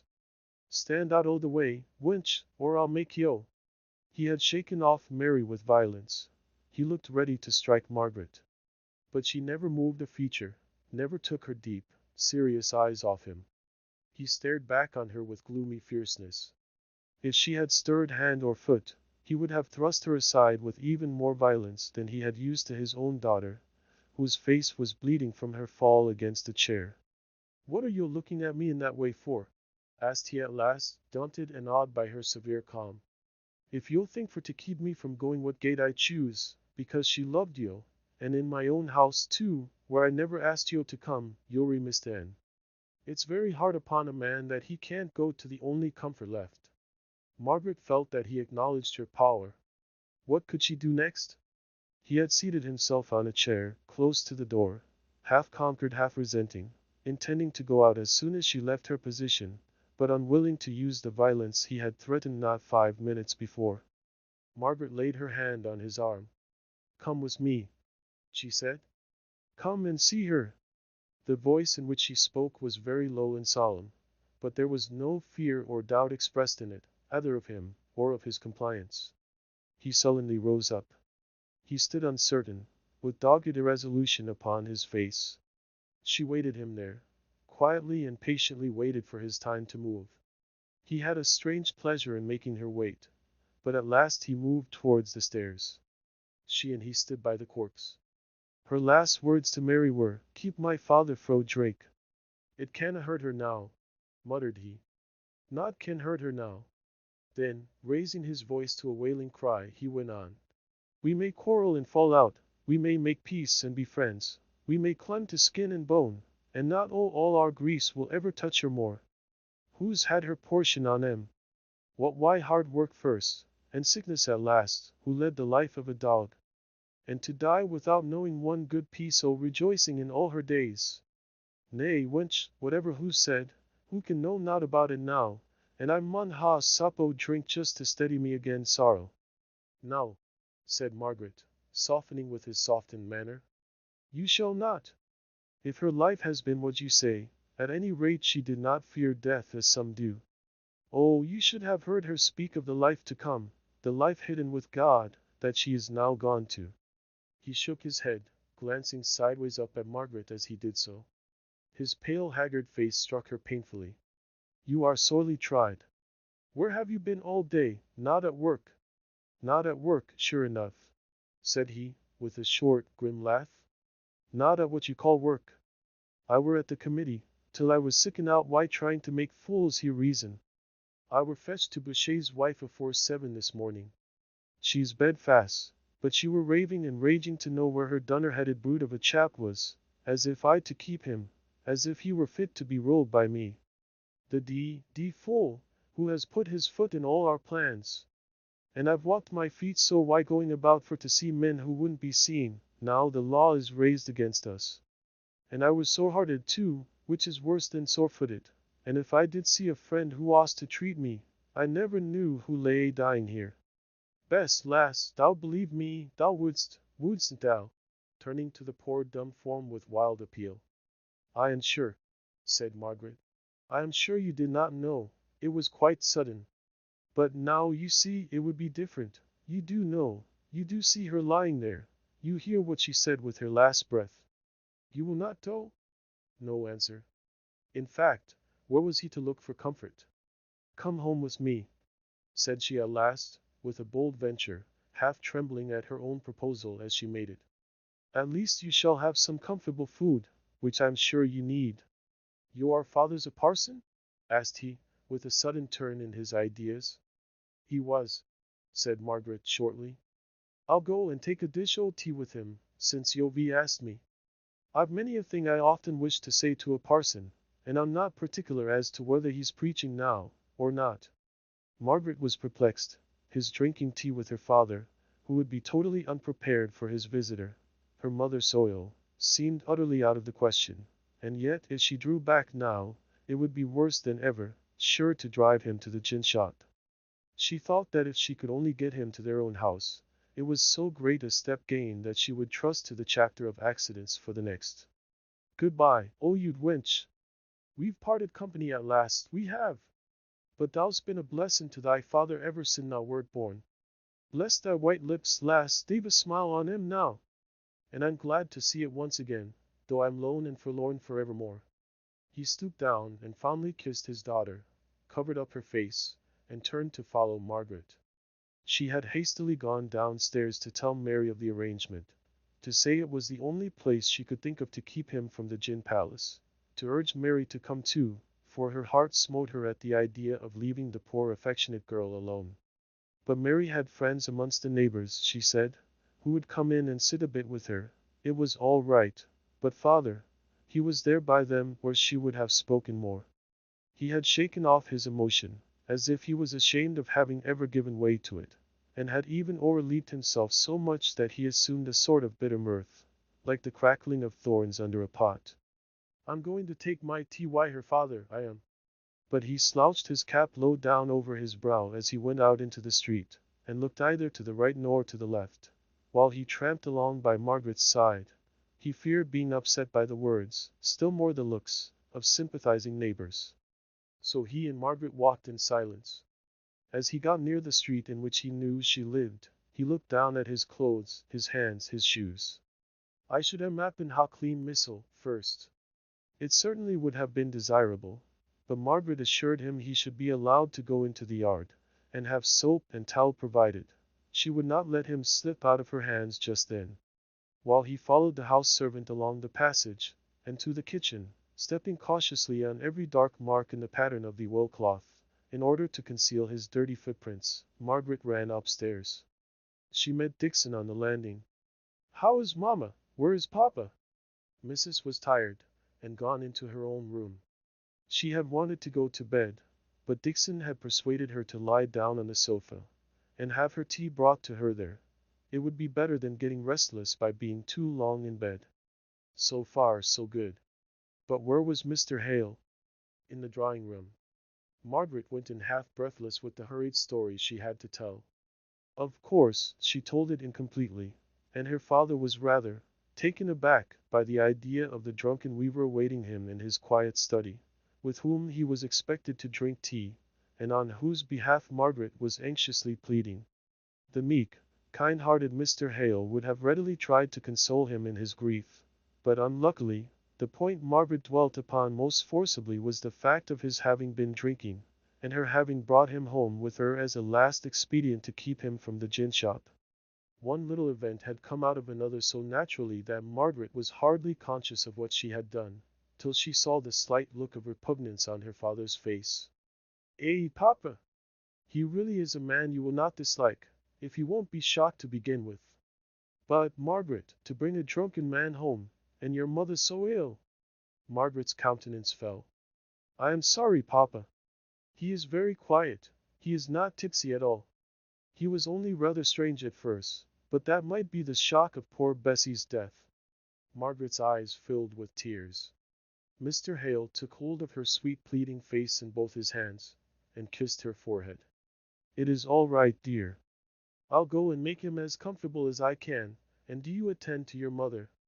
Only if you can come in and make a third in the study, I shall be glad." "Oh, yes, thank you." But as Mr. Hale was leaving the room, she ran after him. "Papa, you must not wonder at what he says. I mean he does not believe much in what we do." "Oh dear! A drunken infidel weaver!" said Mr. Hale to himself, in dismay. But to Margaret he only said, "If your mother goes to sleep, be sure you come directly." Margaret went into her mother's room. Mrs. Hale lifted herself up from a doze. "When did you write to Frederick, Margaret?" "Yesterday, or the day before?" "Yesterday, mamma." "Yesterday, and the letter went?" "Yes. I took it myself." "Oh, Margaret, I'm so afraid of his coming. If he should be recognized! If he should be taken! If he should be executed, after all these years that he has kept away and lived in safety! I keep falling asleep and dreaming that he is caught and being tried." "Oh, mamma, don't be afraid. There will be some risk, no doubt, but we will lessen it as much as ever we can. And it is so little. Now, if we were at Helstone, there would be 100 times as much. There, everybody would remember him, and if there was a stranger known to be in the house, they would be sure to guess it was Frederick, while here, nobody knows or cares for us enough to notice what we do. Dixon will keep the door like a dragon, won't you, Dixon, while he is here? They'll be clever if they come in past me," said Dixon, showing her teeth at the bare idea. "And he need not go out, except in the dusk, poor fellow." "Poor fellow," echoed Mrs. Hale. "But I almost wish you had not written. Would it be too late to stop him if you wrote again, Margaret?" "I'm afraid it would, mamma," said Margaret, remembering the urgency with which she had entreated him to come directly, if he wished to see his mother alive. "I always disliked that doing things in such a hurry," said Mrs. Hale. Margaret was silent. "Come now, ma'am," said Dixon, with a kind of cheerful authority. "You know seeing Master Frederick is just the very thing of all others you're longing for. And I'm glad Miss Margaret wrote off straight, without shilly-shallying. I've had a great mind to do it myself. And we'll keep him snug, depend upon it. There's only Martha in the house that would not do a good deal to save him on a pinch, and I've been thinking she might go and see her mother just at that very time. She's been saying once or twice she should like to go, for her mother has had a stroke since she came here, only she didn't like to ask.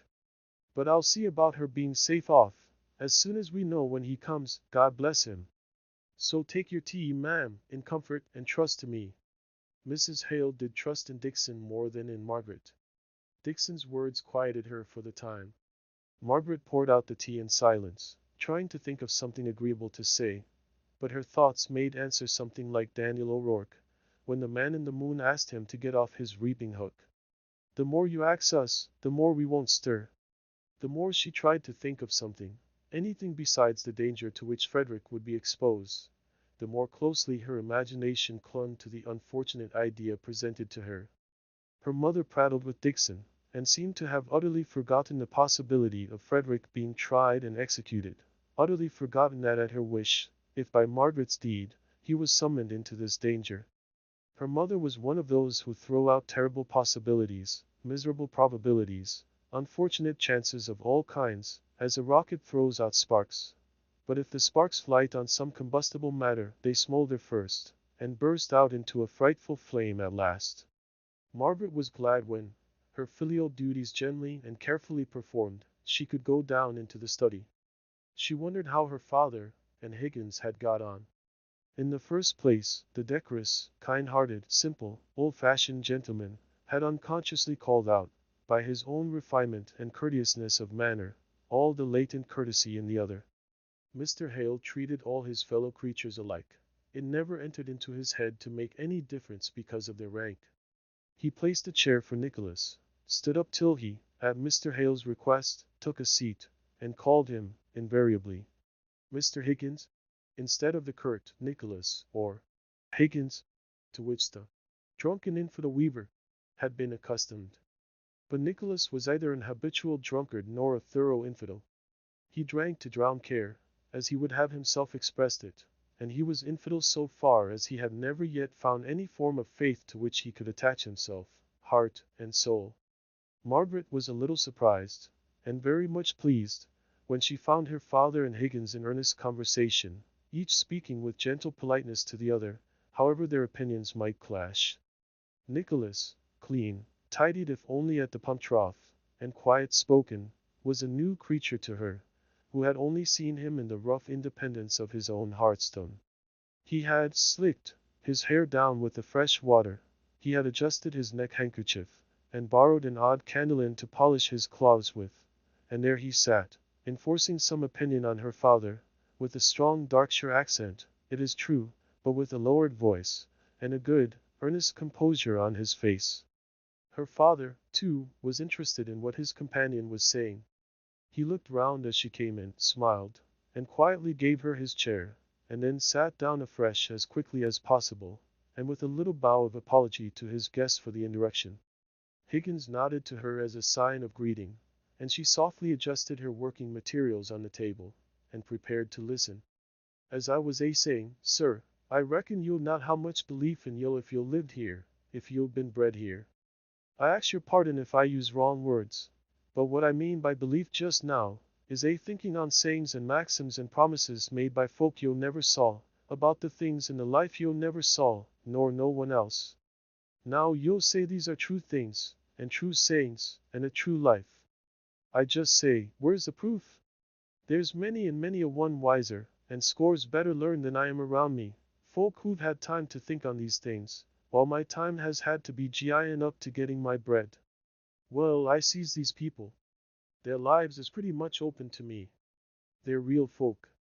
They don't believe the Bible, not they. They may say they do for form's sake, but Lord, sir, do ye think their first cry th morning is, what shall I do to get hold on eternal life, or what shall I do to fill my purse this blessed day? Where shall I go? What bargain shall I strike? The purse and the gold and the notes is real things, things as can be felt and touched, them's realities. And eternal life is all a talk, very fit for, I ask your pardon, sir, you're a parson out o' work, I believe. Well, I'll never speak disrespectful of a man in the same fix as I'm in missile. But I'll just ask you another question, sir, and I do not want you to answer it, only to put in your pipe, and smoke it, afore you'll go for to set down us, who only believe in what we see, as fools and not as. If salvation, and life to come, and what not, was true, not in men's words, but in men's heart's core, done yo not think they'd din us why it as they do why political economy. They're mighty anxious to come round us why that piece o' wisdom, but t'other would be a greater convarsion, if it were true. But the masters have nothing to do with your religion. All that they are connected with you in is trade, so they think, and all that it concerns them, therefore, to rectify your opinions in is the science of trade. I'm glad, sir, said Higgins, with a curious wink of his eye, that you put in, so they think. I'd have thought you a hypocrite, I'm afeard, if you hadn't, for all you're a parson, or rather because you are a parson. You'll see, if you'd spoken o' religion as a thing that, if it was true, it didn't concern all men to press on all men's attention, above everything else in this varsal earth, I should have thought you a knave for to be a parson, and I'd rather think you a fool than a knave. No offence, I hope, sir. None at all. You consider me mistaken, and I consider you far more fatally mistaken. I don't expect to convince you in a day, not in one conversation, but let us know each other, and speak freely to each other about these things, and the truth will prevail. I should not believe in God if I did not believe that. Mr. Higgins, I trust, whatever else you have given up, you believe? Mr. Hale's voice dropped low in reverence. You believe in him? Nicholas Higgins suddenly stood straight, stiff up. Margaret started to her feet, for she thought, by the working of his face, he was going into convulsions. Mr. Hale looked at her dismayed. At last Higgins found words. Man, I could fell yo to the ground for tempting me. What tin business have yo to try me why your doubts? Think o' her lying there, after the life who's led, and think then how yo deny me the one sole comfort left, that there is a God, and that he set her life. I do not believe she'll ever live again, said he, sitting down, and drearily going on, as if to the unsympathizing fire. I do not believe in any other life than this, in which she dreed such trouble, and had such never-ending care, and I cannot bear to think it were all a set o' chances, that might ha' been altered by a breath o' wind. There's many a time when I've thought I didna believe in God, but I've never put it fair out before me in words, as many men do. I may ha' laughed at those who did to brave it out like, but I have looked round at after, to see if he heard me, if so be there was a he. But today, when I'm left desolate, I wunnot listen to yo why yo are questions, and yo are doubts. There's but one thing steady and quiet I all this reeling world, and reason or no reason, I'll cling to that. It's a very well for happy folk. Margaret touched his arm very softly. She had not spoken before, nor had he heard her rise. Nicholas, we do not want to reason, you misunderstand my father. We do not reason, we believe, and so do you.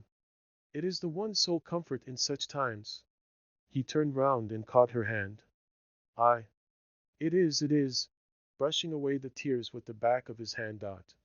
But you'll know, she's lying dead at home, and I'm welly dazed wy sorrow, and at times I hardly know what I'm saying. It's as if speeches folk ha' made, clever and smart things as I've thought at the time, come up now my heart's welly brossin'. Th strikes failed as well, then you know that, miss? I were coming home to ask her, like a beggar as I am, for a bit o' comfort I that trouble, and I were knocked down by one who told me she were dead, just dead. That were all, but that were enough for me.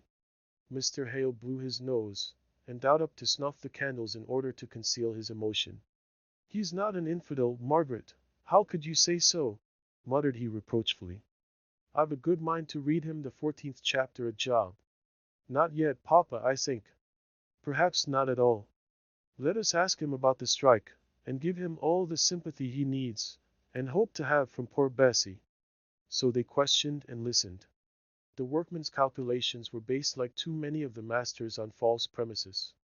They reckoned on their fellow men as if they possessed the calculable powers of machines, no more, no less, no allowance for human passions getting the better of reason, as in the case of Boucher and the writers, and believing that the representations of their injuries would have the same effect on strangers far away, as the injuries fancied or real had upon themselves. They were consequently surprised and indignant at the poor Irish, who had allowed themselves to be imported and brought over to take their places. This indignation was tempered in some degree by contempt for the Mauritius, and by pleasure at the idea of the bungling way in which they would set to work, and perplex their new masters with their ignorance and stupidity, strange exaggerated stories of which were already spreading through the town. But the most cruel cut of all was that of the Milton workmen, who had defied and disobeyed the commands of the Union to keep the peace, whatever came, who had originated discord in the camp, and spread the panic of the law being arrayed against them. And so the strike is at an end, said Margaret. Aye, miss. It's save as save can. Factory doors will need open wide tomorrow to let in all who'll be axing for work, if it's only just to show they not to do why a measure, which if we'd been made right stuff would ha' brought wages up to a point they had not been at this 10 year. You'll get work, shan't you? Asked Margaret. You're a famous workman, are not you? Hamp'll let me work at his mill, when he cuts off his right hand, not before and not after, said Nicholas quietly. Margaret was silenced and sad.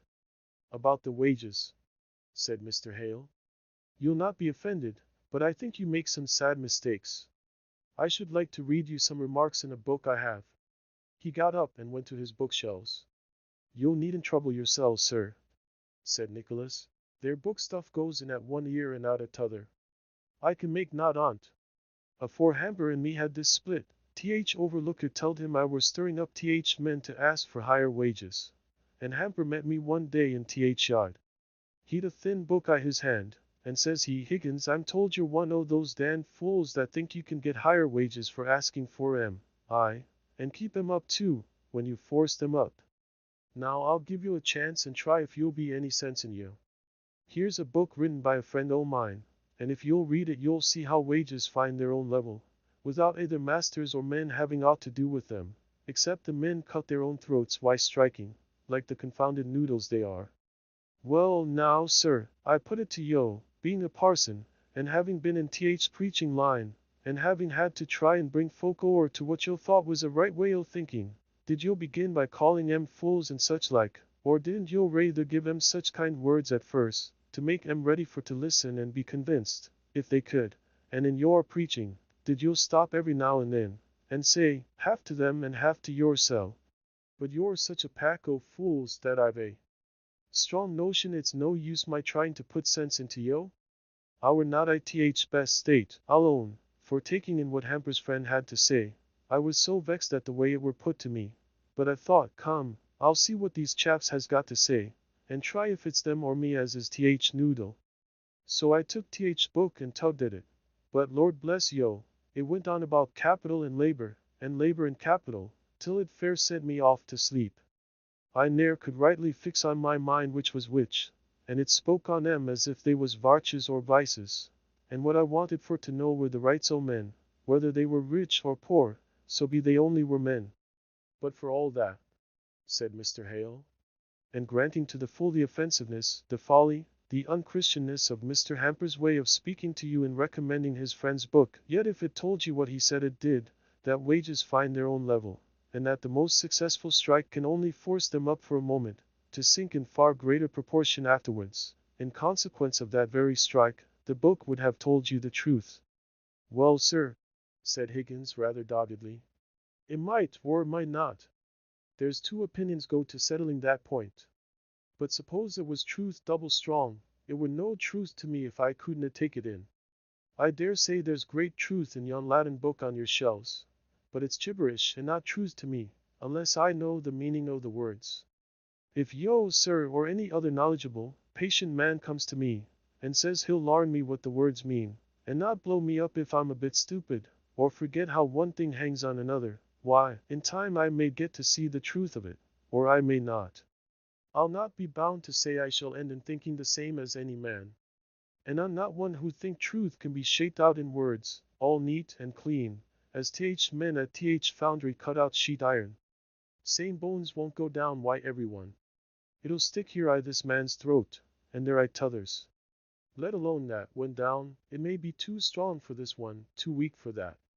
Folk who sets up to doctor th world why their truth mun suit different for different minds, and be a bit tender th way of giving it too, or the poor sick fools may spit it out their faces.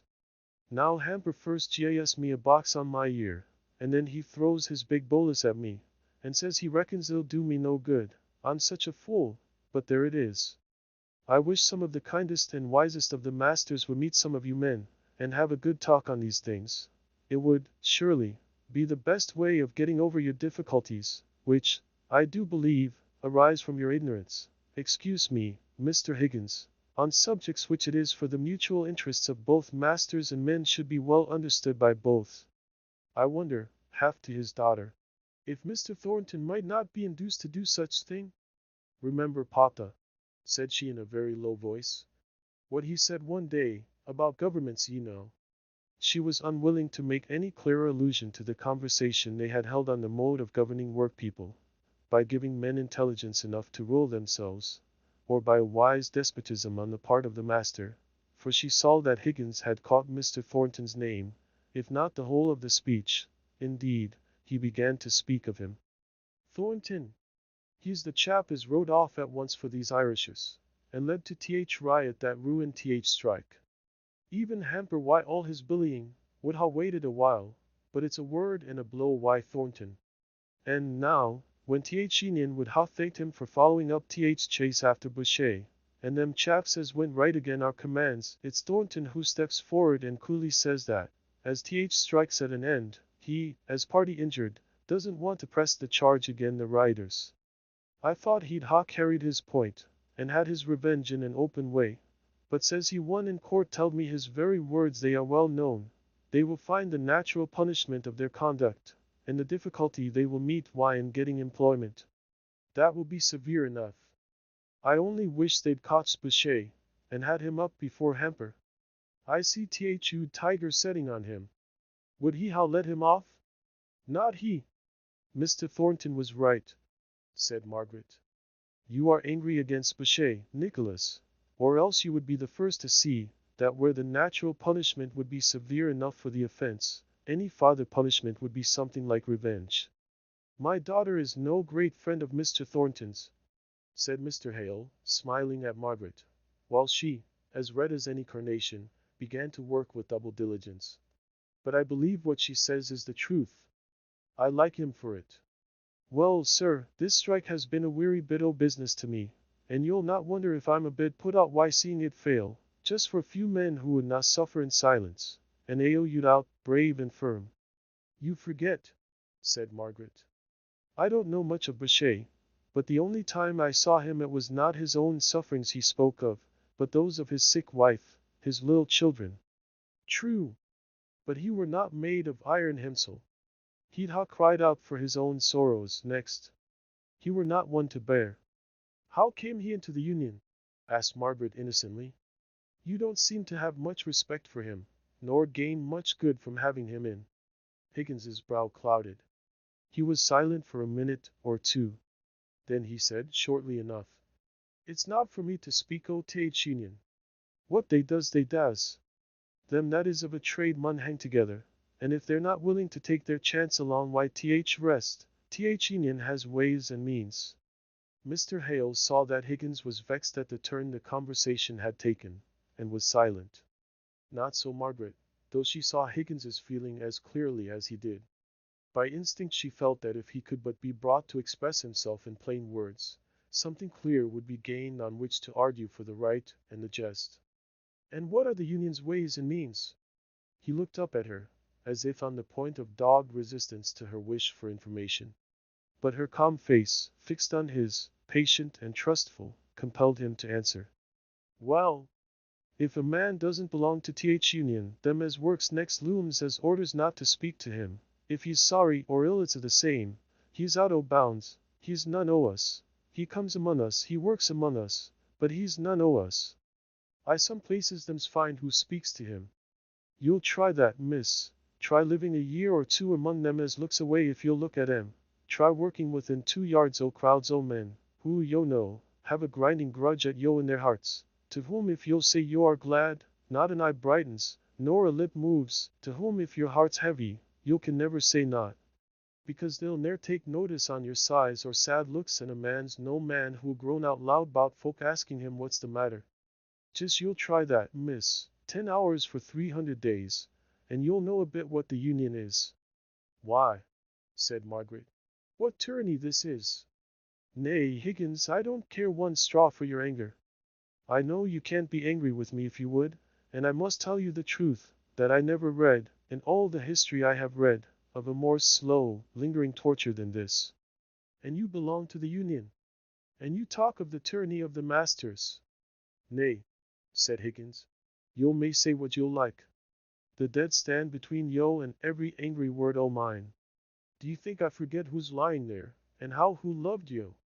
And it's th masters as has made us sin, if th Union is a sin. Not this generation maybe, but their fathers. Their fathers ground our fathers to the very dust, ground us to powder. Parson, I reckon I've heard my mother read out a text, the fathers have eaten sour grapes, and th children's teeth are set on edge. It's so why them. In those days of sore oppression th Unions began, it were a necessity. It's a necessity now, according to me. It's a withstanding of injustice, past, present, or to come. It may be like war, along why it come crimes, but I think it were a greater crime to let it alone. Our only chance is binding men together in one common interest, and if some are cowards and some are fools, They mun come along and join the great march, whose only strength is in numbers. They, said Mr. Hale, sighing. Your union in itself would be beautiful, glorious. It would be Christianity itself, if it were but for an end which affected the good of all, instead of that of merely one class as opposed to another. I reckon it's time for me to be going, sir, said Higgins, as the clock struck 10. Came? Said Margaret very softly. He understood her, and took her offered hand. Home, miss. Yo may trust me, though I am one oth union. I do trust you most thoroughly, Nicholas. Stay, said Mr. Hale, hurrying to the bookshelves. Mr. Higgins, I'm sure you'll join us in family prayer? Higgins looked at Margaret, doubtfully. Her grave, sweet eyes met his. There was no compulsion, only deep interest in them. He did not speak, but he kept his place. Margaret the churchwoman, her father the dissenter, Higgins the infidel, knelt down together. It did them no harm. Chapter 29. A ray of sunshine.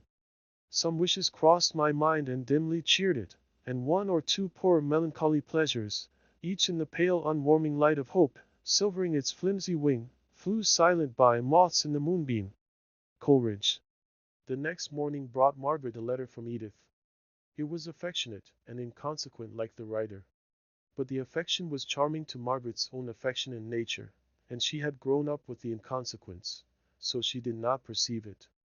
It was as follows. Oh, Margaret, it is worth a journey from England to see my boy. He is a superb little fellow, especially in his calves, and most especially in the one you sent him, you good, dainty-fingered, persevering little lady.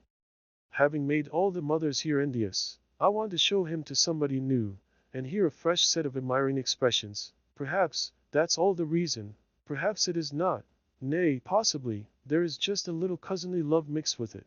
But I do want you so much to come here, Margaret.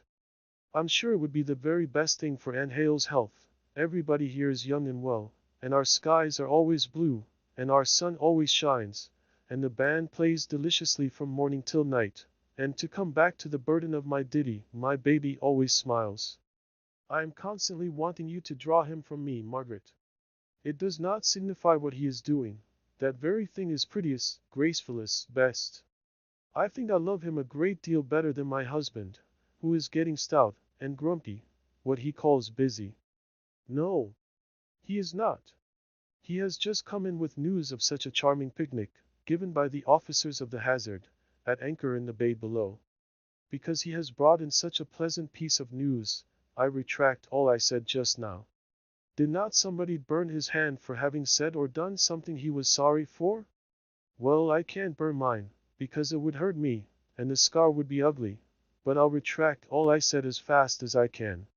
Cosmo is quite as great a darling as baby, and not a bit stout, and as ungrumpy as ever husband was, only, sometimes he is very, very busy. I may say that without love, wifely duty, where was I? I had something very particular to say, I know, once. Oh, it is this, dearest Margaret, you must come and see me. It would do Anne Hale good, as I said before. Get the doctor to ordering for her. Tell him that it's the smoke of Milton that does her harm. I have no doubt it is that, really. 3 months you must not come for less of this delicious climate, all sunshine, and grapes as common as blackberries, would quite cure her. I don't ask my uncle. Here the letter became more constrained, and better written. Mr. Hale was in a corner, like a naughty child, for having given up his living. Because I dare say, he disapproves of war, soldiers, and bands of music. At least, I know that many dissenters are members of the Peace Society, and I am afraid he would not like to come. But if you would, dear, pray say that Cosmo and I will do our best to make him happy, and I'll hide up Cosmo's red coat and sword, and make the band play all sorts of grave, solemn things. Or, if they do play pomps and vanities, it shall be in double so time. Dear Margaret, if he would like to accompany you and Anne Hale, we will try and make it pleasant, though I'm rather afraid of any one who has done anything for conscience sake. You never did, I hope. Tell Anne Hale not to bring any warm clothes, though I'm afraid it will be late in the year before you can come. But you have no idea of the heat here. I tried to wear my great beauty Indian shawl at a picnic. I kept myself up with proverbs as long as I could. Pride must abide, and such wholesome pieces of pith. But it was no use.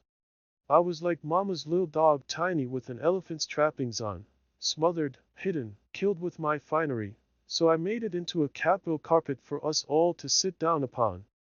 Here's this boy of mine, Margaret. If you don't pack up your things as soon as you get this letter, and come straight off to see him, I shall think you're descended from King Herod. Margaret did long for a day of Edith's life, her freedom from care, her cheerful home, her sunny skies. If a wish could have transported her, she would have gone off, just for one day. She yearned for the strength which such a change would give, even for a few hours to be in the midst of that bright life, and to feel young again. Not yet 20, and she had had to bear up against such hard pressure that she felt quite old. That was her first feeling after reading Edith's letter. Then she read it again, and forgetting herself, was amused at its likeness to Edith's self, and was laughing merrily over it when Mrs. Hale came into the drawing-room, leaning on Dixon's arm. Margaret flew to adjust the pillows. Her mother seemed more than usually feeble. "What were you laughing at, Margaret?" asked she, as soon as she had recovered from the exertion of settling herself on the sofa. "A letter I have had this morning from Edith. Shall I read it to you, Mamma?" She read it aloud, and for a time it seemed to interest her mother, who kept wondering what name Edith had given to her boy, and suggesting all probable names, and all possible reasons why each and all of these names should be given. Into the very midst of these wonders Mr. Thornton came, bringing another offering of fruit for Mrs. Hale. He could not, say rather, he would not, deny himself the chance of the pleasure of seeing Margaret. He had no end in this but the present gratification. It was the sturdy willfulness of a man usually most reasonable and self-controlled. He entered the room, taking in at a glance the fact of Margaret's presence, but after the first cold distant bow, he never seemed to let his eyes fall on her again.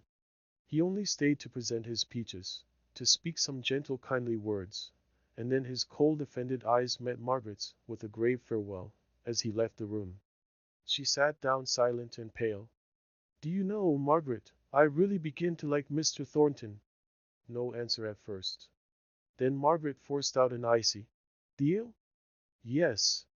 I think he is really getting quite polished in his manners." Margaret's voice was more in order now. She replied, "He is very kind and attentive, there is no doubt of that. I wonder Mrs. Thornton never calls. She must know I am ill, because of the waterbed.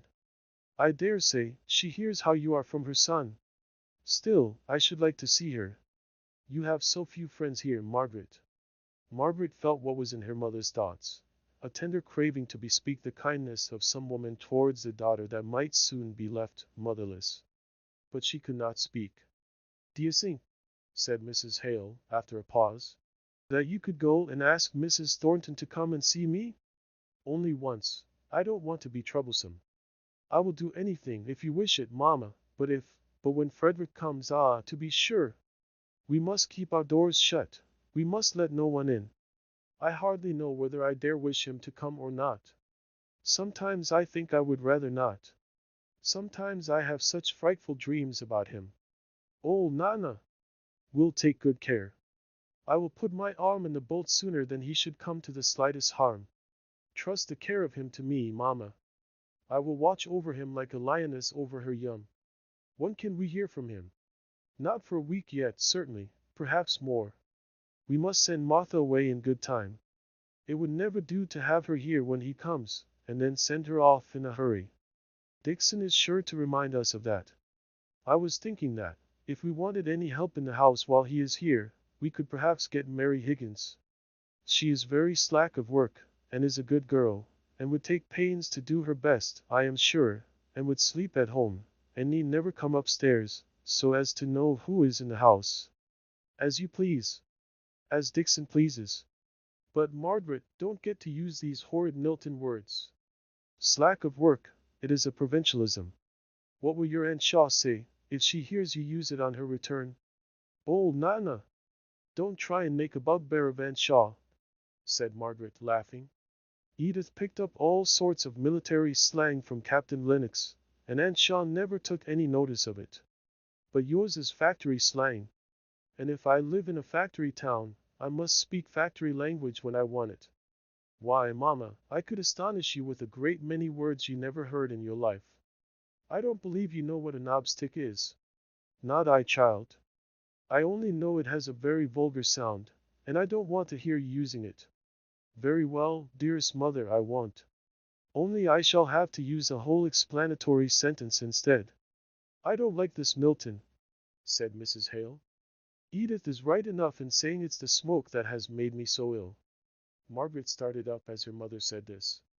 Her father had just entered the room, and she was most anxious that the faint impression she had seen on his mind that the Milton air had injured her mother's health should not be deepened, should not receive any confirmation. She could not tell whether he had heard what Mrs. Hale had said or not, but she began speaking hurriedly of other things, unaware that Mr. Thornton was following him. Mamma is accusing me of having picked up a great deal of vulgarity since we came to Milton. The vulgarity Margaret spoke of referred purely to the use of local words, and the expression arose out of the conversation they had just been holding. But Mr. Thornton's brow darkened, and Margaret suddenly felt how her speech might be misunderstood by him. So, in the natural sweet desire to avoid giving unnecessary pain, she forced herself to go forwards with a little greeting, and continue what she was saying, addressing herself to him expressly. Now, Mr. Thornton, the knobstick has not a very pretty sound, is it not expressive? Could I do without it, in speaking of the thing it represents? If using local words is vulgar, I was very vulgar in the forest, was I not, mamma? It was unusual with Margaret to obtrude her own subject of conversation on others. But in this case, she was so anxious to prevent Mr. Thornton from feeling annoyance at the words he had accidentally overheard, that it was not until she had done speaking that she colored all over with consciousness, more especially as Mr. Thornton seemed hardly to understand the exact gist or bearing of what she was saying, but passed her by, with a cold reserve of ceremonious movement, to speak to Mrs. Hale. The sight of him reminded her of the wish to see his mother, and commend Margaret to her care.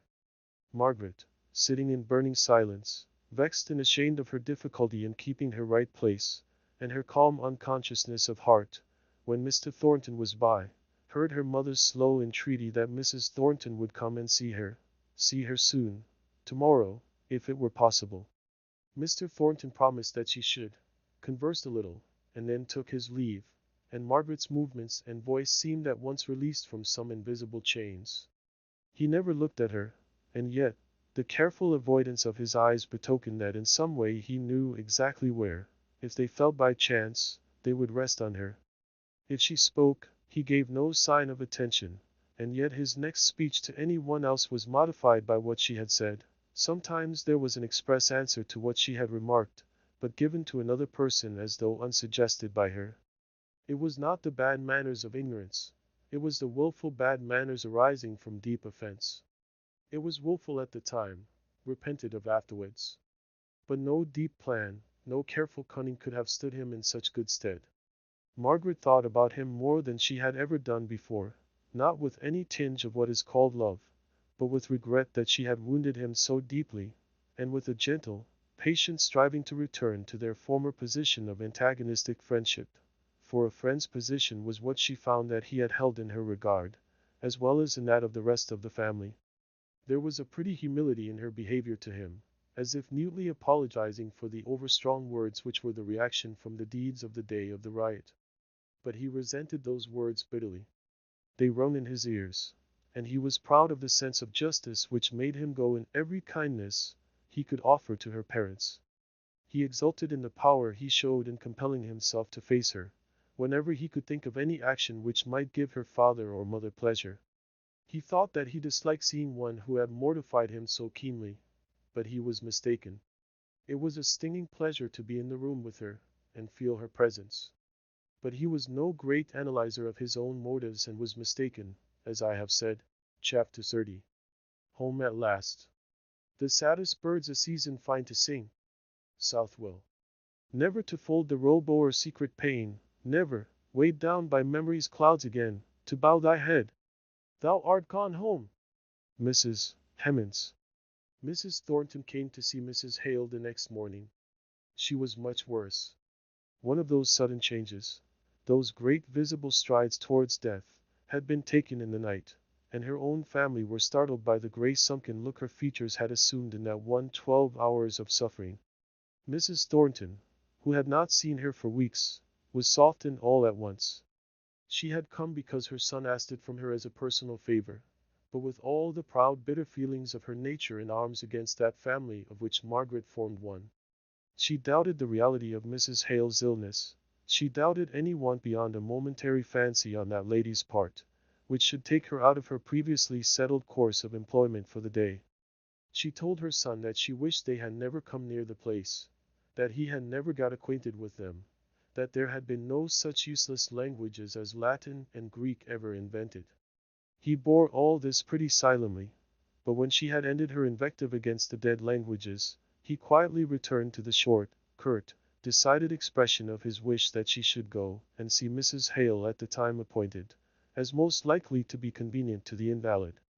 Mrs. Thornton submitted with as bad a grace as she could to her son's desire, all the time liking him the better for having it, and exaggerating in her own mind the same notion that he had of extraordinary goodness on his part and so perseveringly keeping up with the Hales.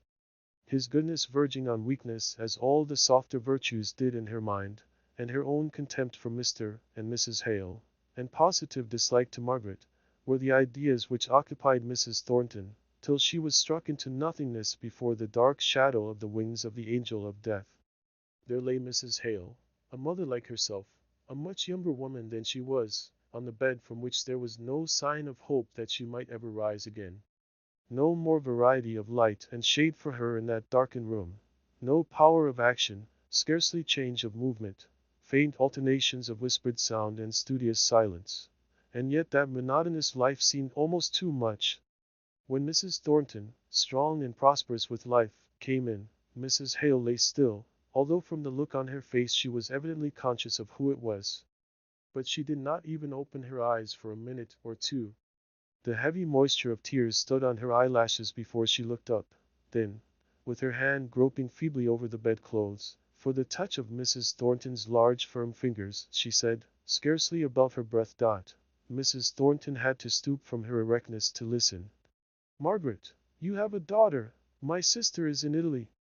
My child will be without a mother, in a strange place if I die. Will you?" And her filmy wandering eyes fixed themselves with an intensity of wistfulness on Mrs. Thornton's face. For a minute there was no change in its rigidness. It was stern and unmoved, nay, but that the eyes of the sick woman were growing dim with the slow gathering tears, she might have seen a dark cloud cross the cold features. And it was no thought of her son, or of her living daughter Fanny, that stirred her heart at last, but a sudden remembrance, suggested by something in the arrangement of the room, of a little daughter, dead in infancy, long years ago, that, like a sudden sunbeam, melted the icy crust, behind which there was a real tender woman. "You wish me to be a friend to Miss Hale," said Mrs. Thornton, in her measured voice, that would not soften with her heart, but came out distinct and clear. Mrs. Hale, her eyes still fixed on Mrs. Thornton's face, pressed the hand that lay below hers on the coverlet. She could not speak. Mrs. Thornton sighed. "I will be a true friend, if circumstances require it. Not a tender friend. That I cannot be to her." She was on the point of adding, but she relented at the sight of that poor, anxious face. "It is not my nature to show affection even where I feel it, nor do I volunteer advice in general. Still, at your request, if it would be any comfort to you, I will promise you." Then came a pause. Mrs. Thornton was too conscientious to promise what she did not mean to perform, and to perform anything in the way of kindness on behalf of Margaret, more disliked at this moment than ever, was difficult, almost impossible. "I promise," said she, with grave severity, which, after all, inspired the dying woman with faith as in something more stable than life itself, flickering, flittering, wavering life. "I promise that in any difficulty in which Miss Hale, call her Margaret," gasped Mrs. Hale, "in which she comes to me for help, I will help her with every power I have, as if she were my own daughter. I also promise that if ever I see her doing what I think is wrong, but Margaret never does wrong, not wilfully wrong," pleaded Mrs. Hale. Mrs. Thornton went on as before, as if she had not heard. If ever I see her doing what I believe to be wrong, such wrong not touching me or mine, in which case I might be supposed to have an interested motive, I will tell her of it, faithfully and plainly, as I should wish my own daughter to be told. There was a long pause. Mrs. Hale felt that this promise did not include all, and yet it was much. It had reservations in it which she did not understand, but then she was weak, dizzy, and tired. Mrs. Thornton was reviewing all the probable cases in which she had pledged herself to act. She had a fierce pleasure in the idea of telling Margaret unwelcome truths, in the shape of performance of duty. Mrs. Hale began to speak. I thank you. I pray God to bless you. I shall never see you again in this world. But my last words are, I thank you for your promise of kindness to my child. Not kindness, testified Mrs. Thornton, ungraciously truthful to the last. But having eased her conscience by saying these words, she was not sorry that they were not heard. She pressed Mrs. Hale's soft, languid hand, and rose up and went her way out of the house without seeing a creature. During the time that Mrs. Thornton was having this interview with Mrs. Hale, Margaret and Dixon were laying their heads together, and consulting how they should keep Frederick's coming a profound secret to all out of the house. A letter from him might now be expected any day, and he would assuredly follow quickly on its heels. Martha must be sent away on her holiday. Dixon must keep stern guard on the front door, only admitting the few visitors that ever came to the house into Mr. Hale's room downstairs, Mrs. Hale's extreme illness giving her a good excuse for this. If Mary Higgins was required as a help to Dixon in the kitchen, she was to hear and see as little of Frederick as possible, and he was, if necessary, to be spoken of to her under the name of Mr. Dickinson. But her sluggish and incurious nature was the greatest safeguard of all. They resolved that Martha should leave them that very afternoon for this visit to her mother. Margaret wished that she had been sent away on the previous day, as she fancied it might be thought strange to give a servant a holiday when her mistress's state required so much attendance. Poor Margaret! All that afternoon she had to act the part of a Roman daughter, and give strength out of her own scanty stock to her father. Mr. Hale would hope, would not despair, between the attacks of his wife's malady. He buoyed himself up in every respite from her pain, and believed that it was the beginning of ultimate recovery. And so, when the paroxysms came on, each more severe than the last, they were fresh agonies, and greater disappointments to him. This afternoon, he sat in the drawing-room, unable to bear the solitude of his study, or to employ himself in any way. He buried his head in his arms, which lay folded on the table. Margaret's heart ached to see him, yet, as he did not speak, she did not like to volunteer any attempt at comfort. Martha was gone. Dixon sat with Mrs. Hale while she slept. The house was very still and quiet, and darkness came on, without any movement to procure candles. Margaret sat at the window, looking out at the lamps in the street, but seeing nothing, only alive to her father's heavy sighs. She did not like to go down for lights, lest the tacit restraint of her presence being withdrawn, he might give way to more violent emotion, without her being at hand to comfort him. Yet she was just thinking that she ought to go and see after the well-doing of the kitchen fire, which there was nobody but herself to attend to, when she heard the muffled doorbell ring with so violent a pull, that the wires jingled all through the house, though the positive sound was not great. She started up, past her father, who had never moved at the veil, dull sound, returned, and kissed him tenderly. And still he never moved, nor took any notice of her fond embrace. Then she went down softly, through the dark, to the door. Dixon would have put the chain on before she opened it, but Margaret had not a thought of fear in her preoccupied mind.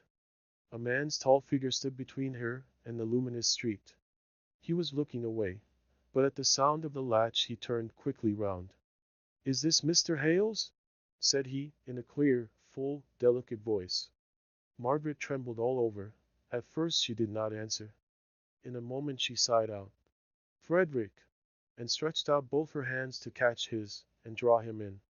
"Oh, Margaret!" said he, holding her off by her shoulders, after they had kissed each other, as if even in that darkness he could see her face, and read in its expression a quicker answer to his question than words could give. "My mother!" Is she alive? Yes, she is alive, dear, dear brother. She, as ill as she can be, she is, but alive. She is alive. Thank God, said he. Papa is utterly prostrate with this great grief. You expect me, don't you? No, we have had no letter. Then I have come before it. But my mother knows I am coming. Aye, we all knew you would come. But wait a little. Step in here. Give me your hand. What is this? Aye, your carpet bag. Dixon has shut the shutters. But this is Papa's study, and I can take you to a chair to rest yourself for a few minutes, while I go and tell him. She groped her way to the taper and the lucifer matches. She suddenly felt shy when the little feeble light made them visible. All she could see was that her brother's face was unusually dark in complexion, and she caught the stealthy look of a pair of remarkably long-cut blue eyes that suddenly twinkled up with a droll consciousness of their mutual purpose of inspecting each other. But though the brother and sister had an instant of sympathy in their reciprocal glances, they did not exchange a word. Only, Margaret felt sure that she should like her brother as a companion as much as she already loved him as a near relation. Her heart was wonderfully lighter as she went upstairs. The sorrow was no less in reality, but it became less oppressive from having someone in precisely the same relation to it as that in which she stood. Not her father's desponding attitude had power to damp her now. He lay across the table, helpless as ever, but she had the spell by which to rouse him. She used it perhaps too violently in her own great relief. Papa, said she, throwing her arms fondly round his neck, pulling his weary head up in fact with her gentle violence, till it rested in her arms, and she could look into his eyes, and let them gain strength and assurance from hers. Papa, guess who is here? He looked at her. She saw the idea of the truth glimmer into their filmy sadness, and be dismissed thence as a wild imagination. He threw himself forward, and hid his face once more in his stretched out arms, resting upon the table as heretofore. She heard him whisper. She bent tenderly down to listen. I don't know. Don't tell me it is Frederick. Not Frederick. I cannot bear it. I am too weak. And his mother is dying. He began to cry and wail like a child. It was so different to all which Margaret had hoped and expected, that she turned sick with disappointment, and was silent for an instant. Then she spoke again, very differently, not so exultingly, far more tenderly and carefully. Papa, it is Frederick. Think of Mamma, how glad she will be. And oh, for her sake, how glad we ought to be. For his sake, too, our poor, poor boy. Her father did not change his attitude, but he seemed to be trying to understand the fact. Where is he? Asked he at last, his face still hidden in his prostrate arms. In your study, quite alone. I lighted the taper, and ran up to tell you. He is quite alone, and will be wondering why. I will go to him, broke in her father, and he lifted himself up and leant on her arm as on that of a guide. Margaret led him to the study door, but her spirits were so agitated that she felt she could not bear to see the meeting. She turned away, and ran upstairs, and cried most heartily. It was the first time she had dared to allow herself this relief for days. The strain had been terrible, as she now felt. But Frederick was come. He, the one precious brother, was there, safe, amongst them again. She could hardly believe it. She stopped her crying, and opened her bedroom door. She heard no sound of voices, and almost feared she might have dreamt. She went downstairs, and listened at the study door. She heard the buzz of voices, and that was enough. She went into the kitchen, and stirred up the fire, and lighted the house, and prepared for the wanderer's refreshment. How fortunate it was that her mother slept! She knew that she did, from the candle-lighter thrust through the keyhole of her bedroom door. The traveler could be refreshed and bright, and the first excitement of the meeting with his father all be over, before her mother became aware of anything unusual. When all was ready, Margaret opened the study door, and went in like a serving maiden, with a heavy tray held in her extended arms. She was proud of serving Frederick. But he, when he saw her, sprang up in a minute, and relieved her of her burden. It was a type, a sign, of all the coming relief which his presence would bring. The brother and sister arranged the table together, saying little, but their hands touching, and their eyes speaking the natural language of expression, so intelligible to those of the same blood. The fire had gone out, and Margaret applied herself to light it, for the evenings had begun to be chilly, and yet it was desirable to make all noises as distant as possible from Mrs. Hale's room. Dixon says it is a gift to light a fire, not an art to be acquired. Pugnaciter non fit, murmured Mr. Hale, and Margaret was glad to hear a quotation once more, however languidly given. "Dear old Dixon! How we shall kiss each other," said Frederick. "She used to kiss me, and then look in my face to be sure I was the right person, and then set to again. But, Margaret, what a bundler you are! I never saw such a little awkward, good-for-nothing pair of hands. Run away, and wash them, ready to cut bread and butter for me, and leave the fire. I'll manage it. Lighting fires is one of my natural accomplishments." So Margaret went away, and returned, and passed in and out of the room, in a glad restlessness that could not be satisfied with sitting still. The more wants Frederick had, the better she was pleased, and he understood all this by instinct. It was a joy snatched in the house of mourning, and the zest of it was all the more pungent, because they knew in the depth of their hearts what irremediable sorrow awaited them. In the middle, they heard Dixon's foot on the stairs.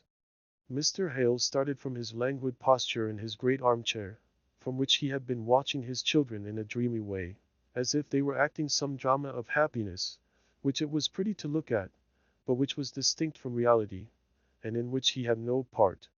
He stood up, and faced the door, showing such a strange, sudden anxiety to conceal Frederick from the sight of any person entering, even though it were the faithful Dixon, that a shiver came over Margaret's heart. It reminded her of the new fear in their lives. She caught at Frederick's arm, and clutched it tight, while a stern thought compressed her brow, and caused her to set her teeth. And yet they knew it was only Dixon's measured tread. They heard her walk the length of the passage, into the kitchen. Margaret rose up. "I will go to her, and tell her. And I shall hear how mamma is." Mrs. Hale was awake. She rambled at first, but after they had given her some tea she was refreshed, though not disposed to talk. It was better that the night should pass over before she was told of her son's arrival. Dr. Donaldson's appointed visit would bring nervous excitement enough for the evening, and he might tell them how to prepare her for seeing Frederick. He was there, in the house, could be summoned at any moment. Margaret could not sit still. It was a relief to her to aid Dixon in all her preparations for Master Frederick. It seemed as though she never could be tired again. Each glimpse into the room where he sate by his father, conversing with him, about, she knew not what, nor cared to know, was increase of strength to her. Her own time for talking and hearing would come at last, and she was too certain of this to feel in a hurry to grasp it now. She took in his appearance, and liked it.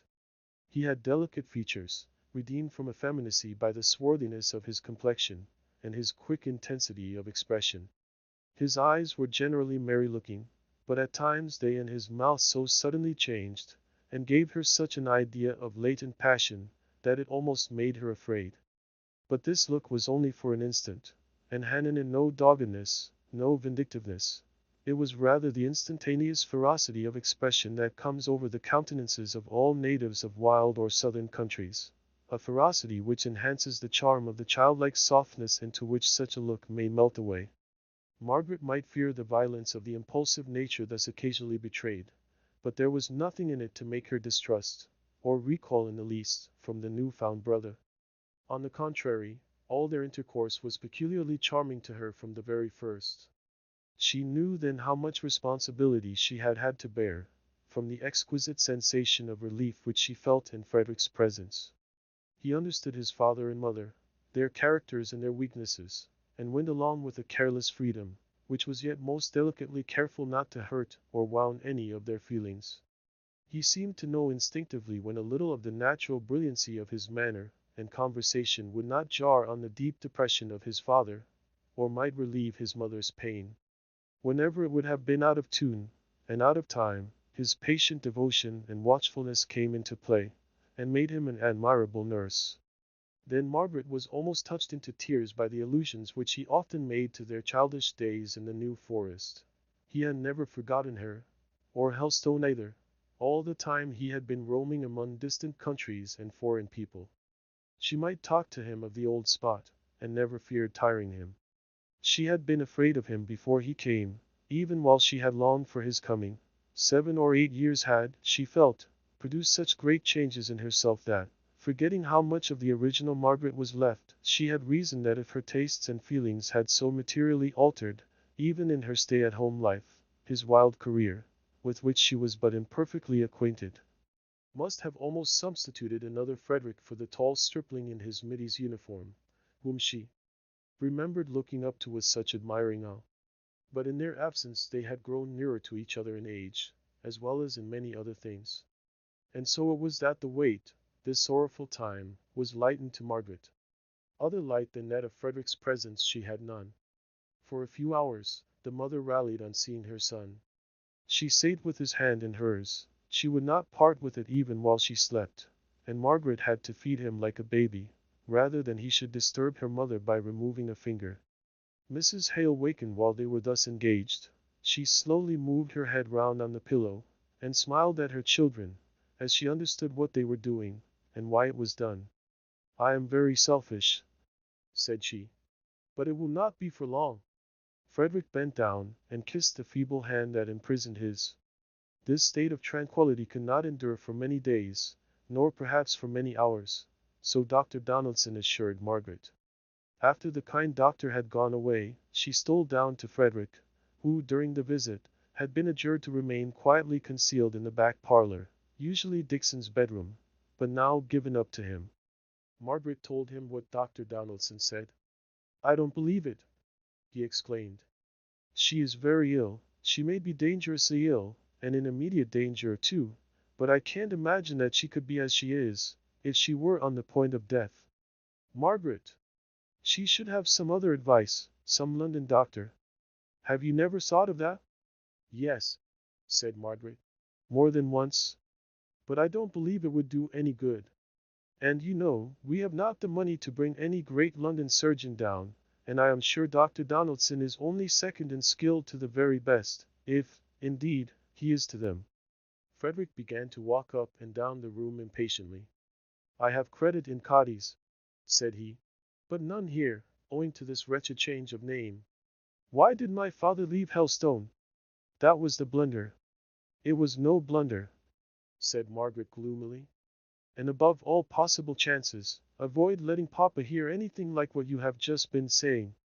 I can see that he is tormenting himself already with the idea that Mamma would never have been ill if we had stayed at Helstone, and you don't know Papa's agonizing power of self-reproach." Frederick walked away as if he were on the quarter-deck. At last he stopped right opposite to Margaret, and looked at her drooping and desponding attitude for an instant. "My little Margaret," said he, caressing her, "let us hope as long as we can. Poor little woman! What? Is this face all wet with tears? I will weep. I will, in spite of 1,000 doctors. Bear up, Margaret, and be brave enough to hope." Margaret choked in trying to speak, and when she did it was very low. "I must try to be meek enough to trust. Oh, Frederick! Mamma was getting to love me so, and I was getting to understand her. And now comes death to snap us asunder. Come, come, come! Let us go upstairs, and do something, rather than waste time that may be so precious. Thinking has, many a time, made me sad, darling, but doing never did in all my life.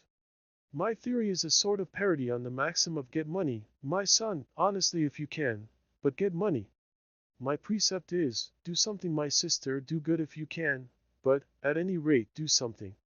Not excluding mischief," said Margaret, smiling faintly through her tears. "By no means. What I do exclude is the remorse afterwards. Blot your misdeeds out if you are particularly conscientious, by a good deed, as soon as you can, just as we did a correct sum at school on the slate, where an incorrect one was only half rubbed out. It was better than wetting our sponge with our tears, both less loss of time where tears had to be waited for, and a better effect at last." If Margaret thought Frederick's theory rather a rough one at first, she saw how he worked it out into continual production of kindness, in fact. After a bad night with his mother, for he insisted on taking his turn as a sitter-up, he was busy next morning before breakfast, contriving a leg rest for Dixon, who was beginning to feel the fatigues of watching. At breakfast time, he interested Mr. Hale with vivid, graphic, rattling accounts of the wild life he had led in Mexico, South America, and elsewhere. Margaret would have given up the effort in despair to rouse Mr. Hale out of his dejection. It would even have affected herself and rendered her incapable of talking at all. But Fred, true to his theory, did something perpetually, and talking was the only thing to be done, besides eating, at breakfast. Before the night of that day, Dr. Donaldson's opinion was proved to be too well founded. Convulsions came on, and when they ceased, Mrs. Hale was unconscious. Her husband might lie by her shaking the bed with his sobs. Her son's strong arms might lift her tenderly up into a comfortable position. Her daughter's hands might bathe her face. But she knew them not. She would never recognize them again, till they met in heaven. Before the morning came, all was over. Then Margaret rose from her trembling and despondency, and became as a strong angel of comfort to her father and brother. For Frederick had broken down now, and all his theories were of no use to him. He cried so violently when shut up in his little room at night, that Margaret and Dixon came down in a fright to warn him to be quiet, for the house partitions were but thin, and the next-door neighbors might easily hear his youthful passionate sobs, so different from the slower trembling agony of afterlife, when we become inured to grief, and dare not be rebellious against the inexorable doom, knowing who it is that decrees. Margaret sate with her father in the room of the dead. If he had cried, she would have been thankful. But he sate by the bed quite quietly. Only, from time to time, he uncovered the face, and stroked it gently, making a kind of soft inarticulate noise, like that of some mother animal caressing her young. He took no notice of Margaret's presence. Once or twice she came up to kiss him, and he submitted to it, giving her a little push away when she had done, as if her affection disturbed him from his absorption in the dead. He started when he heard Frederick's cries, and shook his head. Poor boy, he said, and then took no more notice. Margaret's heart ached within her. She could not think of her own loss in thinking of her father's case. The night was wearing away, and the day was at hand, when, without a word of preparation, Margaret's voice broke upon the stillness of the room, with a clearness of sound that startled even herself. "Let not your heart be troubled," it said, and she went steadily on through all that chapter of unspeakable consolation. Chapter 31. Should old acquaintance be forgot? Show not that manner, and these features all, the serpent's cunning, and the sinner's fall? Crand. The chill, shivery October morning came, not the October morning of the country, with soft, silvery mists, clearing off before the sunbeams that bring out all the gorgeous beauty of coloring, but the October morning of Milton, whose silvery mists were heavy fogs, and where the sun could only show long dusky streets when he did break through and shine. Margaret went languidly about, assisting Dixon in her task of arranging the house.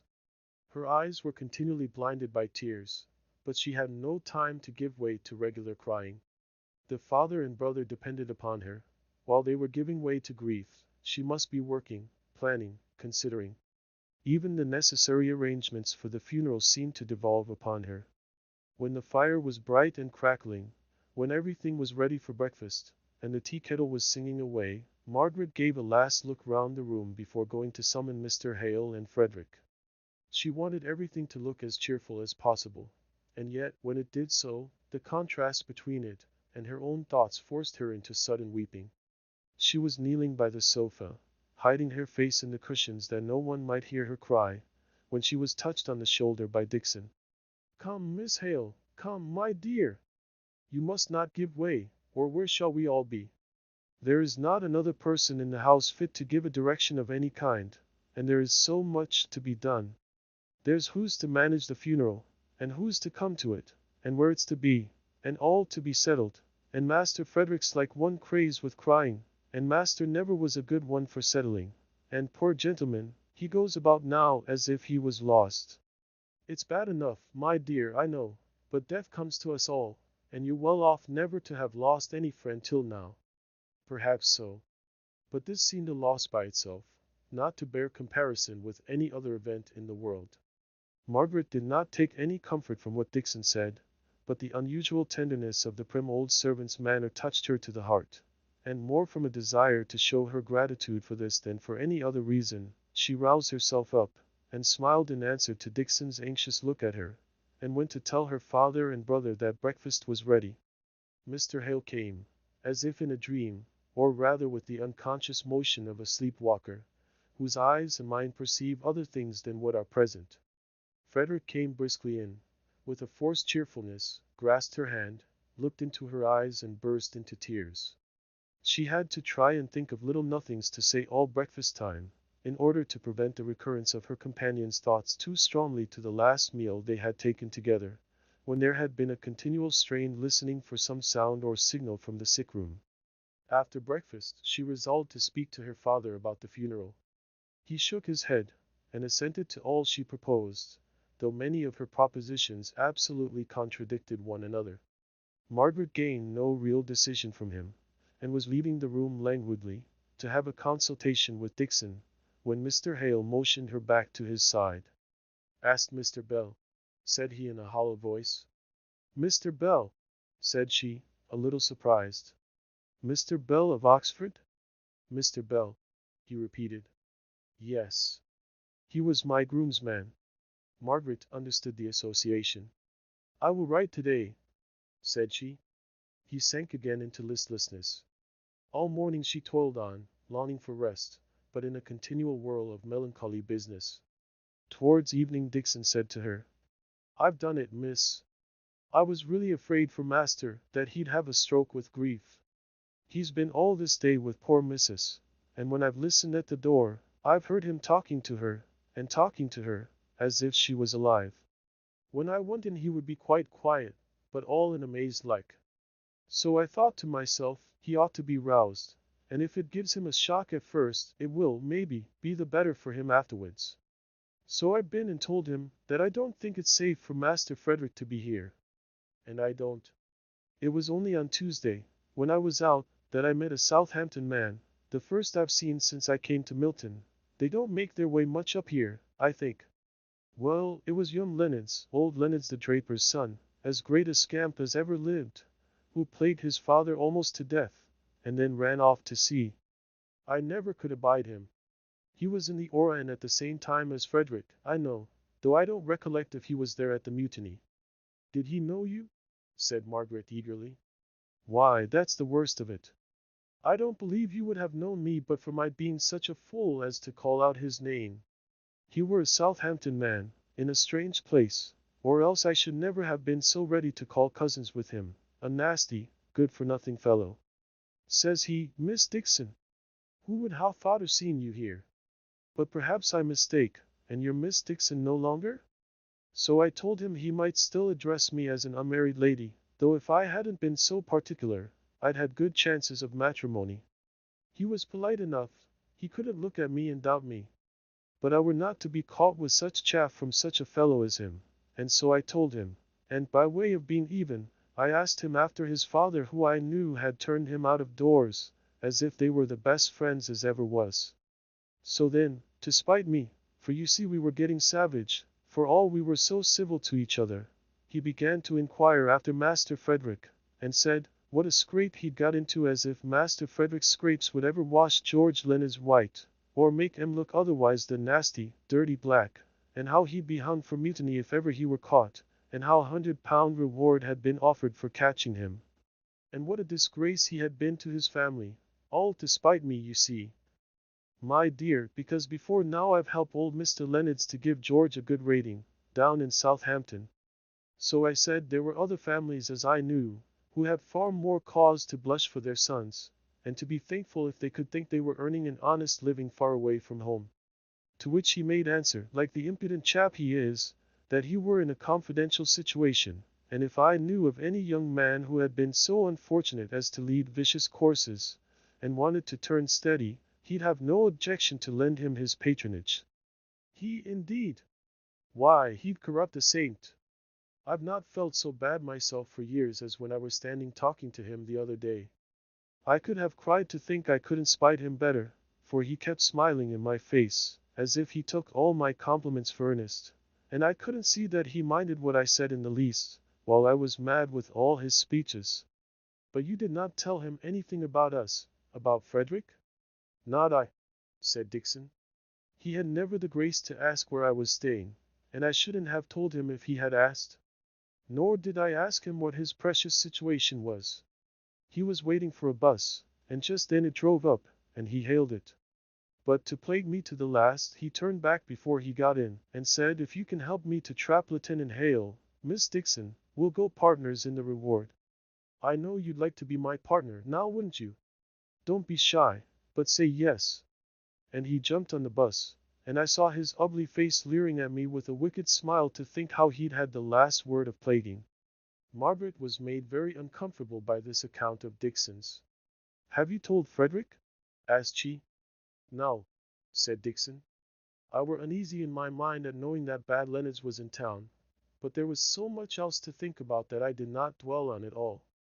But when I saw Master sitting so stiff, and with his eyes so glazed and sad, I thought it might rouse him to have to think of Master Frederick in hiding. He would have to go, poor fellow, before Mr. Bell came. Oh, I'm not afraid of Mr. Bell, but I am afraid of this Leonards. I must tell Frederick. What did Leonards look like? A bad-looking fellow, I can assure you, miss. Whiskers such as I should be ashamed to wear, they are so red. And for all he said he'd got a confidential situation, he was dressed in fustian just like a working man. It was evident that Frederick must go. Go, too, when he had so completely vaulted into his place in the family, and promised to be such a stay and staff to his father and sister. Go, when his cares for the living mother, and sorrow for the dead, seemed to make him one of those peculiar people who are bound to us by a fellow love for them that are taken away. Just as Margaret was thinking all this, sitting over the drawing-room fire, her father restless and uneasy under the pressure of this newly aroused fear, of which he had not as yet spoken, Frederick came in, his brightness dimmed, but the extreme violence of his grief passed away. He came up to Margaret, and kissed her forehead. How wan you look, Margaret, said he in a low voice. You have been thinking of everybody, and no one has thought of you. Lie on this sofa, there is nothing for you to do. That is the worst, said Margaret in a sad whisper. But she went and lay down, and her brother covered her feet with his shawl and then sate on the ground by her side, and the two began to talk together in a subdued tone. Margaret told him all that Dixon had related of her interview with young Leonards. Frederick's lips closed with a long view of dismay. I should just like to have it out with that young fellow. A worse sailor was never on board ship, nor a much worse man either. I declare, Margaret, you know the circumstances of the whole affair? Yes, Mamma told me. Well, when all the sailors who were good for anything were indignant with our captain, this fellow to curry favor, pa. And to think of his being here. Oh, if he'd a notion I was within 20 miles of him, he'd ferret me out to pay all old grudges. I'd rather anybody had the £100 they think I am worth than that rascal. What a pity poor old Dixon could not be persuaded to give me up, and make a provision for her old age. Oh, Frederick, hush! Don't talk so. Mr. Hale came towards them, eager and trembling. He had overheard what they were saying. He took Frederick's hand in both of his. My boy, you must go. It is very bad, but I see you must. You have done all you could, you have been a comfort to her. Oh, Papa, must he go? Said Margaret, pleading against her own conviction of necessity. I declare, I've a good mind to face it out, and stand my trial. If I could only pick up my evidence! I cannot endure the thought of being in the power of such a blackguard as Leonards. I could almost have enjoyed, in other circumstances, this stolen visit. It has had all the charm which the Frenchwoman attributed to forbidden pleasures. One of the earliest things I can remember, said Margaret, was your being in some great disgrace, Fred, for stealing apples. We had plenty of our own, trees loaded with them, but someone had told you that stolen fruit tasted sweetest, which you took au pied de la lettre, and off you went a-robbing. You have not changed your feelings much since then. Yes, you must go, repeated Mr. Hale, answering Margaret's question, which she had asked some time ago. His thoughts were fixed on one subject, and it was an effort to him to follow the zigzag remarks of his children, an effort which he did not make. Margaret and Frederick looked at each other. That quick momentary sympathy would be theirs no longer if he went away. So much was understood through eyes that could not be put into words. Both coursed the same thought till it was lost in sadness. Frederick shook it off first. Do you know, Margaret, I was very nearly giving both Dixon and myself a good fright this afternoon. I was in my bedroom. I had heard a ring at the front door, but I thought the ringer must have done his business and gone away long ago, so I was on the point of making my appearance in the passage, when, as I opened my room door, I saw Dixon coming downstairs, and she frowned and kicked me into hiding again. I kept the door open, and heard a message given to some man that was in my father's study, and that then went away. What could it have been? Some of the shopmen?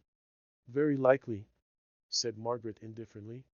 There was a little quiet man who came up for orders about 2 o'clock. But this was not a little man, a great powerful fellow, and it was past 4 when he was here. It was Mr. Thornton, said Mr. Hale. They were glad to have drawn him into the conversation. Mr. Thornton, said Margaret, a little surprised. I thought, well, little one, what did you think? Asked Frederick, as she did not finish her sentence.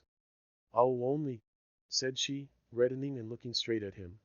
I fancied you meant someone of a different class, not a gentleman, somebody come on an errand. He looked like someone of that kind, said Frederick carelessly. I took him for a shopman, and he turns out a manufacturer. Margaret was silent. She remembered how at first, before she knew his character, she had spoken and thought of him just as Frederick was doing. It was but a natural impression that was made upon him, and yet she was a little annoyed by it. She was unwilling to speak. She wanted to make Frederick understand what kind of person Mr. Thornton was, but she was tongue-tied. Mr. Hale went on. He came to offer any assistance in his power, I believe. But I could not see him. I told Dixon to ask him if he would like to see you. I think I asked her to find you, and you would go to him. I don't know what I said. He has been a very agreeable acquaintance, has he not? Asked Frederick, throwing the question like a ball for any one to catch who chose. A very kind friend, said Margaret, when her father did not answer. Frederick was silent for a time. At last he spoke. Margaret, it is painful to think I can never thank those who have shown you kindness. Your acquaintances and mine must be separate. Unless, indeed, I run the chances of a court-martial, or unless you and my father would come to Spain. He threw out this last suggestion as a kind of feeler, and then suddenly made the plunge. You don't know how I wish you would. I have a good position, the chance of a better, continued he, reddening like a girl. That Dolores Barber that I was telling you of, Margaret, I only wish you knew her. I am sure you would like, no, love is the right word, like is so poor, you would love her, father, if you knew her. She is not 18, but if she is in the same mind another year, she is to be my wife. Mr. Barber won't let us call it an engagement. But if you would come you would find friends everywhere, besides Dolores. Think of it, father. Margaret be on my side. No, no more removals for me, said Mr. Hale. One has cost me my wife. No more removals in this life. She will be here, and here will I stay out my appointed time. Oh, Frederick, said Margaret, tell us more about her. I never thought of this, but I am so glad. You will have someone to love and care for you out there. Tell us all about it. In the first place, she is a Roman Catholic. That's the only objection I anticipated. But my father's change of opinion, nay, Margaret, don't sigh. Margaret had reason to sigh a little more before the conversation ended. Frederick himself was Roman Catholic in fact, though not in profession as yet. This was, then, the reason why his sympathy in her extreme distress at her father's leaving the church had been so faintly expressed in his letters. She had thought it was the carelessness of a sailor, but the truth was, that even then he was himself inclined to give up the form of religion into which had been baptized, only that his opinions were tending in exactly the opposite direction to those of his father. How much love had to do with this change not even Frederick himself could have told. Margaret gave up talking about this branch of the subject at last, and returning to the fact of the engagement, she began to consider it in some fresh light. But for her sake, Fred, you surely will try and clear yourself of the exaggerated charges brought against you, even if the charge of mutiny itself be true. If there were to be a court-martial, and you could find your witnesses, you might, at any rate, show your disobedience to authority was because that authority was unworthily exercised. Mr. Hale roused himself up to listen to his son's answer. In the first place, Margaret, who is to hunt up my witnesses? All of them are sailors, drafted off to other ships, except those whose evidence would go for very little, as they took part or sympathized in the affair. In the next place, allow me to tell you, you don't know what a court-martial is, and consider it as an assembly where justice is administered, instead of what it really is, a court where authority weighs 9/10 in the balance, and evidence forms only the other tenth.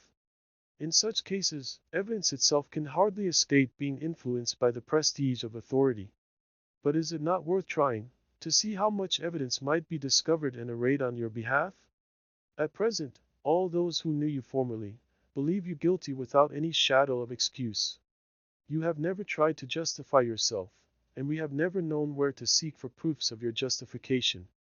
Now, for Miss Barbara's sake, make your conduct as clear as you can in the eye of the world. She may not care for it. She has, I am sure, that trust in you that we all have.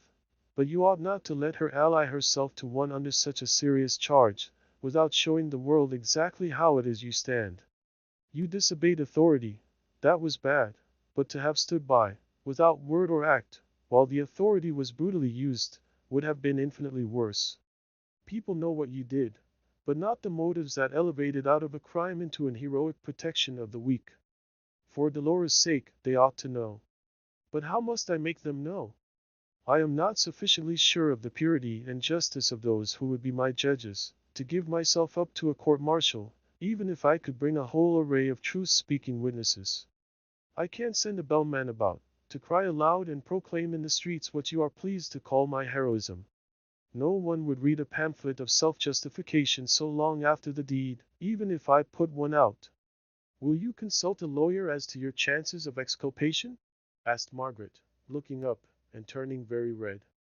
I must first catch my lawyer, and have a look at him, and see how I like him, before I make him into my confidant. Many a briefless barrister might twist his conscience into thinking that he could earn £100 very easily by doing a good action, in giving me, a criminal, up to justice. Nonsense, Frederick, because I know a lawyer on whose honor I can rely, of whose cleverness in his profession people speak very highly, and who would, I think, take a good deal of trouble for any of Aunt Shaw's relations. Mr. Henry Lennox, Papa. I think it is a good idea, said Mr. Hale. But don't propose anything which will detain Frederick in England. Don't, for your mother's sake. You could go to London by a night train, continued Margaret, warming up into her plan. He must go tomorrow, I'm afraid, Papa, said she tenderly. We fixed that, because of Mr. Bell, and Dixon's disagreeable acquaintance. Yes, I must go tomorrow, said Frederick, decidedly. Mr. Hale groaned. I can't bear to part with you, and yet I am miserable with anxiety as long as you stop here. Well then, said Margaret, listen to my plan. He gets to London on Friday morning. I will, you might, no. It would be better to give him a note to Mr. Lennox. You will find him at his chambers in the Temple. I will write down a list of all the names I can remember on board the Orion. I could leave it with him to ferret them out. He is Edith's husband's brother, isn't he? I remember your naming him in your letters. I have money in Barbara's hands. I can pay a pretty long bill, if there's any chance of success.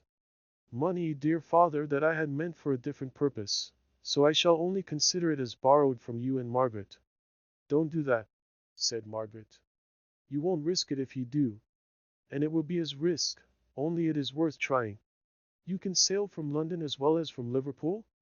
To be sure, little goose. Wherever I feel water heaving under a plank, there I feel at home. I'll pick up some craft or other to take me off, never fear. I won't stay 24 hours in London, away from you on the one hand, and from somebody else on the other. It was rather a comfort to Margaret that Frederick took it into his head to look over his shoulder, as she wrote to Mr. Lennox.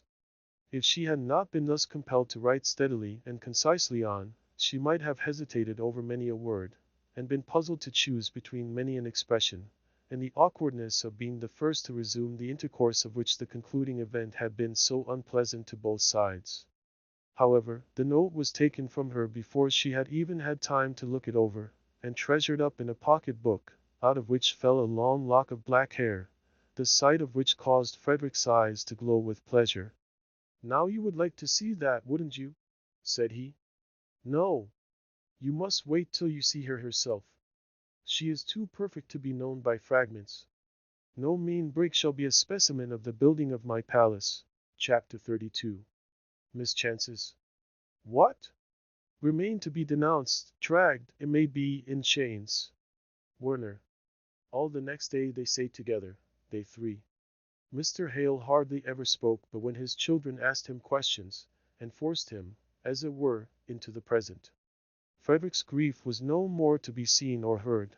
The first paroxysm had passed over, and now he was ashamed of having been so battered down by emotion, and though his sorrow for the loss of his mother was a deep real feeling, and would last out his life, it was never to be spoken of again. Margaret, not so passionate at first, was more suffering now.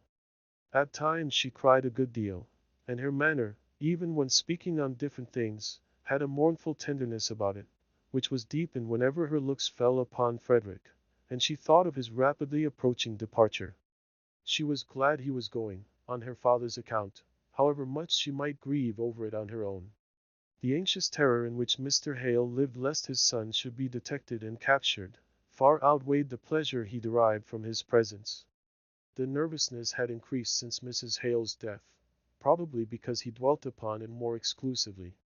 He started at every unusual sound, and was never comfortable unless Frederick stayed out of the immediate view of any one entering the room. Towards evening he said, "You will go with Frederick to the station, Margaret? I shall want to know he is safely off. You will bring me word that he is clear of Milton, at any rate?" "Certainly," said Margaret.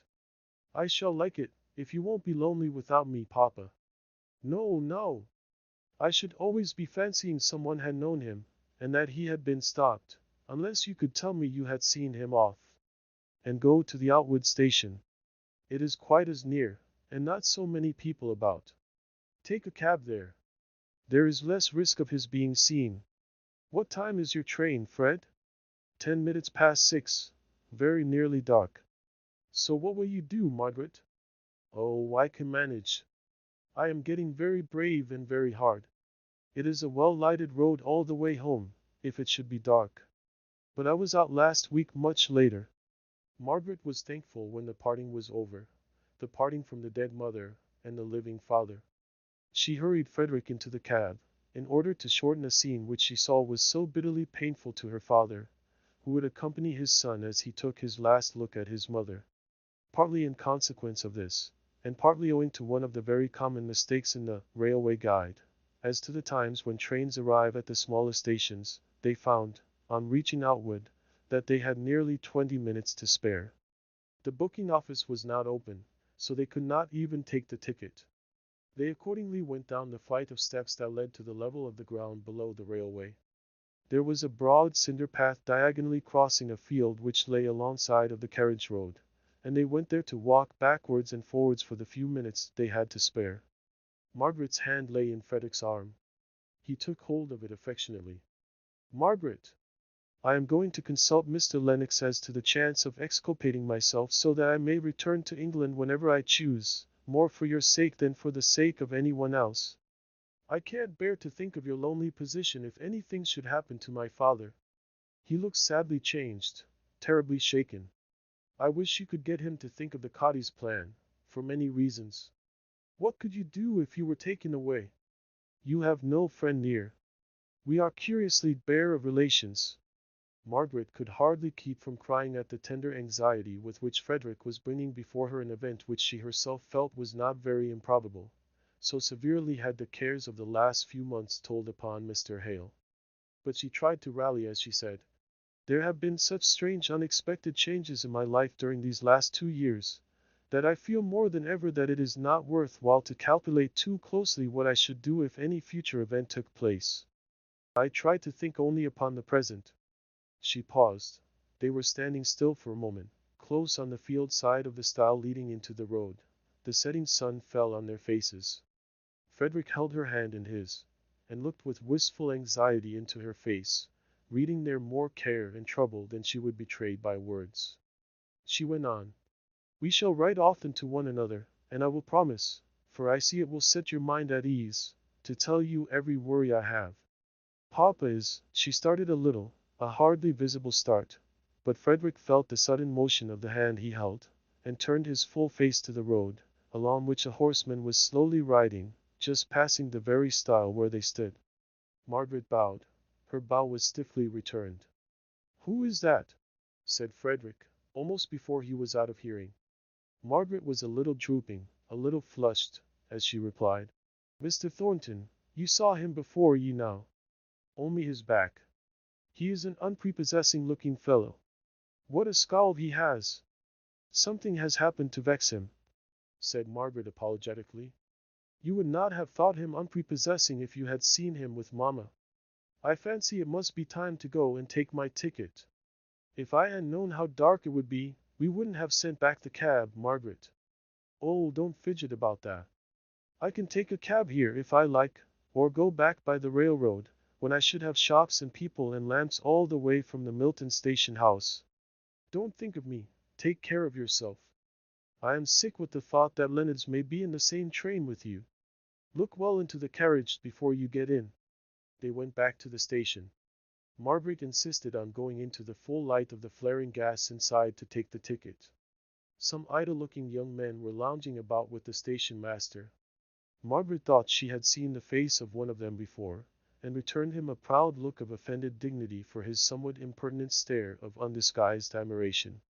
She went hastily to her brother, who was standing outside, and took hold of his arm. "Have you got your bag?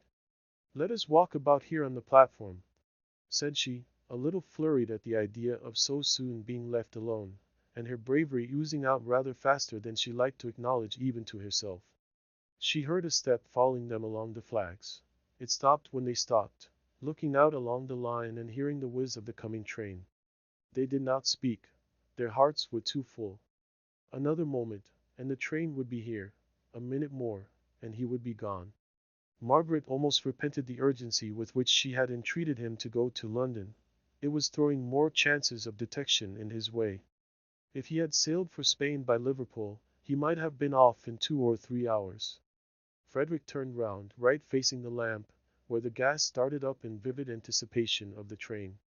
A man in the dress of a railway porter started forward, a bad-looking man, who seemed to have drunk himself into a state of brutality, although his senses were in perfect order.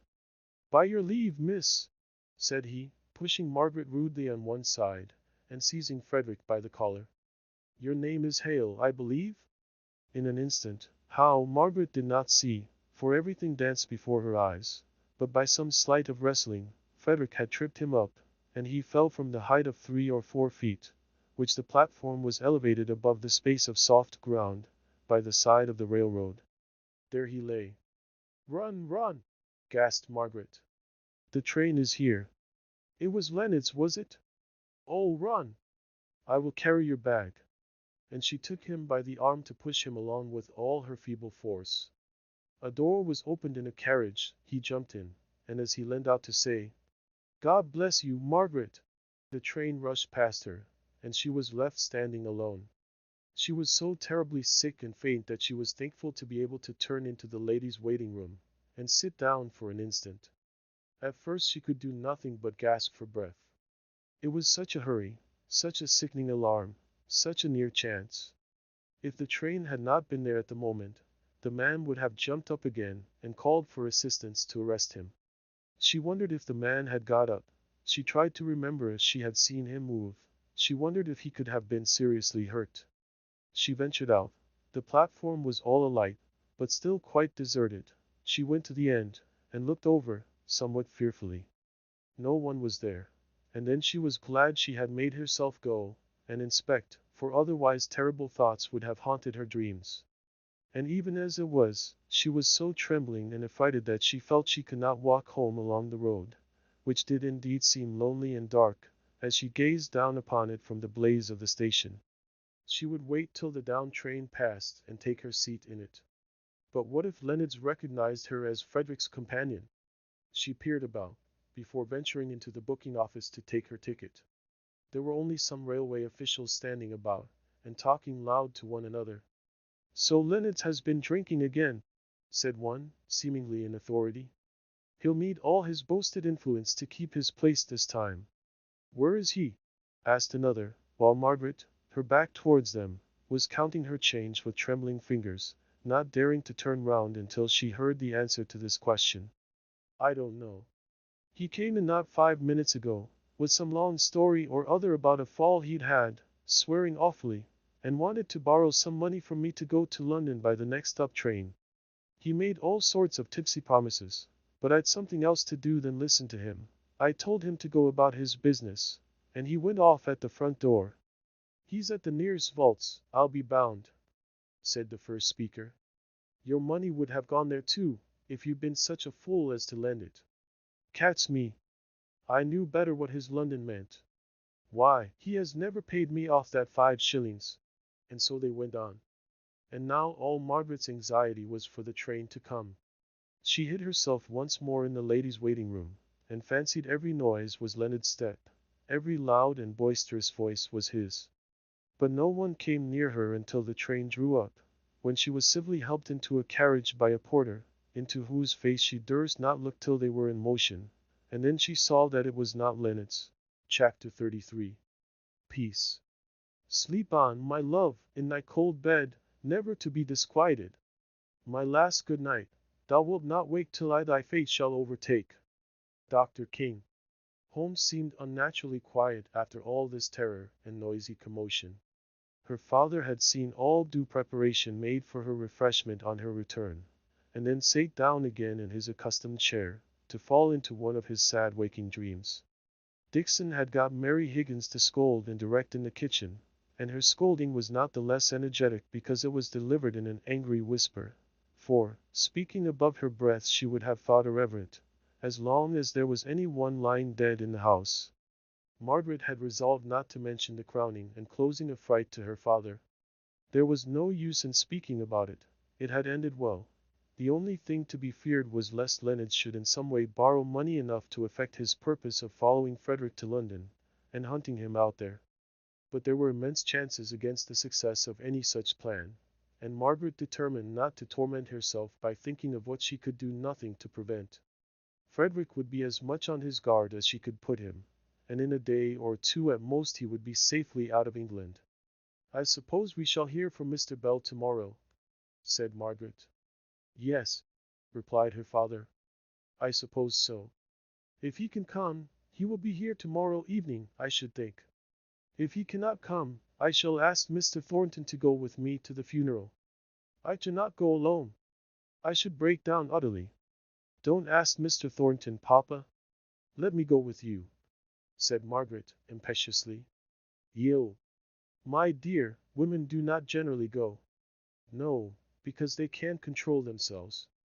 Women of our class don't go, because they have no power over their emotions, and yet are ashamed of showing them. Poor women go, and don't care if they are seen overwhelmed with grief. But I promise you, papa, that if you will let me go, I will be no trouble. Don't have a stranger, and leave me out." "Dear papa, if Mr. Bell cannot come, I shall go. I won't urge my wish against your will, if he does." Mr. Bell could not come. He had the gout. It was a most affectionate letter, and expressed great and true regret for his inability to attend. He hoped to come and pay them a visit soon, if they would have him. His Milton property required some looking after, and his agent had written to him to say that his presence was absolutely necessary, or else he had avoided coming near Milton as long as he could, and now the only thing that would reconcile him to this necessary visit was the idea that he should see, and might possibly be able to comfort his old friend. Margaret had all the difficulty in the world to persuade her father not to invite Mr. Thornton. She had an indescribable repugnance to this step being taken. The night before the funeral, came a stately note from Mrs. Thornton to Miss Hale, saying that, at her son's desire, their carriage should attend the funeral, if it would not be disagreeable to the family. Margaret tossed the note to her father. "Oh, don't let us have these forms," said she. "Let us go alone, you and me, Papa. They don't care for us, or else he would have offered to go himself, and not have proposed as sending an empty carriage." "I thought you were so extremely averse to his going, Margaret," said Mr. Hale in some surprise. "And so I am. I don't want him to come at all, and I should especially dislike the idea of our asking him. But this seems such a mockery of mourning that I did not expect it from him." She startled her father by bursting into tears. She had been so subdued in her grief, so thoughtful for others, so gentle and patient in all things, that he could not understand her impatient ways tonight. She seemed agitated and restless, and at all the tenderness which her father in his turn now lavished upon her, she only cried the more. She passed so bad a night that she was ill prepared for the additional anxiety caused by a letter received from Frederick. Mr. Lennox was out of town.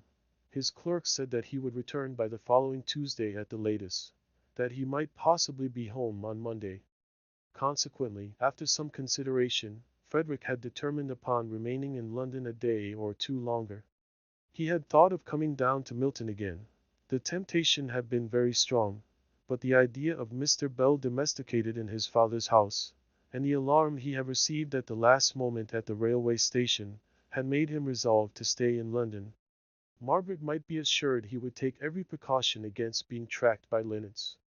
Margaret was thankful that she received this letter while her father was absent in her mother's room. If he had been present, he would have expected her to read it aloud to him, and it would have raised in him a state of nervous alarm which she would have found it impossible to soothe away.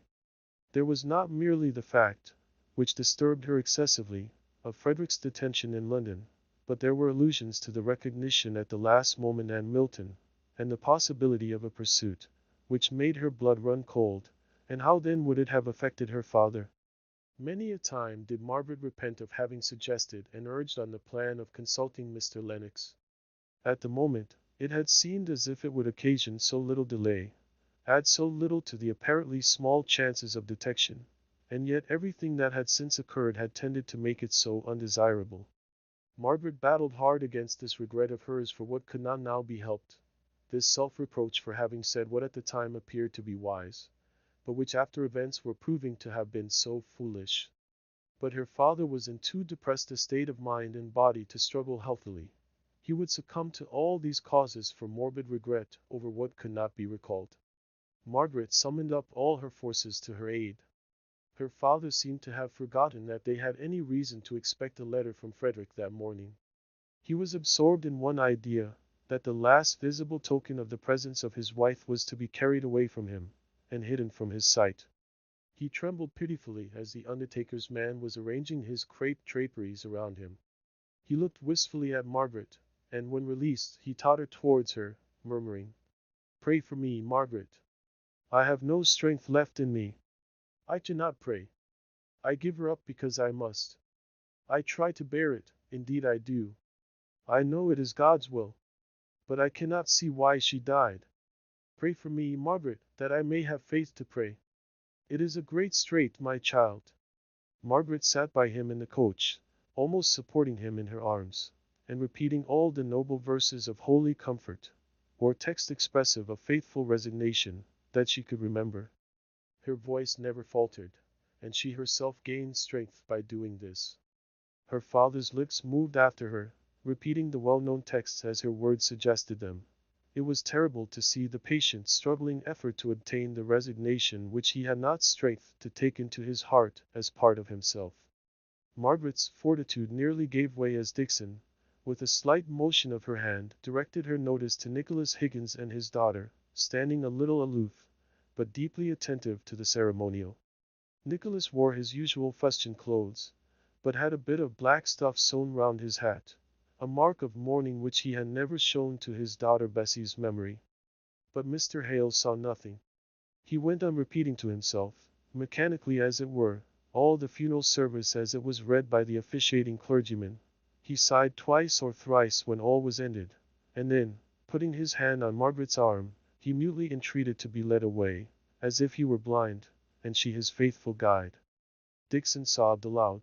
She covered her face with her handkerchief, and was so absorbed in her own grief that she did not perceive that the crowd, attracted on such occasions, was dispersing, till she was spoken to by some one close at hand. It was Mr. Thornton.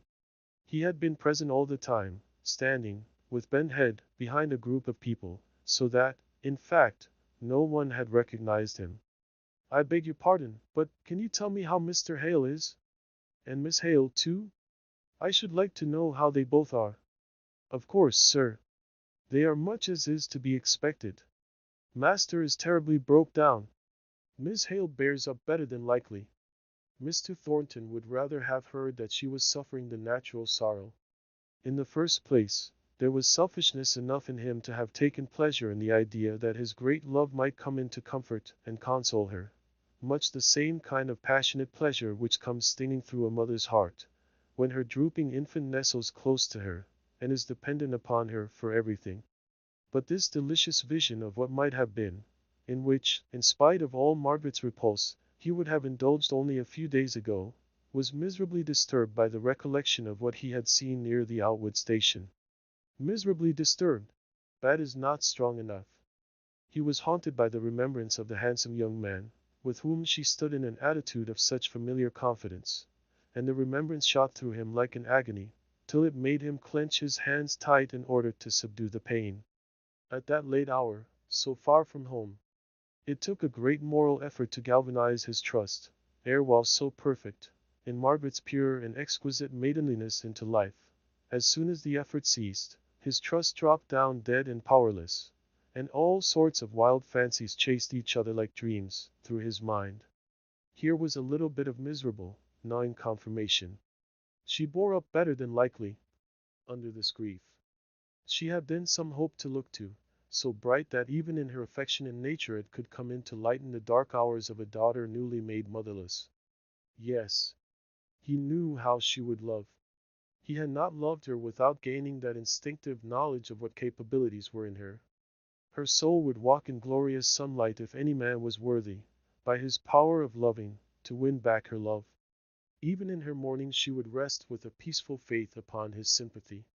His sympathy, quos, that other man's. And that it was another was enough to make Mr. Thornton's pale grave face grow doubly wan and stern at Dixon's answer. "I suppose I may call," said he coldly.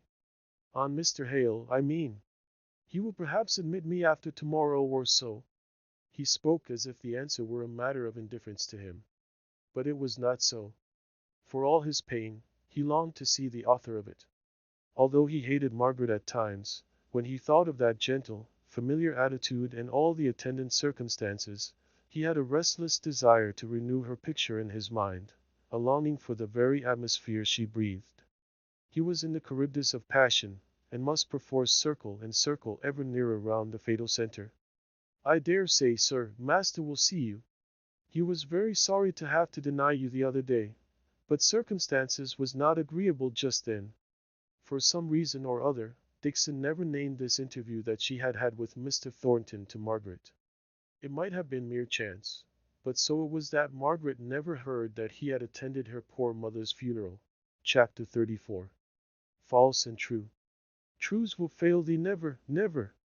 Though thy bark be tempest-driven, though each plank be rent and riven, truth will bear thee on forever." Anon. Da. Bearing up better than likely, was a terrible strain upon Margaret. Sometimes she thought she must give way, and cry out with pain, as the sudden sharp thought came across her, even during her apparently cheerful conversations with her father, that she had no longer a mother. About Frederick, too, there was great uneasiness. The Sunday post intervened, and interfered with their London letters, and on Tuesday Margaret was surprised and disheartened to find that there was still no letter. She was quite in the dark as to his plans, and her father was miserable at all this uncertainty. It broke in upon his lately acquired habit of sitting still in one easy chair for half a day together. He kept pacing up and down the room, then out of it, and she heard him upon the landing opening and shutting the bedroom doors, without any apparent object. She tried to tranquilize him by reading aloud, but it was evident he could not listen for long together. How thankful she was then, that she had kept to herself the additional cause for anxiety produced by their encounter with Linnets. She was thankful to hear Mr. Thornton announced. His visit would force her father's thoughts into another channel. He came up straight to her father, whose hands he took and wrung without a word, holding them in his for a minute or two, during which time his face, his eyes, his look, told of more sympathy than could be put into words. Then he turned to Margaret. Not better than likely did she look. Her stately beauty was dimmed with much watching and with many tears. The expression on her countenance was of gentle patient sadness, nay of positive present suffering. He had not meant to greet her otherwise than with his late studied coldness of demeanor, but he could not help going up to her, as she stood a little aside, rendered timid by the uncertainty of his manner of late, and saying the few necessary commonplace words in so tender a voice, that her eyes filled with tears, and she turned away to hide her emotion. She took her work and sat down very quiet and silent. Mr. Thornton's heart beat quick and strong, and for the time he utterly forgot the Outwood Lane. He tried to talk to Mr. Hale, and, his presence always a certain kind of pleasure to Mr. Hale, as his power and decision made him, and his opinions a safe, sure port, was unusually agreeable to her father, as Margaret saw. Presently Dixon came to the door and said, "Miss Hale, you are wanted." Dixon's manner was so flurried that Margaret turned sick at heart. Something had happened to Fred. She had no doubt of that. It was well that her father and Mr. Thornton were so much occupied by their conversation. "What is it, Dixon?" asked Margaret, the moment she had shut the drawing-room door. "Come this way, miss," said Dixon, opening the door of what had been Mrs. Hale's bedchamber, now Margaret's, for her father refused to sleep there again after his wife's death. "It's nothing, miss," said Dixon, choking a little. "Only a police inspector. He wants to see you, miss.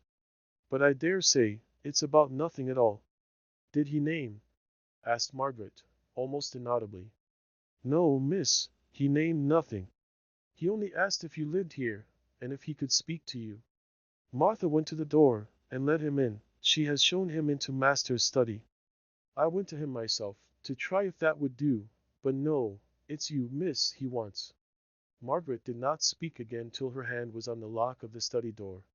Here she turned round and said, "Take care Papa does not come down. Mr. Thornton is with him now." The inspector was almost daunted by the haughtiness of her manner as she entered. There was something of indignation expressed in her countenance, but so kept down and controlled, that it gave her a superb air of disdain. There was no surprise, no curiosity. She stood awaiting the opening of his business there. Not a question did she ask. "I beg your pardon, ma'am, but my duty obliges me to ask you a few plain questions. A man has died at the infirmary, in consequence of a fall, received at Outwood Station, between the hours of 5 and 6 on Thursday evening, the 26th instant. At the time, this fall did not seem of much consequence, but it was rendered fatal, the doctors say, by the presence of some internal complaint, and the man's own habit of drinking." The large dark eyes, gazing straight into the inspector's face, dilated a little. Otherwise there was no motion perceptible to his experienced observation. Her lips swelled out into a richer curve than ordinary, owing to the enforced tension of the muscles, but he did not know what was their usual appearance, so as to recognize the unwonted sullen defiance of the firm sweeping lines. She never blenched or trembled. She fixed him with her eye. Now, as he paused before going on, she said, almost as if she would encourage him in telling his tale, "Well, go on. It is supposed that an inquest will have to be held. There is some slight evidence to prove that the blow, or push, or scuffle that caused the fall, was provoked by this poor fellow's half-tipsy impertinence to a young lady, walking with the man who pushed the deceased over the edge of the platform. This much was observed by someone on the platform, who, however, thought no more about the matter, as the blow seemed of slight consequence. There is also some reason to identify the lady with yourself, in which case, I was not there. said Margaret, still keeping her expressionless eyes fixed on his face, with the unconscious look of a sleepwalker. The inspector bowed but did not speak. The lady standing before him showed no emotion, no fluttering fear, no anxiety, no desire to end the interview. The information he had received was very vague. One of the porters, rushing out to be in readiness for the train, had seen a scuffle, at the other end of the platform, between Leonard and a gentleman accompanied by a lady, but heard no noise, and before the train had got to its full speed after starting, he had been almost knocked down by the headlong run of the enraged half-intoxicated Lennox, swearing and cursing awfully. He had not thought any more about it, till his evidence was routed out by the inspector, who, on making some farther inquiry at the railroad station, had heard from the station master that a young lady and gentleman had been there about that hour, the lady remarkably handsome, and said by some grocer's assistant present at the time, to be a Miss Hale, living at Crampton, whose family dealt at his shop. There was no certainty that the one lady and gentleman were identical with the other pair, but there was great probability. Leonard himself had gone, half mad with rage and pain, to the nearest gin palace for comfort, and his tipsy words had not been attended to by the busy waiters there. They, however, remembered his starting up and cursing himself for not having sooner thought of the electric telegraph, for some purpose unknown, and they believed that he left with the idea of going there. On his way, overcome by pain or drink, he had lain down in the road, where the police had found him and taken him to the infirmary. There he had never recovered sufficient consciousness to give any distinct account of his fall, although once or twice he had had glimmerings of sense sufficient to make the authorities send for the nearest magistrate, in hopes that he might be able to take down the dying man's deposition of the cause of his death. But when the magistrate had come, he was rambling about being at sea, and mixing up names of captains and lieutenants in an indistinct manner with those of his fellow porters at the railway, and his last words were a curse on the Cornish trick, which had, he said, made him £100 poorer than he ought to have been.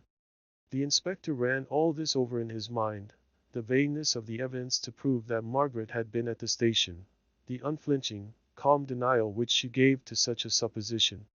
She stood awaiting his next word with a composure that appeared supreme. Then, madam, I have your denial that you were the lady accompanying the gentleman who struck the blow, or gave the push, which caused the death of this poor man? A quick, sharp pain went through Margaret's brain. Oh God! That I knew Frederick were safe! A deep observer of human countenances might have seen the momentary agony shoot out of her great gloomy eyes, like the torture of some creature brought to bay. But the inspector, though a very keen, was not a very deep observer. He was a little struck, notwithstanding, by the form of the answer, which sounded like a mechanical repetition of her first reply, not changed and modified in shape so as to meet his last question. I was not there, said she, slowly and heavily. And all this time she never closed her eyes, or ceased from that glassy, dreamlike stare. His quick suspicions were aroused by this dull echo of her former denial. It was as if she had forced herself to one untruth, and had been stunned out of all power of varying it. He put up his book of notes in a very deliberate manner. Then he looked up. She had not moved any more than if she had been some great Egyptian statue. I hope you will not think me impertinent when I say that I may have to call on you again. I may have to summon you to appear on the inquest, and prove an alibi, if my witnesses, it was but one who had recognized her, persist in deposing to your presence at the unfortunate event. He looked at her sharply. She was still perfectly quiet, no change of color, or darker shadow of guilt on her proud face. He thought to have seen her wince. He did not know Margaret Hale. He was a little abashed by her real composure. It must have been a mistake of identity. He went on. It is very unlikely, ma'am, that I shall have to do anything of the kind. I hope you will excuse me for doing what is only my duty, although it may appear impertinent. Margaret bowed her head as he went towards the door. Her lips were stiff and dry. She could not speak even the common words of farewell. But suddenly she walked forwards, and opened the study door, and preceded him to the door of the house, which she threw wide open for his exit. She kept her eyes upon him in the same dull, fixed manner, until he was fairly out of the house. She shut the door, and went halfway into the study, then turned back, as if moved by some passionate impulse, and locked the door inside. Then she went into the study, paused, tottered forward, paused again, swayed for an instant where she stood, and fell prone on the floor in a dead swoon. Chapter 35. Expiation. There's naught so finely spun but it cometh to the sun. Mr. Thornton sate on and on. He felt that his company gave pleasure to Mr. Hale, and was touched by the half-spoken wishful entreaty that he would remain a little longer, the plaintive, "Don't go yet," which his poor friend put forth from time to time. He wondered Margaret did not return, but it was with no view of seeing her that he lingered. For the hour, and in the presence of one who was so thoroughly feeling the nothingness of earth, he was reasonable and self-controlled. He was deeply interested in all her father said, of death, and of the heavy lull, and of the brain that has grown dull. It was curious how the presence of Mr. Thornton had power over Mr. Hale to make him unlock the secret thoughts which he kept shut up even from Margaret. Whether it was that her sympathy would be so keen, and show itself in so lively a manner, that he was afraid of the reaction upon himself, or whether it was that to his speculative mind all kinds of doubts presented themselves at such a time, pleading and crying aloud to be resolved into certainties, and that he knew she would have shrunk from the expression of any such doubts, nay, from him himself as capable of conceiving them. Whatever was the reason, he could unburden himself better to Mr. Thornton than to her of all the thoughts and fancies and fears that had been frost-bound in his brain till now. Mr. Thornton said very little, but every sentence he uttered added to Mr. Hale's reliance and regard for him. Was it that he paused in the expression of some remembered agony? Mr. Thornton's 2 or 3 words would complete the sentence, and show how deeply its meaning was entered into. Was it a doubt, a fear, a wandering uncertainty seeking rest, but finding none? So tear-blinded were its eyes. Mr. Thornton, instead of being shocked, seemed to have passed through that very stage of thought himself, and could suggest where the exact ray of light was to be found, which should make the dark places plain. Man of action as he was, busy in the world's great battle, there was a deeper religion binding him to God in his heart, in spite of his strong willfulness, through all his mistakes, than Mr. Hale had ever dreamed. They never spoke of such things again, as it happened, but this one conversation made them peculiar people to each other, knit them together, in a way which no loose indiscriminate talking about sacred things can ever accomplish. When all are admitted, how can there be a holy of holies?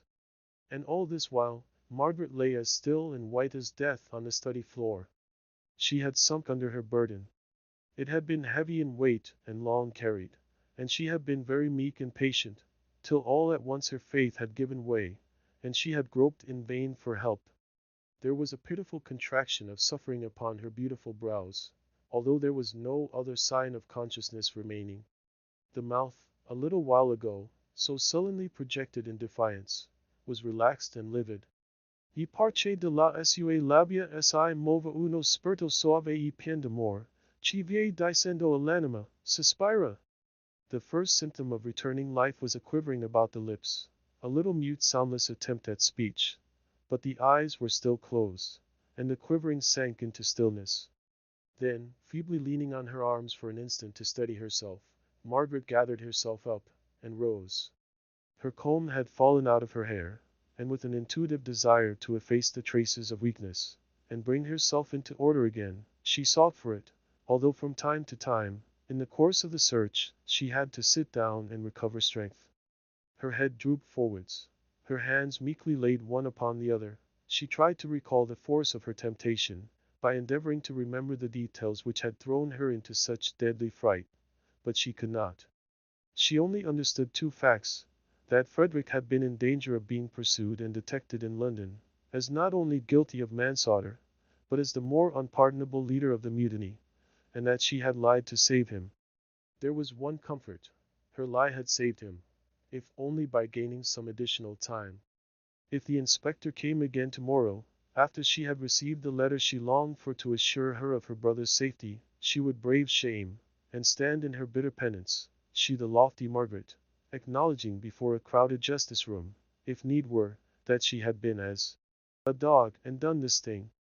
But if he came before she heard from Frederick, If he returned, as he had half threatened, in a few hours, why?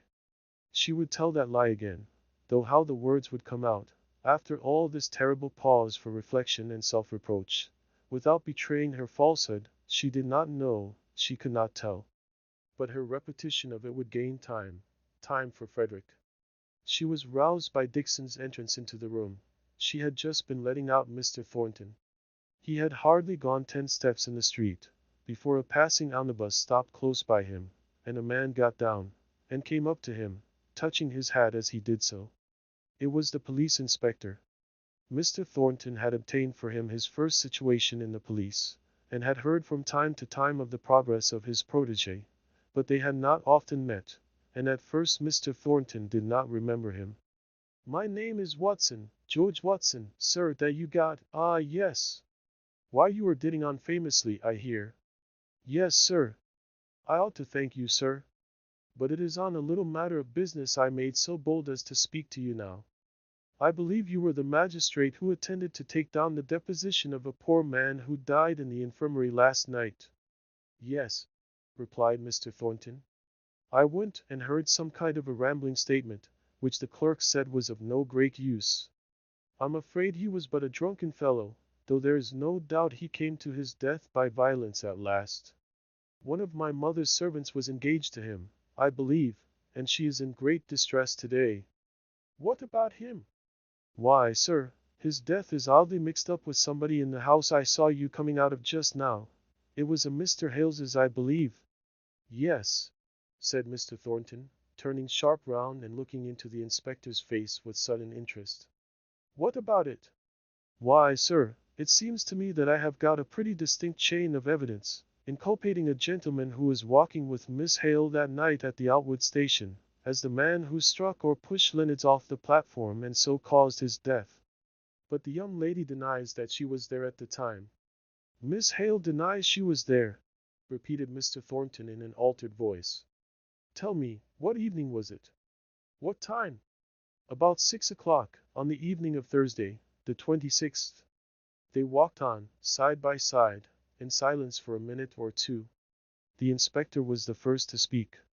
"You see, sir, there's like to be a coroner's inquest, and I've got a young man who is pretty positive, at least he was at first, since he has heard of the young lady's denial. He says he should not like to swear, but still he's pretty positive that he saw Miss Hale at the station, walking about with a gentleman, not 5 minutes before the time, when one of the porters saw a scuffle, which he set down to some of Leonard's impudence, but which led to the fall which caused his death.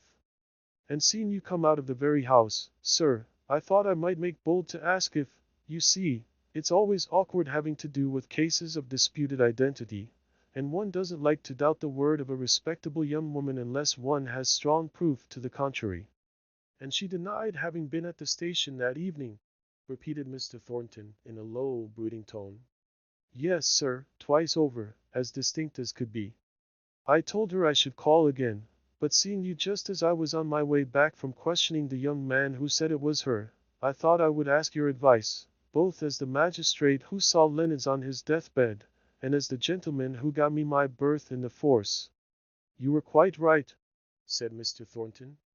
"Don't take any steps till you have seen me again. The young lady will expect me to call, from what I said. I only want to delay you an hour. It's now 3. Come to my warehouse at 4. "Very well, sir." And they parted company. Mr. Thornton hurried to his warehouse, and sternly forbidding his clerks to allow anyone to interrupt him, he went his way to his own private room, and locked the door. Then he indulged himself in the torture of thinking it all over, and realizing every detail.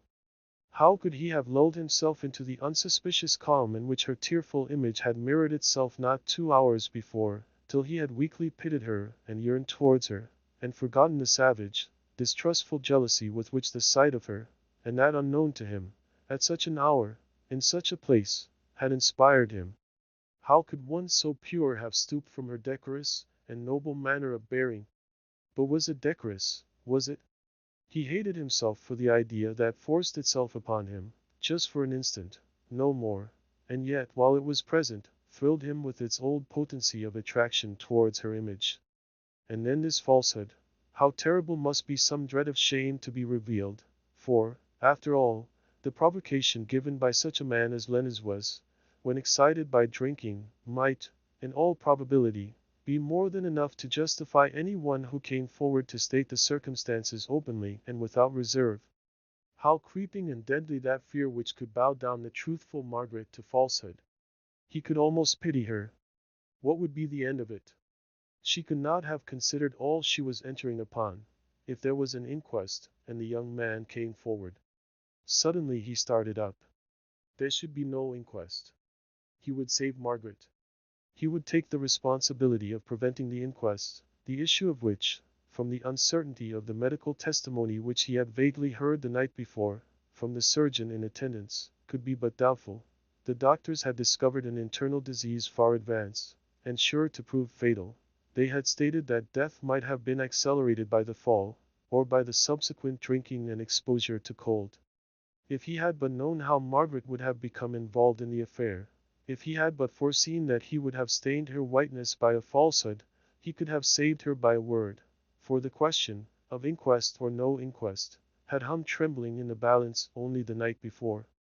Miss Hale might love another, was indifferent, and contemptuous to him, but he would yet do her faithful acts of service of which she should never know. He might despise her, but the woman whom he had once loved should be kept from shame, and shame it would be to pledge herself to a lie in a public court, or otherwise to stand and acknowledge her reason for desiring darkness rather than light. Very grey and stern did Mr. Thornton look, as he passed out through his wondering clerks. He was away about half an hour, and scarcely less stern did he look when he returned, although his errand had been successful.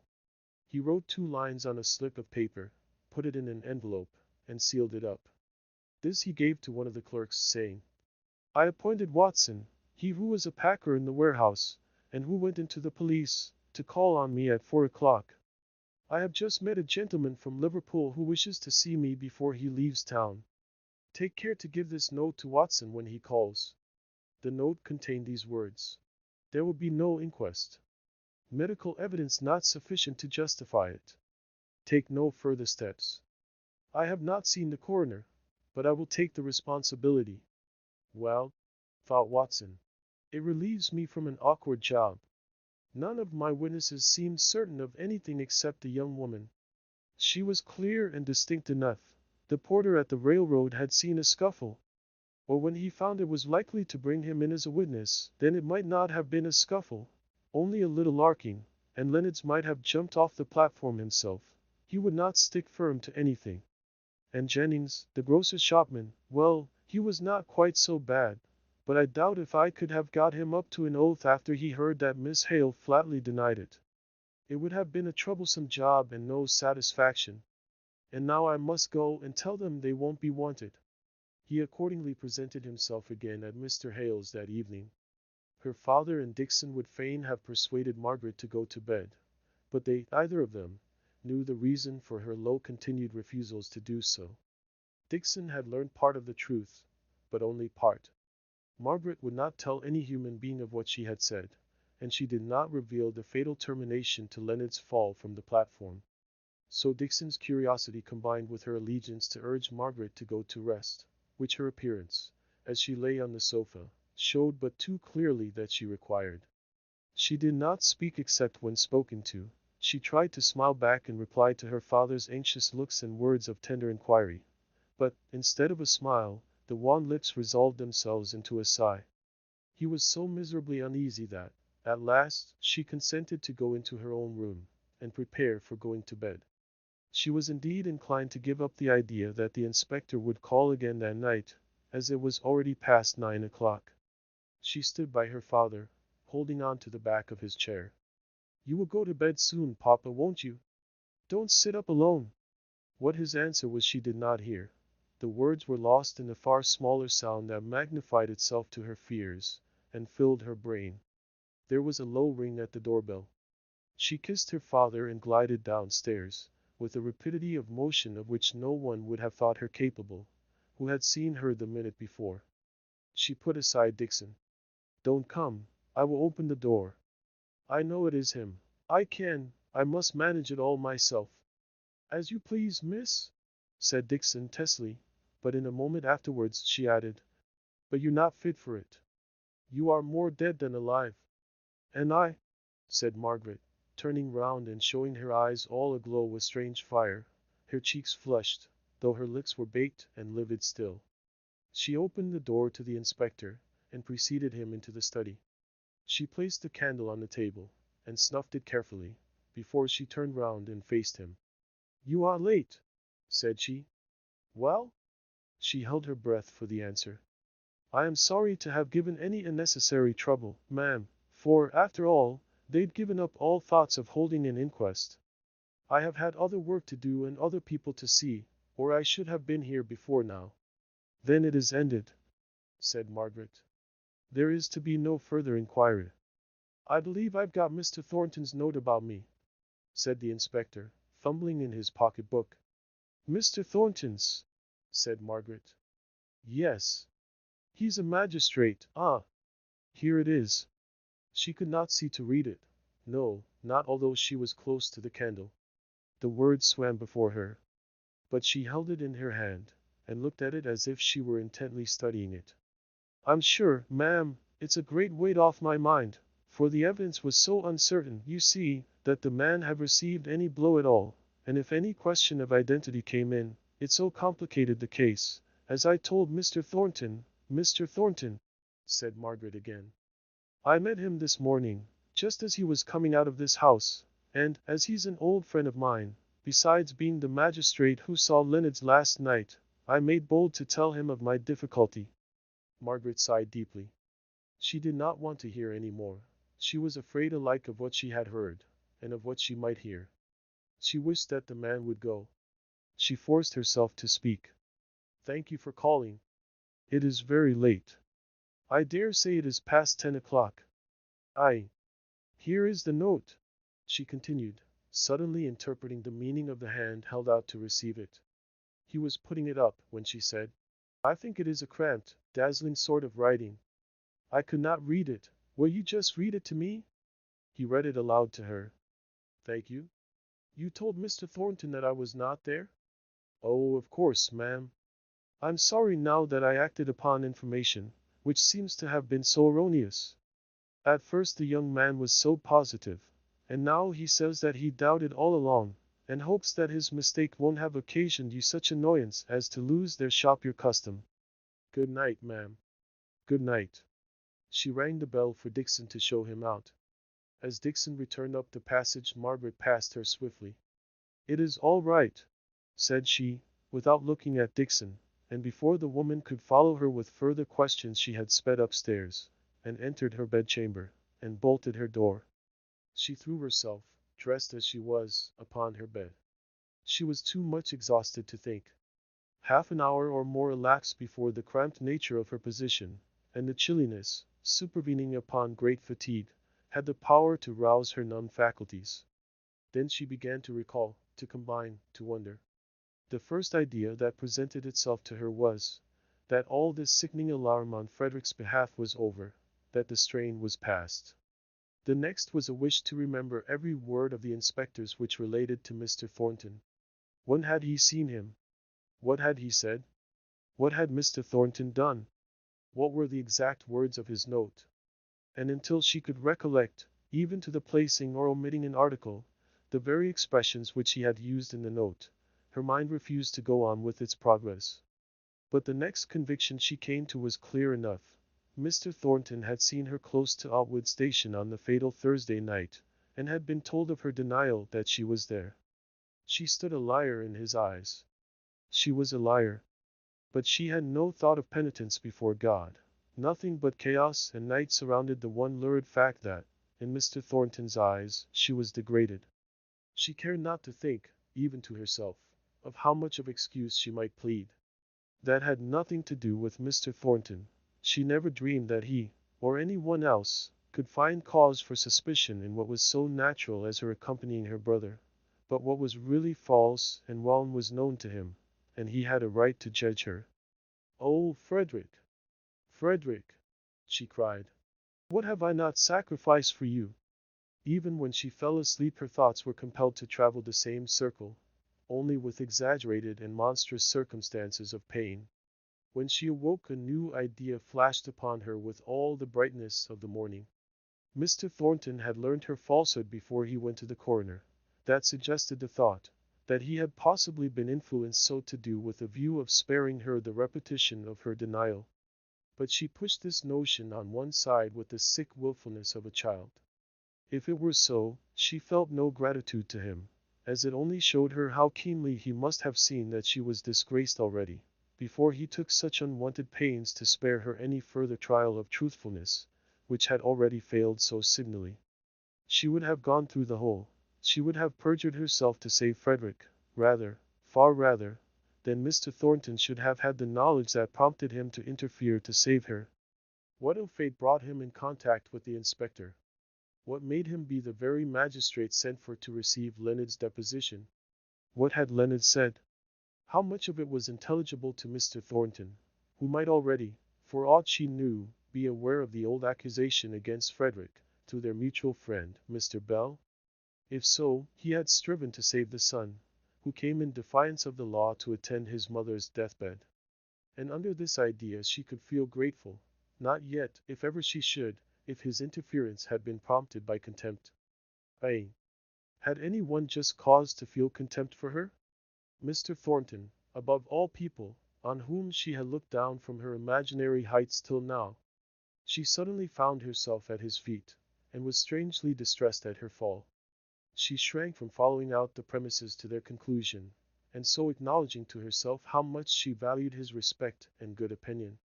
Whenever this idea presented itself to her at the end of a long avenue of thoughts, she turned away from following that path. She would not believe in it. It was later than she fancied, for in the agitation of the previous night, she had forgotten to wind up her watch, and Mr. Hale had given especial orders that she was not to be disturbed by the usual awakening. By and by the door opened cautiously, and Dixon put her head in. Perceiving that Margaret was awake, she came forwards with a letter.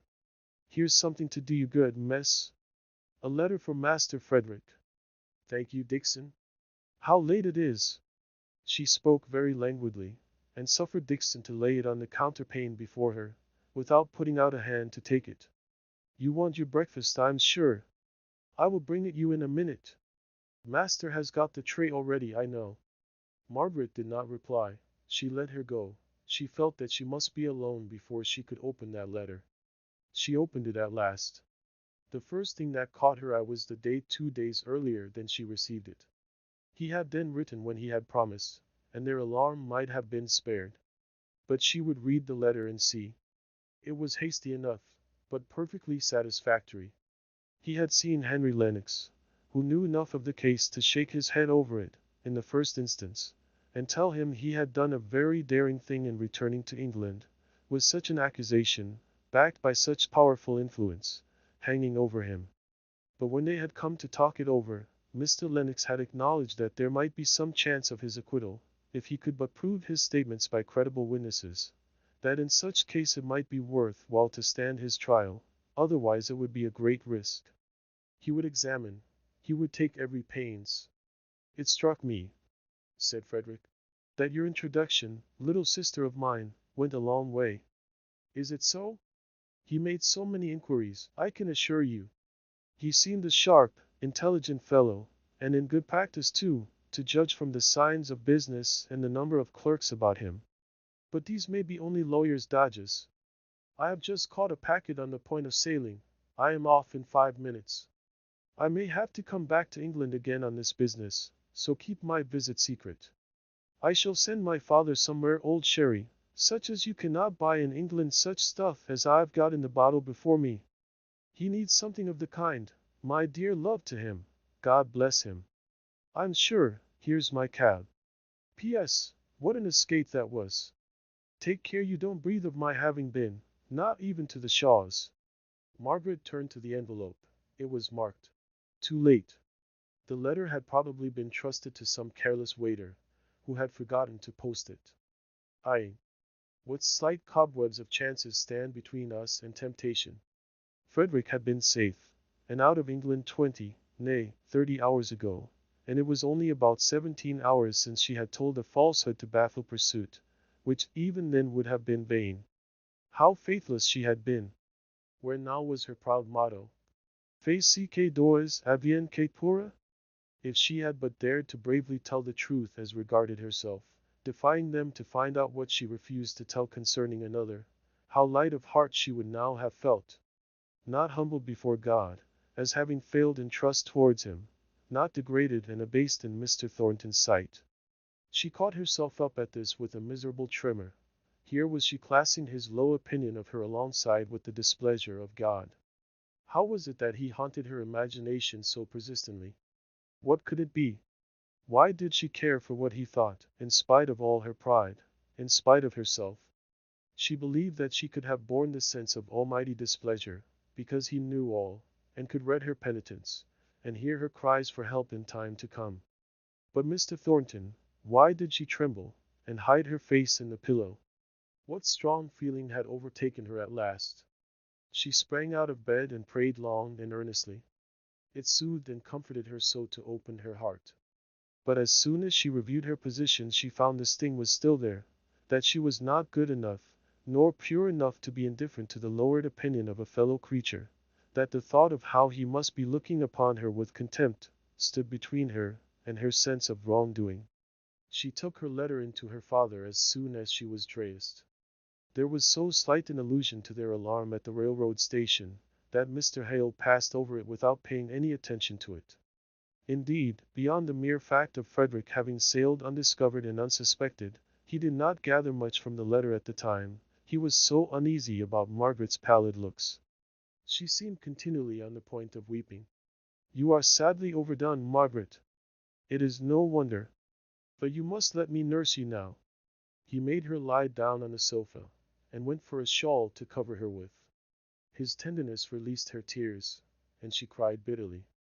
Poor child," said he, looking fondly at her, as she lay with her face to the wall, shaking with her sobs.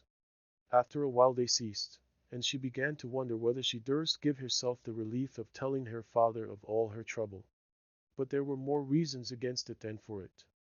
The only one for it was the relief to herself, and against it was the thought that it would add materially to her father's nervousness, if it were indeed necessary for Frederick to come to England again, that he would dwell on the circumstance of his son's having caused the death of a man, however unwittingly and unwillingly, that this knowledge would perpetually recur to trouble him, in various shapes of exaggeration and distortion from the simple truth. And about her own great fault, he would be distressed beyond measure at her want of courage and faith, yet perpetually troubled to make excuses for her. Formerly Margaret would have come to him as priest as well as father, to tell him of her temptation and her sin. But latterly they had not spoken much on such subjects, and she knew not how, in his change of opinions, he would reply if the depth of her soul called unto his. No, she would keep her secret, and bear the burden alone. Alone she would go before God, and cry for his absolution. Alone she would endure her disgraced position in the opinion of Mr. Thornton. She was unspeakably touched by the tender efforts of her father to think of cheerful subjects on which to talk, and so to take her thoughts away from dwelling on all that had happened of late. It was some months since he had been so talkative as he was this day. He would not let her sit up, and offended Dixon desperately by insisting on waiting upon her himself. At last she smiled, a poor, weak little smile, but it gave him the truest pleasure. It seems strange to think that what gives us most hope for the future should be called Dolores, said Margaret. The remark was more in character with her father than with her usual self, but today they seemed to have changed natures. Her mother was a Spaniard, I believe. That accounts for her religion. Her father was a stiff Presbyterian when I knew him. But it is a very soft and pretty name. How young she is, younger by 14 months than I am. Just the age that Edith was when she was engaged to Captain Lennox. Papa, we will go and see them in Spain. He shook his head. But he said, if you wish it, Margaret, only let us come back here. It would seem unfair, unkind to your mother, who always, I'm afraid, disliked Milton so much, if we left it now she is lying here, and cannot go with us. No, dear, you shall go and see them, and bring me back a report of my Spanish daughter. No, Papa, I won't go without you. Who is to take care of you when I am gone? I should like to know which of us is taking care of the other. But if you went, I should persuade Mr. Thornton to let me give him double lessons. We would work up the classics famously. That would be a perpetual interest. You might go on, and see Edith at Corfu if you liked. Margaret did not speak all at once. Then she said rather gravely, "Thank you, Papa, but I don't want to go. We will hope that Mr. Lennox will manage so well that Frederick may bring Dolores to see us when they are married. And as for Edith, the regiment won't remain much longer in Corfu.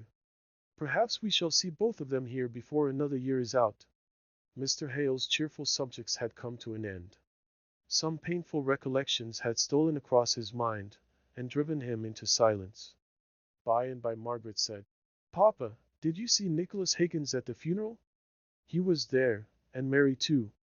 Poor fellow! It was his way of showing sympathy. He has a good warm heart under his bluff abrupt ways." "I am sure of it," replied Mr. Hale. "I saw it all along, even while you tried to persuade me that he was all sorts of bad things. We will go and see them tomorrow, if you are strong enough to walk so far." "Oh yes, I want to see them. We did not pay Mary, or rather she refused to take it, Dixon says. We will go so as to catch him just after his dinner, and before he goes to his work." Towards evening Mr. Hale said, "I half expected Mr. Thornton would have called. He spoke of a book yesterday which he had, and which I wanted to see. He said he would try and bring it today." Margaret sighed. She knew he would not come. He would be too delicate to run the chance of meeting her, while her shame must be so fresh in his memory. The very mention of his name renewed her trouble, and produced a relapse into the feeling of depressed, preoccupied exhaustion. She gave way to listless languor. Suddenly it struck her that this was a strange manner to show her patience, or to reward her father for his watchful care of her all through the day. She sat up, and offered to read aloud. His eyes were failing, and he gladly accepted her proposal. She read well, she gave the due emphasis. But had any one asked her, when she had ended, the meaning of what she had been reading, she could not have told. She was smitten with a feeling of ingratitude to Mr. Thornton, inasmuch as, in the morning, she had refused to accept the kindness he had shown her in making further inquiry from the medical men, so as to obviate any inquest being held. Oh, she was grateful. She had been cowardly and false, and had shown her cowardliness and falsehood in action that could not be recalled. But she was not ungrateful. It sent a glow to her heart, to know she could feel towards one who had reason to despise her. His cause for contempt was so just, that she should have respected him less if she had thought he did not feel contempt. It was a pleasure to feel how thoroughly she respected him. He could not prevent her doing that. It was the one comfort in all this misery. Late in the evening, the expected book arrived. "With Mr. Thornton's kind regards, and wishes to know how Mr. Hale is." "Say that I am much better, Dixon, but that Miss Hale—" "No, Papa," said Margaret eagerly. "Don't say anything about me." "He does not ask." "My dear child, how you are shivering!" said her father, a few minutes afterwards. "You must go to bed directly. You have turned quite pale." Margaret did not refuse to go, though she was loath to leave her father alone. She needed the relief of solitude after a day of busy thinking, and busier repenting. But she seemed much as usual the next day. The lingering gravity and sadness, and the occasional absence of mind, were not unnatural symptoms in the early days of grief. And almost in proportion to her re-establishment in health, was her father's relapse into his abstracted musings upon the wife he had lost, and the past era in his life that was closed to him forever. Chapter 36. Union not always strength. The steps of the bearers, heavy and slow, the sobs of the mourners, deep and low. Shelley. At the time arranged the previous day, they set out on their walk to see Nicholas Higgins and his daughter. They both were reminded of their recent loss, by a strange kind of shyness in their new habiliments, and in the fact that it was the first time, for many weeks, that they had deliberately gone out together. They drew very close to each other in unspoken sympathy. Nicholas was sitting by the fireside in his accustomed corner, but he had not his accustomed pipe. He was leaning his head upon his hand, his arm resting on his knee. He did not get up when he saw them, though Margaret could read the welcome in his eye. Sit ye down, sit ye down. Fire's welly out, said he, giving it a vigorous poke, as if to turn attention away from himself. He was rather disorderly, to be sure, with a black unshaven beard of several days' growth, making his pale face look yet paler, and a jacket which would have been all the better for patching. We thought we should have a good chance of finding you, just after dinner time, said Margaret. We have had our sorrows too, since we saw you, said Mr. Hale. Aye, sorrows is more plentiful than dinners just now. I reckon my dinner hour stretches all over the day. You'll be pretty sure of finding me. Are you out of work? Asked Margaret. Aye, he replied shortly. Then, after a moment's silence, he added, looking up for the first time, I'm not wanting brass. Dunno you'll sink it. Bess, poor lass, had a little stock under her pillow, ready to slip into my hand, last moment, and Maria's fustian cutting. But I'm out of work o' the same. We'll marry some money, said Mr. Hale, before Margaret's sharp pressure on his arm could arrest the words. If oo takes it, I'll turn her out o' doors. I'll bide inside these four walls, and she'll bide out. That's a dot. But we owe her many thanks for her kind service, began Mr. Hale again. I ne'er then ken your daughter there for her deeds o' love to my poor wench. I ne'er could find th words. I see have to begin to try now, if you'll start making an ado about what little Mary could serve a yield dot. Is it because of the strike you're out of work? Asked Margaret gently. Strike's ended. It's o'er for this time. I'm out o' work because I ne'er asked for it. And I ne'er asked for it, because good words is scarce, and bad words is plentiful. He was in a mood to take a surly pleasure in giving answers that were like riddles. But Margaret saw that he would like to be asked for the explanation. And good words are? Asking for work. I reckon them's almost the best words that men can say. Gee, me work means, and I'll do it like a man. Them's good words. And bad words are refusing you work when you ask for it. Aye. Bad words is saying, aha, my fine chap. Yo be been true to your order, and I'll be true to mine. Yo did the best yo could for them as wanted help. That's your way of being true to your kind, and I'll be true to mine. Yo be been a poor fool, as know no better nor be a true faithful fool. So go and be d to yo. There's no work for yo here. Them's bad words. I'm not a fool, and if I was, folk ought to ha taught me how to be wise after their fashion.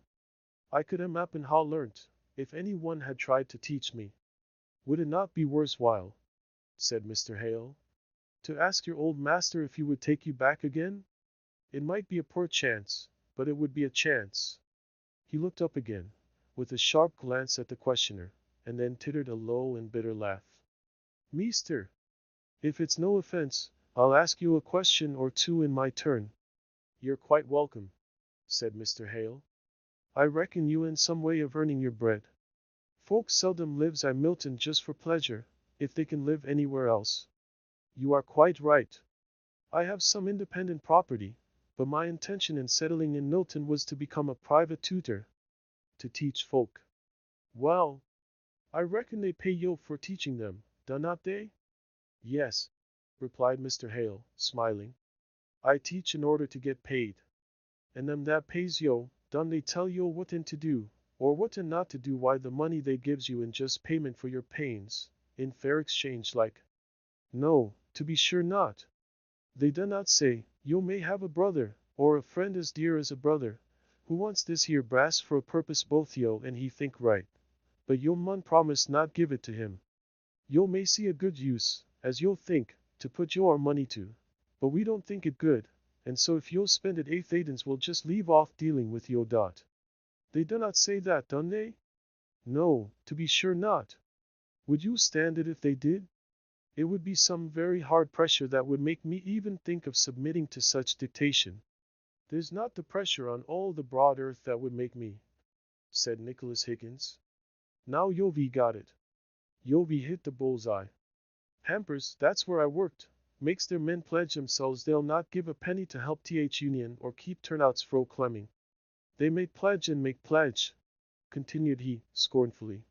They nobbut make liars and hypocrites. And that's a less sin, to my mind, to make men's hearts so hard that they'll not do a kindness to them as needs it, or help on the right and just cause, though it goes again the strong hand.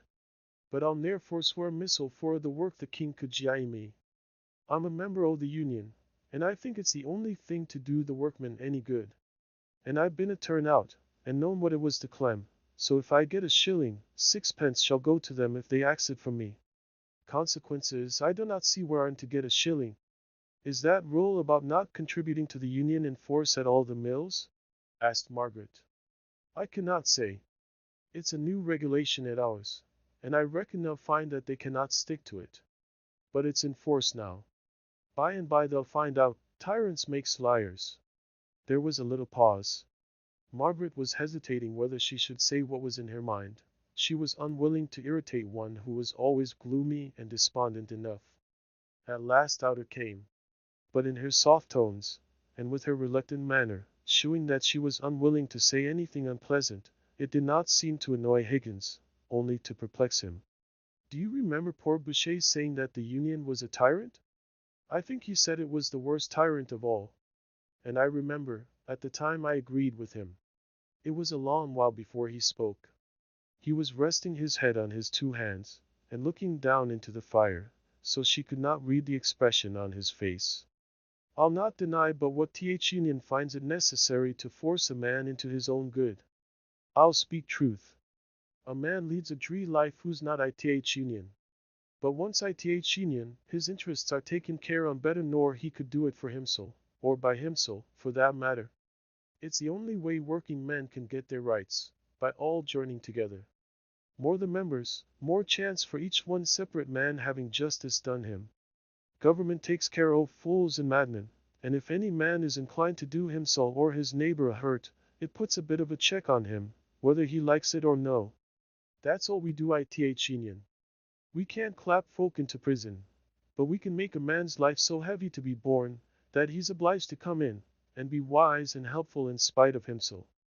Boucher were a fool all along, and ne'er a worse fool than at th last. He did you harm? Asked Margaret. Aye, that did he. We had public opinion on our side, till he and his sort began rioting and breaking laws. It were all over why the strike then. Then would it not have been far better to have left him alone, and not forced him to join the Union? He did you no good, and you drove him mad. Margaret, said her father, in a low and warning tone, for he saw the cloud gathering on Higgins's face. I like her, said Higgins suddenly. Who speaks plain out what's in her mind? Who doesn't comprehend th Union for all that? It's a great power, it's our only power. I how read a bit old poetry about a plough going over a daisy, as made tears come into my eyes, afore I'd other cause for crying. But the chap ne'er stopped driving the plough, I see warrant, for all he was pitiful about the daisy. He'd too much motherwit for that.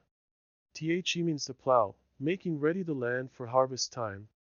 Such as Boucher, 'twould be setting him up too much to liken him to a daisy. He's liker a weed lounging over the ground. Mun just made up their mind to be put out o' the way. I'm sore vexed by him just now. So unmappin', I do not speak him fair. I could go over him why a plough missile, why the pleasure in life. Why? What has he been doing? Anything fresh? Aye, to be sure. He's ne'er out o' mischief, that man.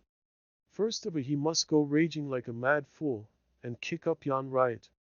Then he'd to go into hiding, where he'd a been yet, if Thornton had followed him out as I'd hoped he would ha' done. But Thornton, having got his own purpose, didn't care to go on why the prosecution for the riot. So Boucher slumped back again to his house. He ne'er showed himself abroad for a day or two. He had that grace. And then, where think you that he went? Why, to Hampers. Damn him! He went why his mealy-mouthed face, that turns me sick to look at, asking for work, though he knowed well enough the new rule, pledging themselves to give not to th Unions, not to help the starving turn out. Why he'd a clung to death, if th Union had not helped him in his pinch. There he went, asking to promise aught, and pledge himself to aught, to tell a he knowed on our proceedings, the good-for-nothing Judas. But I'll say this for Hamper, and thank him for it at my dying day, he drove Boucher away, and would not listen to him, ne'er a word, though folk standing by says the traitor cried like a babby. Bay! How shocking! How pitiful! Exclaimed Margaret. Higgins, I don't know you today. Don't you see how you've made Boucher what he is, by driving him into the Union against his will, without his heart going with it? You have made him what he is. Made him what he is. What was he? Gathering along the narrow street, came a hollow, measured sound, now forcing itself on their attention. Many voices were hushed and low, many steps were heard, not moving onwards, at least not with any rapidity or steadiness of motion, but as if circling round one spot. Yes, there was one distinct, slow tramp of feet, which made itself a clear path through the air, and reached their ears, the measured labored walk of men carrying a heavy burden. They were all drawn towards the house door by some irresistible impulse, impelled thither, not by a poor curiosity, but as if by some solemn blast. 6 men walked in the middle of the road, 3 of them being policemen. They carried a door, taken off its hinges, upon their shoulders, on which lay some dead human creature, and from each side of the door there were constant droppings. All the street turned out to see, and seeing, to accompany the procession, each one questioning the bearers, who answered almost reluctantly at last, so often had they told the tale. We found him I.T.H. Brooke in the field beyond there. T.H. Brooke, why there's not water enough to drown him. He was a determined chap. He lay with his face downwards. He was sick enough all living, choose what cause he had for it. Higgins crept up to Margaret's side, and said in a weak piping kind of voice, It's not John Boucher? He had not spunk enough. Sure. It's not John Boucher. Why, they are looking this way. Listen. I've a singing in my head, and I cannot hear. They put the door down carefully upon the stones, and all might see the poor drowned wretch, his glassy eyes, one half open, staring right upwards to the sky. Owing to the position in which he had been found lying, his face was swollen and discolored. Besides, his skin was stained by the water in the brook, which had been used for dyeing purposes. The fore part of his head was bald, but the hair grew thin and long behind, and every separate lock was a conduit for water. Through all these disfigurements, Margaret recognized John Boucher. It seemed to her so sacrilegious to be peering into that poor distorted, agonized face, that by a flash of instinct she went forwards and softly covered the dead man's countenance with her handkerchief. The eyes that saw her do this followed her, as she turned away from her pious office, and were thus led to the place where Nicholas Higgins stood, like one rooted to the spot. The men spoke together, and then one of them came up to Higgins, who would have fain shrunk back into his house. Higgins, thou knowed him. Thou mun go tell the wife. Do it gently, man, but do it quick, for we canna leave him here long. I canna go, said Higgins. Thou not asked me? I canna face her. Thou knows her best, said the man. We han done a deal in bringing him here, thou take thy share. I canna do it, said Higgins. I'm welly felled why seeing him. We wasn't friends, and now he's dead. Well, if thou want it, thou want it. Someone mun though. It's a dree task, but it's a chance, every minute, as she doesn't hear on it in some rougher way nor a person going to make her let on by degrees, as it were. Papa, do you go? Said Margaret, in a low voice. If I could, if I had time to think of what I had better say, but all at once. Margaret saw that her father was indeed unable. He was trembling from head to foot. I will go, said she. Bless you, miss, it will be a kind act, for she's been but a sickly sort o' body, I hear, and few hereabouts know much on her. Margaret knocked at the closed door, but there was such a noise, as of many little ill-ordered children, that she could hear no reply.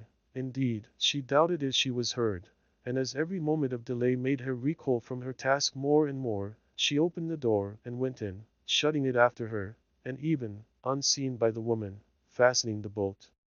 Mrs. Boucher was sitting in a rocking chair, on the other side of the ill-read-up fireplace, It looked as if the house had been untouched for days by any effort at cleanliness. Margaret said something, she hardly knew what. Her throat and mouth were so dry, and the children's noise completely prevented her from being heard. She tried again. "How are you, Mrs. Boucher?" "But very poorly, I'm afraid." "I've chance o' being well," said she querulously. "I'm left alone to manage these childer, and not for to give them for to keep them quiet. John should not ha' left me, and me so poorly. How long is it since he went away?" "4 days sin'. No one would give him work here, and he to go on tramp toward Greenfield. But he might ha' been back afore this, or send me some word if he'd getten work." "He might, oh, don't blame him," said Margaret. "He felt it deeply, I'm sure. Will till hold died in, and let me hear the lady speak," addressing herself, in no very gentle voice, to a little urchin of about a year old. She apologetically continued to Margaret. "He's always mithing me for daddy and butter, and I ha' no butters to give him, and daddy's away, and forgotten us I think. He's his father's darling, he is," said she, with a sudden turn of mood, and dragging the child up to her knee, she began kissing it fondly. Margaret laid her hand on the woman's arm to arrest her attention. Their eyes met.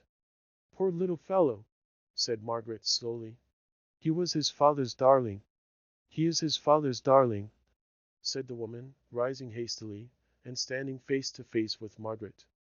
Either of them spoke for a moment or two. Then Mrs. Boucher began in a low growling tone, gathering in wildness as she went on. "He is his father's darling, I say.